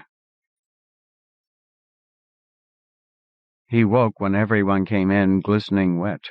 They left their ponchos at the far end where the airlock was. The kitchen and tables were there too, and they ate without much talk, though Jimmy could sense eyes on him. Willametta fed him again. They dimmed the lights. Jimmy snapped awake. The brightening of the lights was like dawn flashing through a curtain suddenly swept back. He'd never seen artificial light this bright. The others were all tumbling out of their beds. A sudden whiff of bread. They were tearing a loaf apart. They ate fast while they dressed. Voices. "I'd kill a prole for a jar of strawberry jam." "What size?" And a trickle of laughter. They pulled ponchos out of a box at the far end of the big room, a machine that had throbbed all night, just audible through the muted roar of the storm. There were glare-orange ovals on the backs of the ponchos, a blue thread along the sleeves. They weren't all alike, not quite. Half-beards had a broader orange curve down the front, a bigger oval patch in back. They flowed out through the massive airlock. Jemmy counted as they cycled through. 5 women and 14 men, including Half-beard. 3 stayed behind. There was the woman who couldn't get out of bed and complained a lot. There was a small, muscular man with straight black hair and a bristly black, angry jaw, and an older woman whose tunic markings matched Half-beard's. The woman loomed over him for a time, studying him. She was tall and dark, broad across shoulders and hips. She must weigh more than Jemmy did, despite being just short of gaunt, her big breasts slack and empty. By her size and her air of command, she reminded him oddly of Marilyn Lyons and Willow Hurst of the spring and fall caravans. She was of their kind, but starved to the bone. Jimmy found himself avoiding her eyes. He was just as glad when she and the angry man disappeared through a door. He lost interest and dozed. Later he remembered sounds like quarreling or love-making, or storm sounds mingled in his dreams. The smells of cooking woke him. The man fed the bedridden woman, who appeared to be pregnant, not sick. At the big woman's orders he fed Jemmy and took Jemmy's bedpan. There was no day or night out there. Jemmy. Andrew. Why Andrew? They could have picked a name closer to his own, and they had another Andrew. Andrew could hear thunder. It never quite stopped, but there was day and night in here. He'd lost his sense of time aboard Carter's boat. Maybe he could rebuild his memory of the voyage from the phases of Quicksilver. He'd guessed right about the storm. Heated air rises from a sea of molten rock, a rip in the world's crust. Air at ground level flows in to replace it. Air moving inward on a spinning ball must spin, a hurricane pattern that must have been running for centuries if Caveret's crew had come to sea. Oh, that was it. Air flows in, so face the wind to get out. Take the easy way out, and you'll end on the easiest path to run a road, assuming that Caveret's crew meant to lead the road right into a storm. Why would they do that? He'd found plants arrayed in rows, then the road, then a plantation house. What would be grown here? He could feel the answer tapping at his mind. It was right on the tip of his tongue. 19. Prison cuisine. Stable storm, like Jupiter's red spot or Uranus's dark spot, but we haven't had as long to observe it. There's got to be a heat source under it, and it has to be geothermal. It may be a potassium source. Alan Waif, geologist. Morning. The big woman and her paramour stayed behind again. The man gave Jemmy a fist-sized chunk of bread and water. They both sat on Jemmy's bed and watched him eat. "Get up," she said. Jemmy rolled out of bed, landed on his hands and knees. Mostly he'd stopped hurting, but he was weak. She watched him pull himself to his feet. He asked, "Where's the toilet?" "Shimon, go with him." There were doors at this end of the room, marked with silhouettes of a man and a woman. Yesterday afternoon these two had disappeared into the women's room for an hour or two. The men's room was bigger than he'd guessed, with urinals, toilets, basins, towel racks, showers, and a tub. Partitions around showers, tub, and toilets had been ripped out, and the marks painted over badly. The walls were smooth stone like the rest of the barracks. He turned the spigot. Burning hot water roared into the tub. Shimon was amused. He helped Jemmy climb in. He even got a towel for him, and then he watched as Jemmy got himself clean. "How'd you get that scar on your hand?" he asked. Jemmy tried to explain. His voice was rusty. He'd almost forgotten how to form words. He'd burned himself holding a gun wrong when he fired at an advancing line of sharks, and now there was a ridge of pink between thumb and wrist. And Shimon nodded and gave every sign of being fascinated. When Jemmy tottered back to bed, Shimon was supporting him with a hand on his elbow, under the woman's critical eye. Lying down was bliss. The woman said, "I'm Barda. You do what I say. You do what anyone says if he wears the orange." "I call you Barda?" "You call me Barda. I call you Andrew.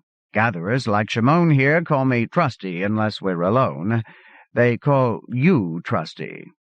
You use their given names. It's good if you can learn their family names, too. Barda Winslow," she thumped her chest. "Shimon Kartaya," she thumped Shimon's. "Willametta Haynes. Amnon Kaczynski, the big guy. Duncan Nichols, you call him Duncan Nick. Denis Beauvoir, if you need some machine unjammed. There's a Dennis Lavoie, too. Don't get them mixed up. Rita and Dolores Nogales, the twins. You noticed them." "The huge pale guy, yes. Amnon? Twins, no.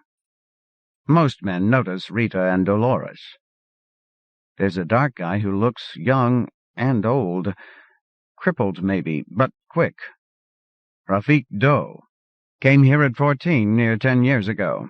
He won't give his real last name to anyone. Records say he killed a whole trader family with a Yutz gun. You notice anyone else?" "No." "What have you guessed?" "The other trustee, he's Andrew Dowd." Barda slurred her speech like Half-Beard, and he tried to imitate it. It might buy his life. Prison workers who asked a stranger to lie would want to be sure he could. "You wear the orange, too. You're both bosses, trustees. I'm supposed to be him. Is he supposed to be sick? If he gets sick, they make someone else trustee. If someone finds you now, you're just someone we pulled out of the storm. Naked. Can you walk?" He felt 50 feet high and made of glass, but Jemmy walked down as far as the box, which was bigger than Barda, and chugging again, and back.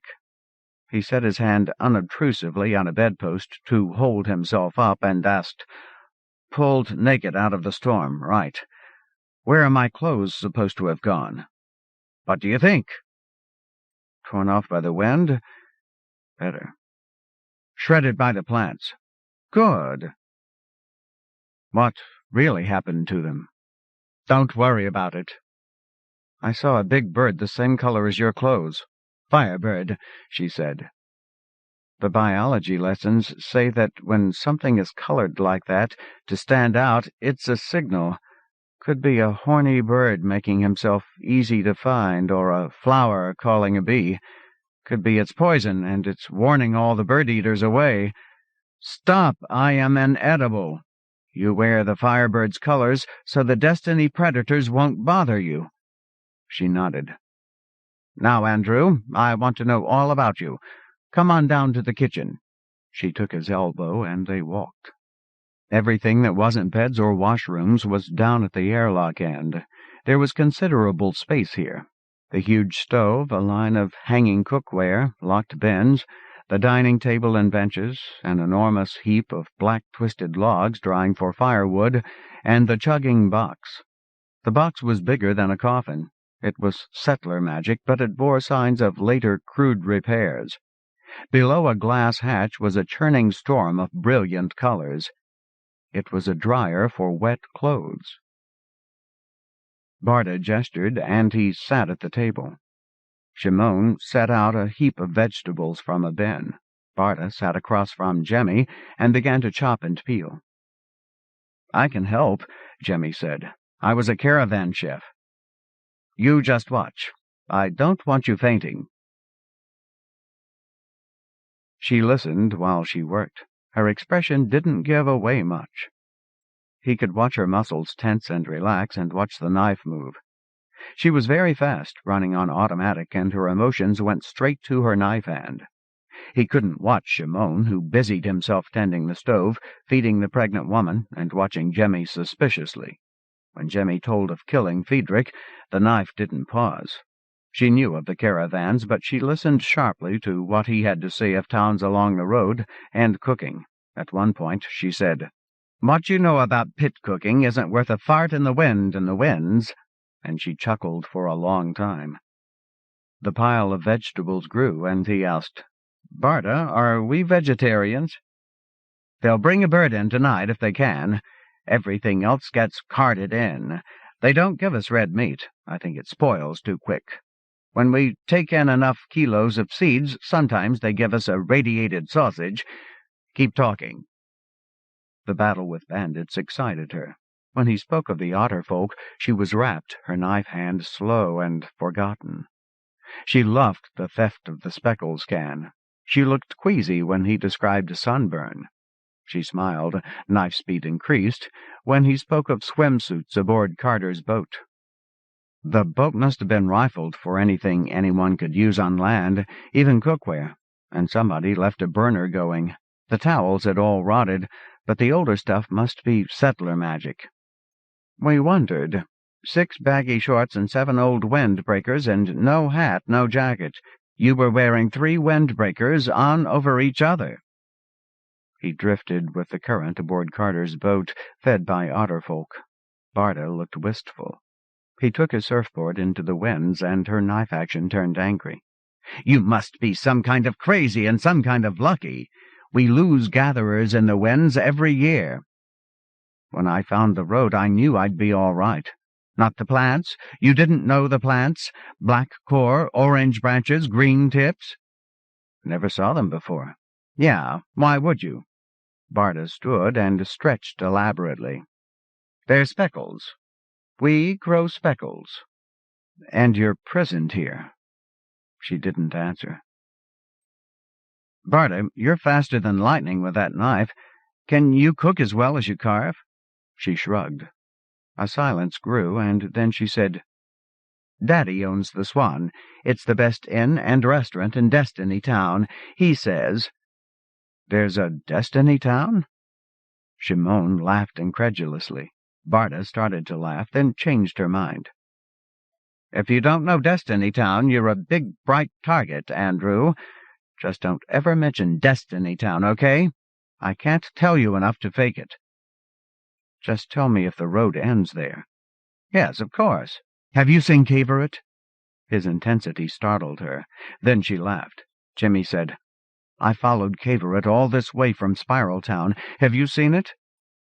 "Not up close. They take children through for tours, but Daddy—" She didn't say anything while she shaved a potato naked. Then, Me and my 4 brothers, we were free labor. Daddy never took us anywhere unless it was for the Swan or for cooking or for customers. I did every part of making an inn work before I was 12. I saw the top of Caverett once because we went to Romanoff's. Caverett is right down the road from Romanoff's. The top is round and there's a glitter from the windows. If you need to know more— Jimmy waved it off. I've been through Columbia. That's the other lander in Spiral Town. Unless Caverett was damaged or painted. She didn't know. Better not talk about that either. So tell me about Romanoff's.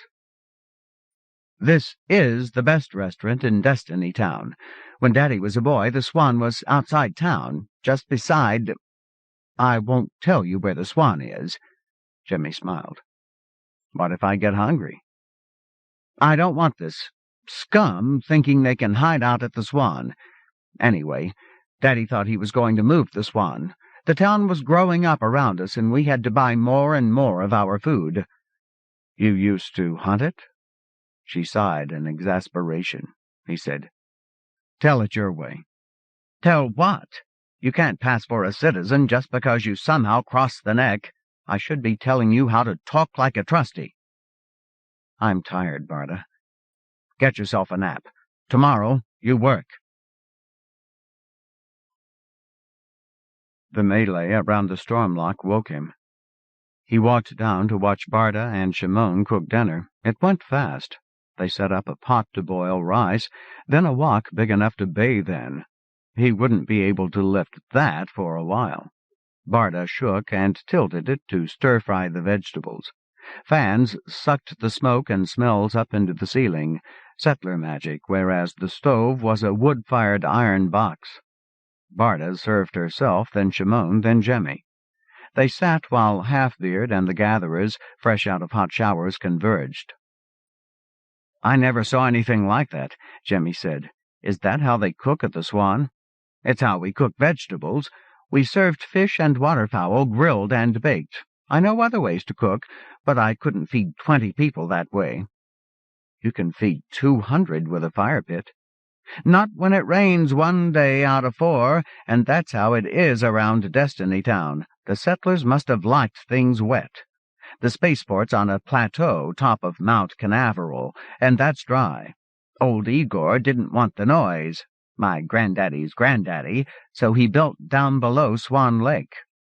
How does the road go? Spaceport, then Destiny Town, then here? Shimon's sullen silence cracked. He said, Trusty, may I? And he spilled some flour across the wooden table and began to draw on the flour. The road runs straight from the neck along the coast to the winds. How high? High. Along most of the crab, the road acts like it's afraid of water. Oh, yeah. High enough that nobody bothers the otter folk except here. Shimon's fingertip grazed the line of ocean and veered away. Then you have to go right past unless you get permission from the Overview Bureau. Then the road branches here about halfway, and the other branch runs inland. Caverett stopped for a few years where this little town is now, Terminus, and that's where I was born. We grow up wanting to leave, he said. Destiny Town is where it all happens, but they don't want you in Destiny unless you already got work there, and how can you do that? The damn Admiralty. Shimon, stick to the point. Yes, Trusty. Trusty, there's a little branch off the road here. It spirals around this bluff to the top. They flew Caverett to orbit from Terminus a lot of times, then from Mount Canaveral just once. They gave it up 30 years ago. They only started flying again. Trusty? 15 years ago. Those new ships have to land on the ocean. The port had to be moved, and that's what did it for Daddy. Barda reached past him. The Swan is here, foot of Mount Canaveral, and now they launched the ships from somewhere this way. Clean it up now, Shimon. Shimon, wait, Jemmy said. Barda, where were you thinking of moving to? Moving? Oh, Daddy. Daddy wanted to build another in here. Her finger left an imprint on the other side of the road's first branching, where the road dipped to nearly touch the sea. A day short of the neck, we'd got all the caravan custom, and people who wanted to study the otter folk could stay there too. It wasn't just a whim. Daddy sent us to build the damn thing, Barry and Bill and me. Shimon said, "There now, is that everything you need to know?" "Let's hope," Jemmy said, and Shimon began to clean the flour off the table. Barda said, "It better be, Shimon. Tomorrow you keep him straight, right at his elbow every second. If he starts to make a mistake, you cover for him. I can't. I've got to be watching the whole troop." "Excuse me," Jimmy said, and he managed to reach his bed without falling over. When the lights came on, Jemmy crawled out of bed with the rest. They eased out of his way so he could get to the bread before it was gone. Nobody seemed to want to talk to him. Halfbeard watched him. He said, "Take another day." Barda said, "I wanted Shimon watching him." "Oh, we can fix that. But look at him. If he tries to hold the pose—" "You taught him the pose?" "No." "I'll do it." Barda and Shimon went out with the rest. Halfbeard waited until they were gone. Willametta was tending Melody, the pregnant woman, but listening too. "The pose," Jemmy reminded him. "It looks like this." Halfbeard stood with his arms held high to the sides. "Do it." Jemmy stood feet apart and raised his arms. Any speckles shy could have done it. "Hold it till I tell you to quit. Barda says you're smart." "Good." "You need to fool the proles into thinking you're me. Can you do that?" "Not yet. Tell me about proles." Halfbeard studied him. Jemmy said, "We're the," Barda said, "gatherers. You're trustees. Someone is trusting you. Your bosses. That would be the proles?" "Proles." "Proles. Keep talking. I need to hear you." 10 men and women. They rotate. We don't know their names. We don't ever have to. When you talk to them, you say, 'Yes, man.' If it's a woman, 'Yes, ma'am.' They sound alike, so if you're outside it doesn't matter if you can't tell. You know them 'cause they've got more orange. They wear the orange." "Right." His arms were beginning to ache. "Where do they live?" "Down the road through the cleft, not far. If you go there, you don't come back. Andrew, Barda says you've fired yacht's guns." "What the proles have is worse. Don't ever go up against the proles. And when you talk to them, you say the parole board. Like their main job is to let us go." Jemmy bobbed his chin. His arms and shoulders were hurting now. He held his breathing deep and reached. "I'm going out tomorrow to farm in the rain," he said. "I'm a trustee. Proles come to check on us, but they can't see anything about me but a big jacket with a hood and an orange stripe, unless there's something funny about your legs." Halfbeard laughed, a full-throated bellow. Jemmy said, "Right. But you have to tell me what they think you'll be doing." "Sit down. Lie down." Jemmy lowered his arms, then sat. "I don't know how to get speckles off a plant. Do I have a sack?" "Backpack. You get your gear after you leave the stormlock. Gatherers get a pack and a scoop glove this time of year. You get a bird gun. They strip the speckles with the scoop gloves. Come spring, they'd be planting. Weeding takes a weed cutter. Proles don't give gatherers weed cutters, so you have to cut the weeds. But you still get the bird gun and a pack too, but there's rescue gear in yours. You get your gun in the tool house and hang it back when you come home, and the proles replace the ammo while you're gone. They take the packs. Now, as far as the parole board is concerned, nothing stops us from gathering speckles, and that's how they pick trustees, so you better not show them anything else. Otherwise, you don't have to know anything except to count gatherers and see they do the work." "Count?" Halfbeard grinned. he said. "You met Shimon. He'll help you. You watch Shimon. Don't make it too obvious, and he'll point the way if you get confused." "And what will you be doing while Andrew Dowd is leading a work party?" "Leading a shift," Halfbeard grinned. "And that's my problem." 22 prisoners, Jemmy thought. The trustees are prisoners, too. Firebird shorts and ponchos would mark them anywhere outside the winds. Go out without them, and you're naked in a storm, and birds tear you apart. But now the storm gives up a stranger. The parole board doesn't know about a 23rd gatherer carrying shorts and windbreakers that aren't red and yellow with an orange stripe. Now the proles can count 22, while the other Andrew Dowd is off. Where? Gathering whatever might be needed when 6 prisoners disappear wearing clothes they shouldn't own. Barda Winslow and Andrew Dowd and 4 others.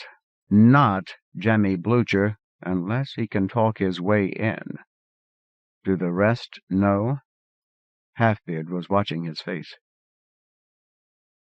"Do you think you can be me?" "There's no telling what I might have to know. I got Barda talking yesterday. Tell me how you got here." Halfbeard scowled and turned away. Jemmy said, "The parole board knows how you got here, Andrew. When they ask me, I'd better know." Halfbeard spoke without turning. "Murder twice. They don't want to know any more.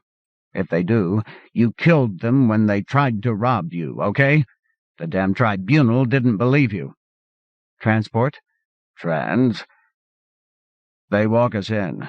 Felony tape around our wrists, crossed like this in front of us. There's a wagon sealed like a safe with gun slits and tugs to pull it. We stick close to that. We're already wearing Firebird colors. If we run, serve us right. Andrew, I got to start dinner sometime. Come along." "I was a caravan chef." Barda said. He noticed more today.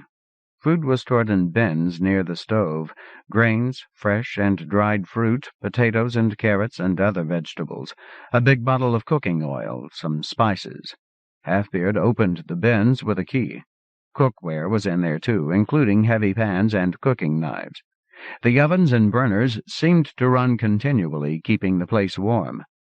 Cooking was wonderfully relaxing. Jemmy helped where he could, peeling and cutting vegetables and feeding the fire until he got tired. Then he watched. Willametta and Halfbeard set up the wok. Indoor cooking was most unlike the fire-pit cooking he'd learned on the road. Suddenly, powerfully and painfully, Jemmy missed the kitchen in Blucher Farm. The gatherers brought a dead bird in with them and gave it to Halfbeard, who passed it to Jemmy and Willametta. Jemmy was startled to find himself holding 2 raptor-clawed legs, while Willametta took the other pair. Big wings drooped between. 8 kilos of destiny bird.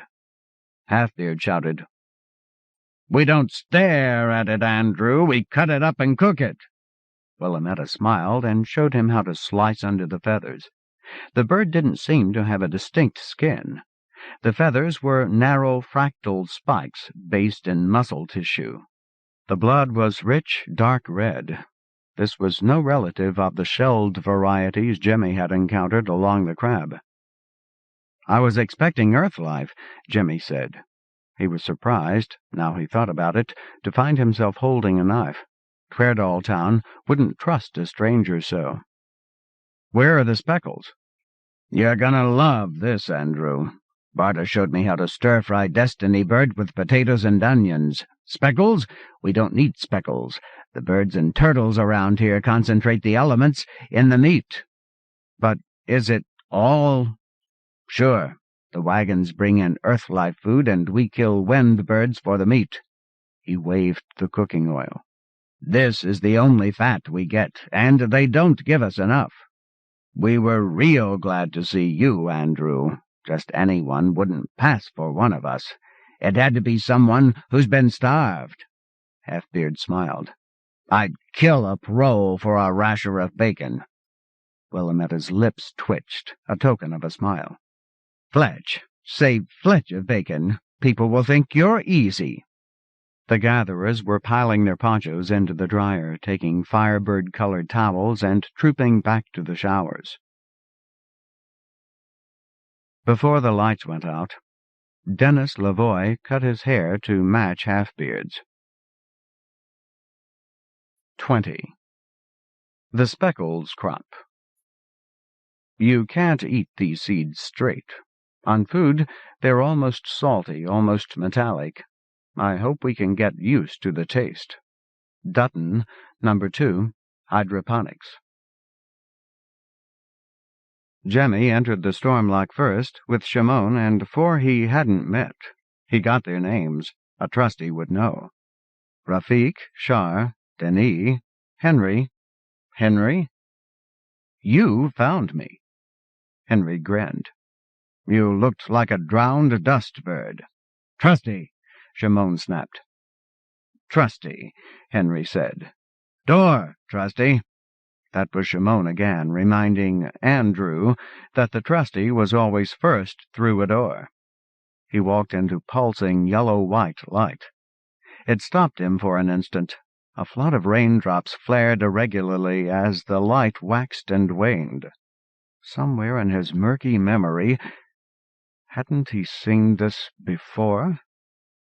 Flashing yellow rain. Too tired to look up. A pair of skeletons took him by the arms and told him, "Don't say bird-fucking aloud," and let him out of hell. Some kind of hallucination? He didn't look up now, either, because 2 bird shapes and a cart waited outside in the rain. A cart pulled by a little smooth-shelled machine. Jemmy lifted his hood and, as hood and arm hid his face from them, shouted over the thunder, "Proles?" Shimon nodded violently. Jemmy had thought they'd wait in the tool-house where it was dry. The gatherers were all pulling their hoods up. Jemmy wiped his eyes and looked around, and had to throttle a laugh. The hoods had eyes and beaks. The proles came near, one behind the other, and a little to the side. The orange stripes on their ponchos were broader than a trustee's. Weapons dangled at their sides, belted over ponchos. Jemmy had seen merchants returning such things to Spadoni wagon after a bandit hunt. They bore another clear sign of their power. Half-Beard hadn't told him that proles would wear pants. Big loose pants and boots to keep legs and feet dry. Luxuries beyond your wildest dreams. Jemmy stepped forward, eagerness over fear. "Yes, man?" The lead prole's voice was rusty and male. "Get on with it." He waved, and Jemmy saw the tool-house, like the short arm of an L built onto the barracks building. The gatherers were cinching the strings on their ponchos. None of them moved, not even Shimon, until Andrew took the handles on the high-wheeled cart and pushed it toward the tool-house. Wooden bed, metal wheels. A crude piece of work, very different from the low-built machine that had been pulling it, but it rolled easily. It held empty backpacks painted in the colors of a firebird, and one that held something massive. The proles maintained their staggered position. Attack one, you'd be shot by the other. The door was blocked by a thick metal beam with a big crude metal lock. A prole opened it. His sleeve hid the key. He returned it to a zipped poncho pocket. Jemmy pulled the cart inside, and the gatherers filed in after him. He lifted out the heavy backpack. It was full of bullets. Longshark bullets, Yutz bullets, were the size, but these looked wrong and felt light. Jemmy didn't pause to study them. He found the ammo bin where Andrew had said it would be. He unlocked it. It was near empty. He poured most of the bullets in. A handful went into a pocket in his poncho. He returned the pack to the cart.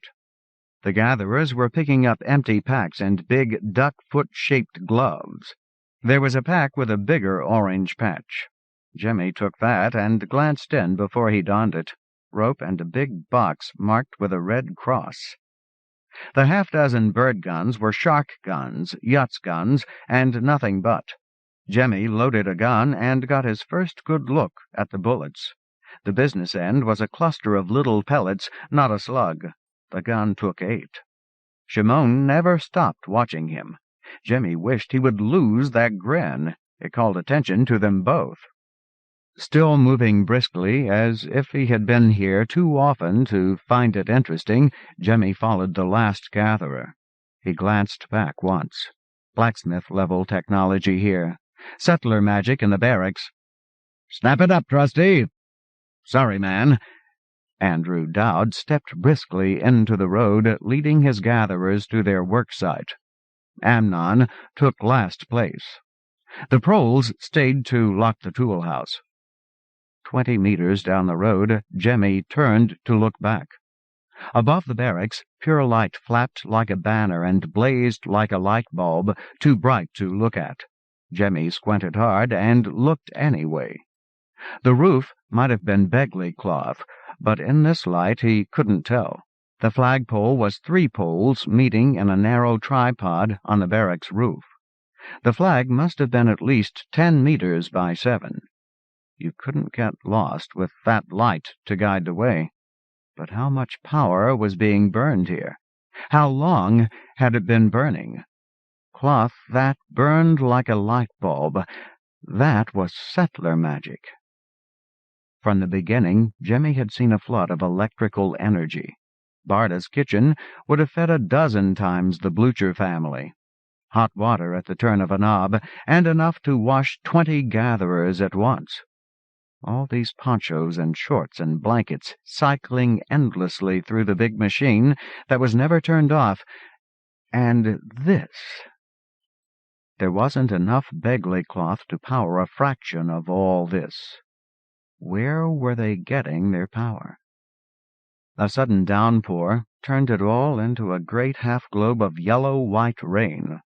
Rain hid the last of his line of gatherers, and the proles weren't in sight. Jemmy turned and walked on. He looked back rarely. Rain and mist hid stragglers. He assumed the proles were mounting rear guard. They couldn't watch him fumbling with the strings of his poncho, snarling them in knots, until he finally managed to cinch wrists and neck and waist against the rain. Shimon kept pace behind him. When he caught Jemmy's eye, Shimon's casual pushing gesture waved him straight ahead. Jemmy grinned at that. He was following the road along row after row of speckles crops. How could he get lost? Proles might guess something if he stopped where speckles plants had already been stripped, or led them past plants ready to harvest. But Halfbeard was out with the gatherers yesterday, and he'd guided them to the end of the road at day's end. He heard the rain stop. For a long moment the air cleared, and when Jemmy looked back, the last plotter was a shape too big to be anyone but Amnon Kaczynski. No proles. And the rain resumed, and they marched on. The road ended in a muddy pond, a shallow crater. Cavorite had hovered here. When Jemmy was sure where he was, he waved into the plants. The gatherers moved in. They knew where they'd stopped last night. Shimon looked back once before he followed the rest. The proles were in place. They followed Amnon in, then separated and began to circle wide around the little crowd of gatherers. The gatherers formed a line, one to a row, and followed the rows of speckles plants. Jemmy Blucher moved among them, watching and learning. Andrew Dowd moves among the gatherers, supervising. With gloves built like pieces of an umbrella, they stripped the branches, holding their packs to let a rain of bright yellow dust fall in. Rain was turning the bottoms of the packs into a sludge of tiny yellow speckles seeds. The packs would be heavy coming back. He passed near Shimon. Head down, Shimon shouted above the rain. "Look around, not just at me. You're not just watching us work, you're protecting us." "From what?" Shimon looked up, disgusted. Just pretend. Anything that pops up, the proles'll get it first. Jemmy hadn't been told of any danger. Shimon went on. They're seeing if the ground is clear. Any bird they find, they'll shoot it. Any bird? Still annoyed, still obtrusively patient, Shimon explained. Any bird that doesn't eat meat must eat plants, right? Any bird you see is after us or the speckles. So the proles do a circle, then they'll take a pass through the rows, then they'll go home and get dry. Home for lunch. He said it like a curse. Jemmy moved on. Winnie McLean looked like an elf or wraith, very thin and fragile. She smiled up at him, and then looked down again, working briskly. Eerily beautiful she was, if you could forget that she was starving. He got a conspiratorial leer from Duncan Nick, to whom he had never spoken at all. Jemmy watched until Duncan suddenly remembered what he was supposed to be doing with his hands. A woman's eyes snagged his own, though her hands didn't pause in stripping branches. A once pretty face turned hard. Was that hatred? What had Jemmy ever done to her? He was idle while she worked. Trustees must get a lot of this. Jemmy was going past when her head beckoned. He moved closer. And in the next row over, a face turned toward him within a gatherer's hood. Narrow head, narrow nose, yellow-brown skin, and oriental eyes. The same face with a smile like sunlight. The angry twin said, "They'll leave you, you know that." Jemmy asked casually. "Who's going, Rita?" This had to be Rita or Dolores Nogales. "Not us either. We're not crazy. He wants to go over the mountains." "Who do I talk to if I want to go?" Rita shrilled laughter. "Who?" "Willametta, bet. She's with, you know." With Half-Beard, the other Andrew. "And Shimon's with Barda?" "Nobody talks to Shimon." Rita Nogales looked down, dismissing him. He moved on. The other twin smiled at him and said, "Good day for picking, Trusty." He couldn't help smiling back. "Is that sarcasm? I wouldn't know, Dolores." "It doesn't get drier. Gets noisier, gets windier. Sometimes the air burns your throat. If there's wind birds, you maybe have to hold the pose for half a day, and then the board wants to know why your pack's light." "You were a yachts?" "Yeah." "The trader women, they teach you anything?" Dolores Nogales's eyes were direct and speculative. Jemmy's instinct was to back up a few centimeters. He said, "I think your sister hates me." "You don't?" "Rita's being stupid." "You're lucky." "Talk to me later." He moved on, thinking pleasant thoughts. What did trustees and proles get out of this? They got just as wet as the gatherers, but proles went home for lunch, and everyone took their orders. Anyone but proles had to take a trustee's orders.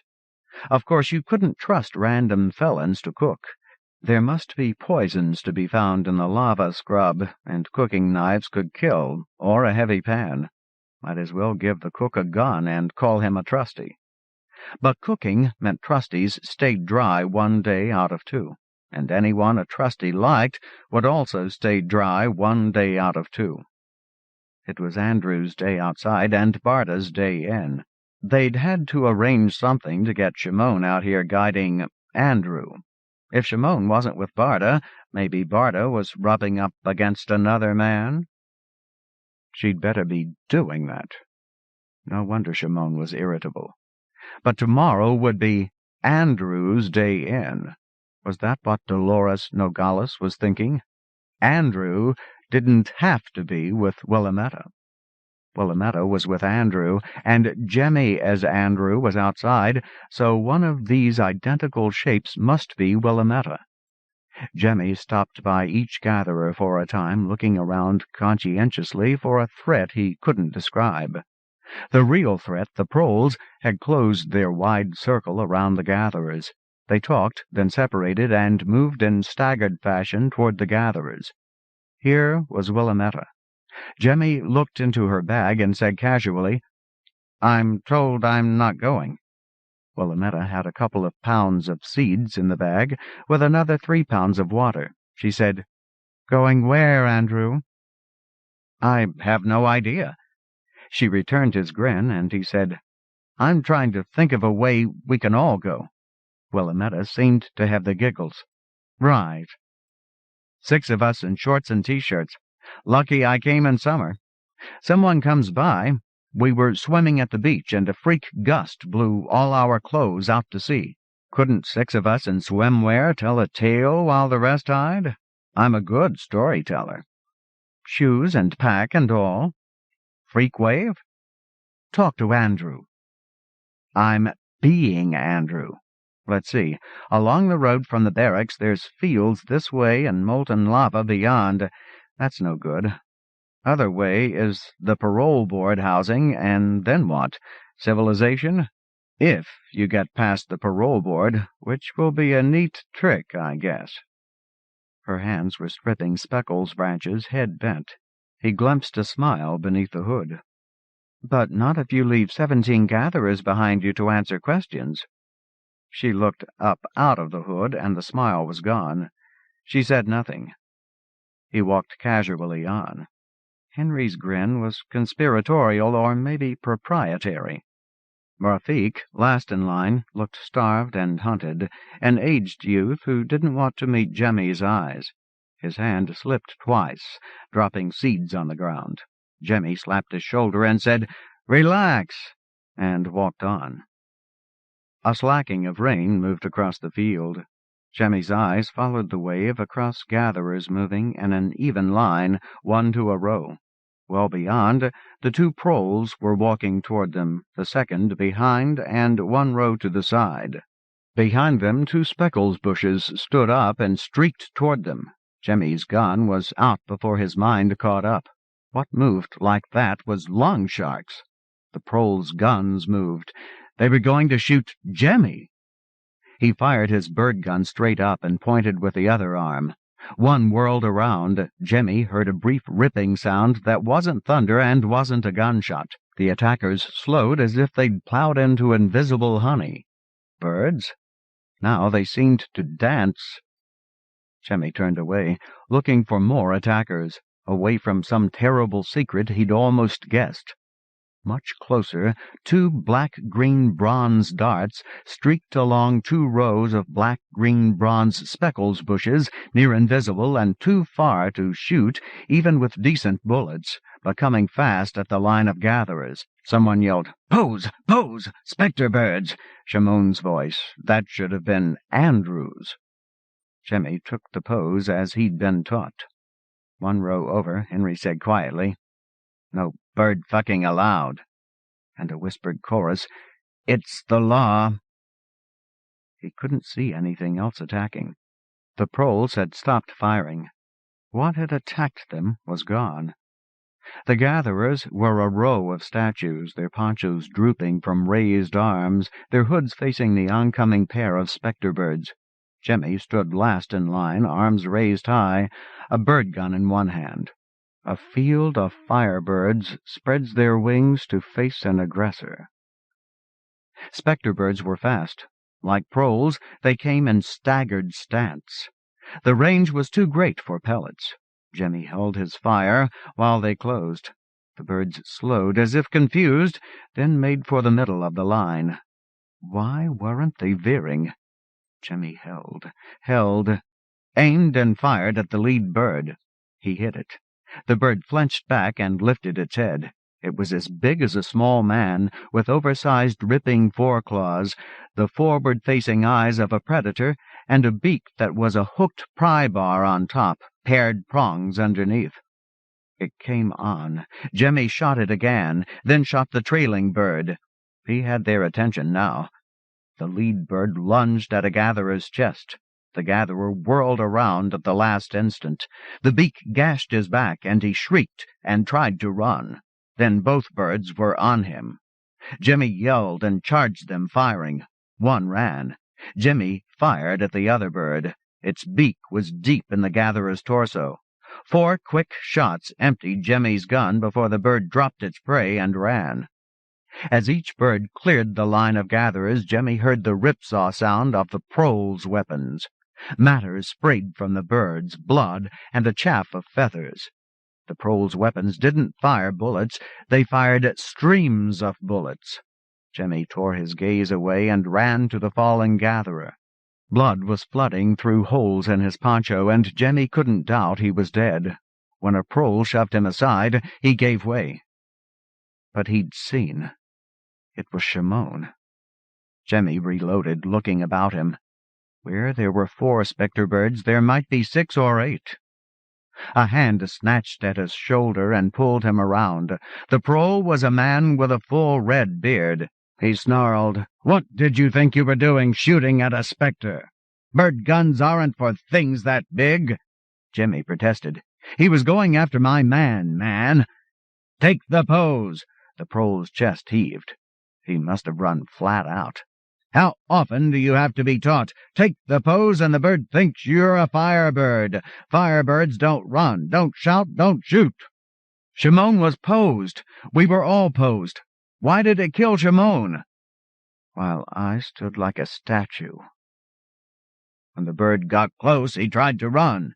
The prole heaved in a ragged breath. "Lost his nerve. Yeah. They could have killed you all. That's why we're here." Jemmy had seen. But he said something safe. "Thanks, man. You took them out good."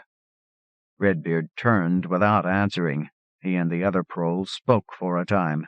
Jemmy waved the gatherers back to work, and they obeyed, fortunately. And he waited for orders. Redbeard told him, "Take your people back to barracks. 4 of you carry this one. Wait for us. We'll look around a little. There has to be a report." 21. Suspicions. If speckles can be farmed elsewhere, we must still extract potassium to feed it. Why bother? We'll grow it here. Will Coffee, Hydroponics. Of course the strongest men should have been carrying Shimon, but the ones who did were the first names Jemmy could remember. Dennis and Denis, Henry and Amnon. Jemmy draped Shimon's nearly empty pack to keep some of the rain off Shimon's torn torso. The parole board might want a coroner to examine those wounds. He walked alongside while 4 men carried the 5th. He'd told off 2 more to carry one of the spectre birds for dinner and a chance to examine the wounds, and so the funeral procession straggled up the road. Willamette, Trusty. There was a joke Andrew wouldn't have missed. It's the law? Willamette guffawed. Well, I wasn't here yet, but you can picture it. Nobody gets a bird gun except the prole. But there hadn't been any birds, so they'd been eating nothing but rice and veggies for weeks. One day a crooner popped up in the field. It's as big as an ostrich. Well, the proles and the trusty were a little slow for Gordon Weiss. He didn't wait. He ran the bird down and jumped on it and tried to crush it in a scissor lock. Jemmy thought it over. Ouch! Of course, those aren't really feathers. There's a reason the wind-bird predators all have needle beaks. They've got to stab through the destiny feathers to get at the meat. Because the feathers are nothing but needles. So picture it, she said. Gordon's legs and arms are full of needles, and he rolls away screaming, and the bird is crooning, and the trusty has finally started shooting, and somebody shouts... Willamette drew breath and bellowed, "No bird-fucking allowed!" And someone else yells. Her timing was perfect. 6 people behind them shouted, "It's the law!" And ever since then... Light grew behind them, like a sudden dawn. Drenched, exhausted, frightened, Jemmy could only wonder at the glare behind him that threw blurred shadows across the road. He turned, expecting to see sun glare through split clouds. That would not be such a strange thing. Whirling storm was still there, but the clouds flared too bright to look at. Lightning was only a faint sputter against that. Jemmy shouted, "Will ya? What is that?" "They're lighting the field, looking for more birds." "Lighting it with what?" The other pallbearers laughed. Willamette said, "Quicksilver." "Quicksilver how?" "The power comes from quicksilver." And the long road stretched away, and after a time the light behind went out. It seemed to take forever. A white flicker became an intermittent white glow, and the rain blew it away, and there it was again, until a blazing yellow-white banner led them on and on. At the end, Jemmy stood in the rain before the massive door and its massive lock, and couldn't remember what to do next. Like the barracks, the tool house was built for giants. Generations of gatherers labored to move masses of rock, their lives as nothing to their parole board masters. Nah. Jemmy had come to understand Caveret's intent.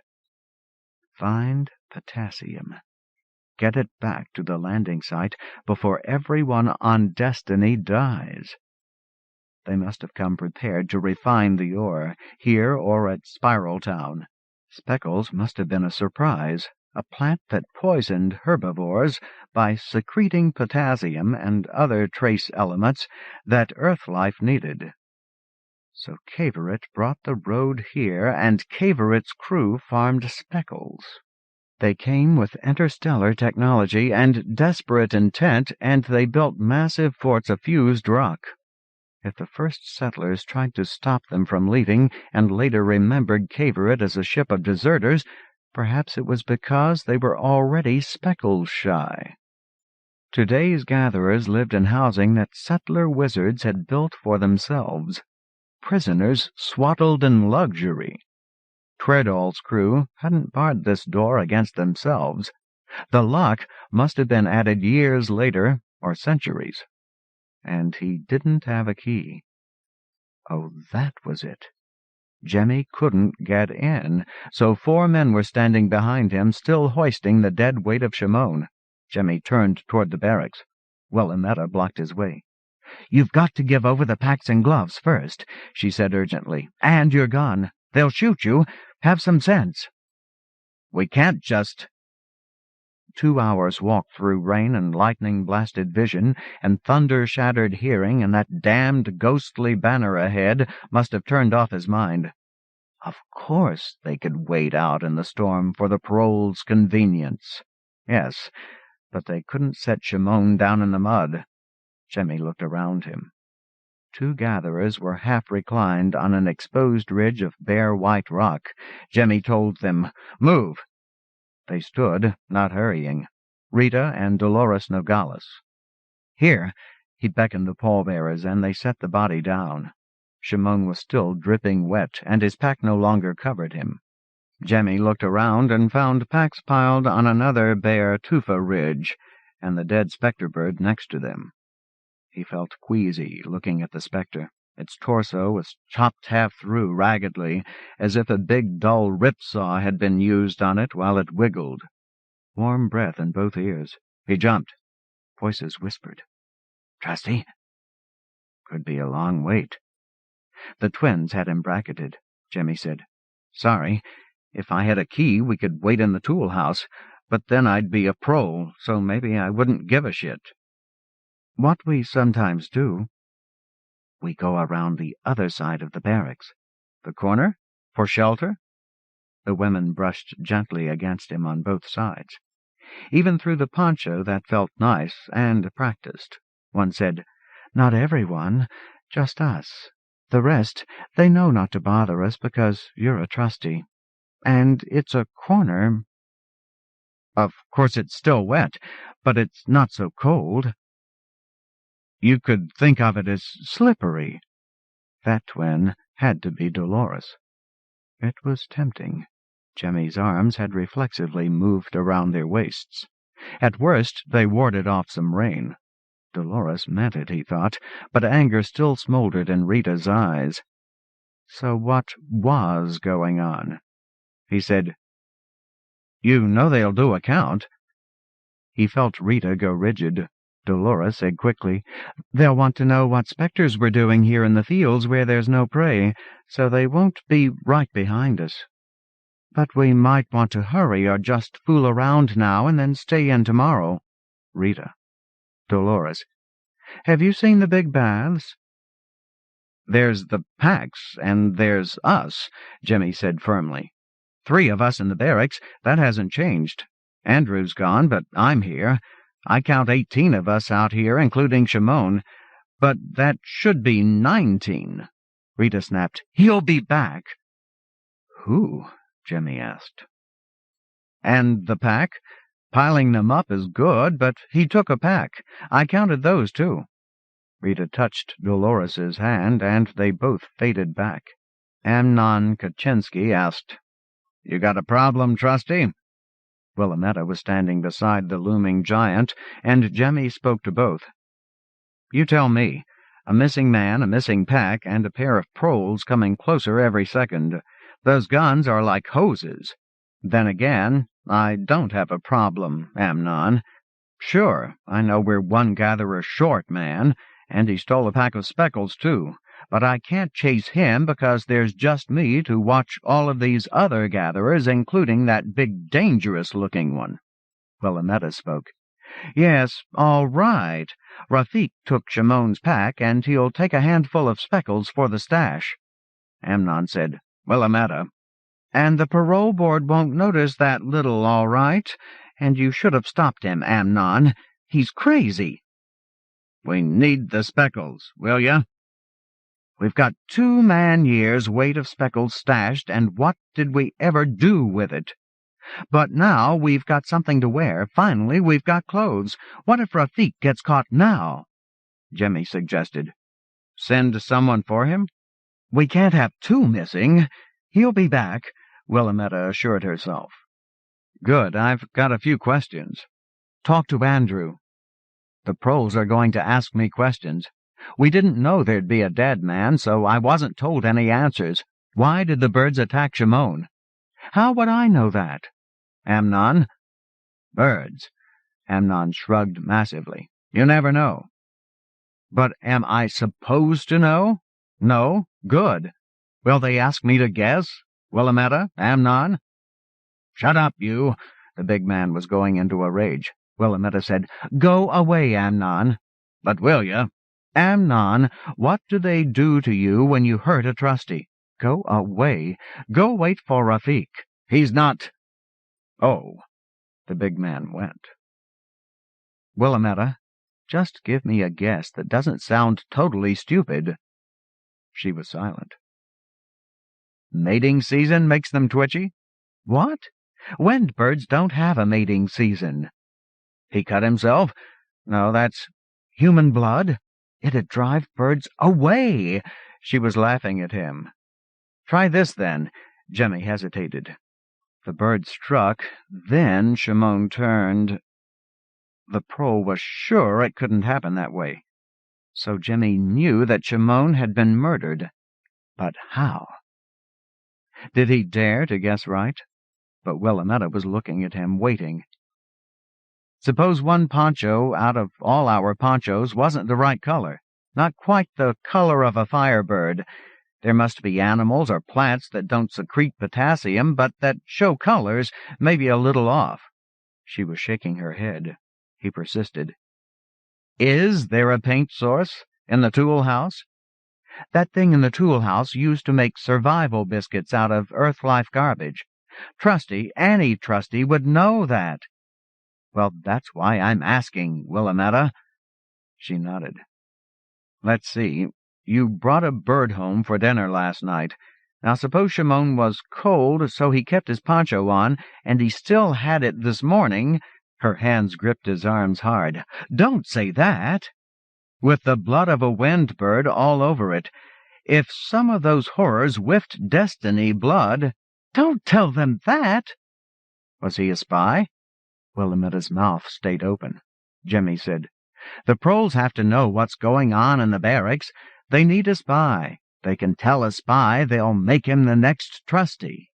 Barda and Andrew, they're trustees now, but were they spies before? Andrew was. So he knows how a spy gets picked. Did Shimon know you've stashed some speckles? She pulled him close and whispered in his ear. She was scared right through. They haven't touched it. Yes, he knew, but he didn't know where.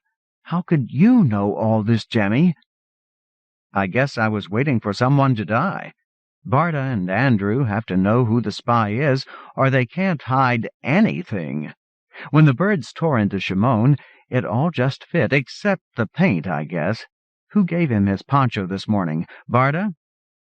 They were hood to hood, arms bracing each other against the wind. An approaching prole would see only lovers. Jemmy said, Willamette, I need a story to tell the proles. They know something. They waited for us in the rain. This morning they stayed to search for something else before they caught up with us. She said, They'll search the barracks. Did Andrew tell you? She looked into his eyes. Damn him. When the proles search, you open every door and drawer. Don't close any of it. They do that. You go around the room. Clockwise? I don't know. Sure. Or watch their hands. If one points to something, you open it or move it or lift it. Try not to talk too much. The rain slacked, and she looked around. They all seemed to do that. She said, Rafiq's back. Her breath caught oddly. Jemmy could see past huddled gatherers far down the road to where two rainbow birds walked like men. Two. Willametta's hands closed like claws, and she pushed her cheek against his and keened in terror. He whispered, Not Rafiq? They're too soon. Where did they come from? Isn't the parole board in that direction? No way could a runner get to them. Settler magic? He remembered an old word from the lessons. Phones? Quick, around the side! Willamette ducked and lifted the hem of Jemmy's poncho nearly to his chin. He guessed what she had in mind. The rain was back, a waterfall now, and he had to shout into her ear. We can't do that! It's a distraction! Her hand found the waistband of his shorts and dipped in to cup his genitals and squeezed gently. He stopped her, hand on wrist. Now listen! There's a man dead and proles coming to look into it. Andrew Dowd is alert and scared and waiting. He can't be around to the side rubbing up against a lovely woman when he could be having her all day tomorrow in dry comfort. It'd be suspicious as hell. Her hand stopped moving. He had her attention. He had an erection, too, so he'd best talk fast. Rafiq went that way. Then the proles passed him, right? He's behind them. Yes. We have to give him a chance to join us, okay? Let go now. She did. You get Amnon and the twins. Send them around that side while the rain holds. The parole board direction. The gatherers stay huddled, so they'll be harder to count. I'm at the road, ready to serve my prole masters, but looking in the wrong direction. I don't know anything about prole phones, right? She gaped. Willamette! I never heard the word. Good, then Andrew didn't either. You, behind me, ready to spot anything weird and tell me, and let's drape a pack or two over Shimon. The next break in the rain showed two pairs of proles converging. The pair from the board direction was nearest, and Jemmy let them see him suddenly discover them. They plodded up to him, and one said, Trustee, some of the gatherers are missing. Jemmy looked around wildly. Oh, man, they must be around to the side. Can I check that out? I had to stay here, man. One of my people got killed. Go get them. Where are the packs? We piled. You're missing some of those, too.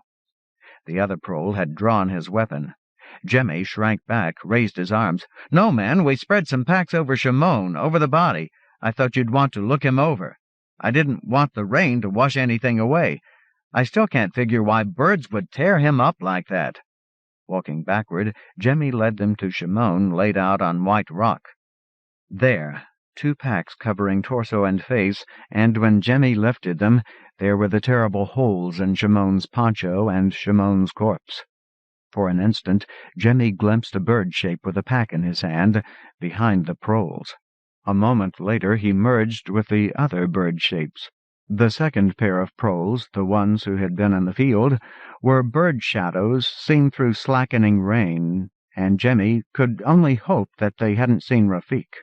Rita and Amnon and Dolores were coming around the tool house, obtrusively straightening each other's clothing, and Jimmy shouted and went to yell at them. When he looked around again, the piled packs looked to be the right height. The four proles closed on Jimmy. "Tell us how this man died, now! Don't leave anything out." "I swear, man, the specter bird jabbed him before he moved," Jimmy said, belligerent and tired.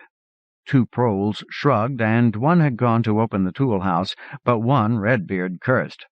"What I saw was a bird getting curious and a gatherer losing his nerve." "Maybe you're right, man, but I saw what I saw."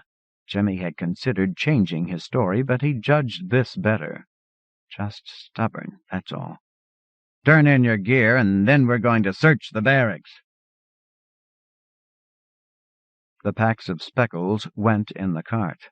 The gatherers returned their gloves to the tool house. Jimmy left his bird gun and bullets in there, too. He watched the little smooth-shelled machine pull the cart away.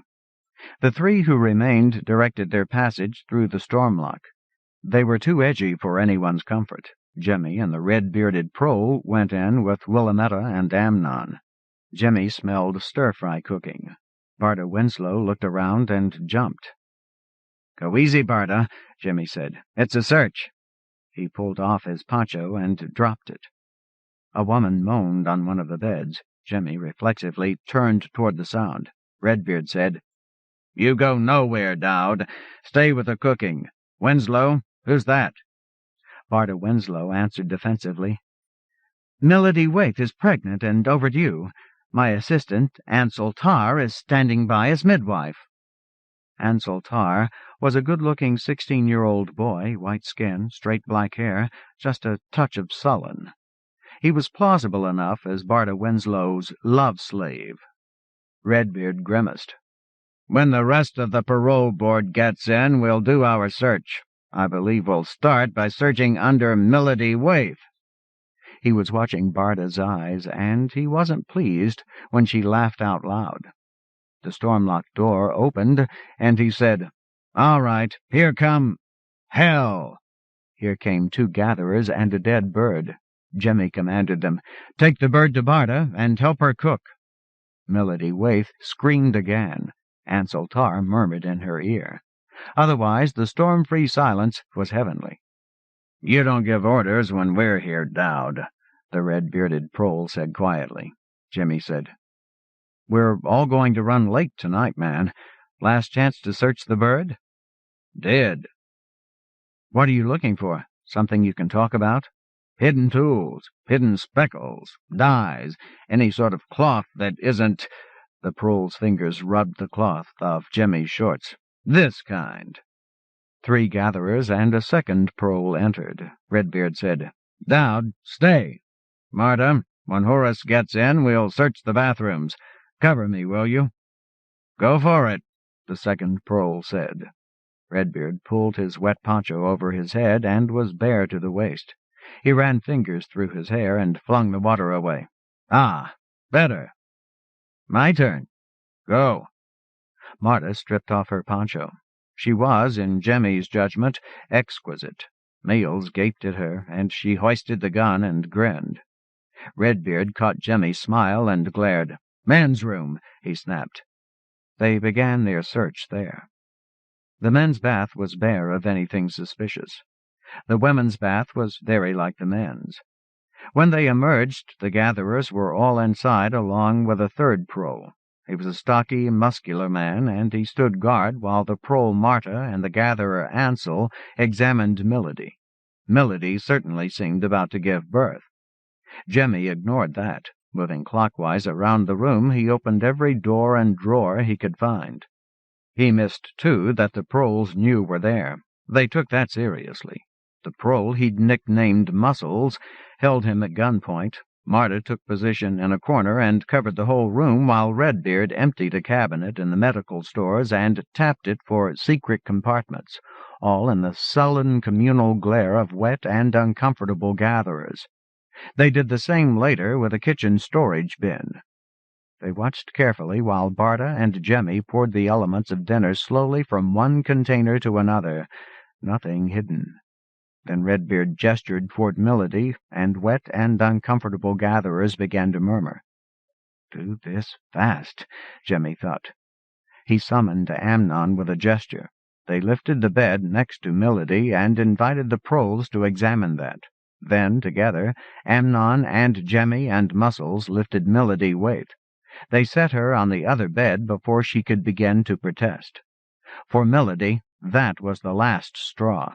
Redbeard and Muscles examined Milady's bed, ignoring the sounds behind them. But Milady was giving birth. Ansel Tar and Marta helped them tend to that. At the end, they were holding a squirming red infant girl, and Milady had gone from screaming into monotonous cursing. Marta said, "So there's your free ride out." Milady wasn't listening. She moved the baby a little, said, "Girl," in tones of wonder, and went to sleep. The search was over. But while the rest of the gatherers served themselves and ate, the proles questioned Barta and Andrew about housekeeping details. That was hellish. Jemmy didn't know most of the answers. He and Barta found a routine. He'd start to answer, then Barta would interrupt. It seemed forever before the proles trooped into the stormlock and were gone. Then Jemmy sagged and sighed, and Barta called, "Get your showers now!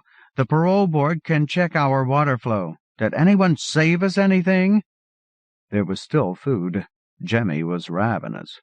Most of the gatherers were showering. Milady was asleep with the tiny new baby in her arms. Jemmy and Barta ate in silence for a time in a silent hall. Barta said, "Good routine. Domineering bitch, wimpy male. Worked. We should practice. Yeah, it'd work better with a guy who wasn't so, impressive. Rafik? This could have gone on all night, you know. Cooking smells helped. Proles get hungry, too."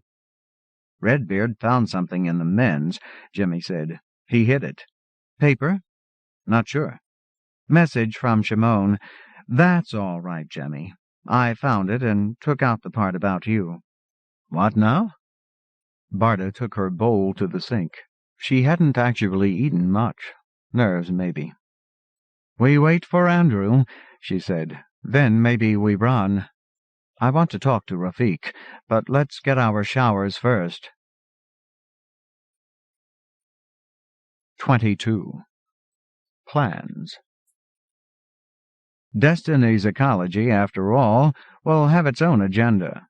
Dutton, Number 2 Hydroponics. He couldn't remember hitting the bed. Now something was pushing his toes down, and the barracks was buzzing like a hive, and through his eyelids he felt the heat of a stare. They were both watching him, the Nogales twins. They were on his bed, their weight pulling the sheet down on his feet. When his eyes opened, one said severely, "Men don't turn us down. Most men like rubbing up against two women just alike." Jemmy said, "You may be the best opportunity I never had. Who told you I needed distracting?" "Will ya? You weren't supposed to notice the pack or count heads." "Just us," and a hand in his chest hair. Jemmy felt damp and grungy. He'd been too tired to shower. He asked, "Am I getting another chance? Should I shower first?" "Andrew's here. They want you." "What time is it? Did I get any sleep?" "They don't give us clocks." They were down at the tables, Andrew, Barta, Rafik, and Willametta. The rest were staying clear. A few were asleep. Andrew Dodd was wet and triumphant. "Jeremy Blucher," he said. "Do I get to be Jemmy Blucher now?" "The rest of your life," Halfbeard said expansively, "and I get to be Andrew Dowd. Jeremy, we need to know what the proles know. Did they get Shimon's note in the men's?" The one with the red beard, he didn't look at it. Barda, you said it mentioned me? Because if that note didn't, then some other would. Yeah, it did. I copied it with that part missing. Jimmy was still getting his brain up to speed. They thought I was hiding something because there were 2 cabinets I didn't open, but they searched those. They'll look for bird blood on Shimon's poncho, but maybe the rain washed... He saw the look that passed among them. Barda? Shimon's poncho? The big woman shuddered. No, I sucked the poor bastard dry and kept him distracted. I set him to keeping you out of trouble so he couldn't talk to proles. I did not put a bloody poncho on him, but, she whispered, I would have. Andrew said, Couldn't. Rain would wash off bird blood. Rafik? Rafik grinned. We soaked the inside of a pack in bird blood. We gave that to Shimon. He had to open the pack to gather speckles, and that let out the smell. The birds were in place. Shells, Andrew said suddenly. Rafik, tell me you didn't leave a mock turtle shell for proles to find. Rafik shrugged. What of it? Trusty, they know there were spectre birds in the field. They have to guess the birds went after something they could eat. How a mock turtle got there, that's the part they'll never know. Andrew Dowd was nodding reluctantly. Rafik said, When we got back, I took Shimon's pack, took out the speckles, turned it inside out, and let the rain wash it clean. They'll be looking at the wrong pack anyway. You switched the speckles? Sure. Then Wilya and the Yuts, they got me back in. See, Jeremy, there's bird blood soaked all through the speckles in Shimon's pack. We can't let the parole board have that, so those speckles went in the stash, and Rafik put speckles from the stash in his pack. Rafik, you didn't scant that, I devoutly hope. No, Trusty, generous. Andrew saw the heat in Willametta's cheeks and the glare in her eyes. Wilya, I didn't want you to know exactly what you were hiding. Be too much of a pointer. He waved it off. So, the spy is dead. We changed the only message he left. The proles don't know we've got clothes, and they don't know someone was loose today. Are we clear on that? Have I left anything out? Jemmy asked. Who wears 7 windbreakers and 6 shorts and a merchant's pack? Barda, me, Amnon, Shar Willoughby, Henry, you. We had to throw away the one you were wearing on top. It was torn to shreds. They were grinning at him. Rafik said, You don't get it? It's anyone with a trace of fat on his cheeks. Aghast, Jemmy looked about him. Of course. And we'll still look like... Well, it only works if there's only one, Jemmy said. Andrew, what happens to the rest of us? We take all but 8, Andrew said. It's 9 now, I guess. The baby. You're leaving them. Jeremy, we'd never get past the parole board, not by road. We're going over the mountains. We'll pick up the road on the other side. 8 of us don't want to try it. Winnie McLean? Too frail. She wants to come. The Nogales sisters don't. I'll miss the twins, Rafik said soberly. Jeremy, not Jemmy. Have to practice. Later. You're leaving 8 people to describe how we did it? The ones who aren't coming. I didn't tell them everything, and that's okay with them. They know there was a spy. Jeremy, we never could have taken Milady Waith and her baby, so what's the point? Too many of us are looking at a 5-year hitch and 4 years gone already. If I tried to make them come along, they'd drop out somewhere in the rain, and I'd never find them. That prole said something about a free ride? Willametta said, If you give birth in here, the baby goes back out, and you go with her.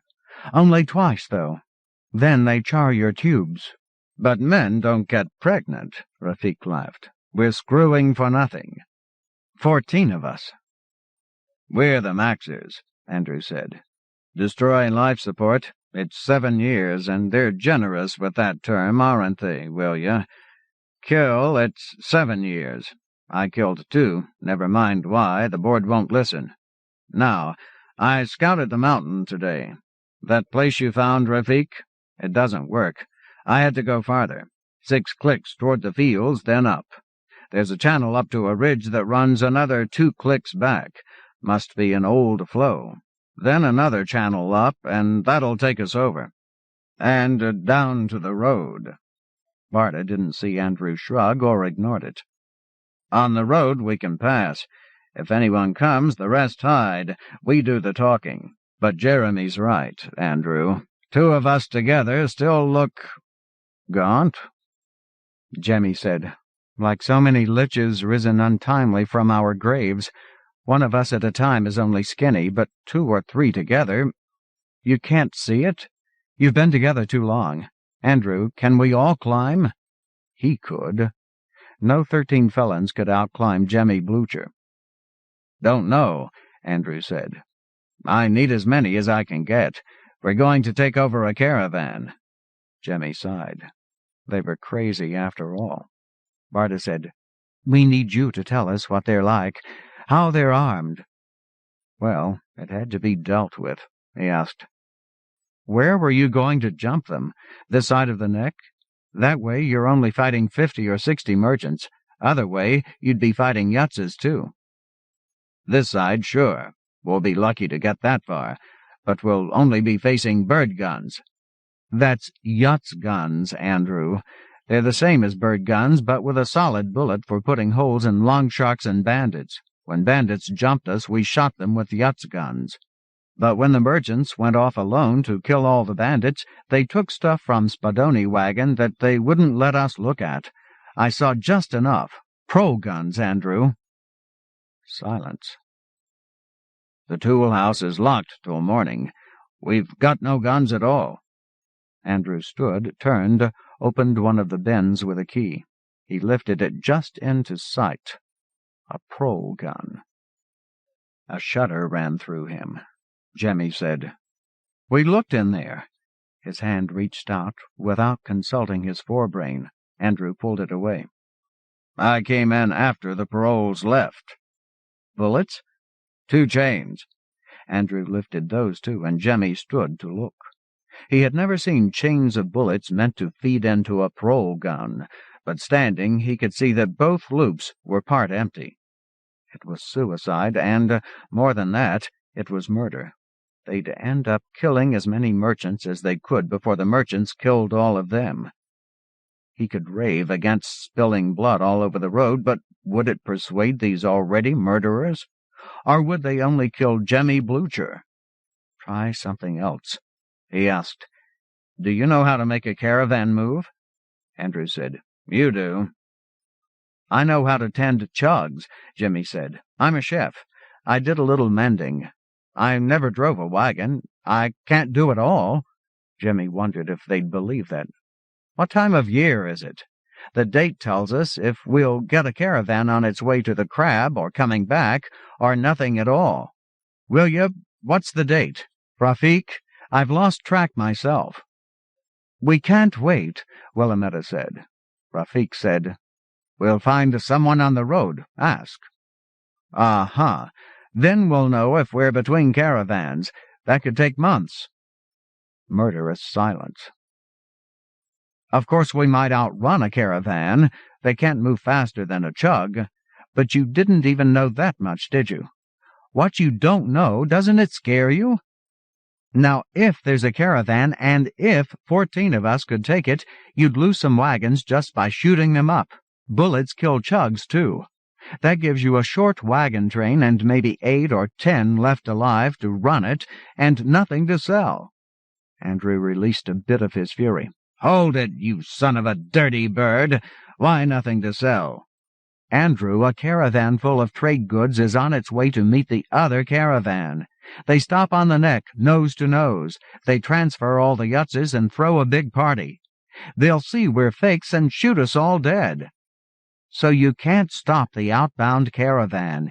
You could stop the caravan that's coming back and turn it around, but it'll be full of stuff they bought on the road, and every little town along the road is going to notice one caravan following another. with not enough people to defend it. And that, Andrew, is when your pitiful few survivors of that last fight get to die at the hands of bandits. By the way, there's no point in negotiating with bandits. They're speckles shy. By then, I guess we'll be too. Barda Winslow stood. She said, "Go away." Jemmy went. Hot water flooded over him. He stopped trying to think. Just let it happen. Ancient luxury. The water never had run like this at Blucher Farm. A voice shouted, "Hey!" and a hand touched his arm. Then the twins were under the shower with him. He laughed and shouted into an ear, "What if someone wants the men's room? Amnon's guarding." "We asked Wilya. She said you could use a distraction." "If anyone else comes in, we break this up." "Rita's mostly here to take care of me. Some men, they'd get rough." They connected, he and Dolores sitting in a thundering flood of hot water. Rita was massaging his back and shoulders, and that felt good. Jemmy found he could still shout. "Trying to get a free ride out?" "Yeah." They rode. In the aftermath glow, he reached up along Rita's leg. "Hey, if Dolores gets pregnant, but you don't, would they take her but not you?" "Girl, move over. Hey, Yutz, you got any of that left?" "Weeks. I was saving it." "For Loria." "Well, save it no more." Then someone did come in, and the women rolled to either side and were on their feet, and Rita turned off the shower while Jemmy lay bedazzled and bewildered. 3 shadows sing through fog. "Just us. Down, Rita. Jeremy, we've talked. Can you join us?" "Sure." Barda and Rafik and Henry emerged from the steam. He was still short of sleep, he thought, but there wasn't any way to rest now. "Barda, do we have time to talk? If I thought of looking for windbird blood on Shimon's shirt—" "They won't find it," Rafik said carelessly. "Come on." Jemmy got his shorts on. He was talking as they walked toward the airlock end. "I shot both birds. Then they both chewed Shimon up. They must have gotten their own blood all over him. The proles will think of looking. The question is, did it wash off?" Henry began swearing. Rafik's glare was the kind that kills. Barda took Andrew aside and began to whisper. They broke.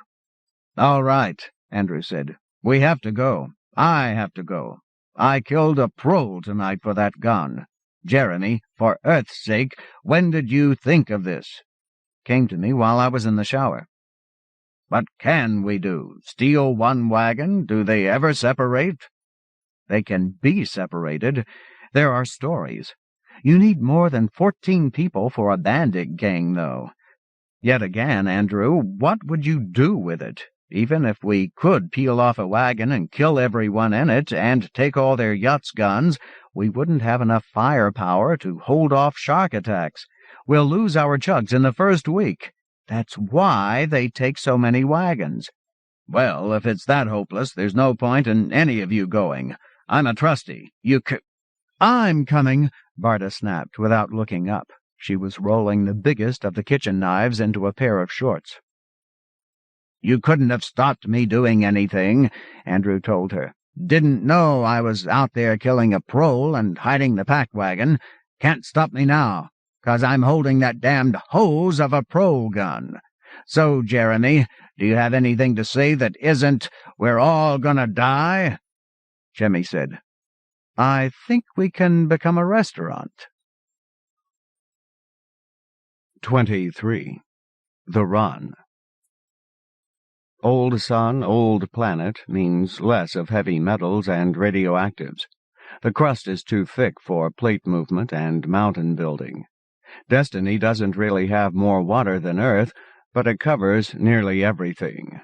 Henry Judd, planetologist. Andrew stopped them just outside the storm lock in the flapping white light of the electric banner. "I forgot something." He grinned and turned to go back in. Jemmy had him by the poncho. "No, you don't. Amnon," he bellowed. The snout of the prole gun pushed into Jemmy's throat. Andrew almost whispered, "Just what do—" Jemmy screamed, "He's going to kill the ones who stayed!" The crowd of refugees melted. Jemmy couldn't tell who ran or where they hid, but Barda and Willametta moved immediately to Andrew's side. They whispered urgent remonstrances, their hands caressing his arms, while Amnon stepped up behind him and wrapped his big arms around Andrew's head. But Andrew pushed the prole gun hard under Jemmy's chin, and Jemmy didn't try to move. Amnon's arms began to tighten and twist. He asked, "The twins, too, you bird-fucker?" "We can't leave them to talk." Barda was holding the point of the biggest of the kitchen knives just under Andrew's eye. Andrew cursed and released the gun. Jemmy caught the heavy thing and cradled it, pointing it at nobody. A tiny green light twinkled in the butt. He said, "You never did have a plan, did you? Just kill and kill until something stops you." "No." Jeremy, give me the gun a minute." "What?" Jemmy swung round. The gun swung too. One of the twins shied back. "Just give me the gun for a breath," she pleaded, laughing. "I don't think so." "Then you do it. Shoot up the tool house a little." "Bad idea, Rita." "Dolores, but look." Willia shouted. "Barda, don't cut him. It's all right. Let him go." "Now what, Andrew?" Andrew snarled like a beast. "Plan," Jemmy said in disgust.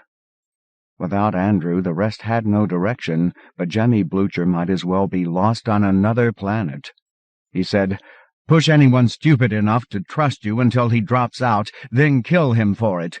Kill proles till they shoot everyone who's still with you. Keep it up till there's nobody left. Plan?" Andrew wrenched himself loose, and they let him do it. He shook himself and strode off shouting, "Follow me!" The flapping yellow blaze dwindled into black rain. In the rain and the thunder there was a rustling, too, and motion that wasn't just trees in the wind. A big bird dropped from the sputtering sky and lifted again with a turtle's shape in its 4 saw-tooth-edged feet. Andrew had told them to keep their ponchos. He was right. The night was alive. Rafik Doe recognized tree roots strangling a sharp-edged boulder, and fished Jemmy Blucher's pack from underneath. Those on the short list stripped and donned the swim trunks and windbreakers from Carter's boat, then wore their Firebird colors over them. Jemmy gave his prole gun to Amnon before he pulled a windbreaker over his head, then his own old and battered pack. Amnon handed the gun back, somewhat to Jemmy's surprise, and got himself dressed. They'd walked halfway back to the field where Shimon died. In a sputter of lightning they watched a battle between shadows of birds. Rafik complained in a continuous drone until others took up the theme too. "Here," said Andrew. He meant a line of spiky black and bronze foliage dug into the crack that ran up a near vertical rock face. There were exclamations and protests, and then they climbed. Jemmy waited to help the laggards. Char Willoughby got 10 meters up and froze. Jemmy climbed up to show her which plants would hold, where to place her feet. She shook her head and wouldn't look or move. "Get me down, just get me down." Andrew and Barda were high above him. He couldn't ask, "Do we need Char?" She was wearing shorts and windbreaker, but she'd never make it, and she was blocking the path. A 10-meter fall would break bones.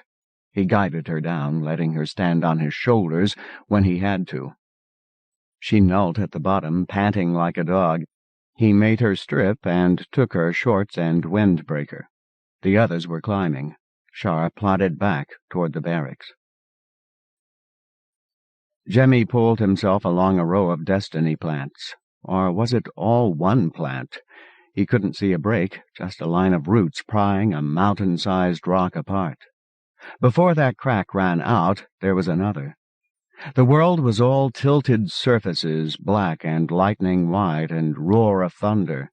He remembered wandering in a daze, mostly blind and mostly deaf, pulling himself from nowhere to nowhere just because he wasn't dead yet.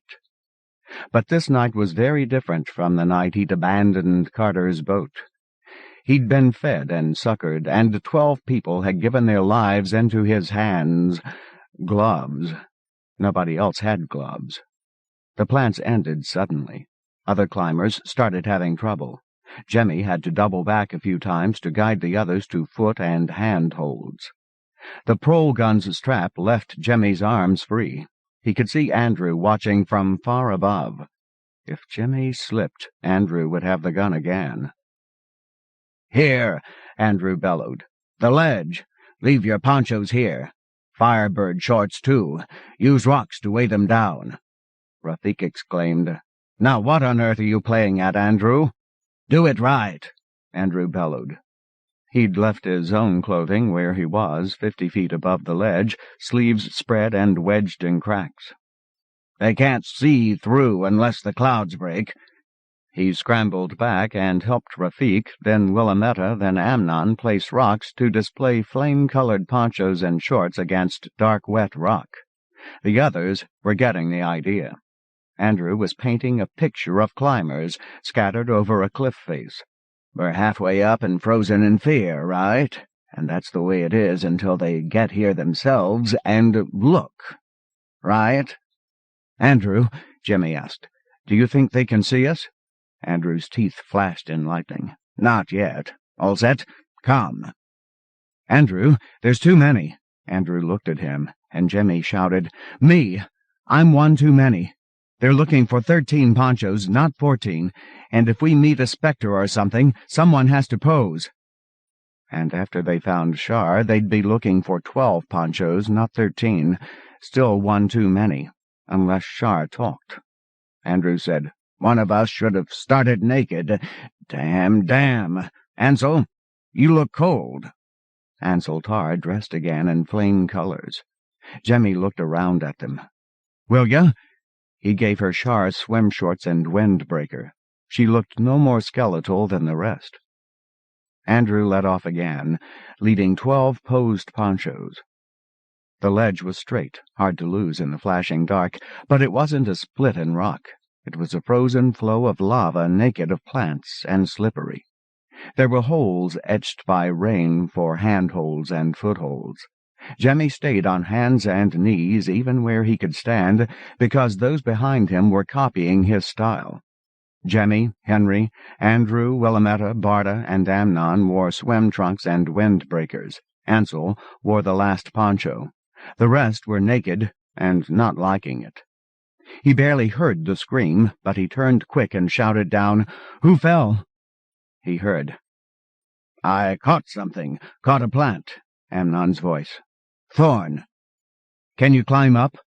Oh, earth and moon, Amnon was in a windbreaker and trunks. If proles found those on a gatherer's corpse, they'd guess there were more. "I can't move. It's like 2 handfuls of hypo needles." "I've got rope, Jeremy." Andrew hurled a coil of rope at him. He leered at Jemmy and said, "Anchor me." "Plan? Where's your rope?" Jemmy tied the rope to a low, knotted destiny tree. He could hear Amnon whimpering.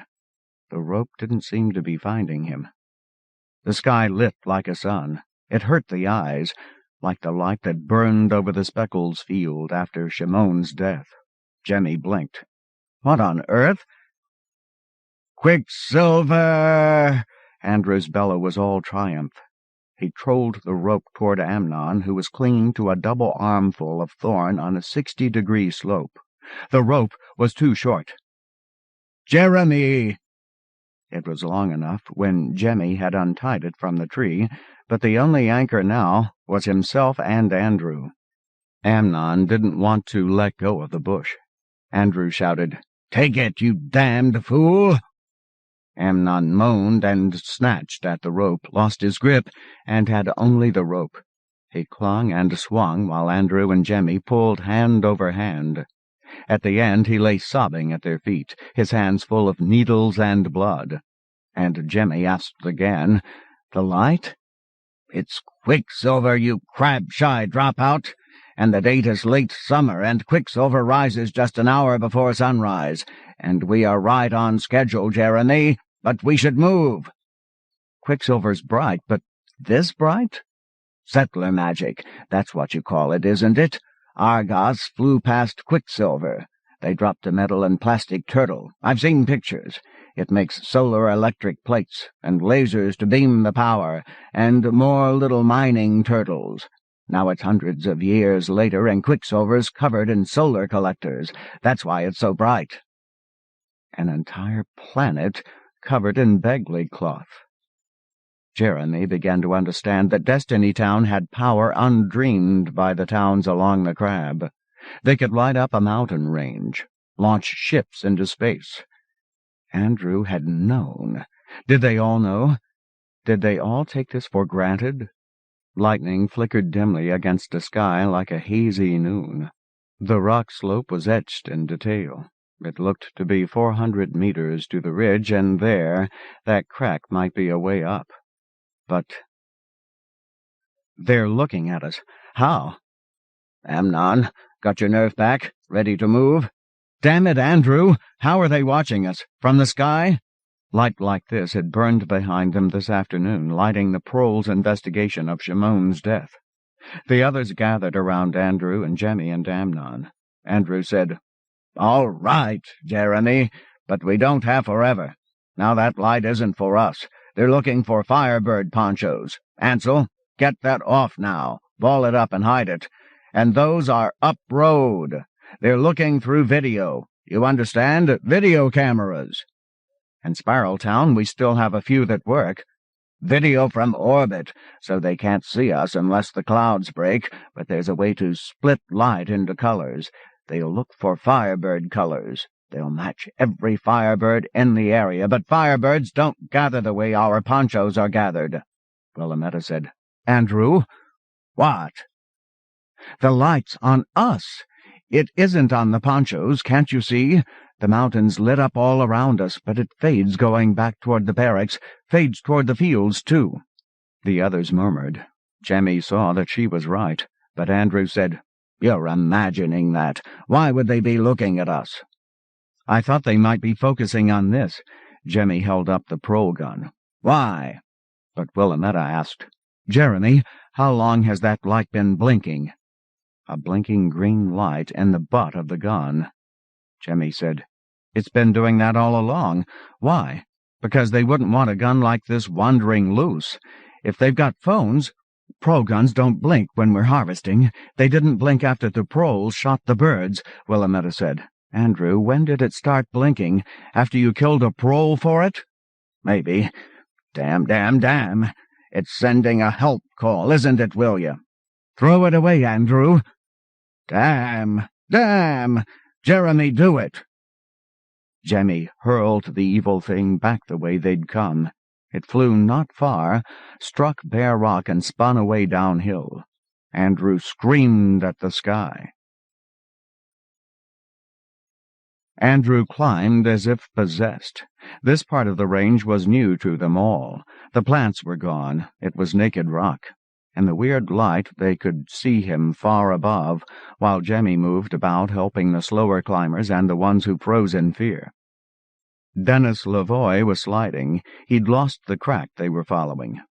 It was out of his reach now, and he couldn't even scream.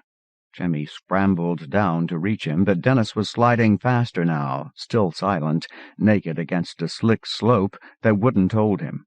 In the acid light, Jemmy saw Henry flatten himself to avoid being knocked off. Dennis bounced against him and snatched at Henry's ankle. Henry kicked him free. He was falling, gone. Dennis had been naked. Jemmy felt shamed that he'd thought to look, but he looked around and ticked them off, his own and 5 other sets of windbreakers and shorts, all climbing well. A rift in the blazing clouds showed as a black canyon and a terrible light within. Blinded, they froze against the hillside under a blazing eye and a black sky. The rift closed before they moved again. As they climbed, the light crawled away from them, back toward the Firebird ponchos. Andrew was coming back down. "Not this way. Stop them." He edged sideways along the hillside and tried another path.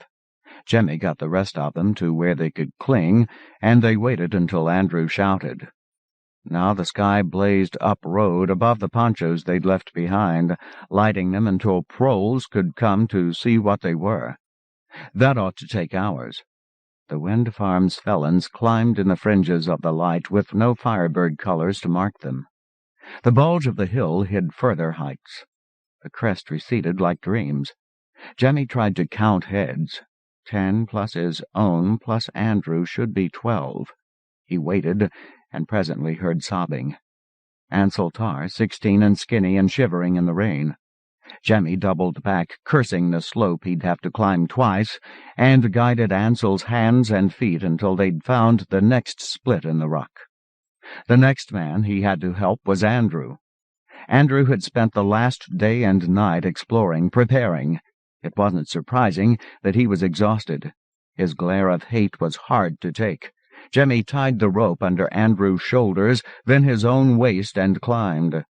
They found a flat spot, and stood, and looked about. Beyond was down. They could hear the whoops of the gatherers receding ahead of them. Only Barda and Willametta and Amnon had waited. They chattered as they flowed downhill. They had their wind back. Blazing clouds lit the way. There was valley below, and behind it another ridge. The slopes were steep, with a tangle of black and bronze and yellow at the bottom, and a glitter shining through. A glitter of water, not road, Jemmy thought. He didn't see any easy way to cross. "That's not the road," Henry said critically. Andrew snarled. "Barda, if we follow the valley far enough, we have to hit the road. We'll be moving toward the neck." Barda didn't answer. "Will you?" "Okay." Andrew led off. The bottom of the valley was all water and mud and destiny thorn. They crawled along the slope at the frost line. They were picking up stones and branches for weapons even before they saw the birds. 2. They plunged out of the bush, uphill, silent, aimed like darts. Just beyond stone's throw they stopped suddenly, wings braked against the air, turned, and plunged back. "We must stink of alien blood," Rafik said. Andrew said, "Keep the clubs." "Oh, man, I missed the prole gun." He glared at Jemmy. Jemmy said, "I should have given it to you and made you carry it." "Carry it? But—" "Oh, you bastard." "Carry it back to where we left the ponchos and then throw it away. That would have fixed you." Andrew was laughing, much against his will. "No bird-fucking allowed." "It's the law!" shouted half a dozen voices. The line straggled to a halt. The valley ended in a dome of gray lava, or began there. It appeared they'd been moving upstream. Jemmy asked, "Andrew, anyone? What makes tubes?" "Tubes?" Jemmy pointed across at the opposite slope. Lava had oozed out of Destiny's core to form a pillow of rock half a click high. A snake of gray rock flowed from it, widening and narrowing in pulses. A rounded break like a snake's mouth emitted a lesser tube like a snake's tongue, and that grew larger until it did it again, and that tube ran down into the thorn. Jemmy could see breaks where the tube had collapsed. He said, "I hid out in one of those. Saved my life." "Great. How do we cross? Why bother?" Henry said, "About now the proles are looking at, what was it, a dozen empty ponchos, and they're trying to think of someplace else to look." "And we're all ready to collapse," Willametta said. "But we've got knives, Andrew. We'll cut through." Barda passed out knives. She had 8, and Andrew got one, but she kept the biggest. Andrew's opinion had not been asked. They sawed their way through the weeds at the bottom of the valley, wading through waist-deep water. Birds of all sizes fled in terror from 12 noisy alien life forms and a rich stench of human blood from cuts and scrapes and scratches. They were well and truly exhausted by the time they reached the tube. The sky went black. The light had been glaring beyond the ridge, over the valley they'd left behind, for so many hours that at first Jemmy couldn't understand what had changed. But someone in the parole board must have guessed that fleeing felons might need light. In a sputter of lightning, they crawled into true dark. The tube was big. It might have held any kind of predator. Jemmy moved knife point first, ready to back up fast, though he was third in line behind Andrew and Willametta. It was a big tube, as wide as 2 people, wider in spots. Jemmy sprawled out and let himself fade. "Let me out! Let me out!" Far away and garbled, and then a rustle. Barda. "Anything wrong down there?" "Just Denis losing his dinner." The tube was quite smooth and comfortable, barring a little rainwater in the bottom. Wind blew through the big holes and kept it from being stuffy. Thunder roared from time to time, but he'd grown used to that. He could hear Willametta and Andrew making noisy love, both wild with the taste of freedom, their feet a meter from his head. That was almost restful. Yet he couldn't sleep. He heard Henry ask plaintively, "Did anyone see an Earth-life bird?" "We'd have known." Barda 3 centimeters from Jemmy's feet. Henry. "I'd kill a prole for a duck." Ansel, much closer. "There's good eatin' on a prole."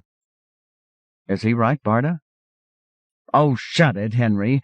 Even so, you all listening? We've got to find Earth-life food.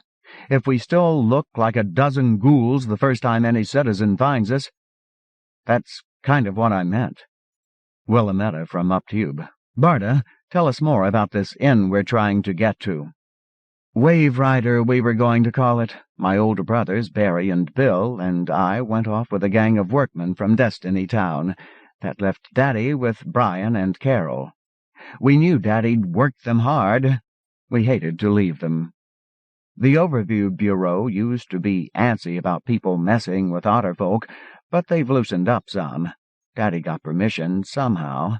We built not far from shore. We brought a specialist to teach us how to deal with otter folk for fish. I don't think Daddy could ever have loosened up enough. You have to swim with them. They like to play." "You like that, Barda?"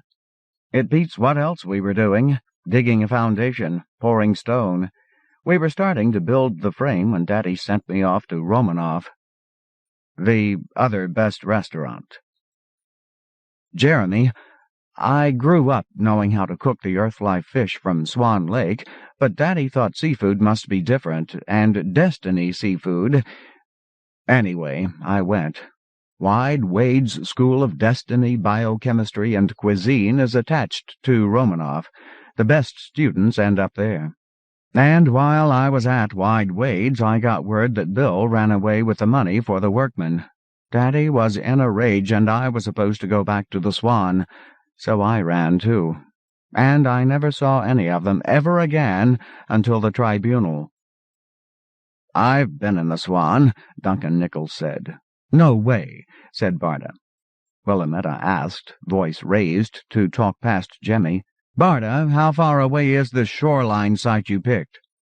70 clicks from Destiny Town, where the road dips almost down to the water.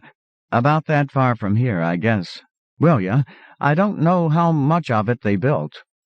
"Well, there's 10 of us, and you tell us how to do it, and Jeremy can make us a pit barbecue."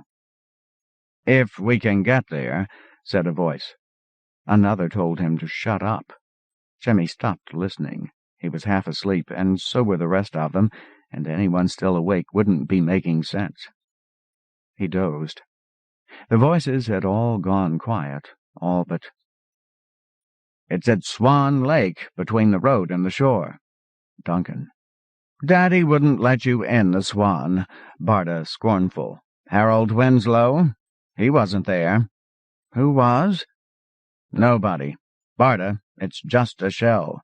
They took out the ovens even, and the chairs and tables. I hid out in the Swan while they were looking for me after, you know." "How'd they catch you?" "Got careless. Twice. I thought I'd hide out for a while and then hit the road with the money and settle down in Terminus. But I didn't think of Speckles. So I got Speckles shy and careless and got caught fishing off the dock." Jemmy asked, "Duncan, do you have any idea where the Winslow family went?" "How would I?" "Well, the proles might have said something." "Nope." "Barda, it strikes me that maybe your daddy just left the Swan and went off to finish Wave Rider." Silence. Jemmy asked, "Who else would take the ovens?" "Is Andrew awake?" "I don't think so." "We'll tell him in the morning." 24. The Ridges. We could build clocks that keep a destiny calendar and destiny time, but there's no point. The Spirals sell clocks by wagon loads, and we all use them. On Earth, it's some slightly different date plus the light speed gap, and that doesn't matter either. Hilary Miller, 1st Mayor of Terminus. In the morning, they crossed the ridge and found another valley. They hacked and waded across. And another behind the next ridge, but Cavorite must have seared and seeded this land. They yelled like maniacs to see green trees and grass covering the slopes. Black and yellow-green ran along the bottom. Destiny life seared away and then returned. Felons scattered to hunt. Andrew kept others to dig a pit with their hands and to cut destiny wood with kitchen knives. Jemmy Blucher and Barda Winslow fought sporadic flurries of rain to make fire. Before night fell, they had cooked a pig, 4 rabbits, a small bird Ansel caught by leaping at it, and a man's weight of green bananas. Gorged stupid, the dozen escapees lay on a sloping hill and looked at each other. Andrew Dowd said, "It can work." Someone was talking about staying here. Jemmy could have slept through that if Andrew hadn't begun shouting. Where will the parole board look first? Where? More Speckles? Crazy bastard. Had a plan. He tried to ignore the sounds, but now Ansel was shouting back, "Not forever. We stay here till the board gets bored looking for us." Andrew, "I know where the caravan is now. When they get to the Swan, we've got to be ready. Merchants won't wait. If we settle here, the board will quit after a month.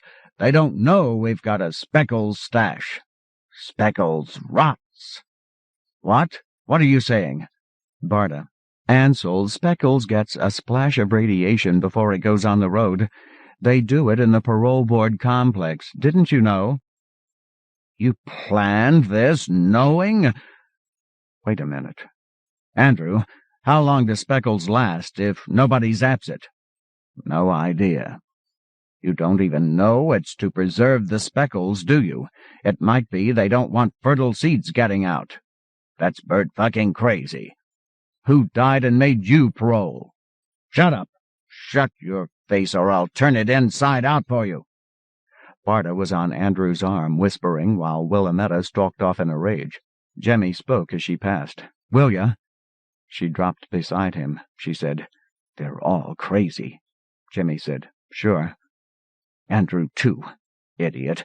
If he'd just let them talk." "He still thinks he's a trustee, will ya?" "What's your take on this, Jeremy?"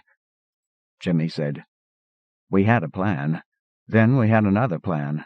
Plans are cheap. I've thrown away a lot of plans. I like—" His arms swept about himself. "This. We can hunt." "You'd stay?" The ragged clouds permitted glimpses of stars, but it was too dark to see more than shadows. She moved closer to see his face. "No, I mean we can keep a restaurant supplied.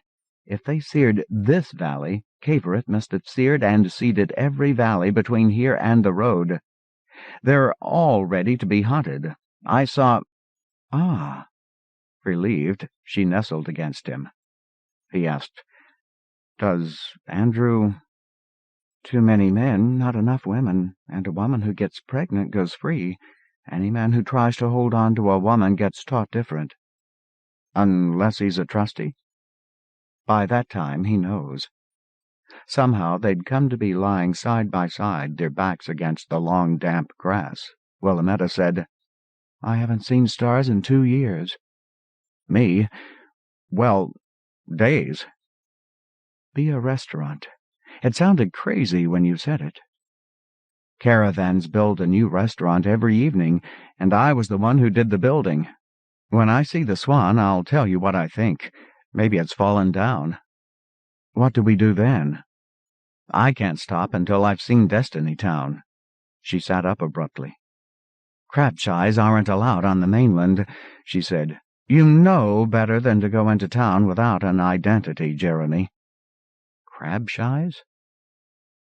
How would I pick up an identity? What identity? I mean, with this accent. You could be a merchant, child. Jemmy chewed that. He'd have learned the crab accent while traveling with a caravan. Wait. Will ya? There weren't any children on the caravans. No. Jeremy, if a merchant gets pregnant on the road, she's bound to be home before she has the baby. Then what are we talking about? Well, merchant men make children along the road, too. The children stay where they're born unless something happens. You could have been picked up at 2 or 3 years old. That ever happen? It sounded like a children's story. Ask Duncan Nichols. Duncan doesn't have any accent. He lost it. She rolled over onto him. You going to talk all night? He did wonder afterward why he had been so favored, but Willia, her breath easing, whispered, What did you see? When? You said. He remembered and smiled. I saw green beans growing up cornstalks over most of the hillside, but they're not ripe yet. In a few months we'll get our veggies here, too. I've been looking for potatoes. We can bake bananas. At dawn, the felons were all over the place. Andrew whistled to gather them up. Winnie was talking to Barda, low and fast. Barda listened, then summoned Andrew. The rest straggled in. Winnie looked exhausted already, and 2 were still missing, Ansel Tar and Asham Mandala. Andrew looked like bloody murder. This would be easier, Jemmy thought, if he had bread to offer instead of leftover pork. He said, They'll catch up. Once we're on the ridge, they'll see us. Being seen from the sky is the problem. Always ready to spot the problem, aren't we, Jemmy? What am I missing? Barda said, Tell him, Winnie. The slender, dark woman spoke in a fast monotone. They wanted me to go with them. Asham had my arms, but I bit Ansel's hand and started screaming. I think I kicked him a good one, too, and I pulled loose. They wanted me to stop yelling and let them go, and I saw Asham had one of the knives, so I just ran back here. But they're gone. And you didn't tell me? Andrew said venomously. We can't wait, Barda said. Barda, they've deserted me. Andrew and Barda were still keeping their voices down, though Amnon and Henry had moved into earshot. Jemmy risked saying, Some of us still think you're the trustees, you know, and some of us have noticed that there aren't any proles to say so. Andrew, when you tell all of us to stop talking about anything but the plan, who is it that stops talking? Just the ones who say you're right, right? Your point? Keep us talking or you'll lose more. Andrew sighed. But if I let these bird-fuckers go... Did they get our speckled stash? What? Turn around. Jemmy turned. Andrew opened Jemmy's pack and looked in. Still there. Wait. He fished the bag out, opened it, looked, sniffed. Still there. What are you playing at? Did you think they could get it away from you? It was the only thing they could take that's worth anything, and they don't have it. Let them go. No, Henry said. We can't catch them. Earth's sake, would you have chased them in the dark? When they do show up in a few days, speckle-shy and begging for their brains back, they'll be a horrible example. Andrew snorted.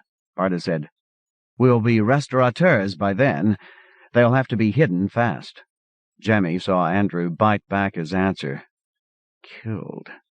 We're planning a charade, and a Speckles shy might blurt out something deadly. Jemmy looked for alternatives, and Andrew saw his nod. 10 were left.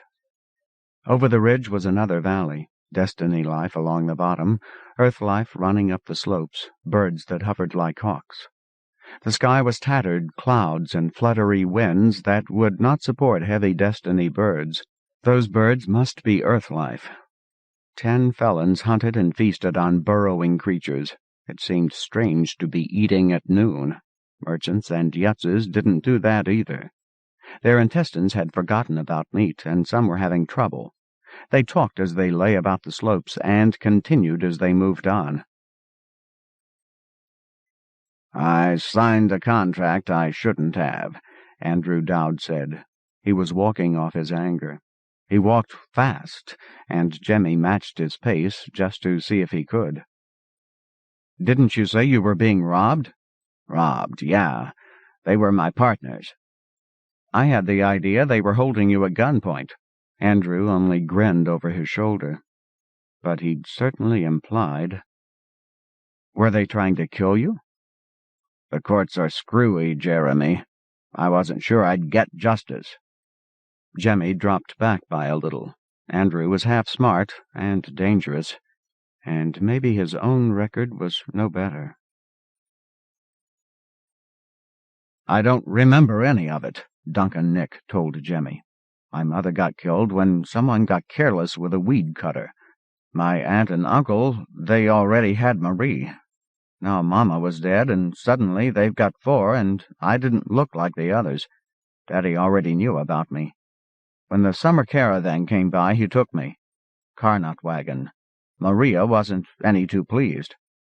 Jemmy guessed. Your stepmother? My older sister. Is that when you saw Mount Canaveral? Oh, I wasn't much past 2. Funny I remember anything at all. But I saw Mount Canaveral when some of us went swimming and fishing at Swan Lake years later. Winslow's chased us off. So the restaurant was still going? Then, I was only 13. Duncan looked around him. Barda Winslow was trailing well out of earshot. So me and my 2 friends, we went back to the Swan 6 years later, but it was empty. So we went through 3 of the big houses on the knob and hid out in the Swan. I suppose you'd think I was crazy, a crab-shy, forgetting about Speckles. I can't imagine it. But I grew up here, hereabouts, not just in Destiny Town, but everywhere. Speckles is free. We don't need much. Earth-life animals have nerves too, you know. So? Hey, will ya? What? You told me once, why is it that we don't have to worry so much about Speckles? The Earth life and Destiny life grow together? Yes. Jemmy, these valleys are all Earth life and Destiny mixed. It's like that around Destiny Town, too. Earth life animals learn to eat Destiny plants that secrete potassium. The ones that don't get stupid and die. The crab isn't like that. Nothing's like that unless it's near the winds. See, the potassium has to be there. Will ya? How do caravans get started? Don't know. Lucky for the crab-shies, though, eh? Barda thought it over while she walked. I know some of what's in the lessons, she said. A little. Daddy didn't give us much time to learn. But you've got tapes and computers, like in Spiral Town? Sure. You can't get to them, though. They're in the libraries, and you don't have identification. The caravans. They keep the crab-shies going. Why? Jeremy, you're one yourself. I know, but why? When there were only 200 of the first settlers and another 50 children, why not move us then? Barda walked silent for a bit. Then, hell, why not? I never thought of that. But the stories... She trailed off oddly. Jemmy asked, What did they say about us? You had to be fed by hand. You were meaner than snakes. I mean, your ancestors, of course. Couldn't move you then, I guess, and they tried speckles on a few of you, and you must have brightened up. Jemmy, I guess they got tired of you. Speckles shy. 200 adult-sized angry infants who had to be fed, clothed, washed, toilet-trained. The lucky ones who recovered would be more or less ambulatory, but no damn use to anyone. Transplanting 200 jail harnesses would be a nightmare. Jemmy was, he discovered, crying. Destiny Town had the planets, and Spiral Town was left to savagery. He dropped back so that Barda wouldn't see tears, and he said, "Without Speckles, we would have died. They must have brought Speckles. They could watch us getting well. Why not move us then? Now they have to keep bringing us Speckles." Barda shook her head. "It's stranger than you think. You talked to Duncan?" "Yeah. There were only 40 in Caverett, right? And 2 died early. Now it's 200 years later, and the merchant women almost always get pregnant on the road, and the men leave children too. They do it to keep the gene mix. But why go so far? You tell me." Now Jemmy could picture the settling mass of extruded mountains pushing the flat land away until from the sky it would seem to run in parallel wrinkles. They crossed wrinkle after endless wrinkle. At evening they crossed another ridge. And the road was below. Heads lined up along the edge of rock, showing nothing more of themselves, looking down. There was nobody on the road. It was another valley, another wrinkle, with another ridge beyond. The road was one edge of a fast-moving stream lined with earth-green bushes. Jemmy's view to the right showed no more than road and river running on, dipping and reappearing, finally curving out of sight. Left, the ridge ran 2 or 3 clicks and then splayed out into a flat-topped peak. Andrew whispered, "Where are we, Barda? Is that Canaveral? I've seen pictures. Not from this angle." "It's Mount Canaveral," Duncan Nix said. "The restaurant was just past. It must be half a click this side, just around that curve. The lake, too." They spoke without looking at each other, their eyes on the road. Andrew said, "An hour's walk, and it's getting dark. Damn, if anyone saw 10 of us sneaking up on an empty building. Okay. The rest of you wait here. Stay the night. Barda, it's you and me. Whatever we find down there, you're the owner or the owner's daughter. I'm your husband. Or not yet." "Not yet," she decided. "Lovers, but I want Daddy's approval. You want to meet my parents, and it has you a little scared." "What if they're not there and someone else is? Do I threaten to call the police?" "For Earth's sake, don't lose your cool until I do," Barda hissed. "Okay." "We're too far from anyone else. Daddy kept guns. If it's Daddy, keep your cool." "Ready?" His better judgment told him to be quiet, but Jemmy said, "Not you, Andrew." Andrew turned. Jemmy said, "Don't take it wrong, but you look as crazy as a pigeon in a fool cage. Grow some meat over your cheekbones. Soften those eye sockets. You could pass. Not now. I'd say Duncan. He's got, but at least he knows the Swan." Barda Winslow looked at the men and women lined up along the rock crest. They waited her judgment. She said, "You, Jemmy." There was nobody in sight. They scrambled down to the road. Jemmy looked at the fast-moving water. He asked, "Can you swim?" "There's a bridge. Now we just walk, right? A little tired. We've been swimming." "Where are our towels?" "In the pack." "Good. Now you might see a bus go by." "Bus?" "If you see a box full of people being pulled by a tug, and they're looking out the windows at you, just look back. I'll wave it on." "Tug?" "Tractor, pulling machine. You see them a lot. Back at the wind farm, that was a tug pulling the Speckles cart." "Oh, that was a tug." A flat metal thing that hugs the ground, hip-high? The top is Begley cloth? Barda nodded. The light had faded to a silver circle above the west. Quicksilver light blurred by haze. The bridge was wood. It wasn't in good shape, with only one handrail, and it shook as they crossed. The Swan loomed, a lightless shadow against a hillside, twice the size of Blucher Farm. Brenda's jittery voice led him toward it. "That bridge will need some serious repair. Place hasn't collapsed. Good. What do you think? Go in the front? Is there a bell? Blucher Farm had a bell." The front door was twice a man's height. Barda waved her arms about. "The bell rope's gone. I think Daddy's gone, too, and he took the bell." "Daddy, it's Barda." They listened. Barda whispered, "No lights. The sign is out. You don't close an inn at night. You just charge higher if they wake you up." "Daddy, it's Barda. I've brought a—" A nice hesitation. "Friend." Nothing. Barda pulled and pushed the door. "Locked. Come on around." The kitchen door was lower and wider, wide enough to pass a cart. Barda pulled, and it swung open.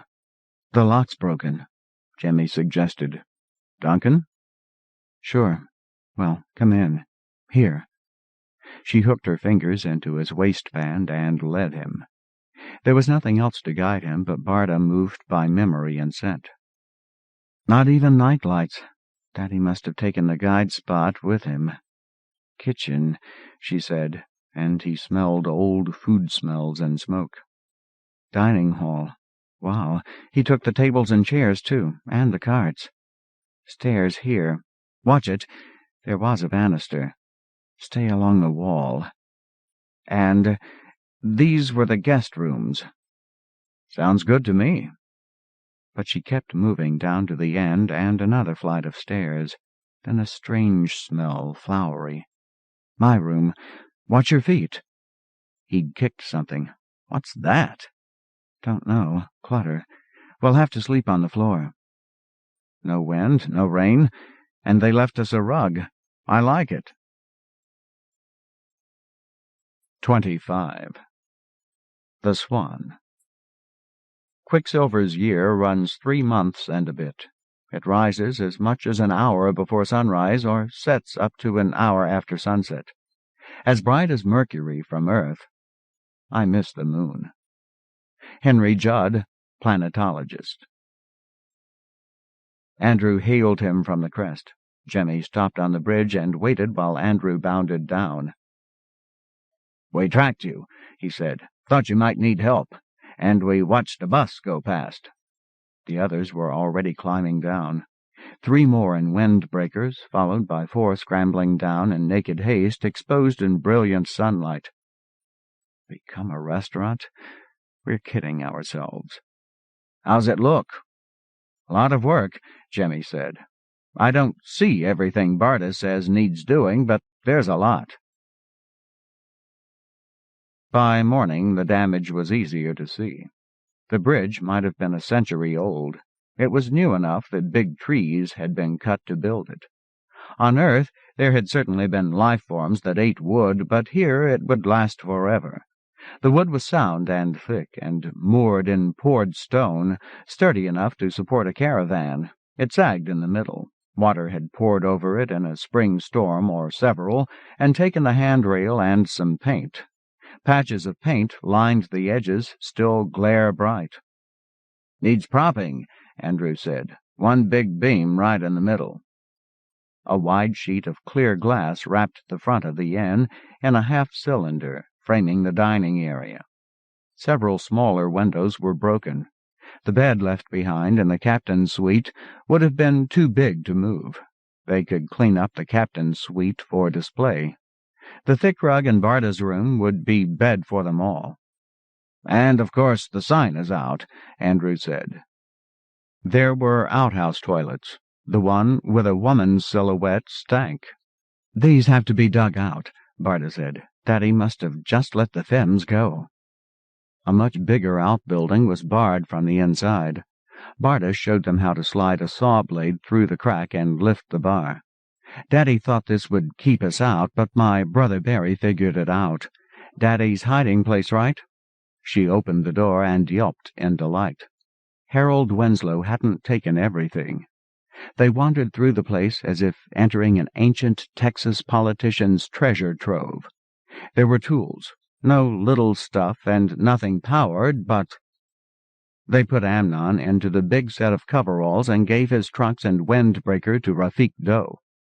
Rafik claimed a long, vicious weed cutter, then reluctantly traded it to Andrew for one of the shovels. Amnon took the other. There was a roll of cloth, a tablecloth with the logo of the swan, a fluffy white bird sailing a pond that reflected the blue sky, blue and green and pure white. Andrew's weed cutter sliced it into broad strips, loincloths for the nudes, clothing at last. They looked at half a dozen fragile wands as tall as a man. Barda wondered, "Now why didn't Daddy take these?" Jemmy said, "I've never seen anything like them." A breath would have broken them. "Fishing rods," Rafik said. "Not for ocean fishing," Jemmy told them. "Barda, you dealt with the otter folk? Your daddy wouldn't throw a hook into somebody's dining room." "Daddy might." Rafik and Amnon dug a pit. Then 6 men picked up the old outhouse, hoarding their breath, and moved it to the new pit.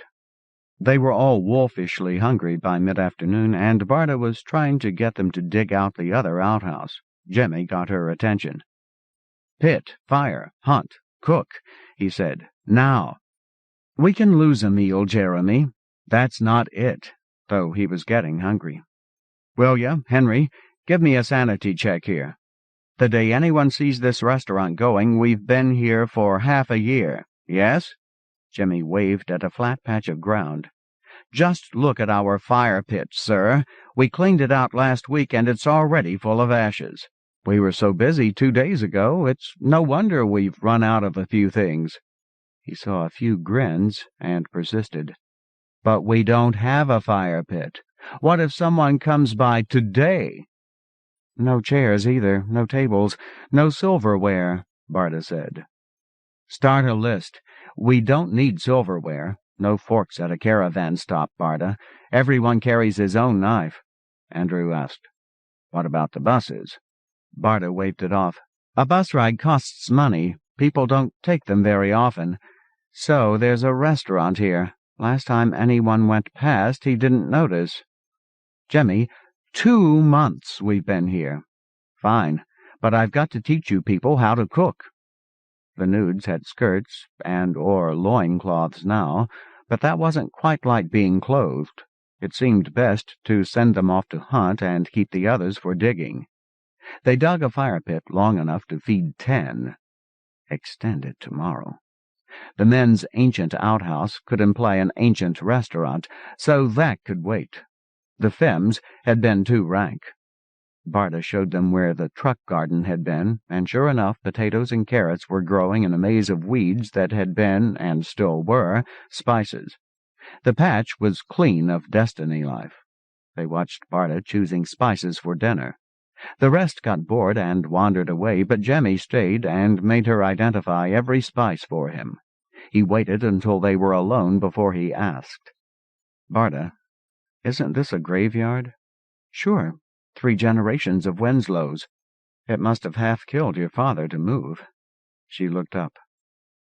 "One day I'll have to ask him. Hey, Jemmy, if I said, 'No bird-fucking allowed,' do you think he'd answer?" "He might know.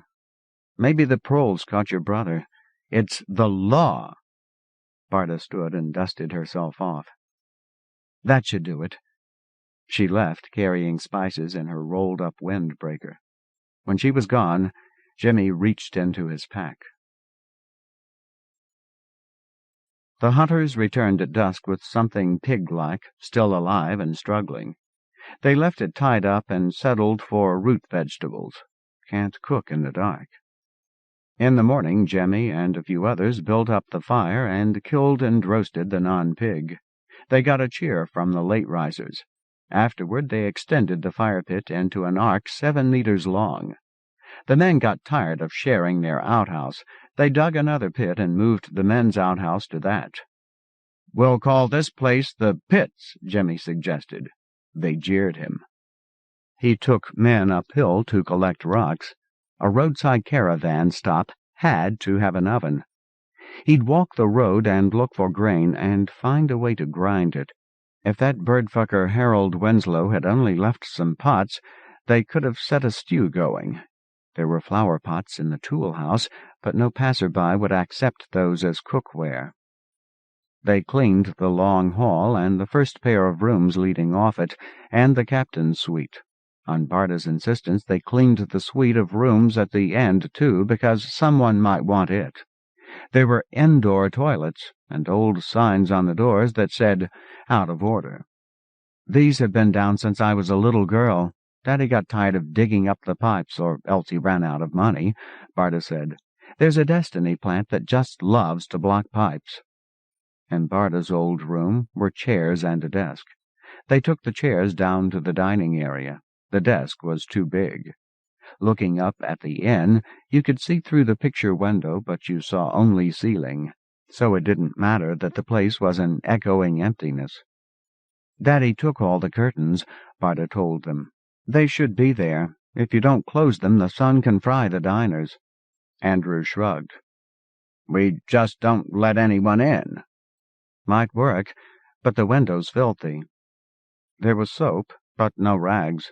They cleaned the picture window with their swim shorts amid considerable horseplay, then used more soap to get the shorts clean. The shorts came out of that amazingly well. Settler magic. Some machine in Spiral Town, some relic of Argos and Sol system, must have continued making clothing after Carter's boat stopped moving. Jemmy found a tree big enough to serve as a center post for the bridge. That could wait. They found endless, useless junk accumulated in the dining hall and moved that out, and made brooms and swept the place out. But there were no tables and no chairs. Barda's list was growing. "I really wish we had any kind of money. Nobody in his right mind would start an inn without funds." "As long as it doesn't rain," Jemmy said. "What?" "We'll drag some logs down here for seats." It took them all the next day. They chopped down trees, split the logs, set them around the fire pit arc, and adzed them flat on top. It felt decidedly fancy, a sanitized, wimpy mock-up of a roadside caravan stop when they dined around the coals that night. "Napkins," said Barda. "It doesn't work without napkins. Clean napkins."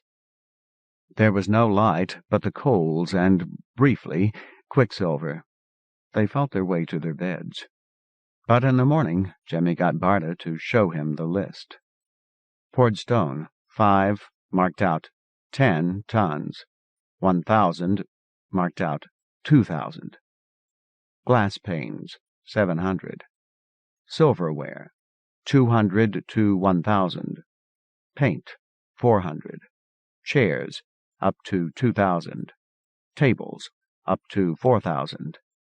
Line wire, 4,000. Soap, 100. Curtains, 500 to 1,000. Advertising, ? Napkins, paper, 50 per week, or napkins, cloth, logo, 200 plus. Washer, 5,000. Cookware, stewpots, teapot, tea. "I'm guessing at the cost most of the time. Even so, some of this doesn't cost much. Cloth napkins, we don't need to buy a washer if one of us will wash them out." 5 days after their arrival, the Pits was starting to look more like the picture in Barda's mind. The felons, too, were starting to look less gaunt, less pale, too. A day of sporadic sunlight wouldn't give anyone a sunburn, but they no longer looked like they'd been living under an endless black thunderstorm. Of course, they were too many, and 3 were in kilts chopped from a tablecloth.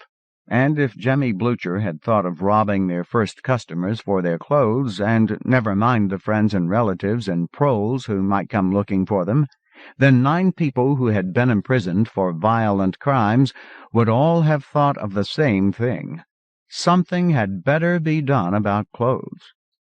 Buses passed twice a day. On the 5th evening they sat around the fire pit and spoke their plans. "It's a wonder nobody's ever tried this before," Barda caroled. "It could work, unless it rains." Was she fooling herself? Nobody could see the flaws in the inn as well as Barda, not even Jemmy, who still saw only a mask over chaos. Andrew asked, "What else do we need to be a restaurant?" Barda said, "Well, the sign, of course." Jemmy asked, "Paint?" She laughed. "Paint? No. We have to turn the sign on, like the wind farm barracks sign. We need lights, too. Jemmy, there's a way out to the roof, but it's blocked. Can you climb up there?" The roof was 3 stories up. Nobody but Jemmy wanted to climb it, but it wasn't difficult. He found a weathered and muddy elegance. He called down, "Barda, 3 tables, 12 chairs. You didn't say it was a dining area." "We never got crowded enough to use it. That's why Daddy closed it off." "I don't see how to get them down." "We'll get the door unblocked." "Barda, I can see the door. It's barred on this side." "What? Really?" "Whoever did it must have climbed down afterward." "Brian, he would have. And then Daddy never got around to unblocking it." Jemmy lifted the bar away and tried to pull the door open. Stuck. There was no chimney. From this height you could see, well, you could see enough road from here to prepare for visitors, get the nudes under cover, and put Amnon on display in his coveralls. From the roof's back edge, through a notch in the ridge, water gleamed through a fringe of slender, straight earth-life trees. Swan Lake. He called down, "Still there, Barda? I'm thinking. If a client never sees us except in swimsuits and windbreakers, we have to serve fish." "Daddy left because Swan Lake was fished out." "Worth a try. Barda, you've got electric power." Beneath a surface of accumulated dirt, he was standing on a dark silver-gray surface. "Did something light up?" "No, I only mean half the roof is Begley cloth." "Of course. How's it look?" "It's covered with goo. We'll have to clean it off. And there's—" A metal structure as high as his head was sighted on the silver-gray surface, where the sharp corner of the restaurant pointed toward the road. Like the prow of a boat, Jemmy thought. He put his hand on the stained metal casing and asked, "What is this?" "What's it look like?" "Casing out of a foundry. It looks like an open hand, round base, splayed fingers. Antenna." "I can open it. The inside looks like settler magic. Is this your sign?" "It's the sign and the lights and anything else that takes power. See if there's anything missing." "Oh, come on, Barda. I've never seen anything like this." "All right, here's a slot, like it takes a great big 3-pronged key." "Fuck my bird, I'm coming up." So Amnon pushed the door open, and they all trooped out on the roof to see what everyone except Jemmy knew all about. They hovered around Barda while she opened the shell and looked in. She said, "He took it with him." "It?" "Bird fucker." Andrew said, "It isn't as if we could go off to town and open another account." "That bird-fucking list is getting big," Barda said. "Andrew, whose name would we use? Not mine." Andrew laughed. "We're all wanted felons except Jeremy. Jeremy doesn't have a name." "Well, without a guide spot we don't have a sign, and without a sign we don't have an inn." Gilda's place in Spiral Town had never needed anything but paint. Jimmy asked, "Guide spot?" He wasn't heard. "Maybe I can rig something," Duncan Nick said. Barda made way for him.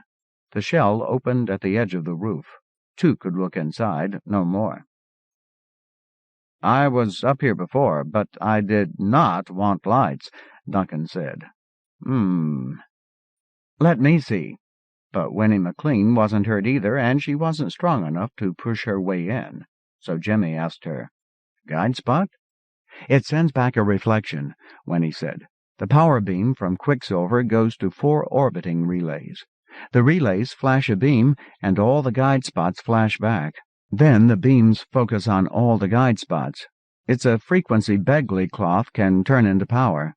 But you buy your guide spot from City Hall, and then you're in the records, and City Hall keeps track of how much power you use. So there's a record in a city computer, and it says this is the Swan, said Denis. But these things can be hacked. Barda edged away from the power collector so that others could look it over. Duncan's and Denis' heads and shoulders disappeared inside. The Winslows must have retired the account when they moved, Winnie said. Barda laughed suddenly. Not Daddy. All the way to Destiny Town when he's going the other way? I bet he just took the guide spot along and bought someone else's power collector. Most of this was beyond him, but Jimmy caught that datum as it went by. You mean the city thinks he's still the Swan? I'm guessing, you know. So if you got it going again... I worked for a power company, Winnie said. Let me try. The city would just see the Swan using more power? Your daddy would pay a bigger fee. Would he notice? Oh, sure, and complain. But couldn't complain to the city, could he? They like things neat in the city. If he didn't switch accounts. Duncan Nick moved out. It's hopeless, he said. I could make it work if I had some number 4 line wire. Winnie moved in beside Denis. They whispered crypticisms, their heads hidden. Don't need number 4. Any gauge line wire. Isn't that what they use to wire a kitchen? No, it's thinner. Watching them wasn't very interesting. They weren't doing anything. The men picked up chairs and tables and wrestled them inside and downstairs and into the main dining room. There were chickens in the woods. They were fast, hard to catch.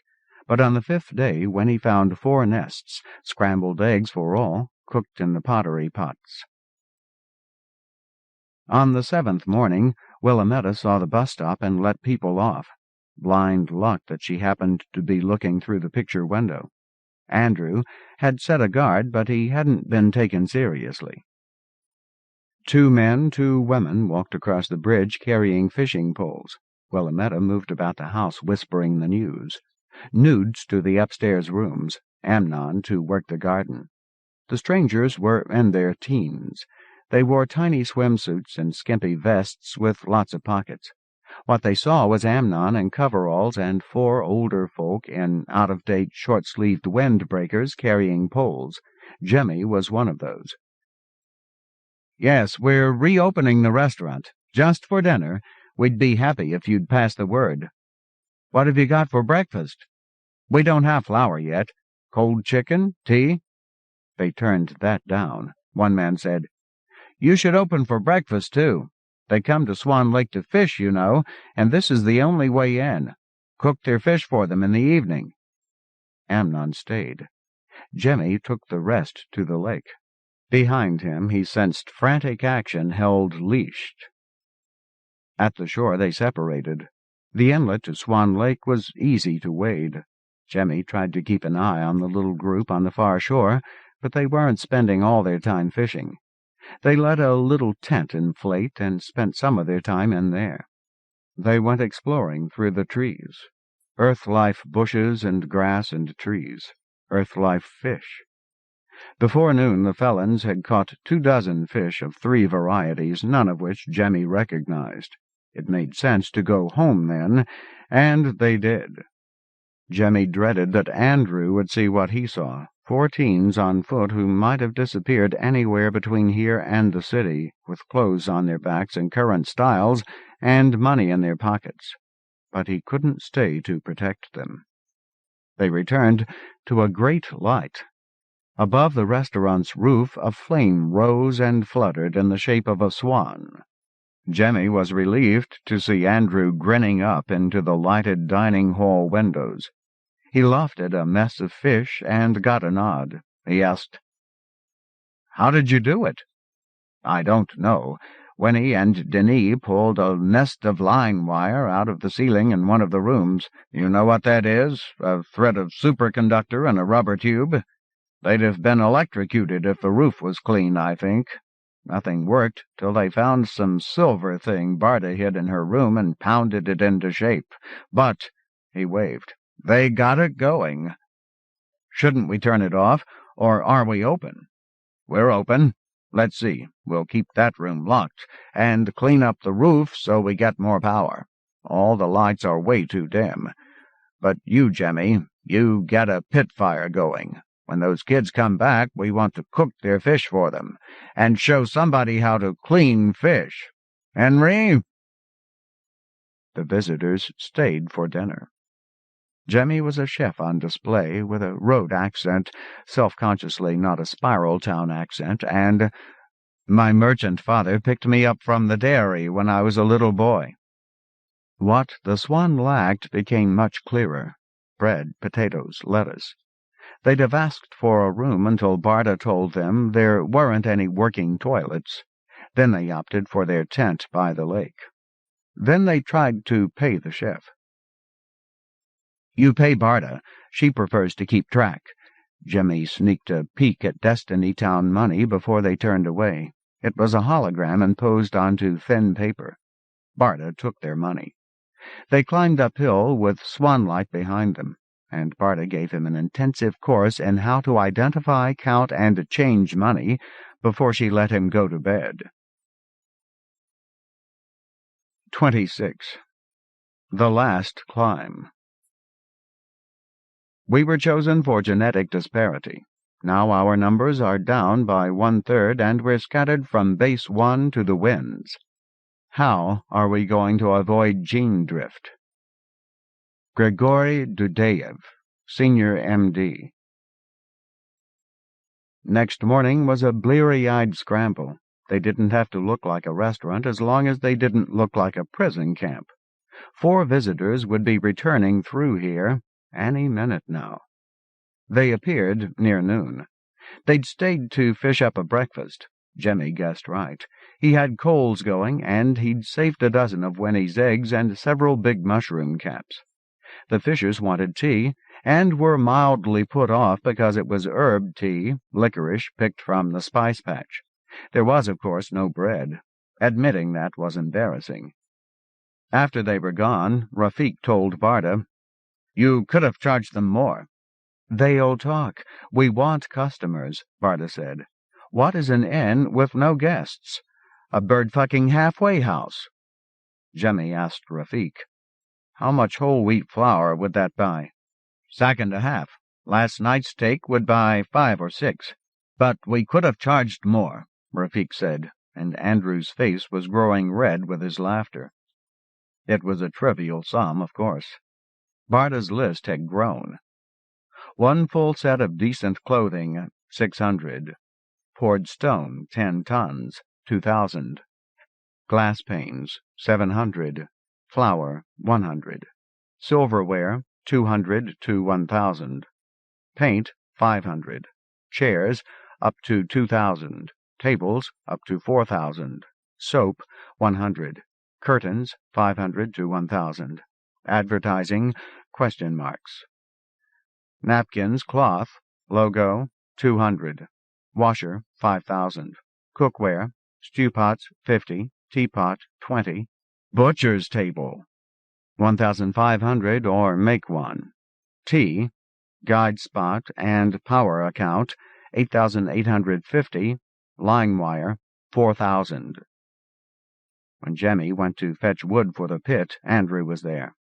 "I found grain," he said. "What? You mean before we crossed the last ridge?" "Well, yes, in that last valley, but not where you were. We followed you on the ridge. Just before the sun came up, I was looking back.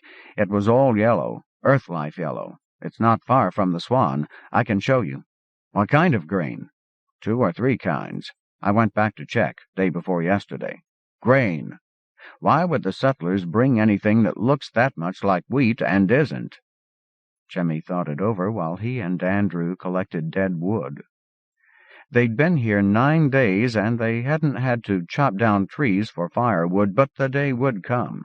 He said, "Then all we need is a mill." "I'll show you next time I go out. You want to come?" Andrew moved off, dragging a log. There was just too much wrong with that. Grain. Right.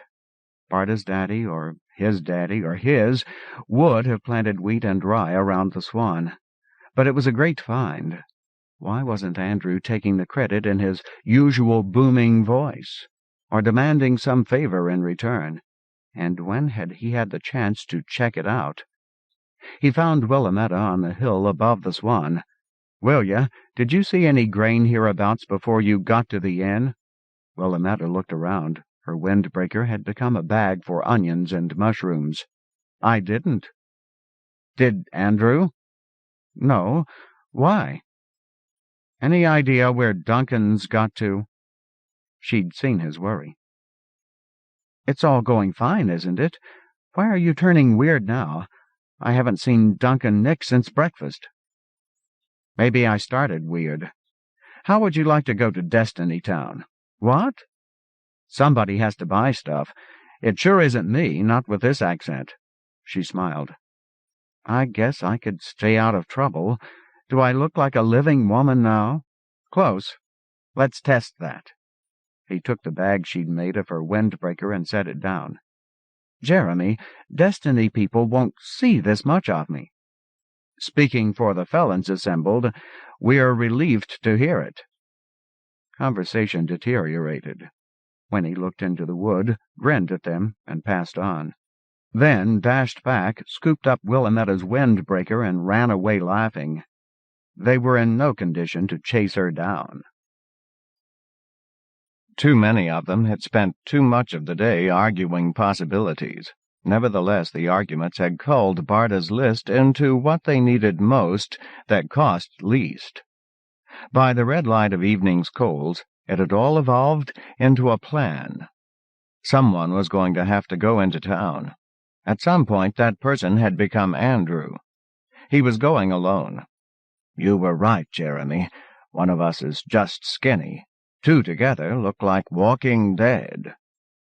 "Our bones aren't showing through so much now," Jemmy agreed. "You can pass. Most of us could. But not you. You'd make a mistake." "Not Barda either. Barda, the places that sell supplies for an inn would all know your face." Barda grinned. "They'd all tell me how wonderful I look, all that lost weight."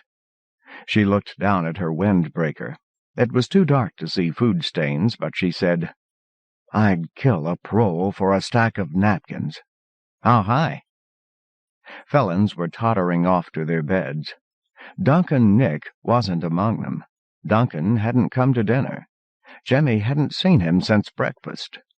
It bothered him most because he'd been expecting it. Andrew said, "Come with me at dawn. I'll show you where the grain is." He'd been expecting that, too. "Not dawn," Jemmy said.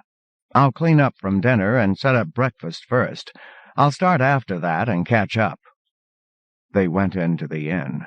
They left the hall lights on all the time now. Unbelievable luxury, and Spiral Town saw none of it. Felons and merchants took it for granted, and nobody wondered why. Nobody but Jemmy Blucher. The 9th day had a lid of dark clouds. Jemmy watched Andrew leave. His pack looked heavy. Jemmy waved, but there were things he had to do before he set off after Andrew. Cleaning out the pit wasn't one. Those ashes would get to be too much of a good thing, but for now they were authentication of the restaurant's age. There were squirrels and songbirds about. They did some of the cleaning up of spilled food.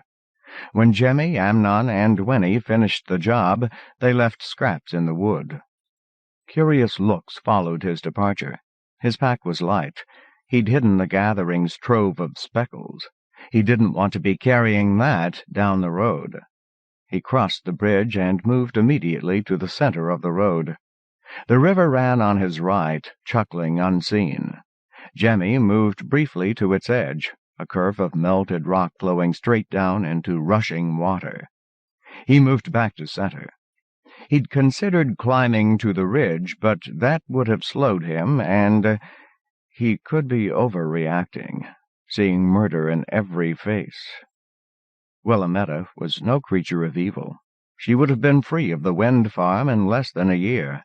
She'd followed Andrew for love, it seemed. And Winnie's story, told by others, was that she'd killed a man because it was the only way to be rid of him. She had scars and broken bones to show for their time together, and he'd stalked her after she ran to Destiny Town. Maybe Destiny Justice would have imprisoned him. Maybe she'd kill quicker next time a man gave her a hard time. She was probably no threat to a man like Jemmy. Barda would never do anything to hurt the Swan. But the wind farmers were felons. Duncan Nick was legitimately a thief, and Dolores's first impulse had been to use a prole gun on the tool shed, and Andrew Dowd— murder in every face. The road straightened after a time. Now Jemmy could see several clicks ahead, though a dip hid part of it. Then he was over the dip, watching Andrew hike along the river's edge. Now, by a small black bronze tree, he stopped and looked down into the water, then moved on. Jemmy followed. Andrew must have expected Jemmy to start later. He hadn't looked back. Jemmy lost him around a curve and couldn't see him when that stretch of road reappeared. The road stayed a steady 25 meters wide, with a jagged bluff on the left, river and bluff on the right. Where he'd seen Andrew stop, Jemmy, with his breath gone fast and the hairs rising on his neck, edged to the water and looked down. The rock was split. A Destiny Fisher tree's oversized roots were prying the rock apart. Jemmy moved back to center and, after a moment, kept walking. Left and ahead, the red rock turned ragged and jagged, a steep slope with deep cracks half filled with loose landslide-shattered rock. "Okay." Jemmy called, "Hoy, Andrew!" No answer came, but Jemmy turned in a quick circle, and Andrew was 10 meters behind him, laughing. "How on earth did you get past me?" "Don't know. Did you stop for lunch?" "No, a quick dip." Andrew strolled toward Jemmy, but his hair was dry, and Jemmy turned and ran straight at the red rock cliff. Finding Andrew behind him had been a shock, but he'd already picked his path, and he took it now, straight up the cliff, avoiding the loose rock. He didn't look back until he reached a flat spot as wide as his foot. Andrew was just below him and climbing fast, his pack swinging like something heavy and broken. Jemmy climbed, breathing hard through a grin. He'd done this the whole length of the crab. He could see his path, and there wasn't any better on this stretch. 120 meters up, the rock turned sheer. He edged sideways toward a heap of shattered rock standing at a 40-degree slope. He paused there to glance back. Andrew paused too, blowing hard, teeth showing in a laugh. He shouted, "I thought you brought the lunch." "Just a watermelon," Jemmy called. "Hope you brought a knife." "You bet." "Seen Duncan lately?" "Lately, yes." Andrew lunged toward him, panting like a bellows now, across red rock and onto red scree. Jemmy climbed with some care. He thought he could climb faster than Andrew, but a slide would be bad. Might be bad for Andrew, too. But the game was to live. The peak of the rock slide was sheer again, but for a notch of sorts, a setting for his feet and a hold for his left hand. Jemmy set himself before he looked back. Andrew was far below and making little progress. Jemmy threw a rock at him, then another and another, without waiting. They fell in front of Andrew, all three. He wasn't throwing hard enough, but his aim was good. Andrew screamed something foul. Foul, actually. Jemmy caught the echo. Jemmy screamed back, "It's the law!" and set himself and hurled. Andrew threw too, but his rock fell far short. His second throw started him sliding, and he flattened himself against the scree and tried to stay there. Jimmy's falling rock hit him somewhere, and so did the next, and Jimmy threw 3 more before he had to stop for breath. Andrew was sliding. He couldn't stop. Jimmy hadn't planned on that. By now, Andrew Dowd might have come to believe the unbelievable, that Jimmy Blucher could beat him at climbing. If the slide didn't kill him, Andrew would have a chance to rest, to hide, to run now and kill him later. There was just no help for it. Jimmy spread himself as flat as possible and crawled backward down the scree. Andrew was out of sight. He couldn't have edged off the scree, though.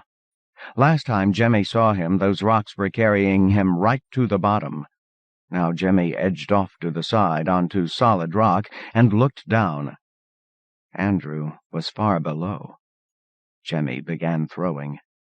Andrew got a little farther, but the rocks were hitting him, and he had to strike back. It was in his bones. He scrambled backward and reached bottom in a near landslide, crawled out from under, braced himself against a rock projection, and started throwing. It was not a fair contest. Andrew gave up, turned his face to the rock, and took the hits, and suddenly leapt up and threw 3, and curled up again. Jimmy, with his arm hanging like a dead weight, started down. He hadn't picked the quickest path this time, but the route that would keep Andrew in sight. Wherever he could stop, he threw a rock. At the end, he was walking toward Andrew, knowing that Andrew would uncurl and charge him with that great weed cutter they'd found in the outbuilding. He stopped out of knife's range and threw rocks from point blank until he knew that Andrew was dead. The weed cutter was under him. The pack wasn't on him. He pulled Andrew's body out of sight from the road, rolled some rocks over it, and left it there. Jimmy found the pack when he'd nearly reached the road. Andrew hadn't tried to hide it. He never expected Jimmy to live to find it, and he'd wanted to be rid of the weight. Winnie and Amnon were doing nothing much at the bridge. Jimmy stopped in the middle and spilled the pack in front of them. Winnie said, "Yeep!" and covered her mouth. Amnon said, "What in? Isn't that Andrews? No bird-fucking allowed." "It's the law." "I thought you'd better see this," Jimmy said. "I don't recognize most of it. Is this what I think it is?" He held up a stack of thin paper printed with holograms, little windows into a composite view of Sol system, sun and planets and moons blazing against black. "It's money," Winnie said.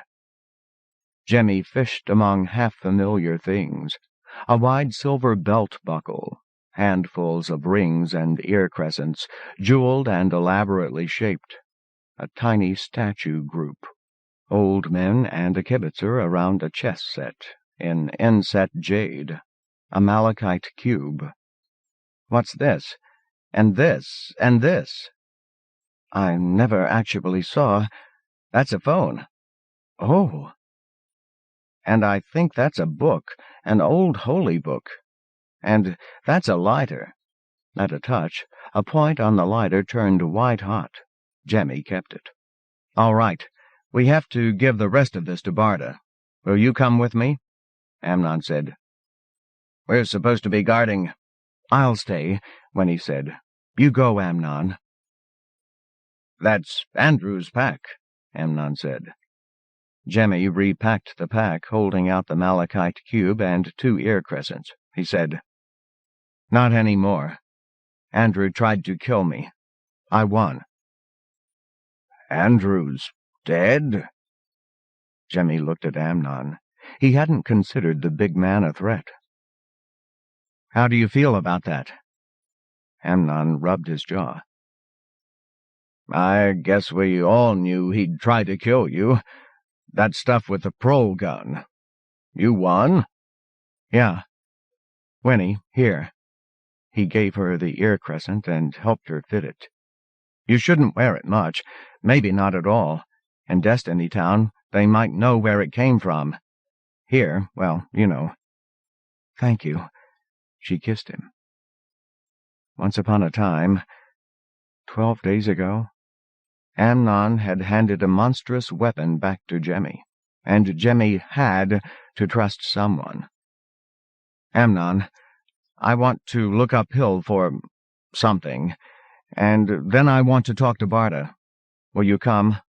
I'm afraid to be alone. Jemmy stopped at the big outbuilding. He'd hidden the communal speckles and some personal stuff in the bushes around back. He collected them now and picked up a shovel, then up toward the lake. The fresh new outhouses were closer to the inn than the old ones. Jemmy wondered if that was a mistake.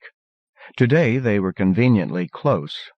In a few years, when they got ripe, or when the pit began leaking into the groundwater, and so his mind was led to the old outhouse middens. Here, the men's. Now where had the femmes gotten to? His nose led him to a patch of bare earth. He called, Amnon, did someone set you to filling this in? Amnon shook his head. He was standing well back. Now who would have done hard labor here without first trying to get Amnon to do it? Jemmy dug. The smell drove Amnon farther back. He hadn't dug far when he uncovered a hand. He cleared enough to find Duncan Nick's face. The shovel set the head flopping loose. Amnon, his throat's cut. Take my word? Sure. I want to cover this up and leave it alone, at least till we talk to Barda. Got a better idea? Want help? No. You do everything else around here. He shoveled the dirt back, not too deep. Now where was Amnon? Standing well back, maybe retching a little, trying to ignore the whole scene, stench and all. Jemmy stooped over his pack. His back was to Amnon. He fished into the speckles bag and flung a handful of speckles over the mound, closed the bag, and swung the pack onto his shoulders in a smooth turn that brought Amnon into view. Amnon had noticed nothing. Amnon! He gave Amnon the malachite cube. You heard what I told Winnie. Don't show it around. Okay. What if I wanted the rest of what's in there? Jemmy laughed. Well, you've already got a shovel. You had to trust somebody. Barda was in the kitchen, and every cabinet was open. Just wondering where to put things, she said, and looked around. Isn't that... Jemmy spilled the contents of the pack across the kitchen floor. You tell me. Is that Duncan's loot? She stared. No bird fucking allowed. It's the law. Yes. Yes, of course it must be. That bird fucker must have hidden it here, and then they took him off to the wind farm. Of course he wanted us back here. With just the least of that, we could have... Jemmy, tell me what happened. Jemmy told it. Barda listened with a face like stone. At one point she asked, Andrew just strolled toward you and you scrambled up a cliff? I did. But why? I mean, yes, I remember you argued about the prole gun, but we all stopped him killing the ones who wouldn't go. Jemmy, what will we do without Andrew? Barda wondered miserably. She looked up. Sorry. Jemmy said, Here's how I saw it. Andrew can't kill the chef and still keep the swan going. What would he have if he didn't have the swan? He waved at the treasure heaped on the floor. Every time you cried about not having the money for something to make the swan a real inn, I saw Duncan Nick not saying anything. The rest of us all said something inane. Duncan Nick and his friends with no names hid out here after they robbed some houses. One of them might have it, or your proles might have the loot, or they gave it back to the owners, or maybe Duncan Nick hid it at the Swan, and maybe Duncan told you in private? Barda shook her head. Or told Andrew? Then you'd have money and we'd all be set. But that isn't what happened. Duncan took 7 days to get himself a little less pale, a little better fed. Now Andrew knew Duncan much better than I do. If I could see all that, Andrew might just wait for Duncan to grab the loot and run. I saw Duncan missing for a day. I saw Andrew set off for town to buy supplies. They'd have to come back in his pack, of course. So why was his pack already full of heavy stuff? And he'd set me up to join him alone. He was clearing up a loose end, Barda. So you lay in wait.